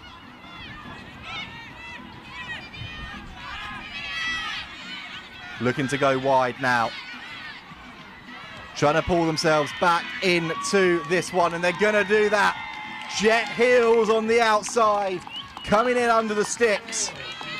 And a conversion and an opportunity for Wild Dogs to hit the front. And Chloe, talk us through that one. Patient play, wonderful try. Yeah, that's really good from the Wild Dogs, right from the turnover just on the side here, from a bit of hesitancy from Shelford. Really taking their opportunity, and great on 2 penalty occasions then to come away with the ball. Back-to-back penalties against Shelford, which I guess they'll be disappointed at, but great opportunity for Wild Dogs to come back into it, and they really took the opportunity out wide there. Wonderful finish. They've added the extras as well, so they have hit the front.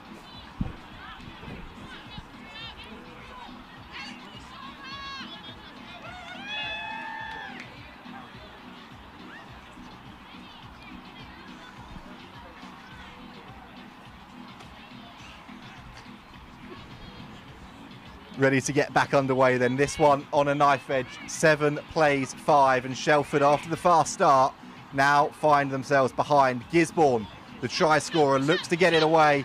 Messenger juggles it and is wrestled to ground. And she's directly below us. You could see just that realisation in her face that the foot was just going to stretch over the whitewash, and it was lost forward as well. So it's a scrum in a good attacking position here for Wild Dogs. Chloe, we were commentating on the first Elite Cup final, semi-final I should say, over on this pitch. Shogun putting an absolute clinic. 8 tries I think they ran in the end.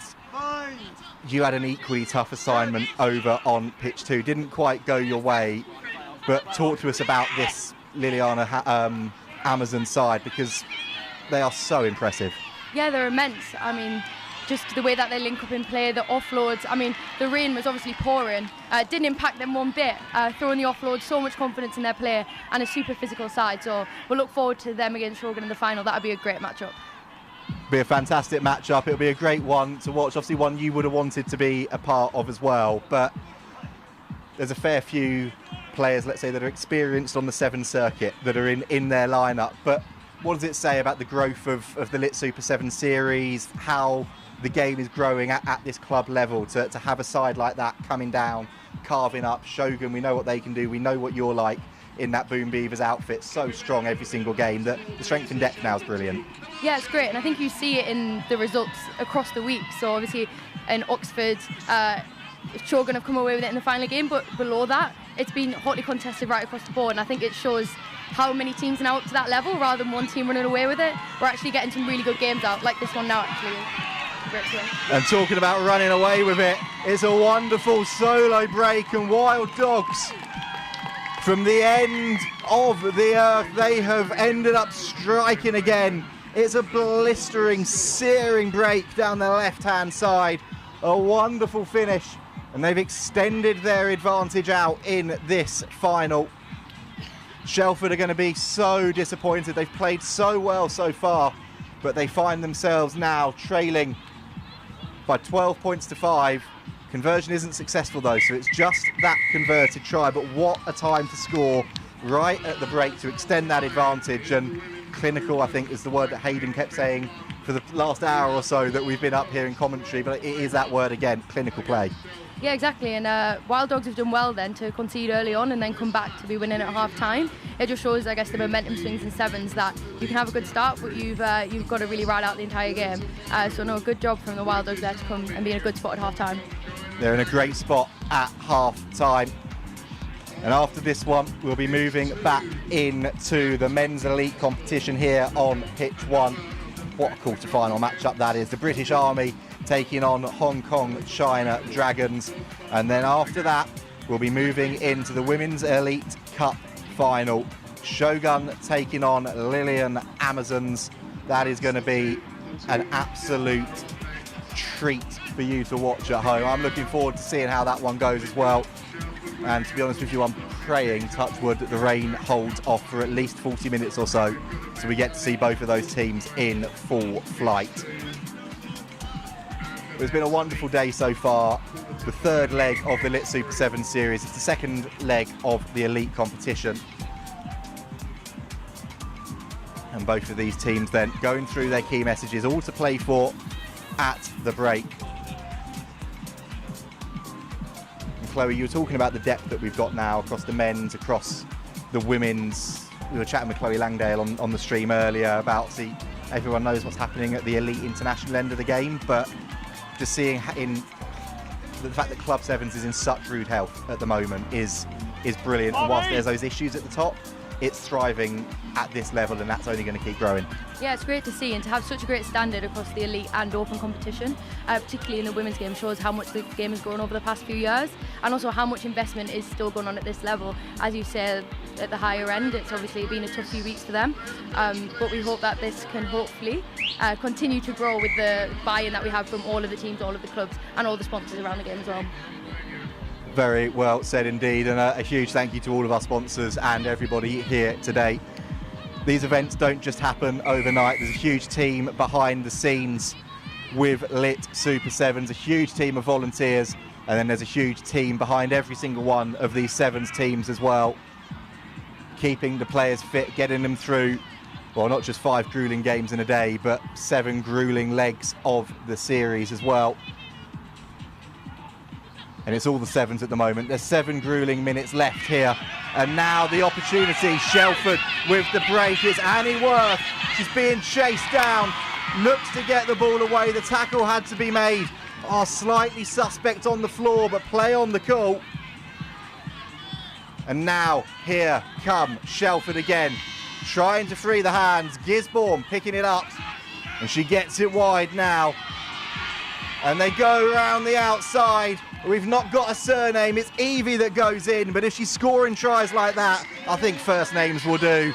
Wonderful try, it levels proceedings if they get the conversion, but Chloe Shelford right back in it now, and we've got a brilliant final on our hands. Yeah, what a try that is. Also amazing cover tackle to come back from Wild Dogs there, that was great.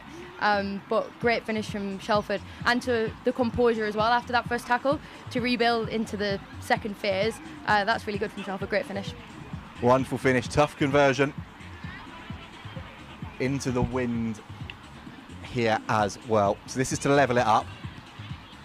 Tell you what, that's not a bad nudge at all, but it's just drifted to the right of the uprights.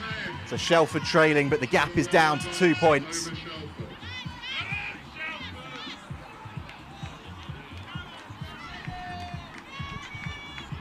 And they've got the restart and an opportunity here to try and get possession back again. That one's hoofed down the field, pushing the pressure on. Huge fend coming in, wonderful offload. And Gisborne was there sort of helping push the attacker to ground. The ball's still gone backwards. But it's difficult conditions out there. There's some big tackles coming in. Worth with a huge one there. And an unbelievable turnover. Sammy Mason getting her hands on the ball, forcing the turnover, and now her side can come again. But then Gisborne, unfortunate there, unlucky. Perhaps a bit overexcited. And it's a let-off for Wild Dogs as they shuffle their pack and bring on a couple of new faces here.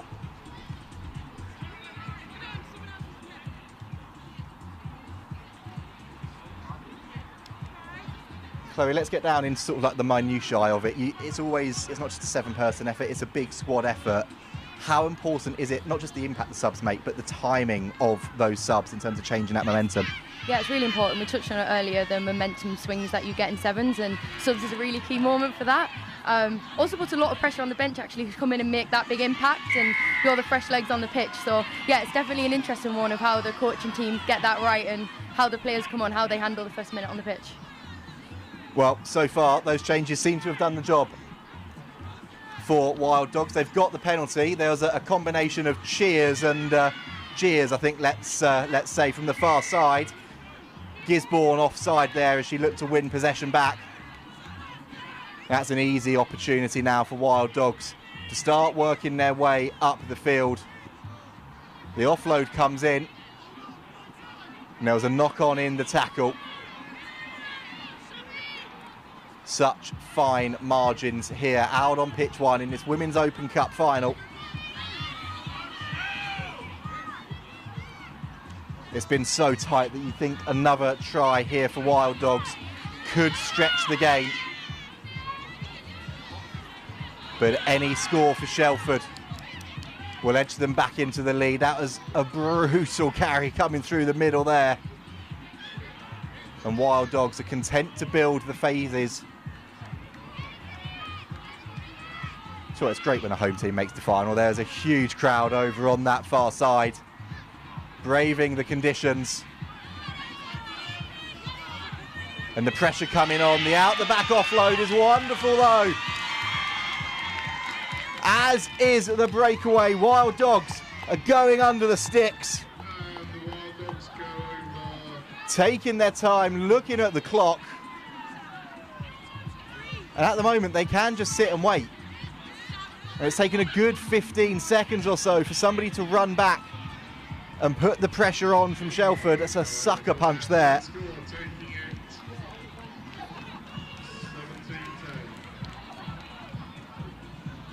The conversion, though, has been missed. So it's a 7-point game. Converted try means we play on. But it's all about sensing space, getting the ball out however you need to. It's a wonderful out-the-back pass. And sadly, we don't have the names in front of us for this Wild Dogs team. Otherwise, we'd given them a huge round of applause. But a wonderful individual breakaway.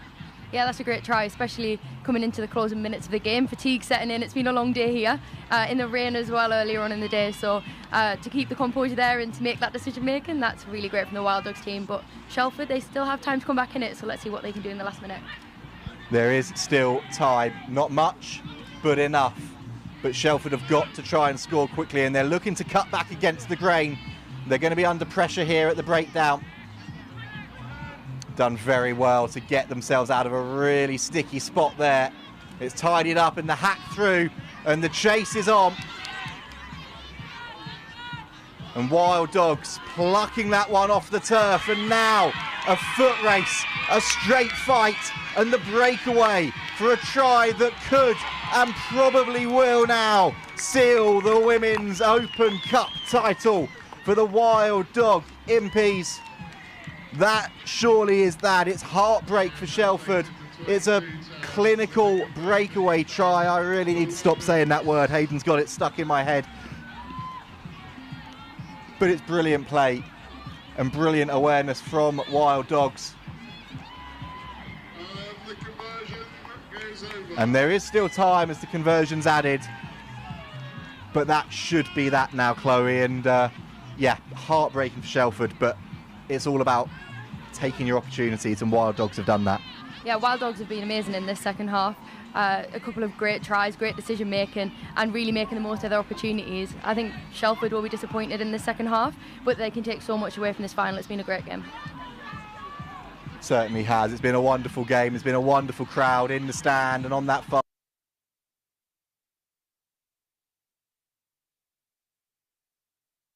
Going to want to give the home crowd something to cheer about at the end, to have the final say, and they're going to try and do that by going from deep. Well, the weather has abated for the moment, and the DJ is cranking up the tunes again on the far side.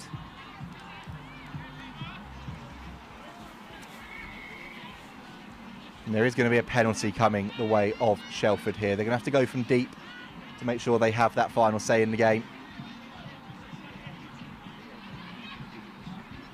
And they tap and go.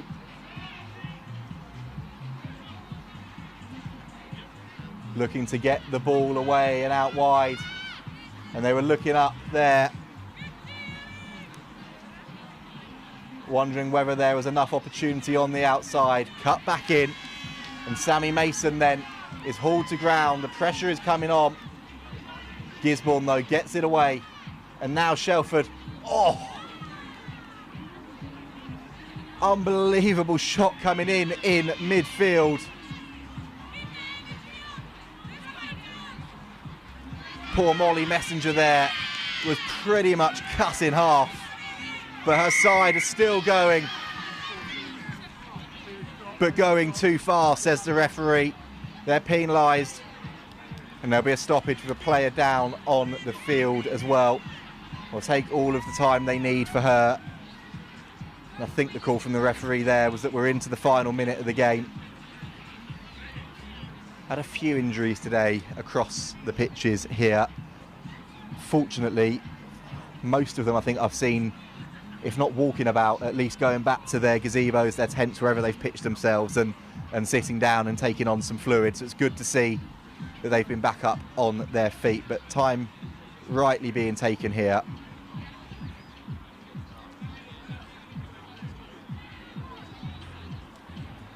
The referees and the assistant referee just having a little bit of a chat in the middle. So we'll have a slight delay before we get underway with the next fixture, which was due to kick off a minute or two ago.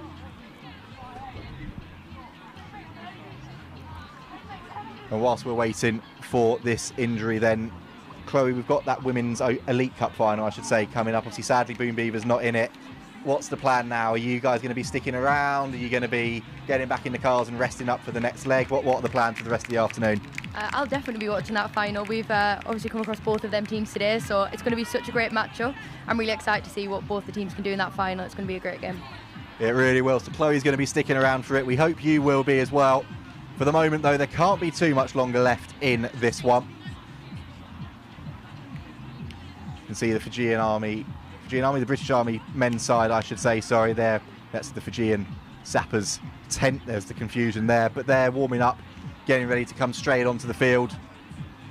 And in the end, Wild Dogs go, enough is enough. They are the Women's Open Cup winners here in Shelford.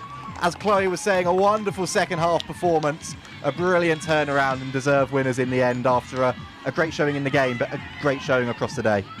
Yeah, they've been fantastic today, and it just goes to show in that final there, great competition, and good job from Shelford as well, putting on a good performance for at their home club, but great win for Wild Dogs. I'm sure they'll enjoy celebrating that one. They certainly will. Chloe, thanks so much for joining me. It's been great to have you. We're going to take a very short break, and well, Doctor Who fashion, I'm going to regenerate into Wilf Kelmsley. He's going to be bringing you the next match. Let's hope the reaction to that is a little bit less divisive than it was on TV last Saturday. This is the men's elite.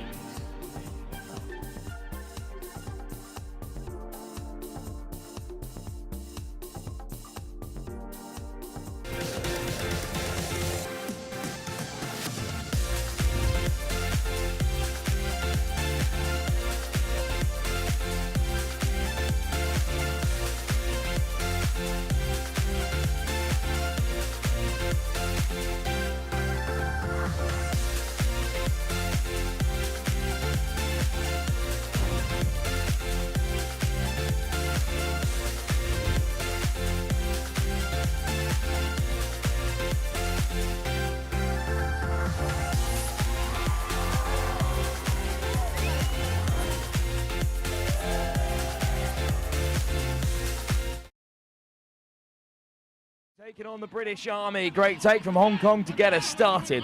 Delighted to be joined by Chris Vogt. Chris, firstly, while we have you, please run us through your crucial role in the organisation, the running, the structure of the British Army's rugby union setup. Well, good afternoon, Will. I'm the Chief Operations Officer of the Army Rugby Union. We're based in Aldershot, and I'm responsible for all the operation matters within all our 5 representative teams. So it's a pleasure to be with you this afternoon. Thanks for joining us, and we'll be hearing from Chris throughout the game. First, we've got to bring you the action here, because Hong Kong have started brightly, and cutting off his wing again is Fung, an absolute try machine, but he's been dragged to deck by Randa Rover to get us started. Here's Cheng. Eustace on the switch, ball goes to ground, lifted off the deck by Cheng. Knight, oh, it just spits out of the hand there, and what a grab that is, and the British Army might have it back.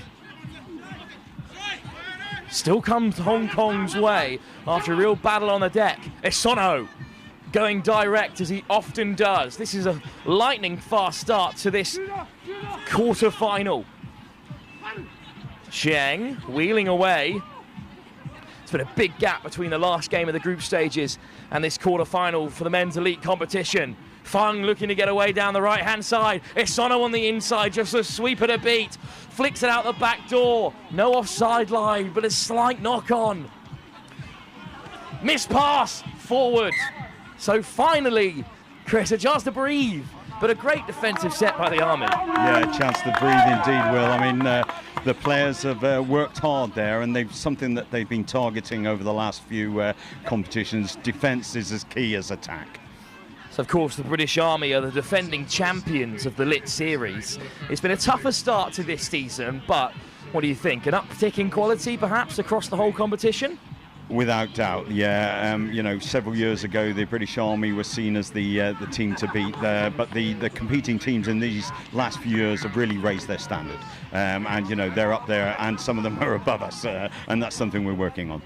Well, Oxfam's fantastic tournament has come to an end. They've been defeated by the Tsunami Assassins. That is the side that the victor of this game will face in the semi-final.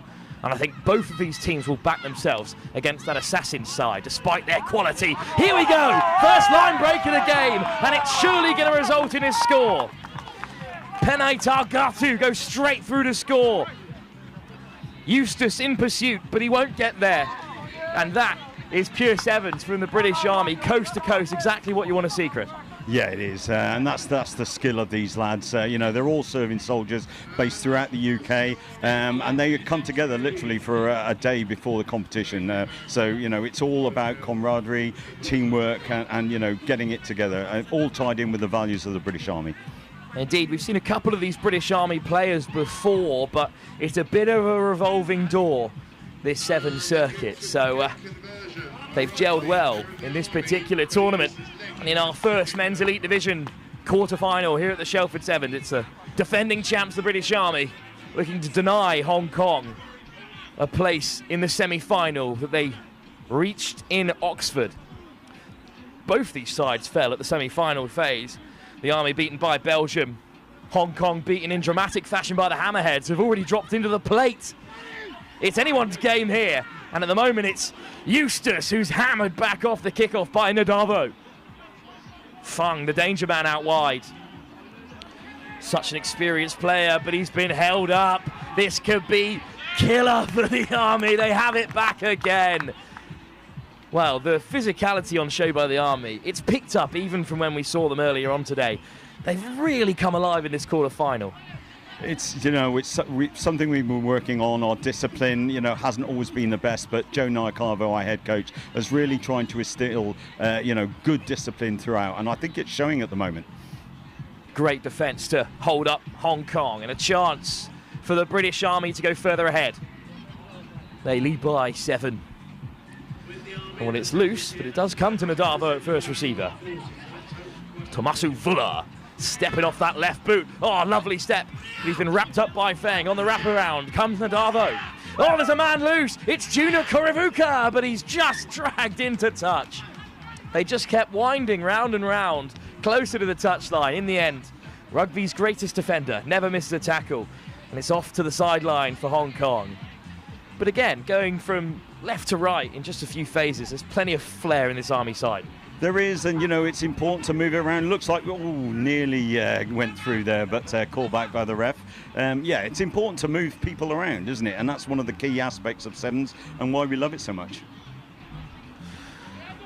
Sulanibava almost came away there, but instead it's going to be a scrum fed by Camille Chung. Made his debut for Hong Kong in 2024, one of the newest one of the newer teams in this series and one of the newer players in that side. Here's Eustace, former under-20 international, puts plenty on it. Oh, it's straight out, but kick from inside his 22. Well, pretty rare to see a clearance kick like that in the game of Sevens. Testimony perhaps to this ferocious defence that the Army are putting on. Yeah, it is. You know, when you're kicking a ball away without running it, it does show that maybe they're thinking of not being as venturous as maybe a team should be. Good line-out take there by the Army, and we're passing it out again. Let's see where this goes. Straight out wide. Go the Army. Korivuka on the switch, but it's taken straight in by Tomasu Vula. Salu, oh, he's almost through. Still playing with ball in hand, and Korevuka is the man over, and this time he won't be caught by Fong Kip Fung. Instead, the Army go over for a second. It's always a risk when you bring in someone so well connected to one of the two teams in the semi-final, but it's going your way, Chris. Well, I try to be as neutral as I can, but you know, I've got a nice smile on my face at the moment, so let's hope we can keep the pressure up. But I'm sure Hong Kong have got a few surprises in store for us, Will. Good start, though, for the British Army, who are looking to go one step further than they did in Oxford a few weeks ago, that semi-final. They've got one foot in it for now. Korevuka just wide of the right-hand upright. And that's the half. It's flown by here in our first quarter-final in the men's elite division. Second leg of the elite competition of the Lit Super Sevens. And last season's defending champions, the Army, are in a promising position against a talented Hong Kong. They've been well marshalled by the men in red. And with 7 minutes to go, they're in the driving seat. And Chris, so much more can change in an instant in the game of sevens. What do you think the message is at the break? I think it's more of the same, fellas. You know, you can see them going through their structured breathing process there, and you know, we've played well, and you know, we just need to keep focused. That's the message that Joe Naikawa will be coming to them. Keep focused. Don't do anything silly, and you know, be prepared for, without doubt, a counter-attack from Hong Kong China. British Army on top, 2 unanswered tries in front against Hong Kong, with one half still to play in this quarter-final, live here from Shelford Rugby Club.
Eustace gets Hong Kong underway, just about kept in play by the British Army and Rasati Rayana, and they're up by 2 tries in this quarter-final.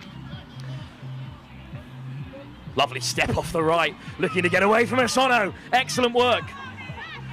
Radin Rovers away, down the right, there's the pass, there's the shrug off, and now it's a race. Sakani's just caught.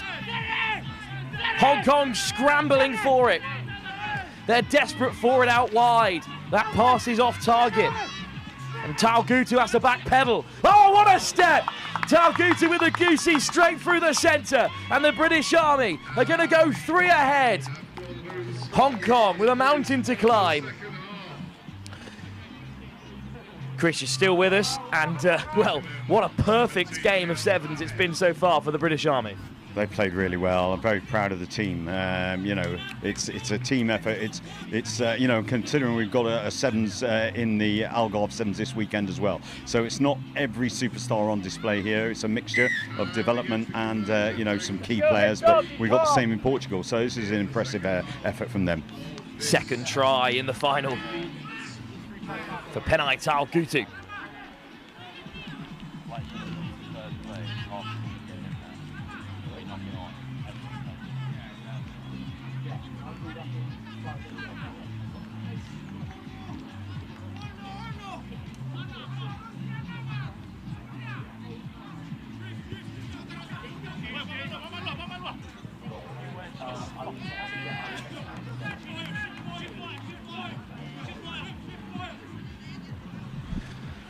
Well, that's a deep kick, and it's got Hong Kong deep in their own half. Is this a bit of tactics at play from the coaching staff here, just to bury Hong Kong in their own half. I think so. Keep the ball down in the Hong Kong 22. You know, good competition there at the line out, and our advantage. So that's worked out really well.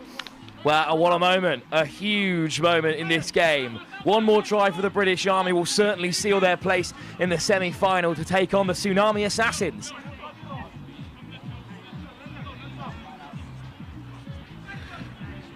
Vesey will feed this scrum.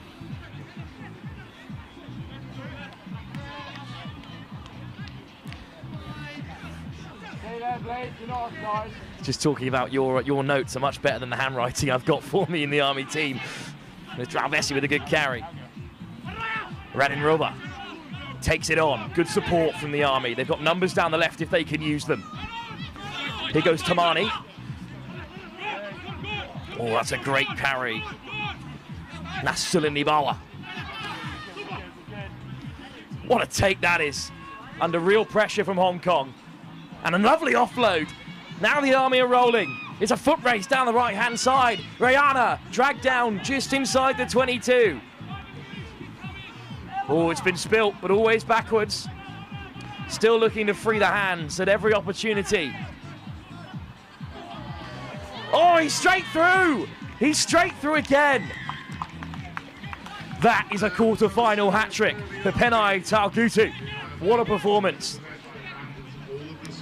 And that will take the British Army through to a semi-final, and a semi-final that they'll think they can win against the Tsunami Assassins.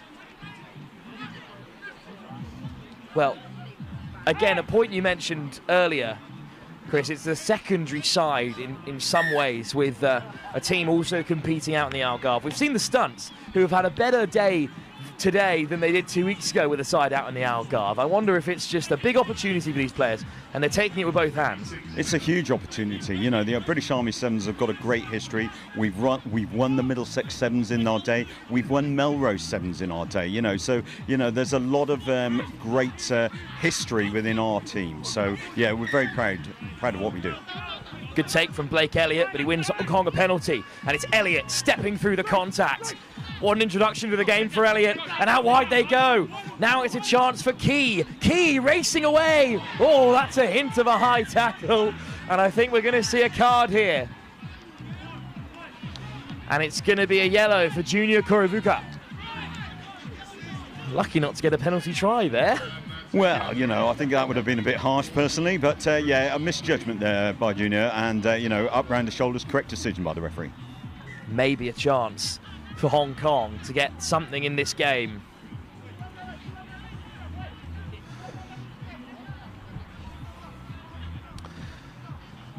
Scrum to be fed by Blake Elliott.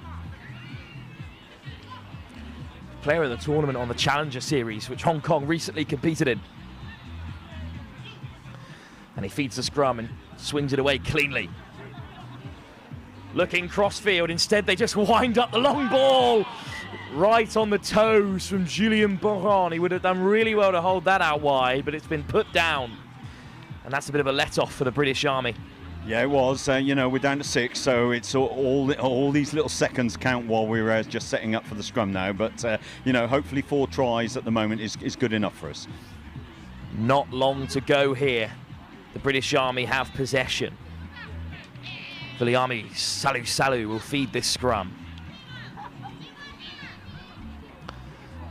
Elliott puts him under pressure through the legs of Salu. Wonderful stuff. A big bumping carry up to the 22. Good read from Elliott. Oh, it's been stolen. And here is Elliott in possession. Joe Knight with a turnover. That pass is loose, but just knocked on the deck by the British Army. And Hong Kong have it back. There's a couple of melon red strewn across the turf just inside that 22. So referee's whistle goes to stop the clock.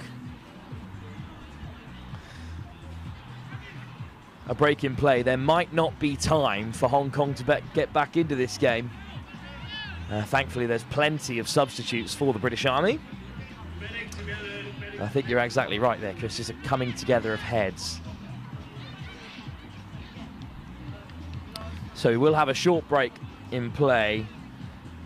Although well stocked with medical staff as well, this British Army side. There's a lot of staff flocking around. It's a well-supported team. Yeah, we've got those two gentlemen out there at the moment, 2 serving doctors in the British Army. So, you know, they know what they're doing. They've been in battlefield situations where they've dealt with a lot more serious casualties and a couple of knocks on the head. I think they'll handle the Shelford turf pretty calmly. And indeed, those British Army players back to their feet. It's the last we'll see of Andrew Peters, I feel, who's taken a head knock. And other man clapped off the field for the British Army is Peter Waka. So a scrum for Hong Kong, chance for them to get on the board, even if it might be too little too late. Can never count out a side of their quality. Again, it's Blake Elliott with the feed. James Key is at first receiver. Elliott goes down the short side, steps off his right. Instead, it's Fung there in support. And Isono goes to the open side. Head down from Buron, finds the pass out wide for Xing. Great pace from Ung Yuk Xing. No luck at the breakdown for the British Army despite their best efforts. Isono, Fung in midfield. Isono on the wrap. Just looking to get it wide, but Elliott's under pressure. Now it's one-on-one. Comes back in field. It's just through the hands of Fung. Buron. Elliott, soft hands, Key. Key accelerates away, and he will score for Hong Kong. Ushered out wide, even at the last, by Viliami Salu. That's great work ethic, even when you're so far in front, to force the player out wide. But a good try for Hong Kong. Yeah, very good try. Well worked there. You know, British Army one down, so you can see what they were trying to do. But a great shift in there from the 6 Reds in defence. They were really working hard. Hong Kong on the board. There's little time left in the contest. As you can see, the rain has forced spectators into the stand on that far side. There's plenty starting to turn their attention to pitch 1. Final say of the game is a wonderful nudge from Blake Elliott, but it won't be enough to redeem Hong Kong.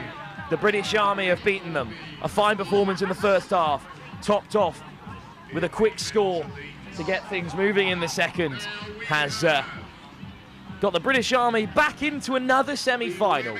Can they go one step further than the Oxford Sevens and make it through to the very first final of the Elite Division for them in this Lit Super 7 series? The Assassins await them, but overall a strong performance by the British Army, and they'll be pleased to be through to a semi-final. They will indeed, Will. They'll be very pleased. They'll rest up now. We've got a structured process we go through for rehab and everything. They'll get medically assessed. We've got some great sort of things to actually help that sort of recovery as well. So, you know, I don't know what time that semi-final is, but probably got about 45 minutes to an hour before then. And we'll certainly have you back for it if you're willing, if it is on pitch 1. But there's no time, because we move straight on now to action from the Women's Elite Division. Our next game, live here from the Shelford Sevens. Shogun back in action.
here we go on the women's elite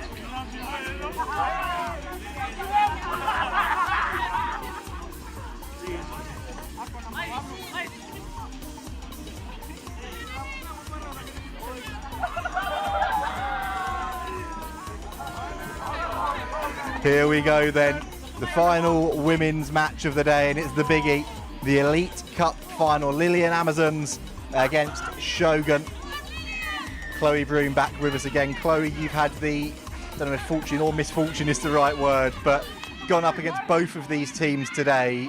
Who do you think's got the edge here? Both games are tough. There's two really great teams, but I will go for the Lillians. Their style of play is just so hard to defend, but it's going to be a close one for sure. It really will be. I thought you were going to do a brilliant job of professionally sitting on the fence for a second there. You backed yourself in the end though. And the Lillian Amazons looked to back themselves early doors, but a forward pass. And these two teams are absolutely stacked. Lillian, well, if you don't know who they are, they're a club in Fiji. A lot of these players have been playing for other clubs and other teams across the series and across Sevens events around the country for the last few weeks. They've come together as their club for this one. It's not quite home comforts, but getting the band back together has certainly done the trick. They've been supreme so far here in Shelford, but so have Shogun. Oh! That is a monster tackle there. How on earth has Bethan Adkins got back up from that one? Her rib cage is in about 5 different counties at the moment. Such is the strength of that tackle. And Shogun still look to come again. There's a couple of hits last night in that first Gallagher Premiership semi-final that had me wincing. I think that one's taken the biscuit so far. That was massive. Shogun, though, are sticking to task. They've come away with the ball well. They've looked to free the hands. The defence, though, is brutal, but the offloading is exquisite. And Shogun are up into that Lillian Amazons half now, spinning the ball on. Another monster shot coming in. The ball's gone backwards and Rampton picks it up. A huge fend from Rampton, and we've seen 2 massive tackles come in, but in the end, it's the fend that does the job. Rampton on Nasiela Silia, and it's Shogun who open proceedings here. When we talk about weathering the storm, Chloe, I think they've not just weathered the storm there, that's about 5 or 6 double-decker buses at 40 miles an hour that were coming in their direction, but they've done well, they've come through, and Rampton's got the breakaway. Yeah, Shogun were fantastic there. Some great hits coming in, but to keep the composure to finish on the outside there, that's incredible from Shogun. Oh, unfortunate from Rampton, the Jamaican Sevens international just clipping the post. But her side are 5 points to the good in this final.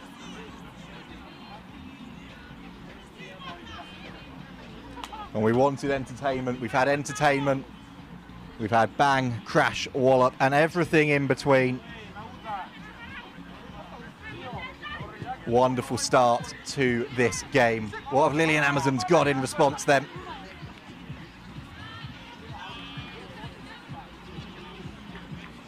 They're going to look to spread it wide. We've seen the all-court game, we've seen the offloading ability, and we've seen it again there. Desperate tackle coming in from Emma Hennessy. But the referee then gets used as an extra defensive buffer. The offloading is exquisite, and it's an instant response, an instant riposte. And it's Varanesi Coral who goes over under the sticks. And Chloe, you were saying to me whilst we were waiting for this one to get underway that some of the offloading game you've not seen in the flesh for a long, long time. We've seen it again there. Might not be the fanciest offloads we've seen from this Amazon side so far today, but it's by no means less effective. Yeah, great response from the Lillians there. That's an amazing try. Both teams really going at each other, so excited to see what else we have in store for the rest of this game. What a start. Unbelievable start. One thing that I hope won't stop the fun is the rain that has decided to join us here. Joined at exactly the wrong time for the players out on the pitch. Fortunately though, Chloe and I are up here undercover just about, as are our camera team. Rampton underneath that one was bracing herself already. She knew what was coming in her direction. And another huge shot coming in on Adkins, but the penalty goes for her. Lassie Seru penalised for not rolling away. I can tell you what, the collisions are brutal. It's been a long time since I've seen players bracing before they've even got the ball. And now the offloading game again, unlucky, unfortunate, and there's bodies sprawled all over the park there. Nailai thought she was away, looked behind her, and there was a desperate Shogun hand reaching out, grabbing the shirt, and the ball is just about lost forward. But this game is moving at breakneck speed.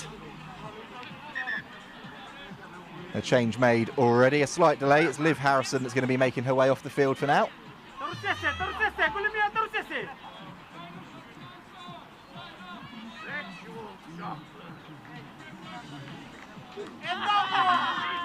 Big scrum coming in from Lillian Amazons, and Shogun have to go wide. Hennessy is sent sprawling backwards. And it's off the feet, and then there's a daisy cutter that's gone forwards. And a huge opportunity now for the Lillian Amazons. You can hear the whooping and the hollering down below us. That's the British Army side cheering on this Lillian Amazons team. And they're loud. They are very loud. Yeah, it's great to hear the men's team getting behind the women's there, and just shows the standard of this game as well. Everyone's very up for it, so great game so far. It's been wonderful so far. There's a decent crowd in watching it as well. The plate final is taking place over on pitch 2, just beyond the clubhouse at the moment. But here come Lillian Amazons again, the wraparound, the offload game. They're back into the 22, and they've got a penalty coming through a high shot.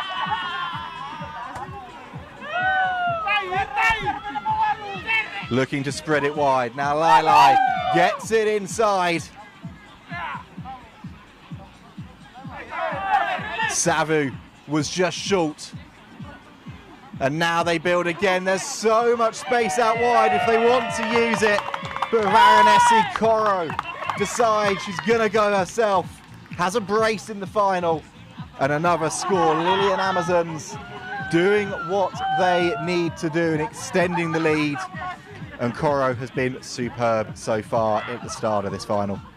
Yeah, it's been fantastic so far, the Lillians, and doing what they've done all day with the offloads, the interlinking play between them is amazing. So excited to see how Shogun respond here though, because that was still quite a big defensive set, so I'm sure they'll be coming back at them in a minute. And that was the last play of the half. 14-5 to Lillian Amazons at the break. Shogun with work to do. But as Chloe said, a brutal defensive set to keep the Amazons out for as long as they actually did there. And we saw what they can do on the breakaway with Rampton early doors. Some big players for both of these teams, some real speedsters as well. Zoe Healy, 4 tries in that semi-final. Not touched the ball yet in this one. The likes of herself, Ree Parker, Marmelina, we saw in that first half. So in that first semi-final, Caitlin Lewis as well. So they've got some speedsters that they can unload onto the field if needs be.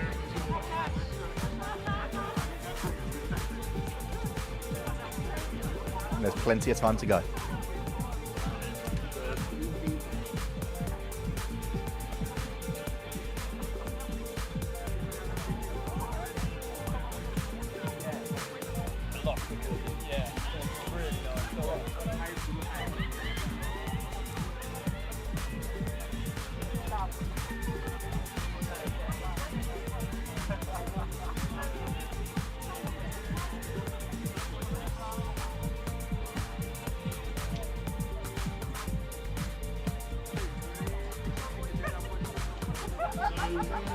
Dyslexics among you, Shogun is actually an anagram of Gunshot, and Lillian Amazon is an anagram of Fijian Ladies First Team.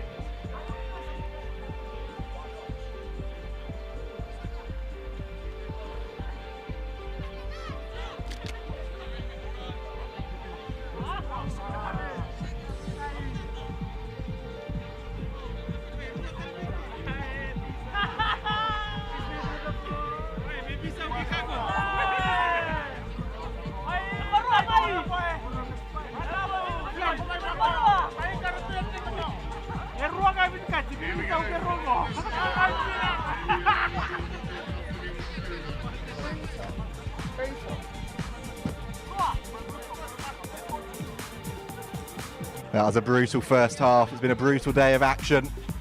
7 minutes to go in this Women's Elite Cup final.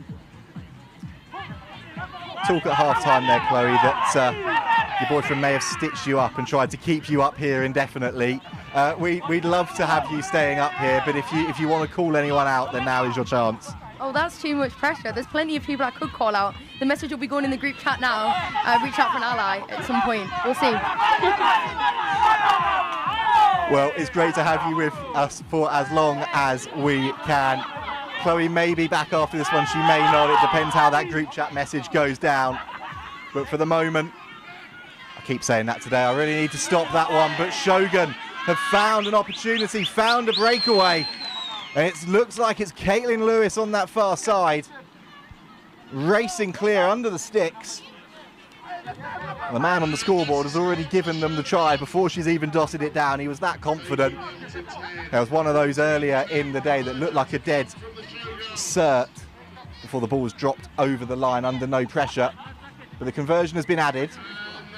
14-12 the score, and we do indeed have a game on our hands. Just the start that Shogun needed to this second half. Yeah, great response from there at half-time. I guess the half-time team talk was successful. Yeah, great way to start off the second half for Shogun, bringing them straight back into it. Shout out then to Jonathan Hooper, the Shogun coach here today, getting his messaging 100% right. His side trail by 2 in what's been an engrossing final so far. Oh, another huge shot coming in. And now the breakaway comes. Desperate hands clinging on for dear life from Shogun. And what a covering tackle. Caitlin Lewis it looked like, but is it going to just delay the inevitable? The handling for the first time in this final isn't perfectly crisp, and Shogun flexing their muscles at the breakdown. One of the smallest players on the pitch with a try-saving tackle for her side, and then a crucial turnover to try and get out of the proverbial coffin corner here.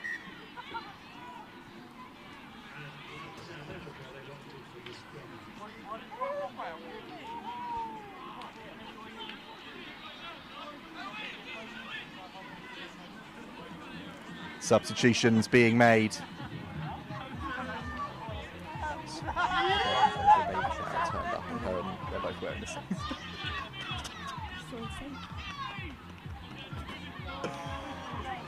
Shogun then are looking to go from deep. Healy is under pressure, but she's gonna get herself an opportunity as Hennessy takes it quickly.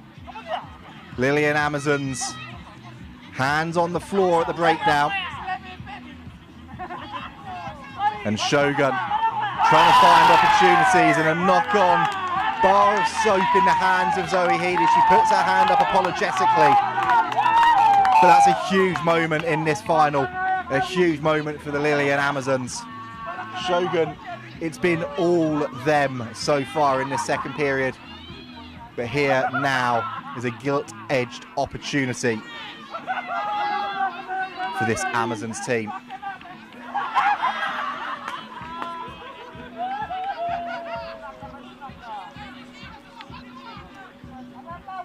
In and out, the pressure comes on from Harrison, and initially the referee said the ball went backwards. He's changed her mind. Superb hassling and harrying from Liv Harrison, forcing a knock on.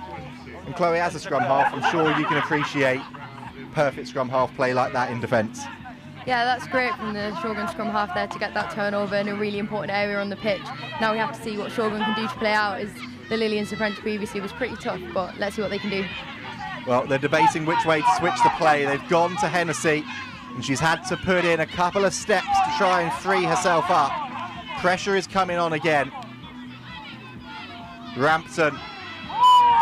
Parker is on the field. It's gone over her head, but it's ended up in the hands of Healy. And Healy sets off, skips away, and is up to the 10-metre line.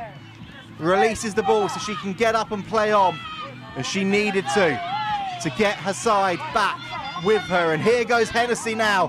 Hennessy looking wide. Uli Barry now with a foot race on the outside. A huge fend. The tackle comes in. and the ball is lost forward. We saw Caitlin Lewis with a try saver moments ago. Now it's the Lillian Amazons' turn to do just that. And it looks like it's their number 8, Nasele Sele, making her way back. And actually their confirmation, it was Asinati Nabitu who made that tackle. And for the moment at least, her side lived to fight another day.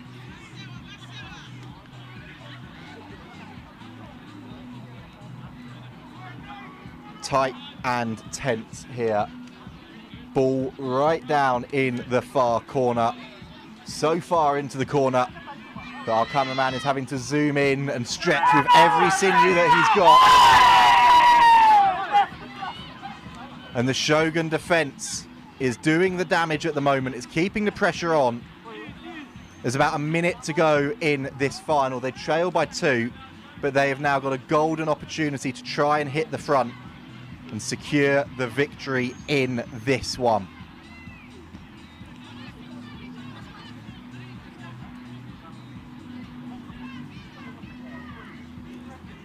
Shogun, 7 metres away from a score that could see them secure back-to-back cup titles. It's gone out to Healy. She checks inside and goes Zoe Healy. Powering forward, the Amazons down to 6 with a player on the floor. There's so much space out wide, but they've cut back inside. And Shogun, surely now through Annette Zully-Barry, may have found a way to secure this cup title. 17-14 they lead. There should be time for the restart.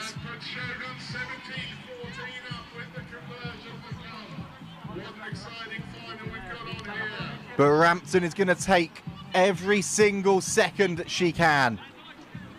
It's either a title-winning try or one last defensive set for back-to-back cup triumphs. And to add to the drama, there's going to be a pause as well, with a Lillian Amazons player down receiving treatment. She fell quite awkwardly with nobody around her, so a disappointing way to end her tournament. We hope that she is okay as well. They've already made that change. And Chloe, both teams have set, so they're expecting there will be a restart here, but this is the drama and the jeopardy that you want from a cup final. Yeah, exactly. It's been a brutal game so far, but what a spectacle for the women's game today, and a great way to end the day. So I'm sure both teams will still be hungry, despite tired, going into this final minute. So the kick from Rampton falls short. We will have time for the restart. Shogun in the lead, 17 points to 14. Our clock says that this is the final play.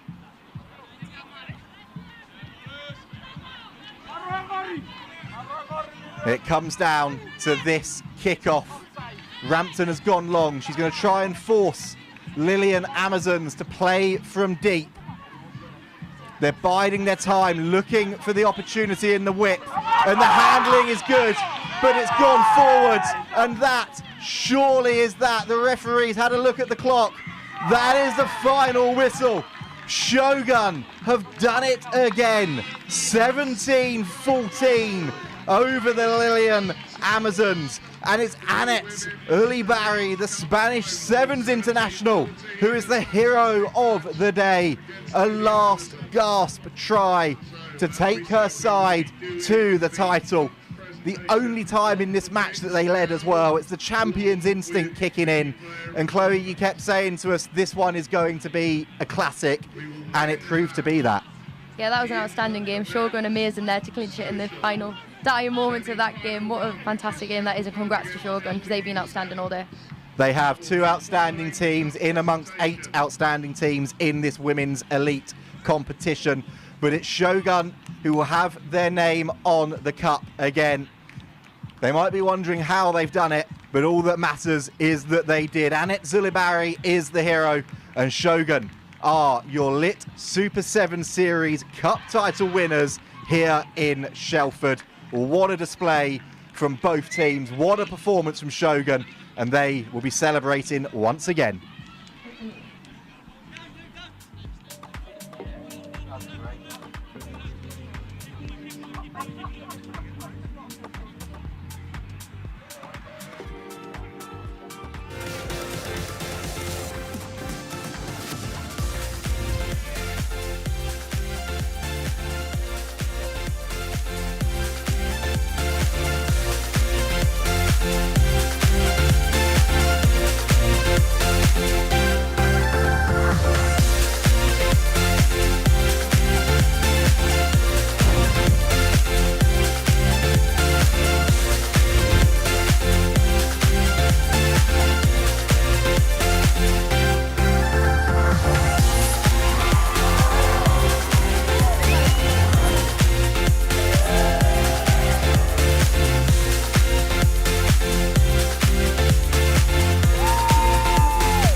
Bit of a topsy-turvy order here at the Shelford Sevens. We move from the Women's Elite Final back down to the Men's Social Competition. It's a semi-final, and it's the LU Sevens taking on the host, Shelford's Tryhards, also known as their first team. That's down on the team sheet. I'm not making personal judgments.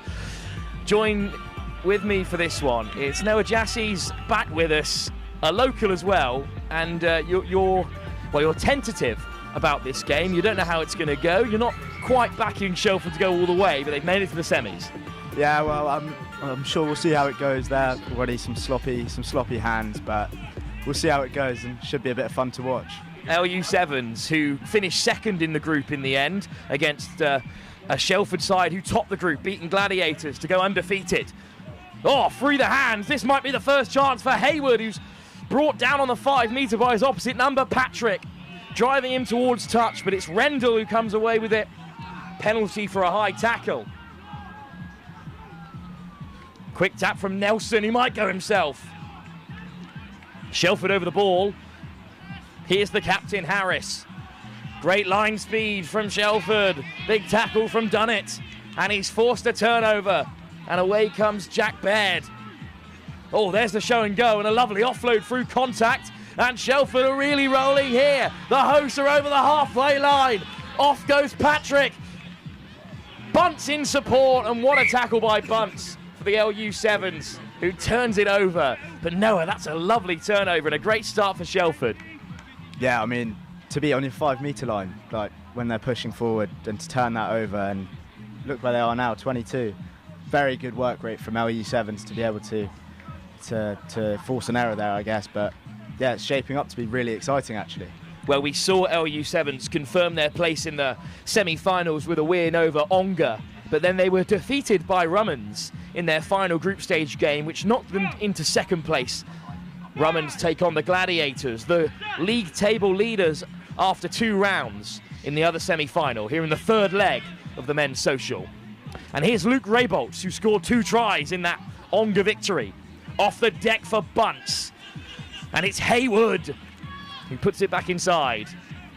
Raybolts, now at Swansea University, kicking ahead, but well marshalled by Harry Calm, who ducks under his man. Well, it's excellent work. Oh, nice step on the inside. Shelford really rolling here.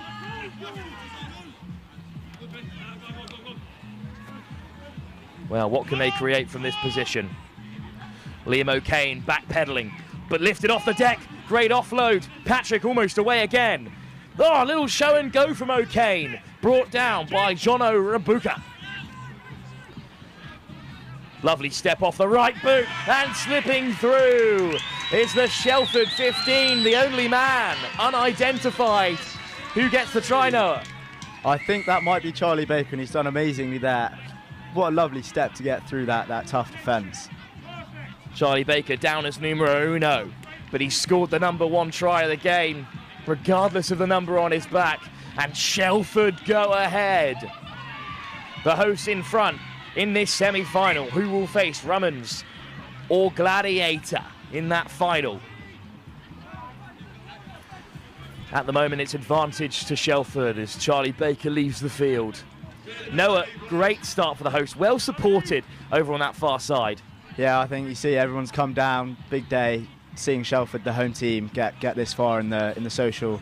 It's great to see, and everyone's loving it. I think everyone's having a great day, and it's just so good to see. Big shot from O'Kane off the kickoff. Turnover. Dave Sanaki steals it back for Shelford. Quick tap from Liam O'Kane, who's running this semi-final so far. Patrick turns on the afterburners, dragged down, good offload into the path of Baird. Soft hands, and now they could be in. Dunnett's away, diving over in the corner. Mike Dunnett dots down for another score. Well, we've got a real mess up on the team sheet. Noah, can you tell me who's dotted down on the far side? I honestly don't know, but all I can tell you is Mike Dunnett is on the complete other side of the pitch. Wearing 14 instead of 3. It's a good job you're here. Well, Dunnett might not have done it this time for Shelford, but regardless, they are up by 2 tries now. They lead by 12 Jassies, this is a turnover for the books. You were impressed by this LU7 side coming into this fixture. Well, no, I'd seen them play earlier in the day, and I thought, you know what, these boys have some ambition. And obviously, watching Shelford, as a Cambridge boy, this is not the club we want to see succeed. But the home crowd are loving it, and yeah, let's hope they can do it. That's a fantastic kick, and it's been taken well. And now it's a chance for Shelford. Great line speed. Busby makes a huge shot.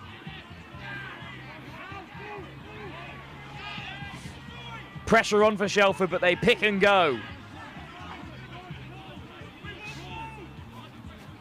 It opens up here in this social semi-final. Rabuka, done by the show and go. Great line in support. This time it is done it.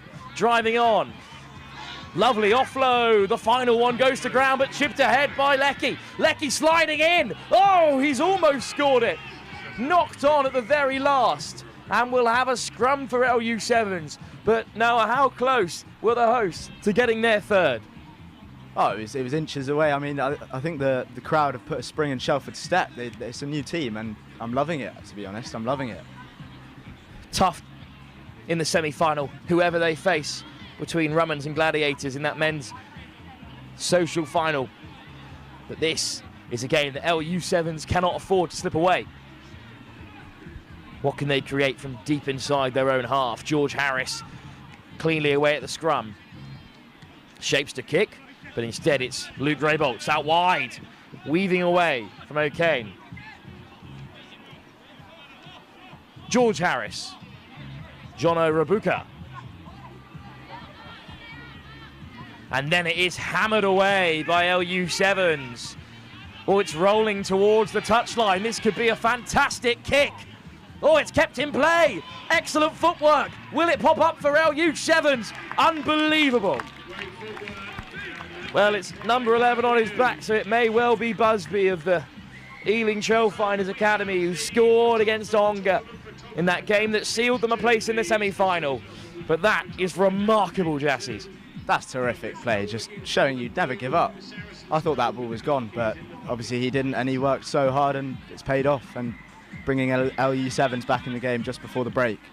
At half-time, the deficit is halved, and at the break, it is a narrow lead for the host Shelford in this social semi-final. Still plenty to play for in the final 7 minutes of this huge knockout tie here at the Shelford Sevens. It's the home team who have gone undefeated in the group stage, who currently lead by a narrow margin against the social stalwarts LU7s in their third leg of the Lit Super 7 series.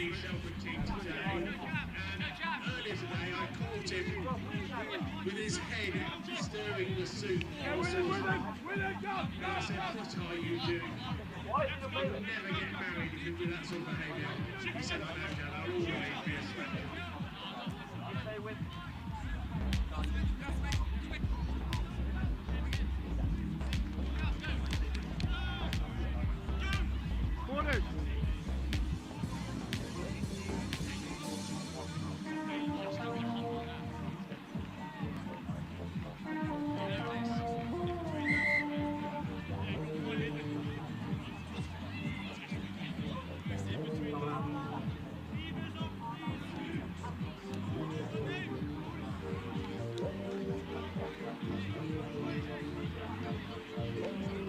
Okay, 12-5 to Shelford in this men's social quarter-final. So we're just ready for the second half. Shelford to kick off. They lead by just 5 points. What a kick that is by Carl Harris, freshly onto the field. It bounces into no man's land and straight into touch. But no, you were talking about Carl Harris in the build-up. He's played a good level of code, and he could be key to this semi-final. Yeah, he's the sort of the pistol in the back that Shelford have got. He's absolutely outstanding player. Played such high level, and to bring it down here at the Sevens, let's see what he's got. Hilton with a strong carry for LU7s in the meantime, and that's a good take right on the toes. And here's Rebolts, and now it might open up for them. Oh, what a shot! Patrick with a big hit, and now Harris is looking to hold up his man. Maul is called. Shelford could kill it here. They've done it. LU7s have coughed it up, And that's great defence from the home team. And now a scrum. And now an opportunity for them to go even further ahead. 100%. If they can just keep it simple, don't play up to the crowd, just keep it simple and know what they've got to do. And they should be able to do it, especially with the talent that they've got in that backfield. Patrick first receiver, Harris outside him. Penalty at scrum time for LU Sevens. And that is disappointing. Charlie Baker especially is unhappy, but it will be George Harris, the LU Sevens skipper, who gets us going again. They've got work to do to get back into this final.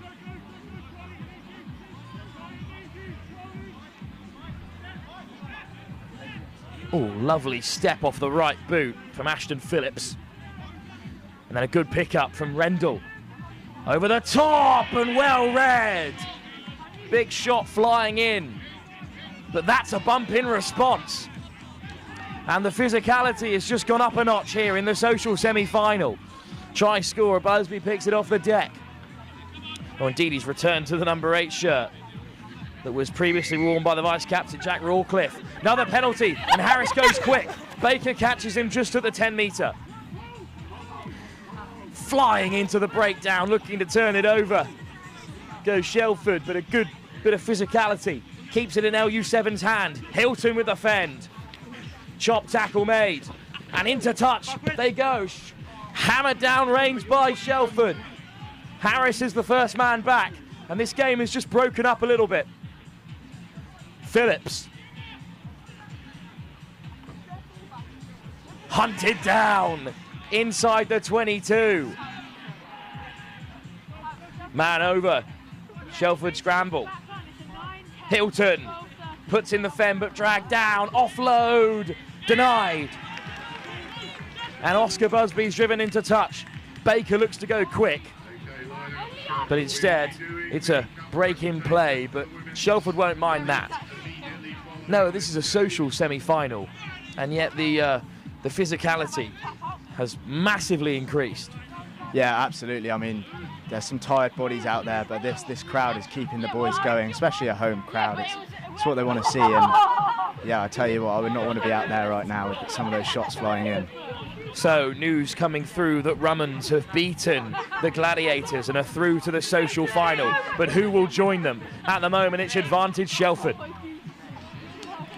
Harris steps off the right boot and accelerates away. Griffin in pursuit, but it's going to be Harris who scores another for the host under the sticks. Carl Harris leaves his mark on the semi-final. Great solo effort from the former Harbury man. Well, what a try and what a time to score it as well. And all of a sudden, Shelford are in control, Noah.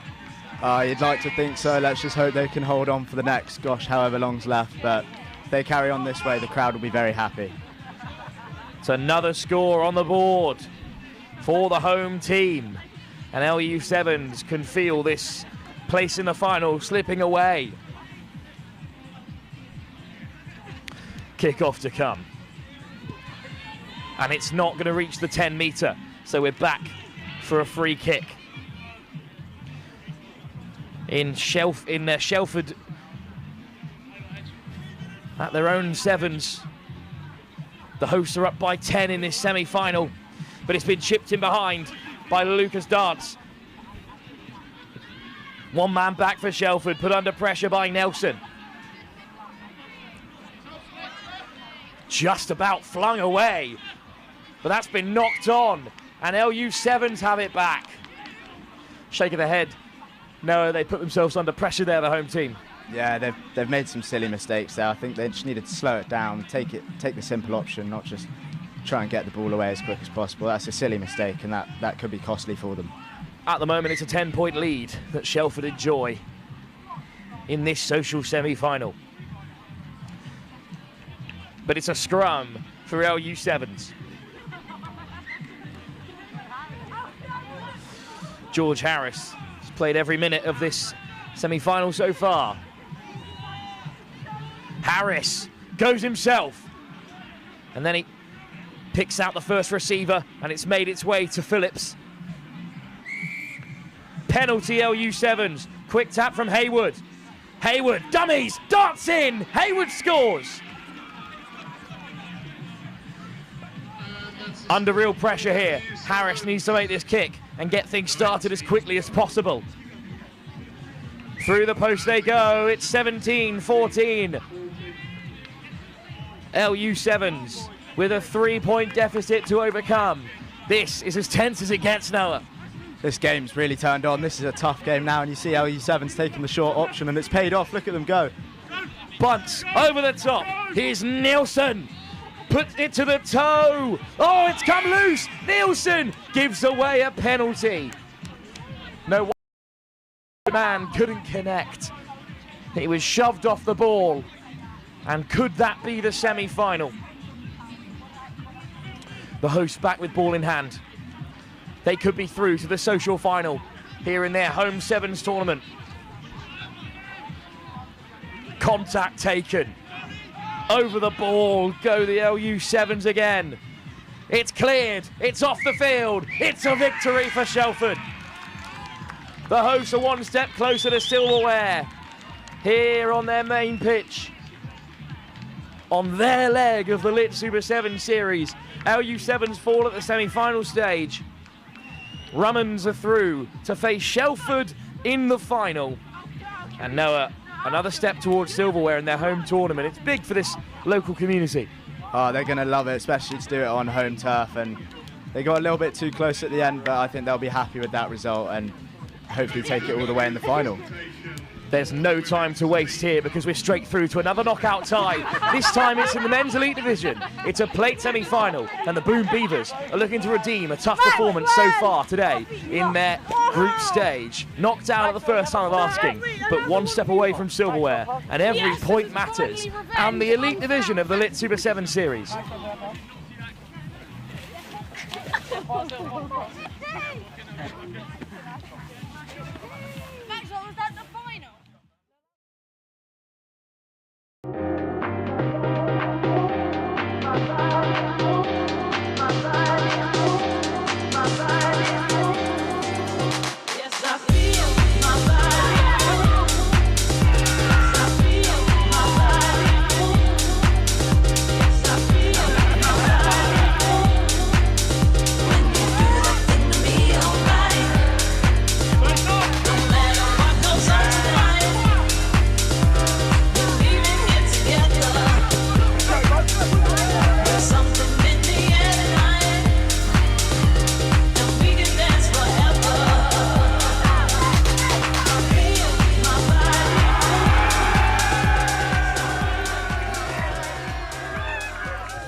Yeah, like the best one to keep are Dennis.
Semi-final time on the biggest stage of domestic sevens.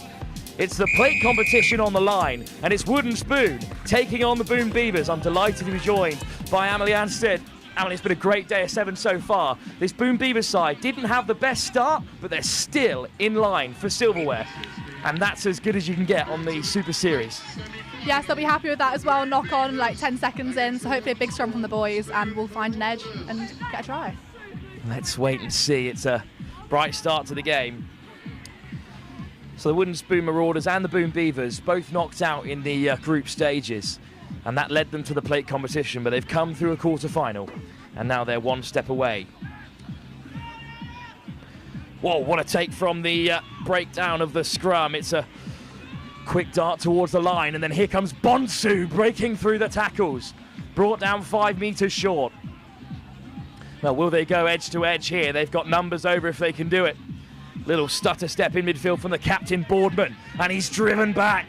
Great tackle on Boardman. Flying in goes Ben Sharples. Straight over the ball go Wooden Spoon, but the penalty goes their way. Oh, it's come loose. How close was Boom Beavers to breaking over? Here's Bureau.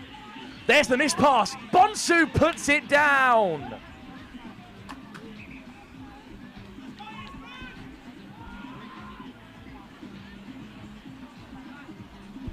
Okay, so we have now the elite plate semi-final.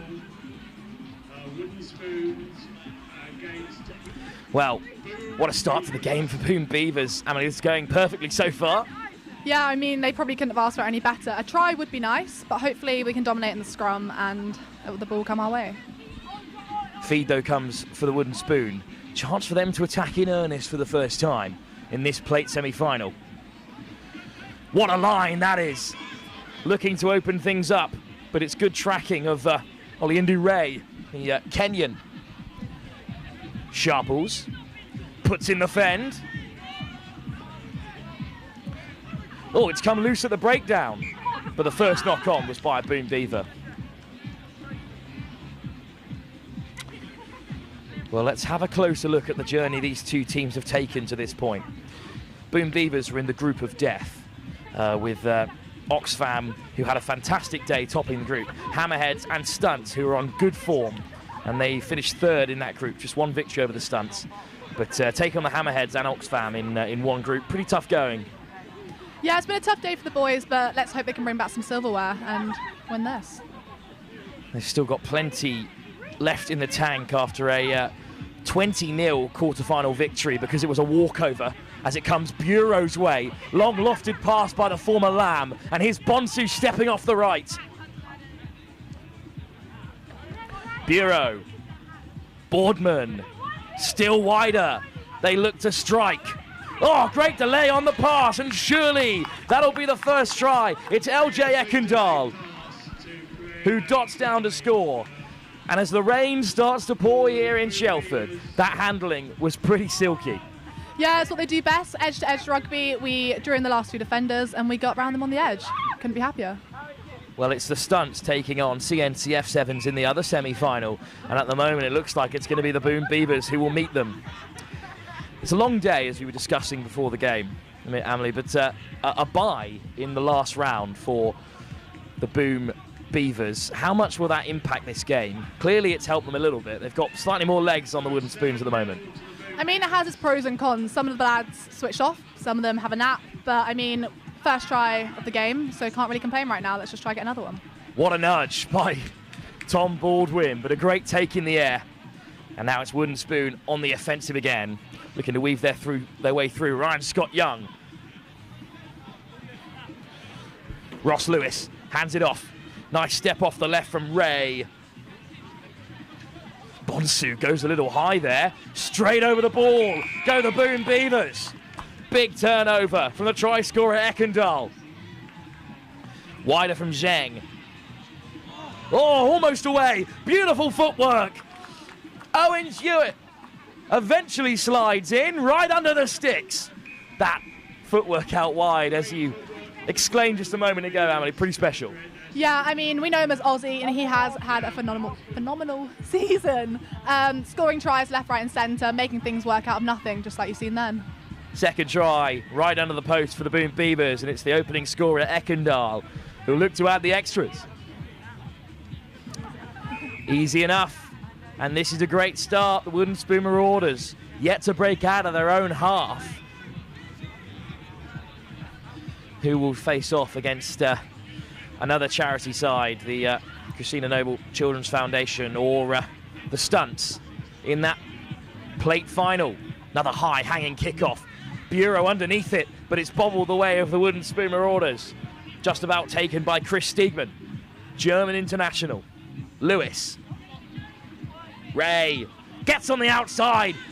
Hunted down by Bonsu. Lewis at 9. Ben Sharples. Stepping inside and out.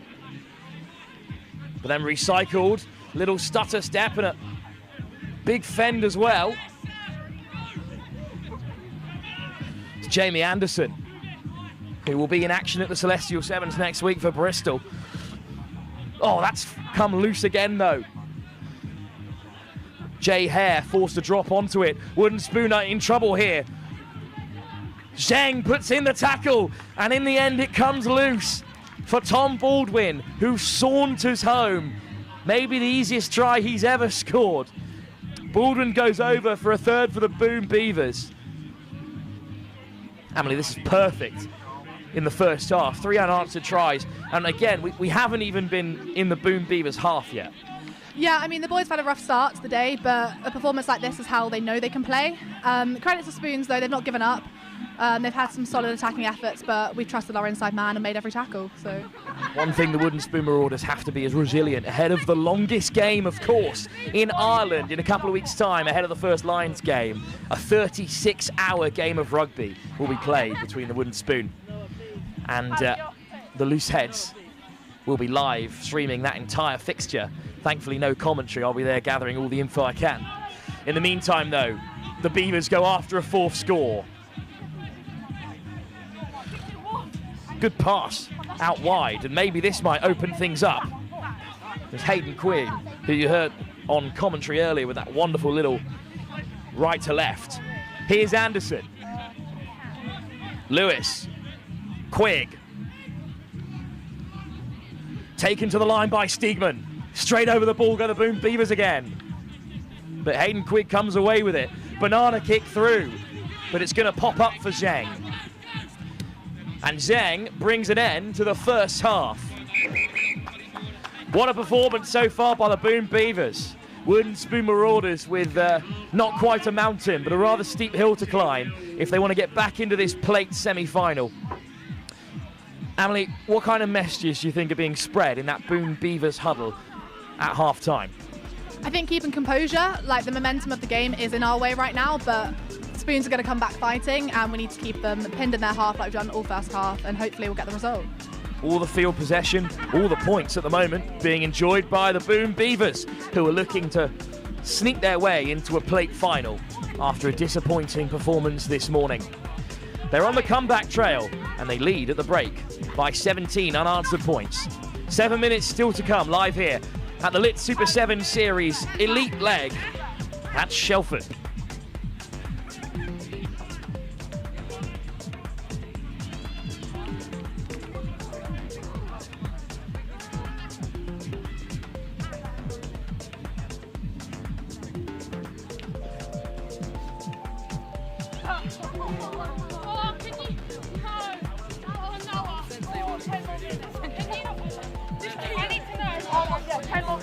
There's 10 more minutes left. No, can you look? Can you actually keep going? Because my dad said I need to go. So look, 10 minutes, local, 7 minutes. Oh my days, can you not? I'm going to knock him out for an hour. Yeah, go, because I actually need to go my dad. Especially Madison watch now. Madison.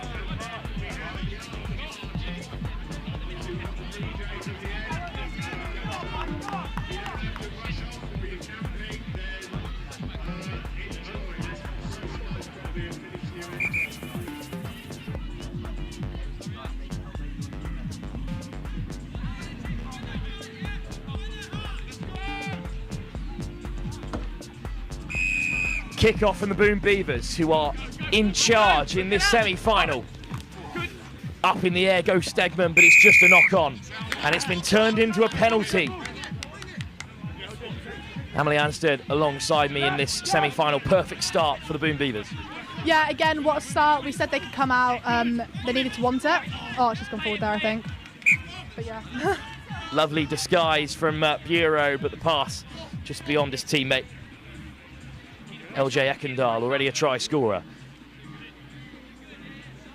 Well, this is a top start to the second half. They're still enjoying all the field possession, but a chance for the Wooden Spoon Marauders. Scrum to be fed by Jamie Anderson. There's a bit of a live wire, the scrum half. He's got Lewis outside him, and freshly onto the field, Callum Jones. It's loose at the breakdown. It's piling on the pressure. Ekendal, Bureau and Boardman. And they forced a turnover. Top work, domination in every area of the game so far. That's the difference between the two sides. Yeah, you can see Spoons getting a little bit frustrated with the people in the scrum. But again, we can't complain, we're dominating, and hopefully we can find an edge and get another try on the wing. Hewitt, just backwards. Picked up well by Zhang. His offload goes to deck, and now a chance for the Spoons to counter. Callum Jones takes on his man and draws the penalty. High tackle is the call. Anderson, Stigman, goes himself. Dropped down unceremoniously there, but Rhian Scott-Young picks it up. Over the ball goes Jay Hare. Lewis, Anderson. Nice step off the left, bumping off his man. Anderson beats another, just the winger. Has to backtrack, and he's fed Zhang a massive shot there. But it's still Lewis who whips it away. Stegman freeing that long hair of his. Round the corner he goes, the German international. Stegman puts it wide, and now a race for the corner. Great cover from Bonsu, who causes a huge turnover there. Thought Mateo Chesueko might have been away there. Another Jamaican international, but across came Nathan Bonsu. He has had a fantastic semi-final as he leaves the field. Yeah, credit where credit's due. That's a great play from Spoons. They pinned us now in our 22, so let's just trust the boys to get out. Yeah. It's going to be Hewitt with the tap when we're back to get things started. Couple of changes in the offing for the Wooden Spoon Marauders. Can they get back into this semi-final? Bureau. Well, that time it's Ekendal stepping through the contact. Stripped by Rhian Scott-Young. Flipped off the deck for Chesueko, who gathers. And he slips the first tackle. Dragged down by Bureau, but there's a hand in there from Zhang. So it's going to be a Wooden Spoon Marauders scrum. Good scramble defence, though, after losing possession. Yeah, for sure, but I think we have to keep an eye out on the Spoons winger. He's had hand on ball a few times now and made meters, so he's looking dangerous. Mateo Chesueko, plenty of pace. And then Rhian Scott-Young with the big strip.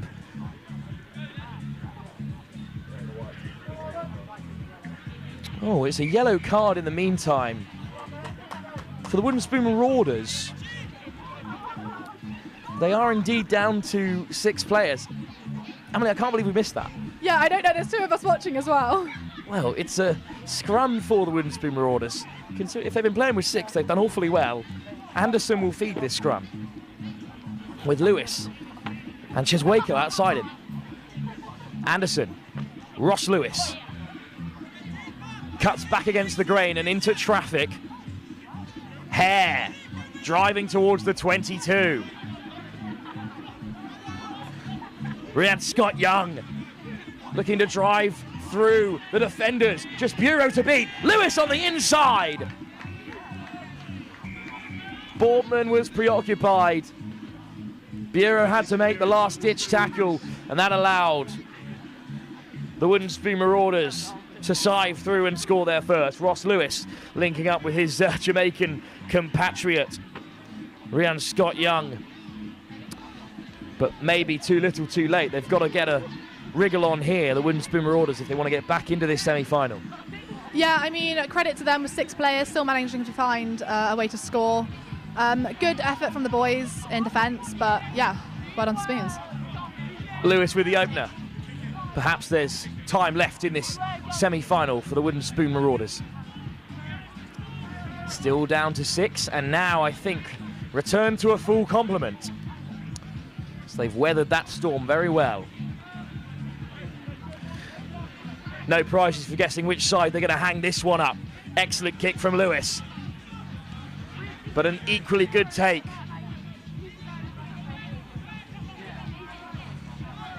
Stepping back into traffic, Hewitt.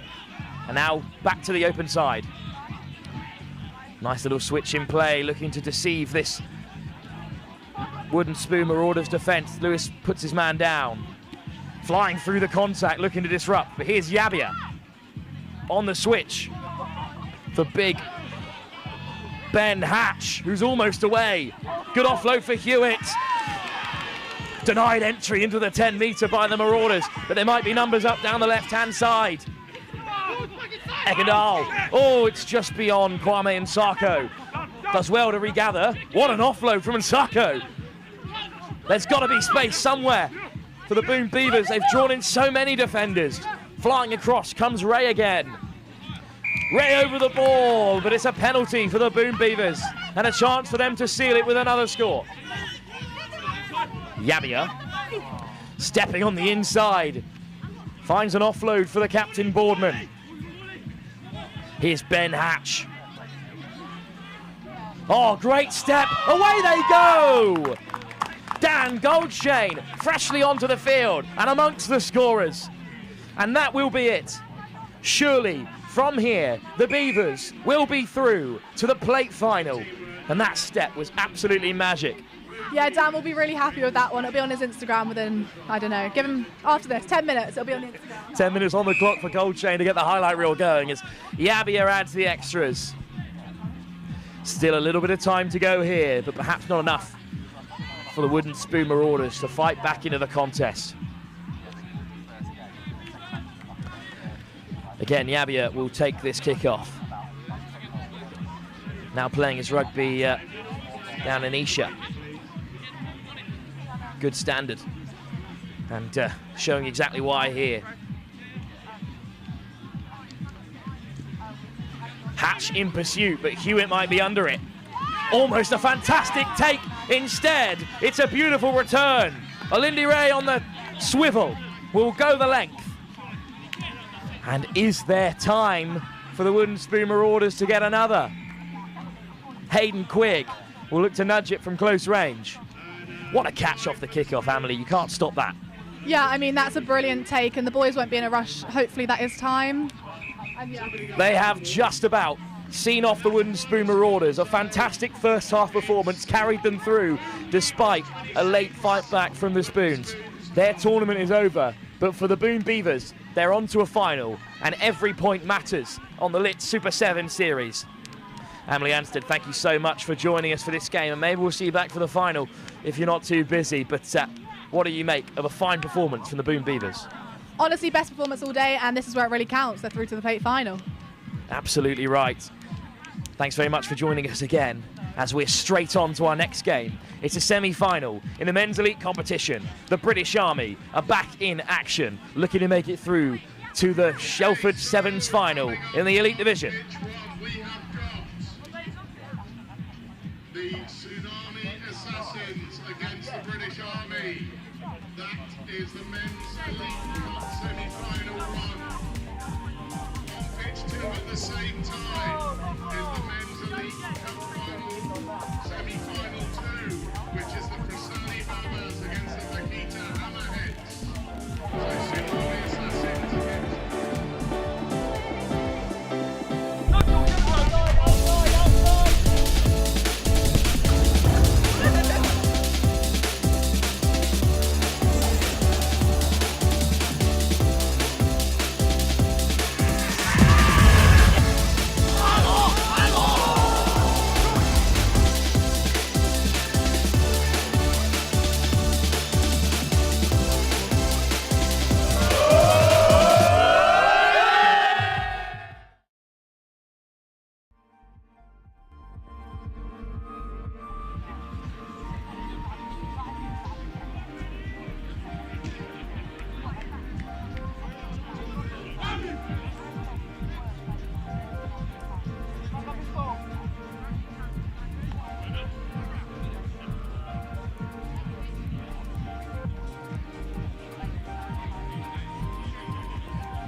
More knockout sevens here at the Shelford Sevens, the second leg of the Elite Division of the Lit Super 7 Series. And it's the British Army looking to get off to the fastest start. Nice take from Nasulinibawa.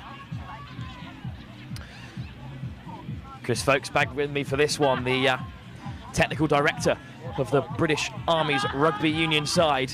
And it's been a really good day for the British Army. You were just saying how focused they were before kickoff. Yeah, absolutely, Will. Just came from their sort of meeting pre-game. You know, there's a lot of tired boys in all the teams and a lot of tired ladies in all the teams as well. And, you know, it's injuries are taking their toll. But, you know, it's the same for everybody. So, yeah, let's hope it's a great game. Tsunami Assassins all in white against the red of the British Army. And it's the Assassins who will look to play first, winning the penalty. Pops up here for Mizdo Drauvaki. Drauvaki with a good carry. And here's Sam Smith. He wants to say hello to his mother on the team notes, and he deserves that chance, the number 77. In the meantime, racing down the right goes Tom Church. Good defence from the British Army, though. They've driven the Assassins back. Smith, little hitch kick, almost away. The British Army over the ball. But it's still the Tsunami Assassins who play with possession. Mason is driven back confidently by Sakani, the Army captain. Penalty goes against them. Sakani penalised, not releasing there. And it's a quick tap by Church. And Church racing away. Finds the offload as well. Tsunami Assassins really rolling here. Another huge hit. This time from Penai Talgutu. Another loose ball has the Assassins backpedaling. Rundle. Drauvaki looks to take on his man. Chest to chest, says the referee. Whipped away by Mason. Kite. Mitchell accelerates away. Not to be confused with the former Great British Sevens captain. But instead it's Kite. Drauvaki with a man on the edge. What a period of play it's been. Drauvaki up past the 10-metre, but flung to deck by Randin Roba. And finally, the Army have it back. Randin Roba gets the offload into the path of Talgutu, who's driving up to his own 10-metre. Let's go, Army! What a turnaround. Rayana. Sukani. Little hitch kick from Tamani. But he's brought down by Rundle. Over the ball go the Assassins, but they're not rolling away there. This period of play is never ending. It's a heck of a long period of play, Will, isn't it? And both teams must be absolutely exhausted at this. You can see hands on hips from all the players. Let's see what develops from here. British Army attack the line and slip through the double tackle. What a break! Away goes Rayana, and he will open the scoring in this semi-final. What a moment. Through two defenders, they kind of collided on the double tackle. They both went for the chop. And, well, as you said, some tired bodies, and that is on show by the British Army, who look to make about 6 changes in one go. Yeah, I'm not surprised, are you? I wouldn't like to be out there now because my lungs would be absolutely exploding, I can tell you that. Barnabesi adds the extras comfortably. Into the field go the ball boys. But it will be Fiji who get us started, the British Army, sorry, get us started from halfway. Well, you're just spotting a hint of lightning behind us. We've not got long till the end of the day. Let's hope the rain stays away. Let's hope the lightning stays away as well, because that could have consequences to how the referees interpret that. Let's hope there aren't any really tall metal things knocking around, other than those rugby posts or floodlights or... Oh, it's just deflected into the path of Salu Salu. Salu Salu with the goose step on the outside and scoring another in the blink of an eye. The British Army double their lead. And the Assassins, well, they can feel hard done by there because they got up well from the kickoff. But the first man to read it was Viliami Salu Salu. We put a lot of effort into our restarts and gathering up and competing for the ball around that 10-metre line. So, you know, it's great to see what you do in practice works out. And, you know, importantly, the ball put down between the posts, which makes the conversion a lot simpler. 2 scores up. Koravuka adds the extras. And the Assassins are down by 14 in this huge semi-final. Well, the British Army have not had an easy journey here. They had to take on Hong Kong in that quarter-final, which could have easily been the grand final. Who will meet the Hammerheads or the Priscilli Barbars? In the final game of the day here, live on pitch 1 of the Shelford Sevens. What a carry this is by Mizdu Drauvaki, beyond halfway. And the Assassins, who've had plenty of time with the ball in hand, still need to pierce this British Army line. Flat, says the referee, so play will continue. Here's Kite. Captain Kite driving through the tackle of Korevuka. Luca Holloway. Oh, what a ball over the top. But it's just been put down by Daniel Rundle. That would have been some take, and he certainly would have been away, but you're asking a lot from your winger running onto the ball. Yeah, from my crooked eye, it looks a slightly forward one, but, you know, well, the referee's always right, as they say, and, you know, it's been an intense first 6 minutes or so, hasn't it? Absolutely it has, but Viliami Salu, the first half try scorer, has ball in hand ahead of this line out for the British Army. Mr. Drauvaki just doing his laces. Every level of the game, we've always got time for the laces to be done. Time back on. Assassins desperate for a turnover. They trail by 14 in this first half. Clean line out. Salu. Korevuka. Oh, it's just been put down, but it's a penalty for offside. That is a let-off. Yeah, it is, but, you know, it just shows we're trying to play expansive rugby. And, you know, if they keep doing it, trust their processes, you know, we're in a good place. Little show and go this time from Random Roba, who keeps a hold. Korevuka wanted it on the hard line, but instead, weaving his way through, goes Tommaso Vola, and he finds Korevuka. Vola gets it on the return. Outstanding rugby. Junior Korevuka and Tommaso Vola, two men that have been through all 3 rounds of the Lit Super 7 series, linking up. And that just shows great chemistry between the two. I don't know about them, but I'm worn out just watching it at the moment. You know, hopefully the referee's going to give them a 2-minute rest after this kick. We are on the brink of half-time, and Junior Korevuka has the chance to make it 21-0 in this semi-final. He gets plenty behind it. Oh, it's off the post. Half-time in this semi-final in the Men's Elite Cup. It is a whitewash so far for the British Army. They lead by 21 points against the Tsunami Assassins. What do they have in the second half? It's been a long, tiring day of sevens. But what do the Assassins need to change, Chris, to get into this contest? Well, you know, they're playing their best rugby they can. I think, you know, it's down to the credit to the British Army. You know, I think you'll agree, Will, the defence has been key, and we've taken our opportunities when the time comes. So, you know, the Assassins need to stop the Army from getting those opportunities, and more ball in hand, and maybe some kicks over the back to test our sweeper out. Let's see what the Tsunamis offer in the second half. At the moment, they trail by 19 unanswered points.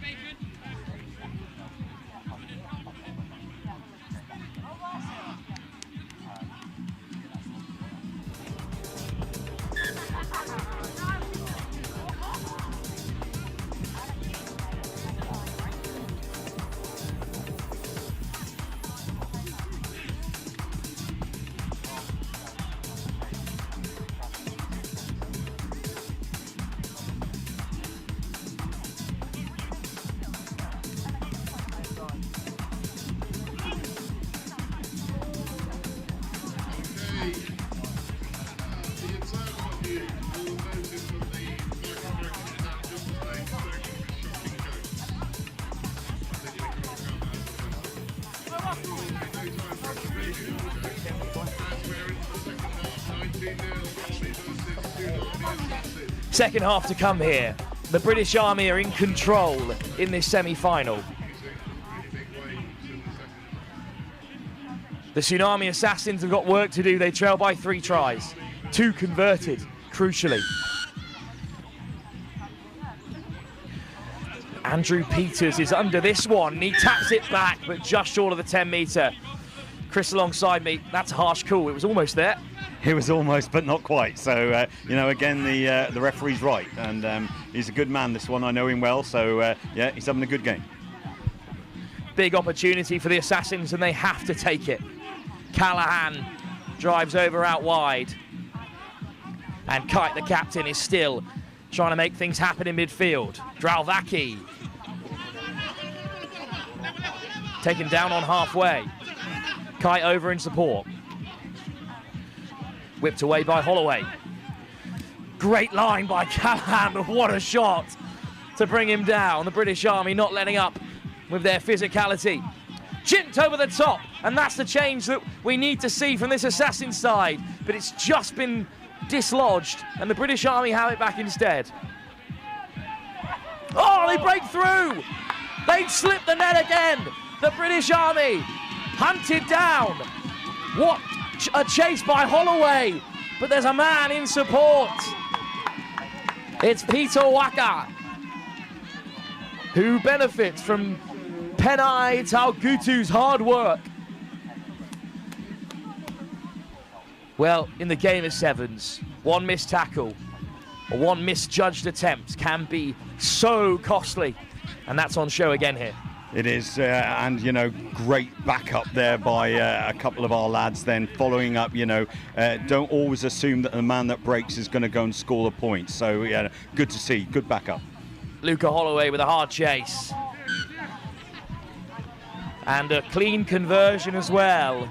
And I think the Assassins might be out of this one unless they can score straight from the kickoff. I think I'm tempting fate, Chris. Yeah, well, I hope not, Will. Junior Koravuka to kick off for the British Army. They may be back on our screens once again for the cup final if they can hang on here. That's an excellent kick. Real contest in the air, but won by Dan Rundle, who gets the ball away. Oh, beautiful step. And now they might be in behind. Good read by Koravuka, but Dralvaki slips the tackle. And now it's a foot race. Dralvorka hunted down. Oh, what an offload. But the British Army come flying back again. Mason, whose fast feet got us started. Oh, it's just Rundle who's been caught and the ball's gone loose. Koravuka dives onto his man, and that's not legal. Here goes Mason again. Little dummy. What can he create? Lofted over the top to Mitchell. Takes two to bring him down. Dralvaki goes himself. Dralvaki bundling through. Mason puts it over the top. Stumbles, and it's recollected eventually by Koravuka. Carried over, so a scrum on the 5 metre for the Assassins. But that's the best period of the game for them so far. Yeah, they've had a good period of pressure there, Will, and deservedly so. They get this scrum on the 5, carried over by Red. So, it wouldn't surprise me if they work something, little trick play to go over the whitewash. Will it be too little too late? Regardless, the Assassins would love to get something on the board in this second half. Holloway to feed the scrum. Rundle to his right, Mason to his left. And to the short side goes Holloway. Rundle looks to get away, and he does score in the corner.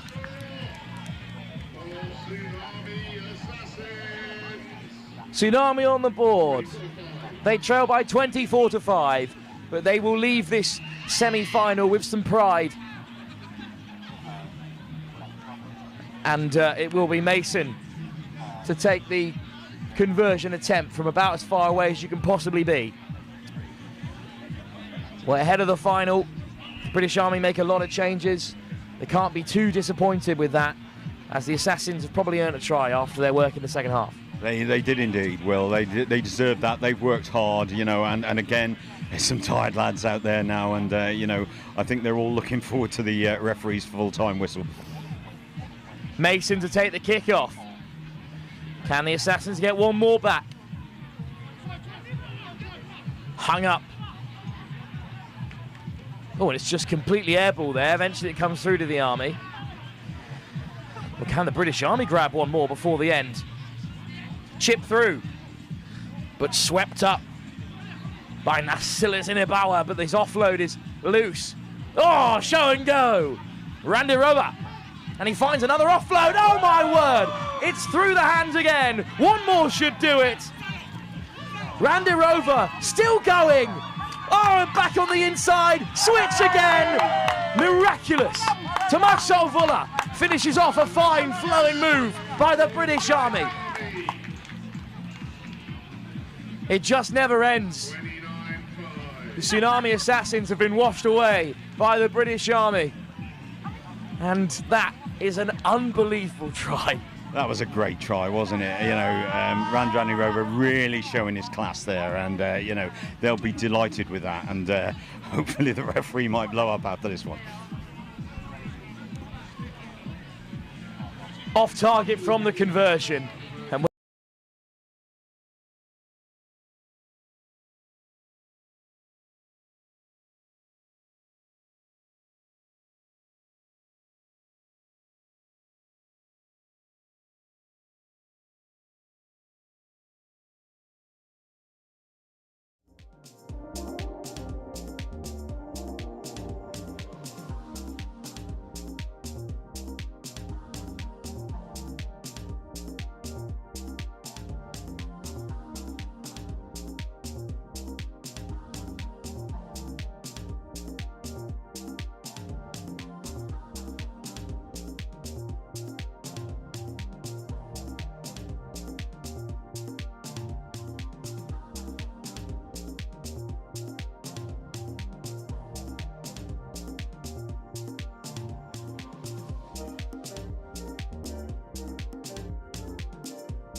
they've taken out the corner flag on the way through, but the referee's hand is up, and that's an opening try.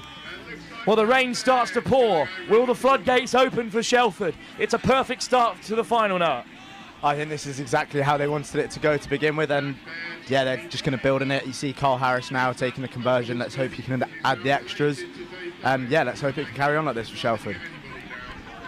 Harris, off target. But that's the first score of the day in this first social final of the tournament for Shelford on home turf. How much would it mean to them to take home silverware now? Oh, it would mean everything to them. They've worked so hard this season. They've had a tough season, mixed bag, but to finish the season on a high with a win of the social tournament on home turf, it would mean the world to them. Franklin put under plenty of pressure. It's come loose again. Rum'ns just about scramble to get it down. They've got a lot of work to do from here. High tackle gets them out of dodge as the rain continues to pour here in our last few games of the day at the Shelford Sevens. Quick tap for the Rum'ns. They're looking to go coast to coast. Oh, that's another high tackle in quick succession. And I think we could see a card here. It is yellow. Shelford down to 6. Martinelli leaves the field. How might that change this game? This could really turn the game. It's been all Shelford now, but I think Rum'ns have a good chance with one man up. They will be the first to this kick if they can gather it cleanly. Will it pop up here for Rum'ns? It's still going. Oh, what a take. Covering tackle is massive from Shelford. But what a grab by Andrew. Knocked on is the call. Unbelievable. Tim Andrew was always winning the race. But what a shot that came flying in, Noah, to deny the Rum'ns. That's a massive sigh of relief for Shelford. I mean, they were bound to score there, and to keep it still at 0, that's good work from Shelford. Out of the frying pan, but into the proverbial fire, because it's a scrum on the 5 metre for Shelford. Down to 6. They do awfully well to get out of here. They will. They're going to have to put everything into it, especially one down, but they're going to have to work hard, absolutely. Scrum to be fed by Shelford. It's messy for the moment. And the rain is just pouring heavier and heavier all the time. Praise Lord to the AstroTurf. Yeah, that's a big relief, especially with the amount of games that have been played today. Lovely, lovely to have this pitch. Little banana kick through, but it's going to be regathered by the Rum'ns. Oh, I spoke too soon. Put backwards, but always backwards so they can play with ball in hand. Big shot on Loz Robinson. Oh, and the rain is really starting to play a factor here. Chip through by Mere. Oh, it's popped up the way of the Rum'ns. How fortunate can you get? The man known only as Bacon has scored the try for the Rum'ns. That's one of the simplest scores he'll ever experience, Noah. Absolutely. I think that's going to be a massive thank to the rain from the Rum'ns. I mean, the ball was slipping and sliding all over the place and luckily fell into the Rum'ns' hands. Well, I've had some rough experiences with the weather in this line of work, but I'm nice and warm at the moment underneath the commentary gantry, but it is hammering down here in Shelford. I'm sure this level of rain won't continue for long. Perfect weather for Cup final rugby as that kickoff has gone straight into touch. It's going to be a line out for Shelford, but I think at this stage, Noah, with the rain hitting as hard as it is, you'd rather not play with ball in hand and just keep your opposition down their end. 100%. I think it's back to basics, just pinning the ball back and making sure your tackles are on top, because you can't be letting them slip through in this rain. Short from the line out, just about regathered by Shelford, who whip it into midfield. And the option, of course, is to kick in behind, and it's a race, and it's a race that Shelford might win. Oh, it's regathered! Just Mere to beat! What a tackle! Mere gets back. Oh, it's lifted into the path of the Shelford supporting player, but it's been knocked on. Harris is fuming as the rain subsides a touch. In the end, a knock-on is the call. Rum'ns have it back.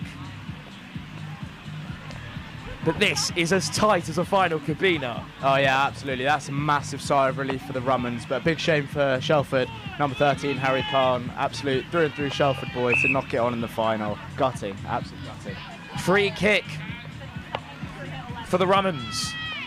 And they look to strike from inside their 22, lined up and hammered by the host. Still the Rum'ns play with ball in hand. Over goes Shelford. Denied this time. Mere looks to get on the outside. Oh, another flying hit. Hint of a high tackle, but the referee waves play on. That was massive, Noah. That was thundering. I think I felt the ground move from here. Still the Rum'ns play, looking to get on the outside of Shelford. They've got a man over, and now it's a foot race. Rum'ns over halfway. Can anyone catch Loz Robinson? Across comes the Shelford man, but Robinson gets outside him. And he will dot down to score and put the Rum'ns further in front.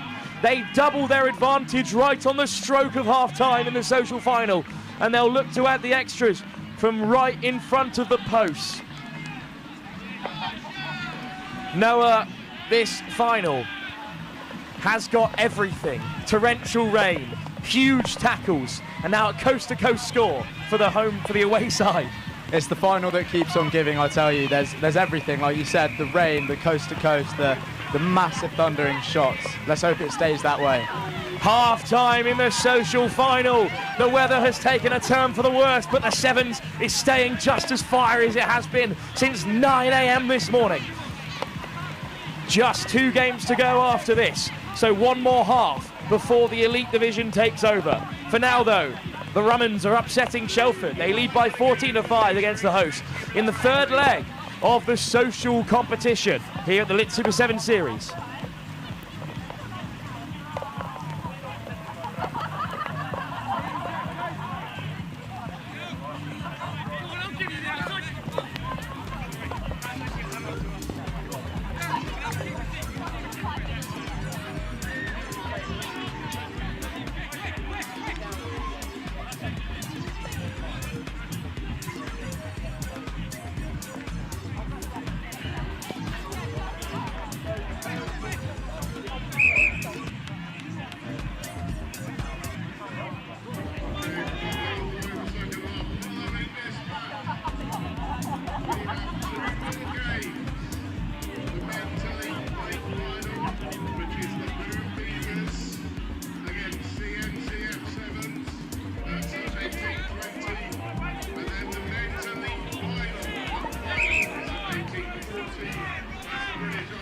Shelford have 7 minutes to respond.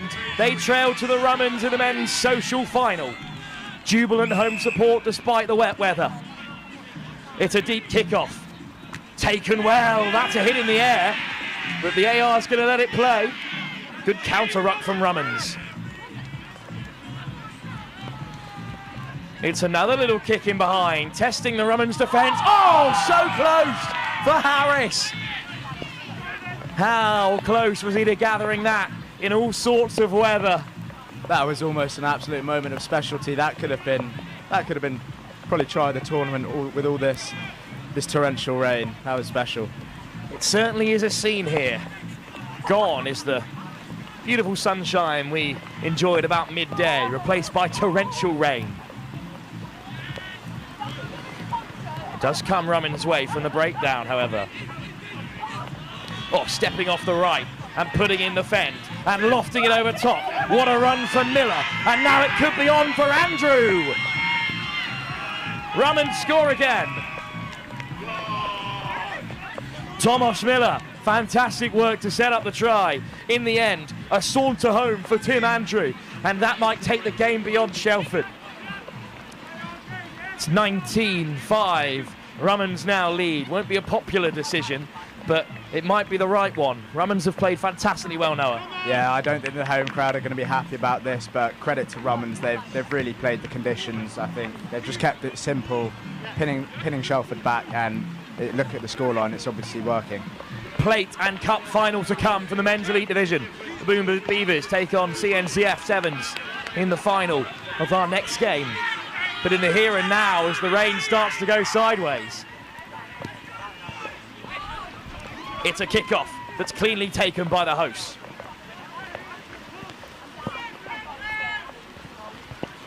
Switch on the inside, big bump on Mere, but he does well to keep a hold.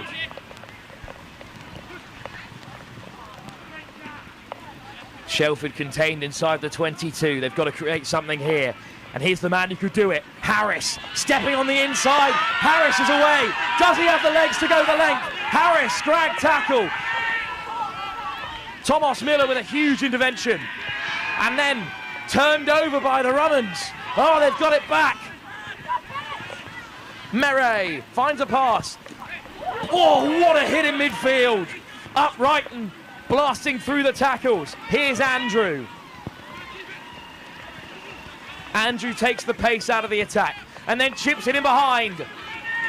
There's tired legs and Tim Andrews going to expose them. He gets the kick on. But sliding down to regather. Shelford still have it. Oh, show and go. And now Shelford are through. Offload, cleanly taken. Slow ball for the hosts, but they've got a man out wide if they can find him. Oh, it bounces perfectly for them. Charlie Baker breaks his way through. And is there time left for an unlikely comeback? One more converted try, which certainly throw the cat among the pigeons here. It's a 7-point game, and there's still time for Shelford. The chant comes up from the Colin Aston stand. This is the final we were after now. Oh, this is the definition of a final. You've got everything. You've got the rain. You've got tries coming in left, right, and centre, and it's just amazing to watch. Taken by Rum'ns, but Shelford go flying in. Penalty goes against the hosts. A dagger in the heart of the Peacocks. Still Rum'ns play inside their own half. A mistake here could be deadly in the social final. Mere, oh, it's spilt. Here's the chance for Shelford. They're breaking away up to the 22. Rum'ns scramble back. What a turnover! Talk about turning the game around. Ikechi Mere, who coughed it up for the Shelford's first team, win it back immediately. What a turnover. Over the ball they go. Strong clear out from the Rum'ns. There's no one home for Shelford. The Rum'ns may seal it here. Oh, excellent work to get back. Straight over the ball go the Rum'ns. It's in the hands of the men in pink. They could seal it here. Direct, but there's space out wide.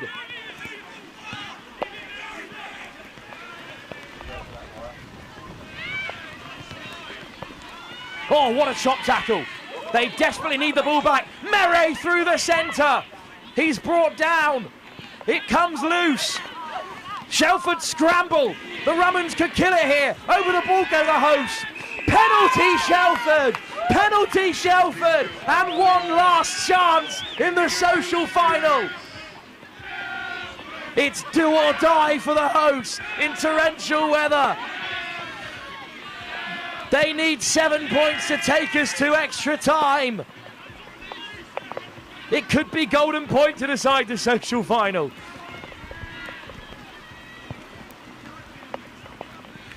Tired legs, but Mere makes the chop. Straight back to his feet. They've got numbers on the left. Flashed across the face. Forward pass. A disaster for the home team.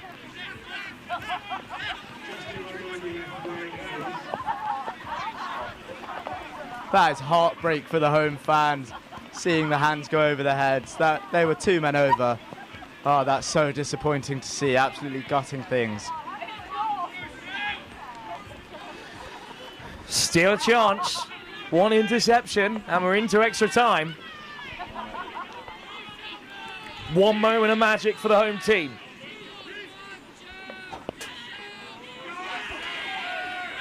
Oh, wow. Straight over the ball they go. Shelford have it back. What a moment. Penalty, Shelford. Tap and go. Baker looks to draw another penalty. Well, the home side are up in raptures. Baker drove straight into the Rum'ns man. I think it's going to be a yellow card. I can't believe it. The the man known only as Bacon has been sent off in the final. The 7 men of Shelford face the 6 of Rum'ns, who lead by 7. A try is not enough. It must be converted. Harris. He goes alone. Oh, there's the pass. Shelford driven towards touch. Harris in support. Baker at 9. They're lined up outside him. Little show and go. Doesn't fool the Rum'ns. Straight over the ball. It's out. Baker brought down. Here's Harris, who goes himself. Mere wraps him up. Over the ball goes Mere. Penalty, Shelford again. It's pandemonium here. The home team are down by 7. We are deep into overtime. One last chance. Baker steps off the right. Brought down. Mere over the ball. They've done it. The Rum'ns have survived. A never-ending onslaught from Shelford. It has to be Ikeche Mere, who picks out the touchline. What a final. Hopeless for the hosts, but it's a remarkable end to the social final. Rum'ns have done it. My word, Noah, what do you make of that? Oh my God, there was everything in that game. You had, like we said, the torrential rain, the coast-to-coast plays, the absolute thunderous shots, and that last 5 minutes might have been the most intense 5 minutes of rugby I've ever seen in my life. Heart was beating out the chest for all players out there. Gosh, I think the Rum'ns put absolute fight into that, and they've come away with it. Still 2 games remaining. The plate final, and then the big dance, the cup final. But first, it's the plate. The Boom Beavers were clean through in the semi-final. They take on CNCF Sevens in an all-charity affair. That's the next game live here at the Shelford Sevens.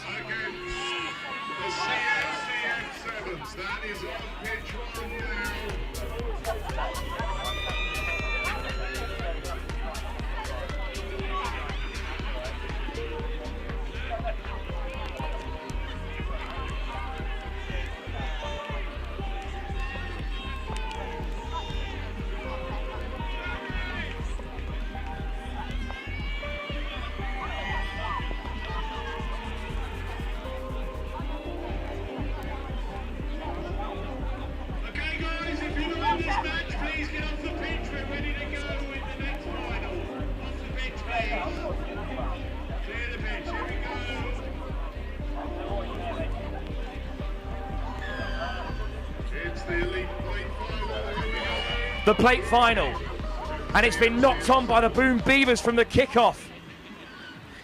They take on CNCF, Christina Noble Children's Foundation.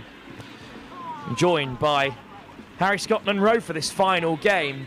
Before I will have to leave us, we're so delayed that I'm not going to be able to hang around for the grand final, but Harry will take you through it. For now, though, it's the first chance to attack for CNCF, and they slip through straight away. The perfect start. A pack of Beavers hunt him down. Oh, and they've caught him. Flick back into the path of CNCF Sevens. Jack Dengate carries it on. Stolen by the Boom Beavers. And the start to the plate final is just as electric of the end of the social competition. Good Lord, let's all take a breath, eh, Harry? What a start that is, eh? They're looking to start an attack from deep, but I've not got my breath. I don't know how any of the 14 men do on the field, mate. This is brilliant. Zheng back to the short side, and now a little step from Baldwin. Here's Bureau cutting off his wing. Miss pass, well read, but a nice little offload keeps the attack alive, and it's the first line break, and it's the skipper, James Boardman, who's going to open up the scoring in the plate final. We can only wish for a game as tight as the last one. We certainly can. That's wonderful play from the Boom Beavers. And when you need a captain's knock, there is James Boardman to come up trumps. Great start for the Boom Beavers. They've ridden that early storm from CNCF. And now it's about seeing what they can do from this restart. Simple kick for Tom Baldwin. And indeed, he adds the full complement of 7. What does CNCF have to offer in this plate final?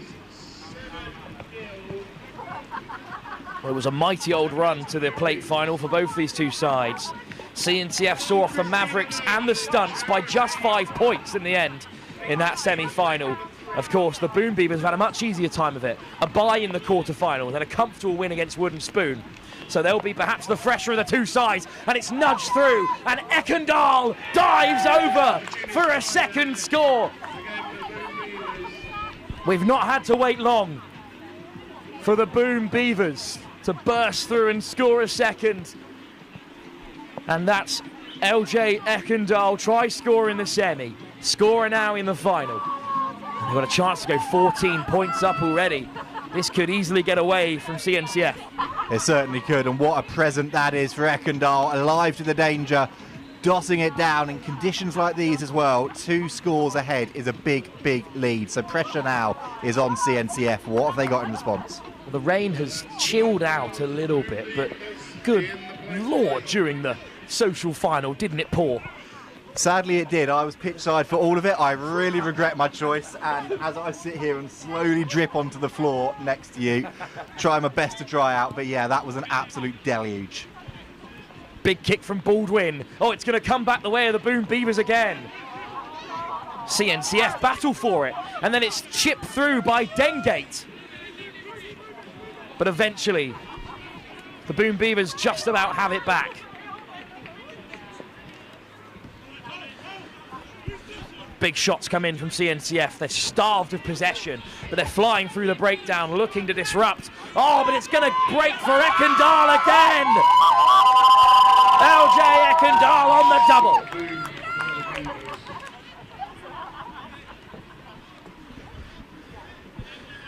Boom Beavers stretch further in front.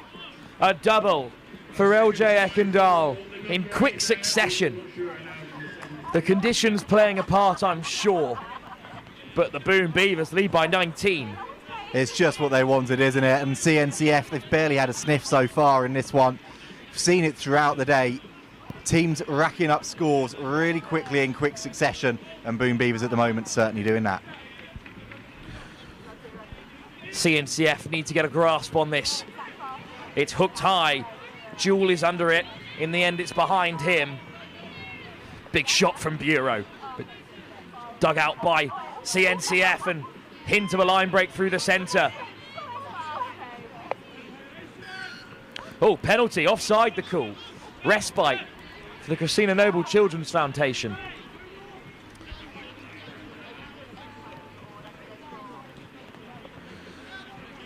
Dummy switch, read well by the Boom Beavers, and in goes Matthew Barrell, the founder. Oh, it's been stripped. Great line speed in response. Zheng put down and then grub it into touch. Well, that is a bit of fatigue. Quick line out taken by CNCF.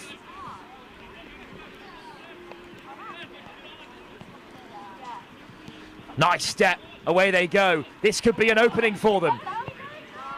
Zheng and Bonsu marshal their man back in field. It's Leo Elder limping a touch. Oh, strong carry through the centre. And then a hint of a line break again from that man, George Jewell. Slipping off the wet legs of the CNCF carriers. And then some acceleration from Stewart. And then inside and out. Look at him go. CNCF needs support. Over the top. Stewart. He's met by Hewitt. Hewitt is all over his man. Straight off his feet. Penalty and a yellow card. And away back into the game for CNCF. Straight off his feet there, the Boom Beavers man. Hewitt to the bin. So a big opportunity now. Carried in by Morant. Morant! Oh, he's put down! It's put down out wide. A golden opportunity squandered on the brink of half-time. How much would that try have meant to CNCF to take something into the break? Oh, they really needed it, didn't they? And they built it so well.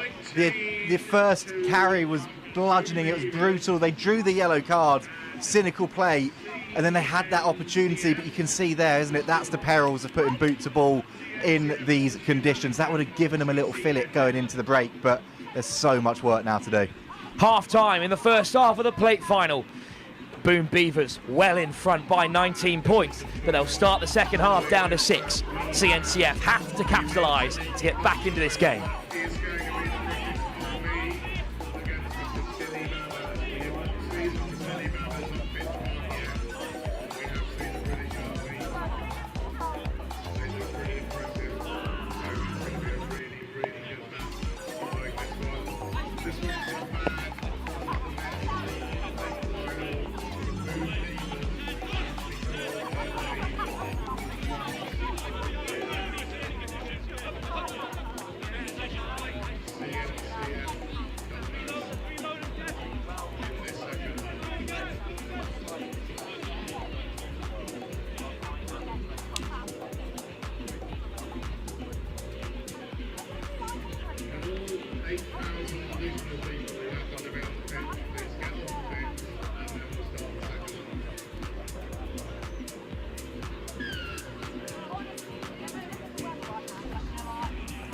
There's the kickoff, and it's been plucked out by the Boom Beavers.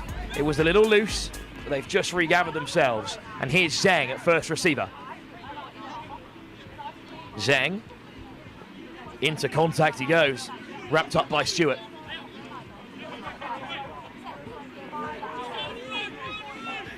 He's a bit on his own out there, Kwame Nsako, but he's done well to find Hatch. Hatch slips off one. Nsako. Back for Goldshane, little short of ideas at the moment, Boom Beavers. Over the ball goes CNCF. Oh, it's been spilt. And CNCF have it back. And the 6 men of Boom Beavers have got some defending to do, Harry. They do indeed, and they're under the cosh at the moment, aren't they? A player down still, and CNCF, they need to make the most of this opportunity with a player advantage. They've threatened, can they now convert? Scrum for CNCF.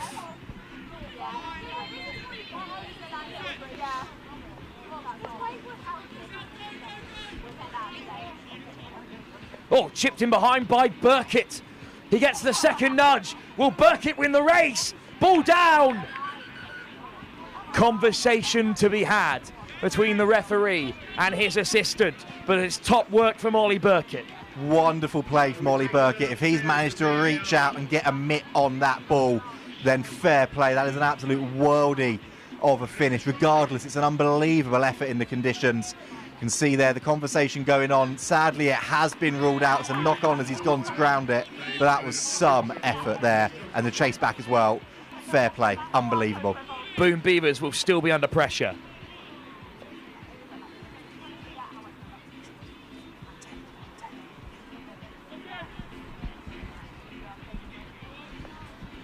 So a scrum for the Boom Beavers. They still lead by 19. But there's still plenty of time for CNCF in the plate final. The Preseli Barbars will play the British Army in the Cup final. Defending champions, the British Army against the Preseli Barbars, former Welsh champions. For now though, can the Boom Beavers exit from on their 5 metre? Oh, pressure on. CNCF have it. Stolen. Oh, lovely footwork. And Geddes busts his way over. And they're back in the contest. And they deserve it after their hard work in the second half. They certainly do. It's pure power to get themselves back into it. Quick conversion. And there is time. They've had to work so hard there. But it's a lovely little step inside. And then that power to muscle over under the sticks. So 1 try from the yellow card period. Boom Beavers return to a full complement. Burkitt to kick us off. It's deep towards the 22. And Hewitt back onto the field. Finds Goldshane. Zhang. Still wider they go. And now the CNCF bite on the 22. Hewitt cuts back inside. Oh, it's ripped. And Burkitt comes away with it. Hard line by Dengate, who's busting through. Dengate up to the 5 metre almost. Penalty. CNCF must convert from here. Jewel, plenty of space, cuts back on the inside and squeezes it down beyond the pressure of Zheng. Well, suddenly there's a game on our hands here with a kick to come. Certainly is a game on our hands now, and it all starts with a wonderful intercept, leaping like a salmon through the air. Pretty apt in the conditions, wonderful turnover. And then from there, Jewel pins his ears back, goes through, and conversion has drifted wide, but they've got the momentum now. It's a 7-point game. Matthew Barrell, the founder of CNCF, off target from the kickoff, but it's going to be Ollie Burkitt to get us started again. It's another deep kickoff. Yabia underneath it. Gold Shane. Here goes Hewitt. Hewitt taking on 2 defenders. Burkitt brings him down with support from Matt Barrell. Zheng, Gold Shane, Yabia. Dummies the switch, and now he's one-on-one Yabia, and he gets on the outside, but he's scragged down by Leo Elder, the Saracens Academy and Scotland under-18 international. Kwame and Sarko bumping through. Oh, and Sarko slips the net, but it's knocked on. Boardman was away, but instead it's a scrum and a huge opportunity for CNCF Sevens. Oh, this is wonderful, isn't it? It's tight, it's tense, it's what we wanted to see. And after that onslaught at the start from Boom Beavers, CNCF had no right to be in this game, but they fought their way back in. They've got a golden opportunity. Matthew Barrell to feed the scrum. Ollie Burkitt at first receiver. Oh, it's popped out Boom Beavers' way, and Hewitt goes down the blind side. Oh, he slipped in the wet weather, and now Hewitt's away. It's a foot race. Burkitt, the man to beat. Hewitt, he's off, and he's scored, and he's sealed it for the Boom Beavers. The pouring rain is the villain for CNCF. Barrel buckles under the weight. And in the end, it's Owen Hewitt, who's had a wonderful tournament, who seals it, surely for the Boom Beavers. Yabia will take all the time in the world. Always drifting wide, but is there time for CNCF? Oh, it's a devastating blow after they've worked so hard, Harry. It's an absolute killer, isn't it? Like you said, all of that hard work. But every single time Boom Beavers have had their hands on the ball, Hewitt has been threatening to do something like that. Hadn't quite got through the first couple of times, but it was third time lucky, and surely that sealed it for his side. Here comes Barrow. He finds the pass out wide. Is there a chance still for CNCF? Yabia shrugged off. Over the ball they go. Zheng gives away a penalty. Barrow taps quickly. Here's Morant. Oh, what a line! But it's been put down. Hewitt backs himself. Hatch on the turn. One more try and it is lights out. Yabia. Zheng clears his lines. And the plate is in the clutches of the Boom Beavers. A roar from James Boardman, who's carried his men through to a famous victory here against CNCF. The plate is secured. What a final, but it's not over yet. One last dance. The British Army take on the Braceli Barbars, 2 sides looking for their first title on the Lit Super Sevens tour this season. Harry, you will take us through the final. It's going to be a huge occasion, but the Boom Beavers, deserved winners here. Very much so. Thanks very much, Will, for a fantastic game worthy of the final, and both sides showing exactly why they got to this stage. A cracking performance, some standout players on both sides, but eventually it's the Boom Beavers who come away with it, and there's one last game to go, as Wilf said. It's the Elite Cup final. It's the British Army against the Preseli Barbars, and that's coming up for you very shortly. Stick around, you don't want to miss it.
Except for snow, and it's been interesting. There's still 14 minutes left, so anything could happen, and delighted to say that Chris is back with us again from the British Army for this one. It's the Army taking on Preseli Barbars, and you noted there, it doesn't mean anything in the game of sevens or the game of rugby, but there's a noticeable size difference between these two groups.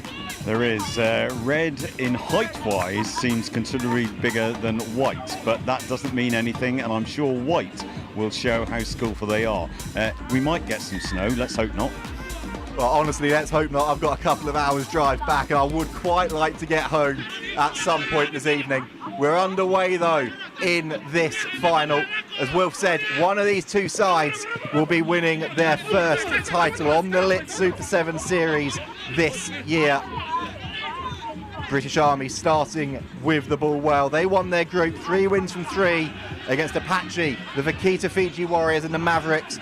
Preseli Barbars, they beat Hong Kong China Dragons, CNCF and the Wooden Spoon Marauders.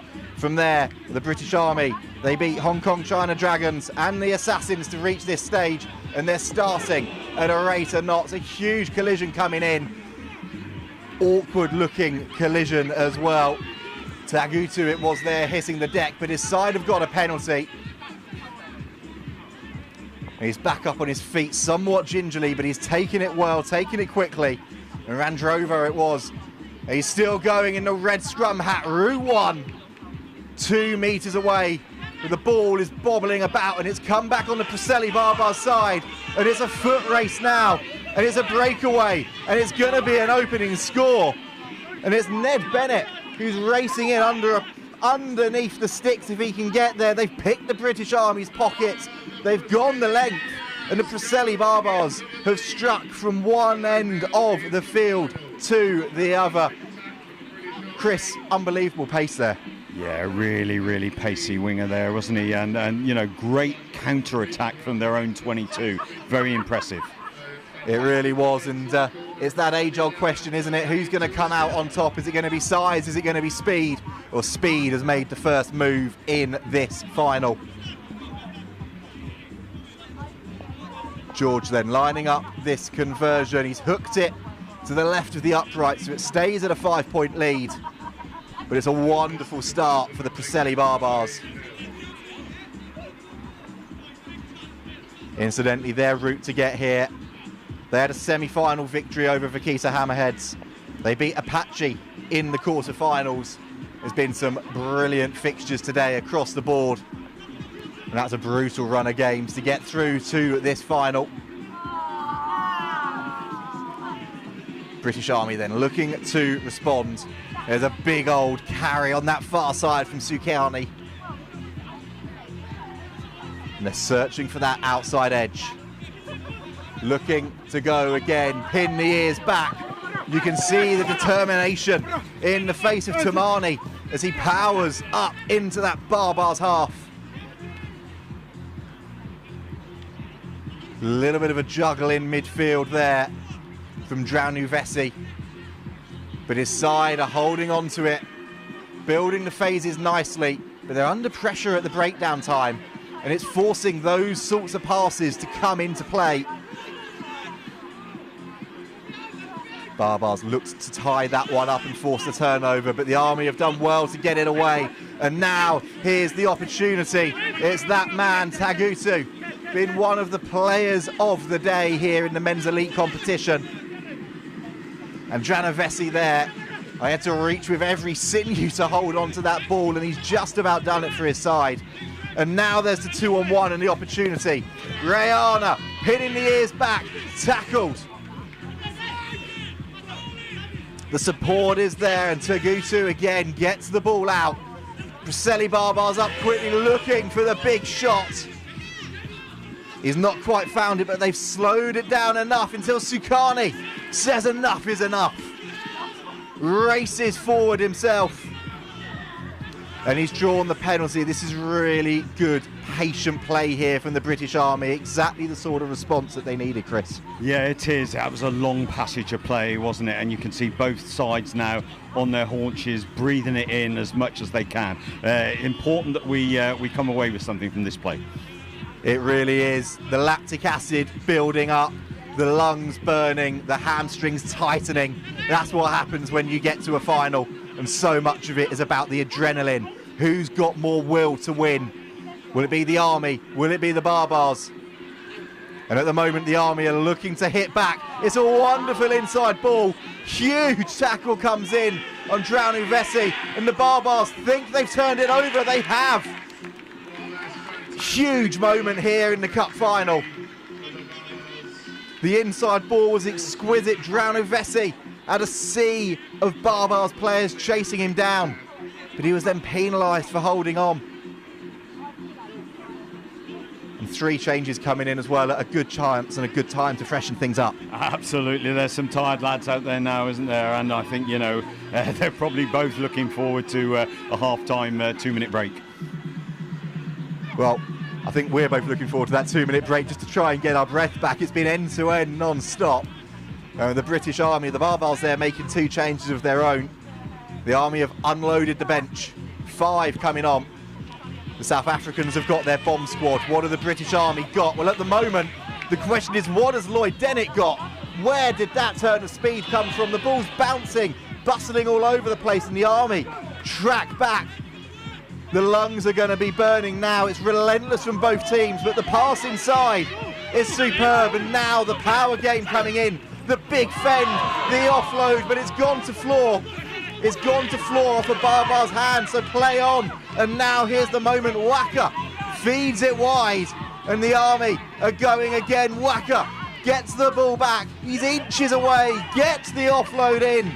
And the British Army have had so many opportunities, but they finally hit back. And Chris, I could see you taking a deep breath there. I can see 14 players doing the same. I can see a good few people on the sideline doing likewise as well, breathless. Yes, we needed that, didn't we? And oh, he's going back for a knock-on, not given by the looks of it. Have we got a review? No, he's not given that, has he? He's gone back for a knock-on. Oh, huge moment in the final. Our referee on the field gave that as a knock-on from Preseli Barbars, so it was play on. But his AR has intervened, waited for the passage of play to come to an end, and has actually called it as a knock-on from the Army. So we'll come back for a scrum for the Barbars on the 10-metre line. That could be a massive, massive moment in this final. It could indeed. It's all about positivity now, and you know, you've got to stay focused, haven't you? You've got to stay positive, and you know, again, next score is vital. It's all the cliches coming out, but they are so true. The Army, they're going to be smarting from that decision going against them. I also don't think either set of players is going to be thanking the AR there for letting them play an extra 30 seconds before calling it back. Wonderful out the back pass on the floor. And Jameson takes contact.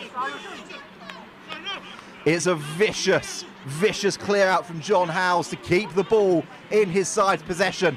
And they're searching for the outside edge again. The Army have got their hands on the ball. They're all over it, but illegally so, says our referee. Our man in the middle sends them marching back 10 metres or so. You can hear the groan from Chris next to me. It's another big decision, and it allows the Barbars just to ease the pressure again and try and turn the screw themselves in these final moments of this engaging first half. Good decision there from the Barbars to kick deep. It uses up a bit of time, doesn't it? But more importantly, it gives them an attacking platform in the Army 22. It does indeed, and this has been such a close game so far. Just that one breakaway try from Ned Bennett. It's what you want. You want it to be close. You want it to be engaging. The Army have had their moments. They've had a disallowed try. The Barbars have got a chance to finish strongly here, going into the break. But it's been overthrown, and the Army are the ones quickest to react. Koravuka in the blue scrum cap got it away. And now the power game comes in, and Vula kept going and got the offload away to Nardavo, and he's up to the 22. The Barbars all over it. And the penalty going against the Army. And the Barbars put boot to ball again. This time Wilkins kicks in behind. It's a foot race, and Waka is chasing back, and it's bounced. Oh, it's bobbled, and oh, that could have gone 3 or 4 ways, but the one way it went was the way the Army needed at the end there, Chris. Barbars had 2 players there reaching out. They could see the line in sight, but the Army lived to fight another day.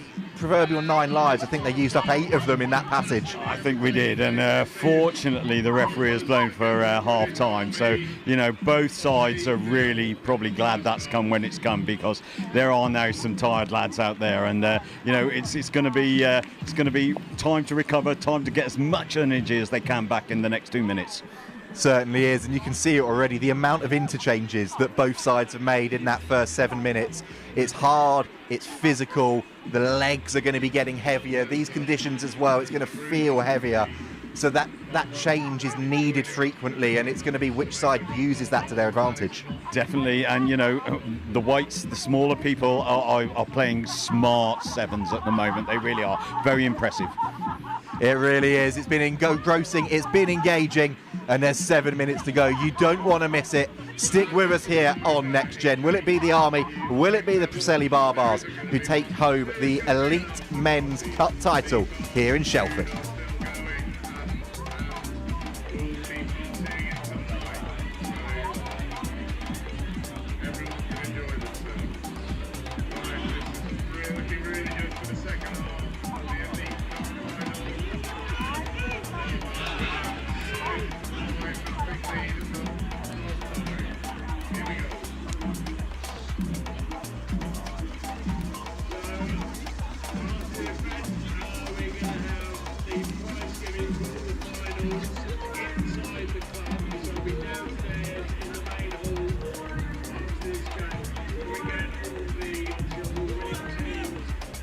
Well, that was 2 minutes that felt like 20 seconds, I've got to be honest. That was 7 minutes for these two sides that probably felt like 20.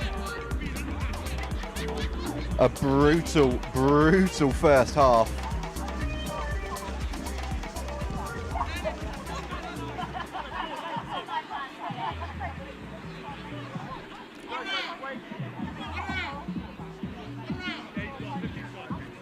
They're just checking numbers. We're ready to get back underway. Preseli Barbars lead via a Ned Bennett breakaway try. There's still plenty of time to go. But the penalty goes against Tagutu for holding on.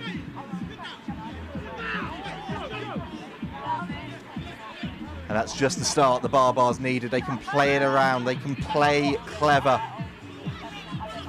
As Chris was saying, they've played the conditions so well. They've played their opponents so well at the moment.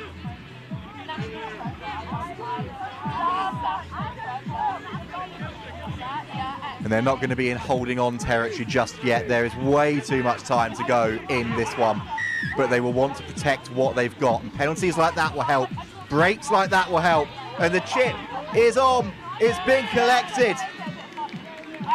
And it's Lloyd Wilkins. He's going to bide his time. The Army have got to get a man back there to stop him killing the clock. Wilkins eventually dots it down. But it's brilliant play. The support line was there, Chris, and in these conditions, chipping ahead, the ball can go anywhere. Wilkins has profited. Absolutely, the Barbars there taking advantage of the Army not playing a sweeper, and you know, with 2 guys there, you're always going to go over the line. Wonderful play, conversion added as well, so it's a 12-point lead for the Preseli Barbars. Now then, what have the British Army got left in the tank?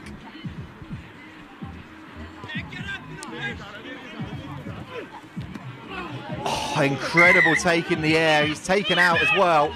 There's going to be a card. You can see the protestations from Aaron Arthur, but he will spend the next 2 minutes in the bin. And the British Army have needed an opportunity. They've needed a moment. That could be it as they call for the scrum. Yeah, it could. I mean, it's a vital 2 minutes now for the Army team to, you know, take the opportunity of 1 man extra and create the space and, you know, be patient as well, I think. Patience is the name of the game. We saw them do it so well in the first half. They just couldn't quite get that final pass to stick. But now they've got the player advantage. They've got the space on the pitch. They're just going to have to be clever to try and find it. But the Barbars are putting on an almighty shove at scrum time. It's hooked back at the base. And now the Army look to press the accelerator. Vula with the inside ball. And now the race is on. Tagutu racing away under pressure, but he's going to go under the sticks. He's got the ball down just about in the end. He had to try and slow himself, but the Army have got themselves a lifeline. They've got a kick under the sticks as well, which Tagutu is going to line up himself. And Chris, we have a game on our hands now. It's back down to a score. We have indeed. It was a great switch back there by the Army team, really utilising the extra man and, you know, creating that space. So, you know, the restart is crucial now. We've been good at our restarts this competition. So, you know, we need a good, accurate restart, competition in the air, and let's hope we can retain the ball. It is all about the ball retention. 12 plays 7. The Army trail, but they have a sniff.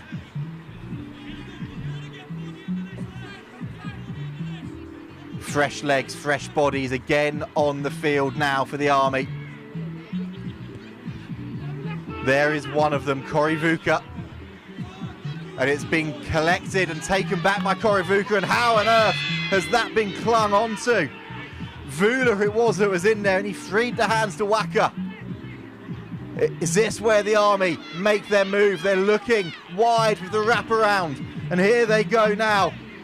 Radrinova is 5 meters away. He's got players with him. One of those is the big man, Sukani. He spilt the ball with the line in sight, but they've got the penalty. They've got the second opportunity here.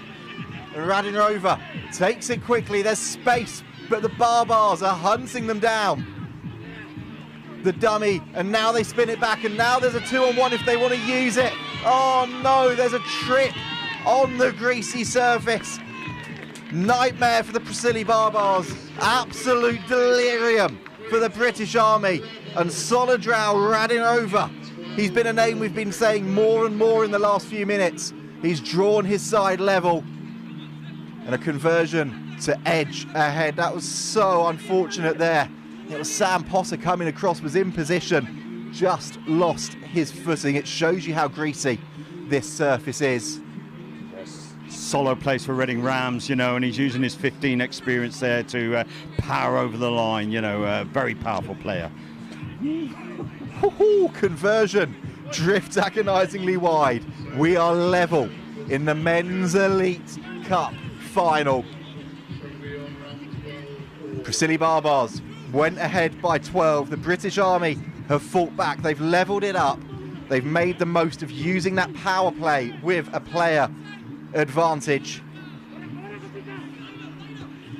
And the Barbars are now back up to 7. Taken well in the air.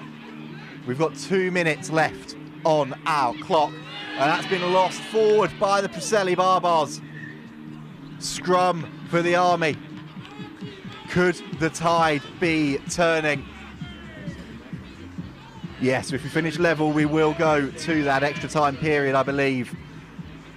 We're not too far away from it, but there's a golden opportunity here for the Army.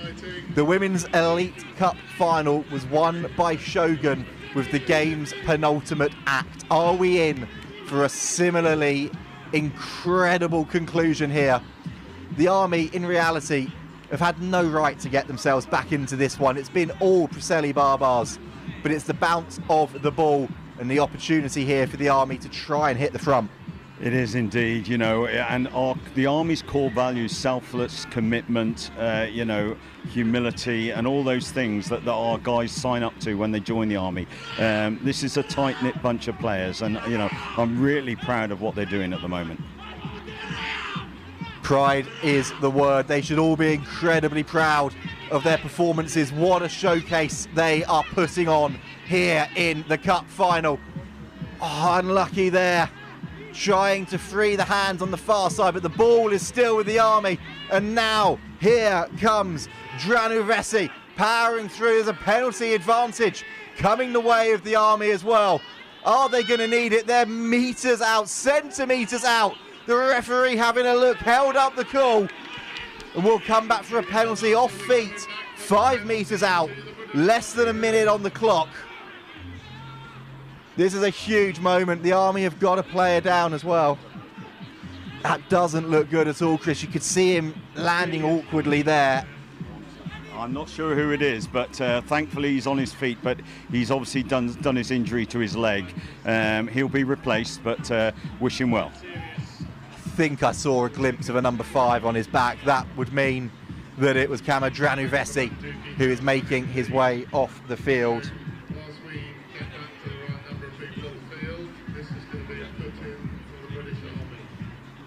But 5 meters out then.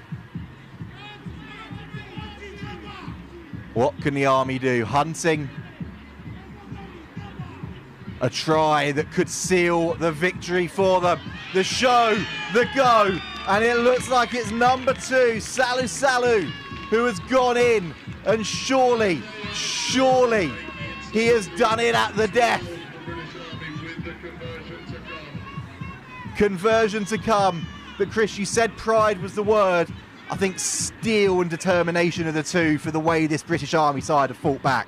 Yeah, it's not done yet, is it? I mean, you know, but they've really showed great character, you know, to come back the way they have from being those scores down at half-time. That's crucial, that conversion. Oh my goodness, that's just incredible. I'm exceptionally proud. Congratulations to the Barbers for just an amazing final. You know, both teams should be congratulated. Huge effort from them all. Yeah, top stuff. Top stuff indeed. What a final. What a showcase of sevens here in Shelford. Thank you so much for joining us, Chris. That was an incredible fixture and deserving of a cup final. It's the British Army who have done it. They've managed to edge their way through. They fought back from the brink, 2 tries down, but they found a way, and they have claimed the title here at Shelford. 17 points to 12, I believe, in the end. It went to the wire, but as Chris has said, if you're a British Army player or fan, who cares? You found a way, and congratulations to them. But as you said, congratulations to the Preseli Barbars as well. An incredible spectacle. Chris, I'm assuming you're going to go and want to celebrate with everybody, so I'll let you go. Thank you so much for joining us. It's been great to have you with me for the final. It's been great to have you with Wilf today as well. It's been great to have your expertise. Absolute pleasure. Look forward to working with you again. Thank you very much. We'll hopefully see you on some of the other legs this series. Great effort from both sides. And, well, the rain has been coming down. It's eased at the very end. And congratulations to the British Army who have taken the win.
Well, I needed to take a few moments there to get my breath back. I'm sure you did as well. It's been another incredible day here on the Lit Super Sevens series. Shelford has certainly delivered. There's still plenty of action to come over the next few weeks and months. So we hope that you will join us again for the next leg on the 21st of June. But in the meantime, congratulations to our winners today. Congratulations especially to the British Army men's team and to Shogun women for winning the Elite Cup titles. And thank you to all of you who have watched along with us today. We'll see you very soon indeed. Thanks for joining us. It's been a cracker.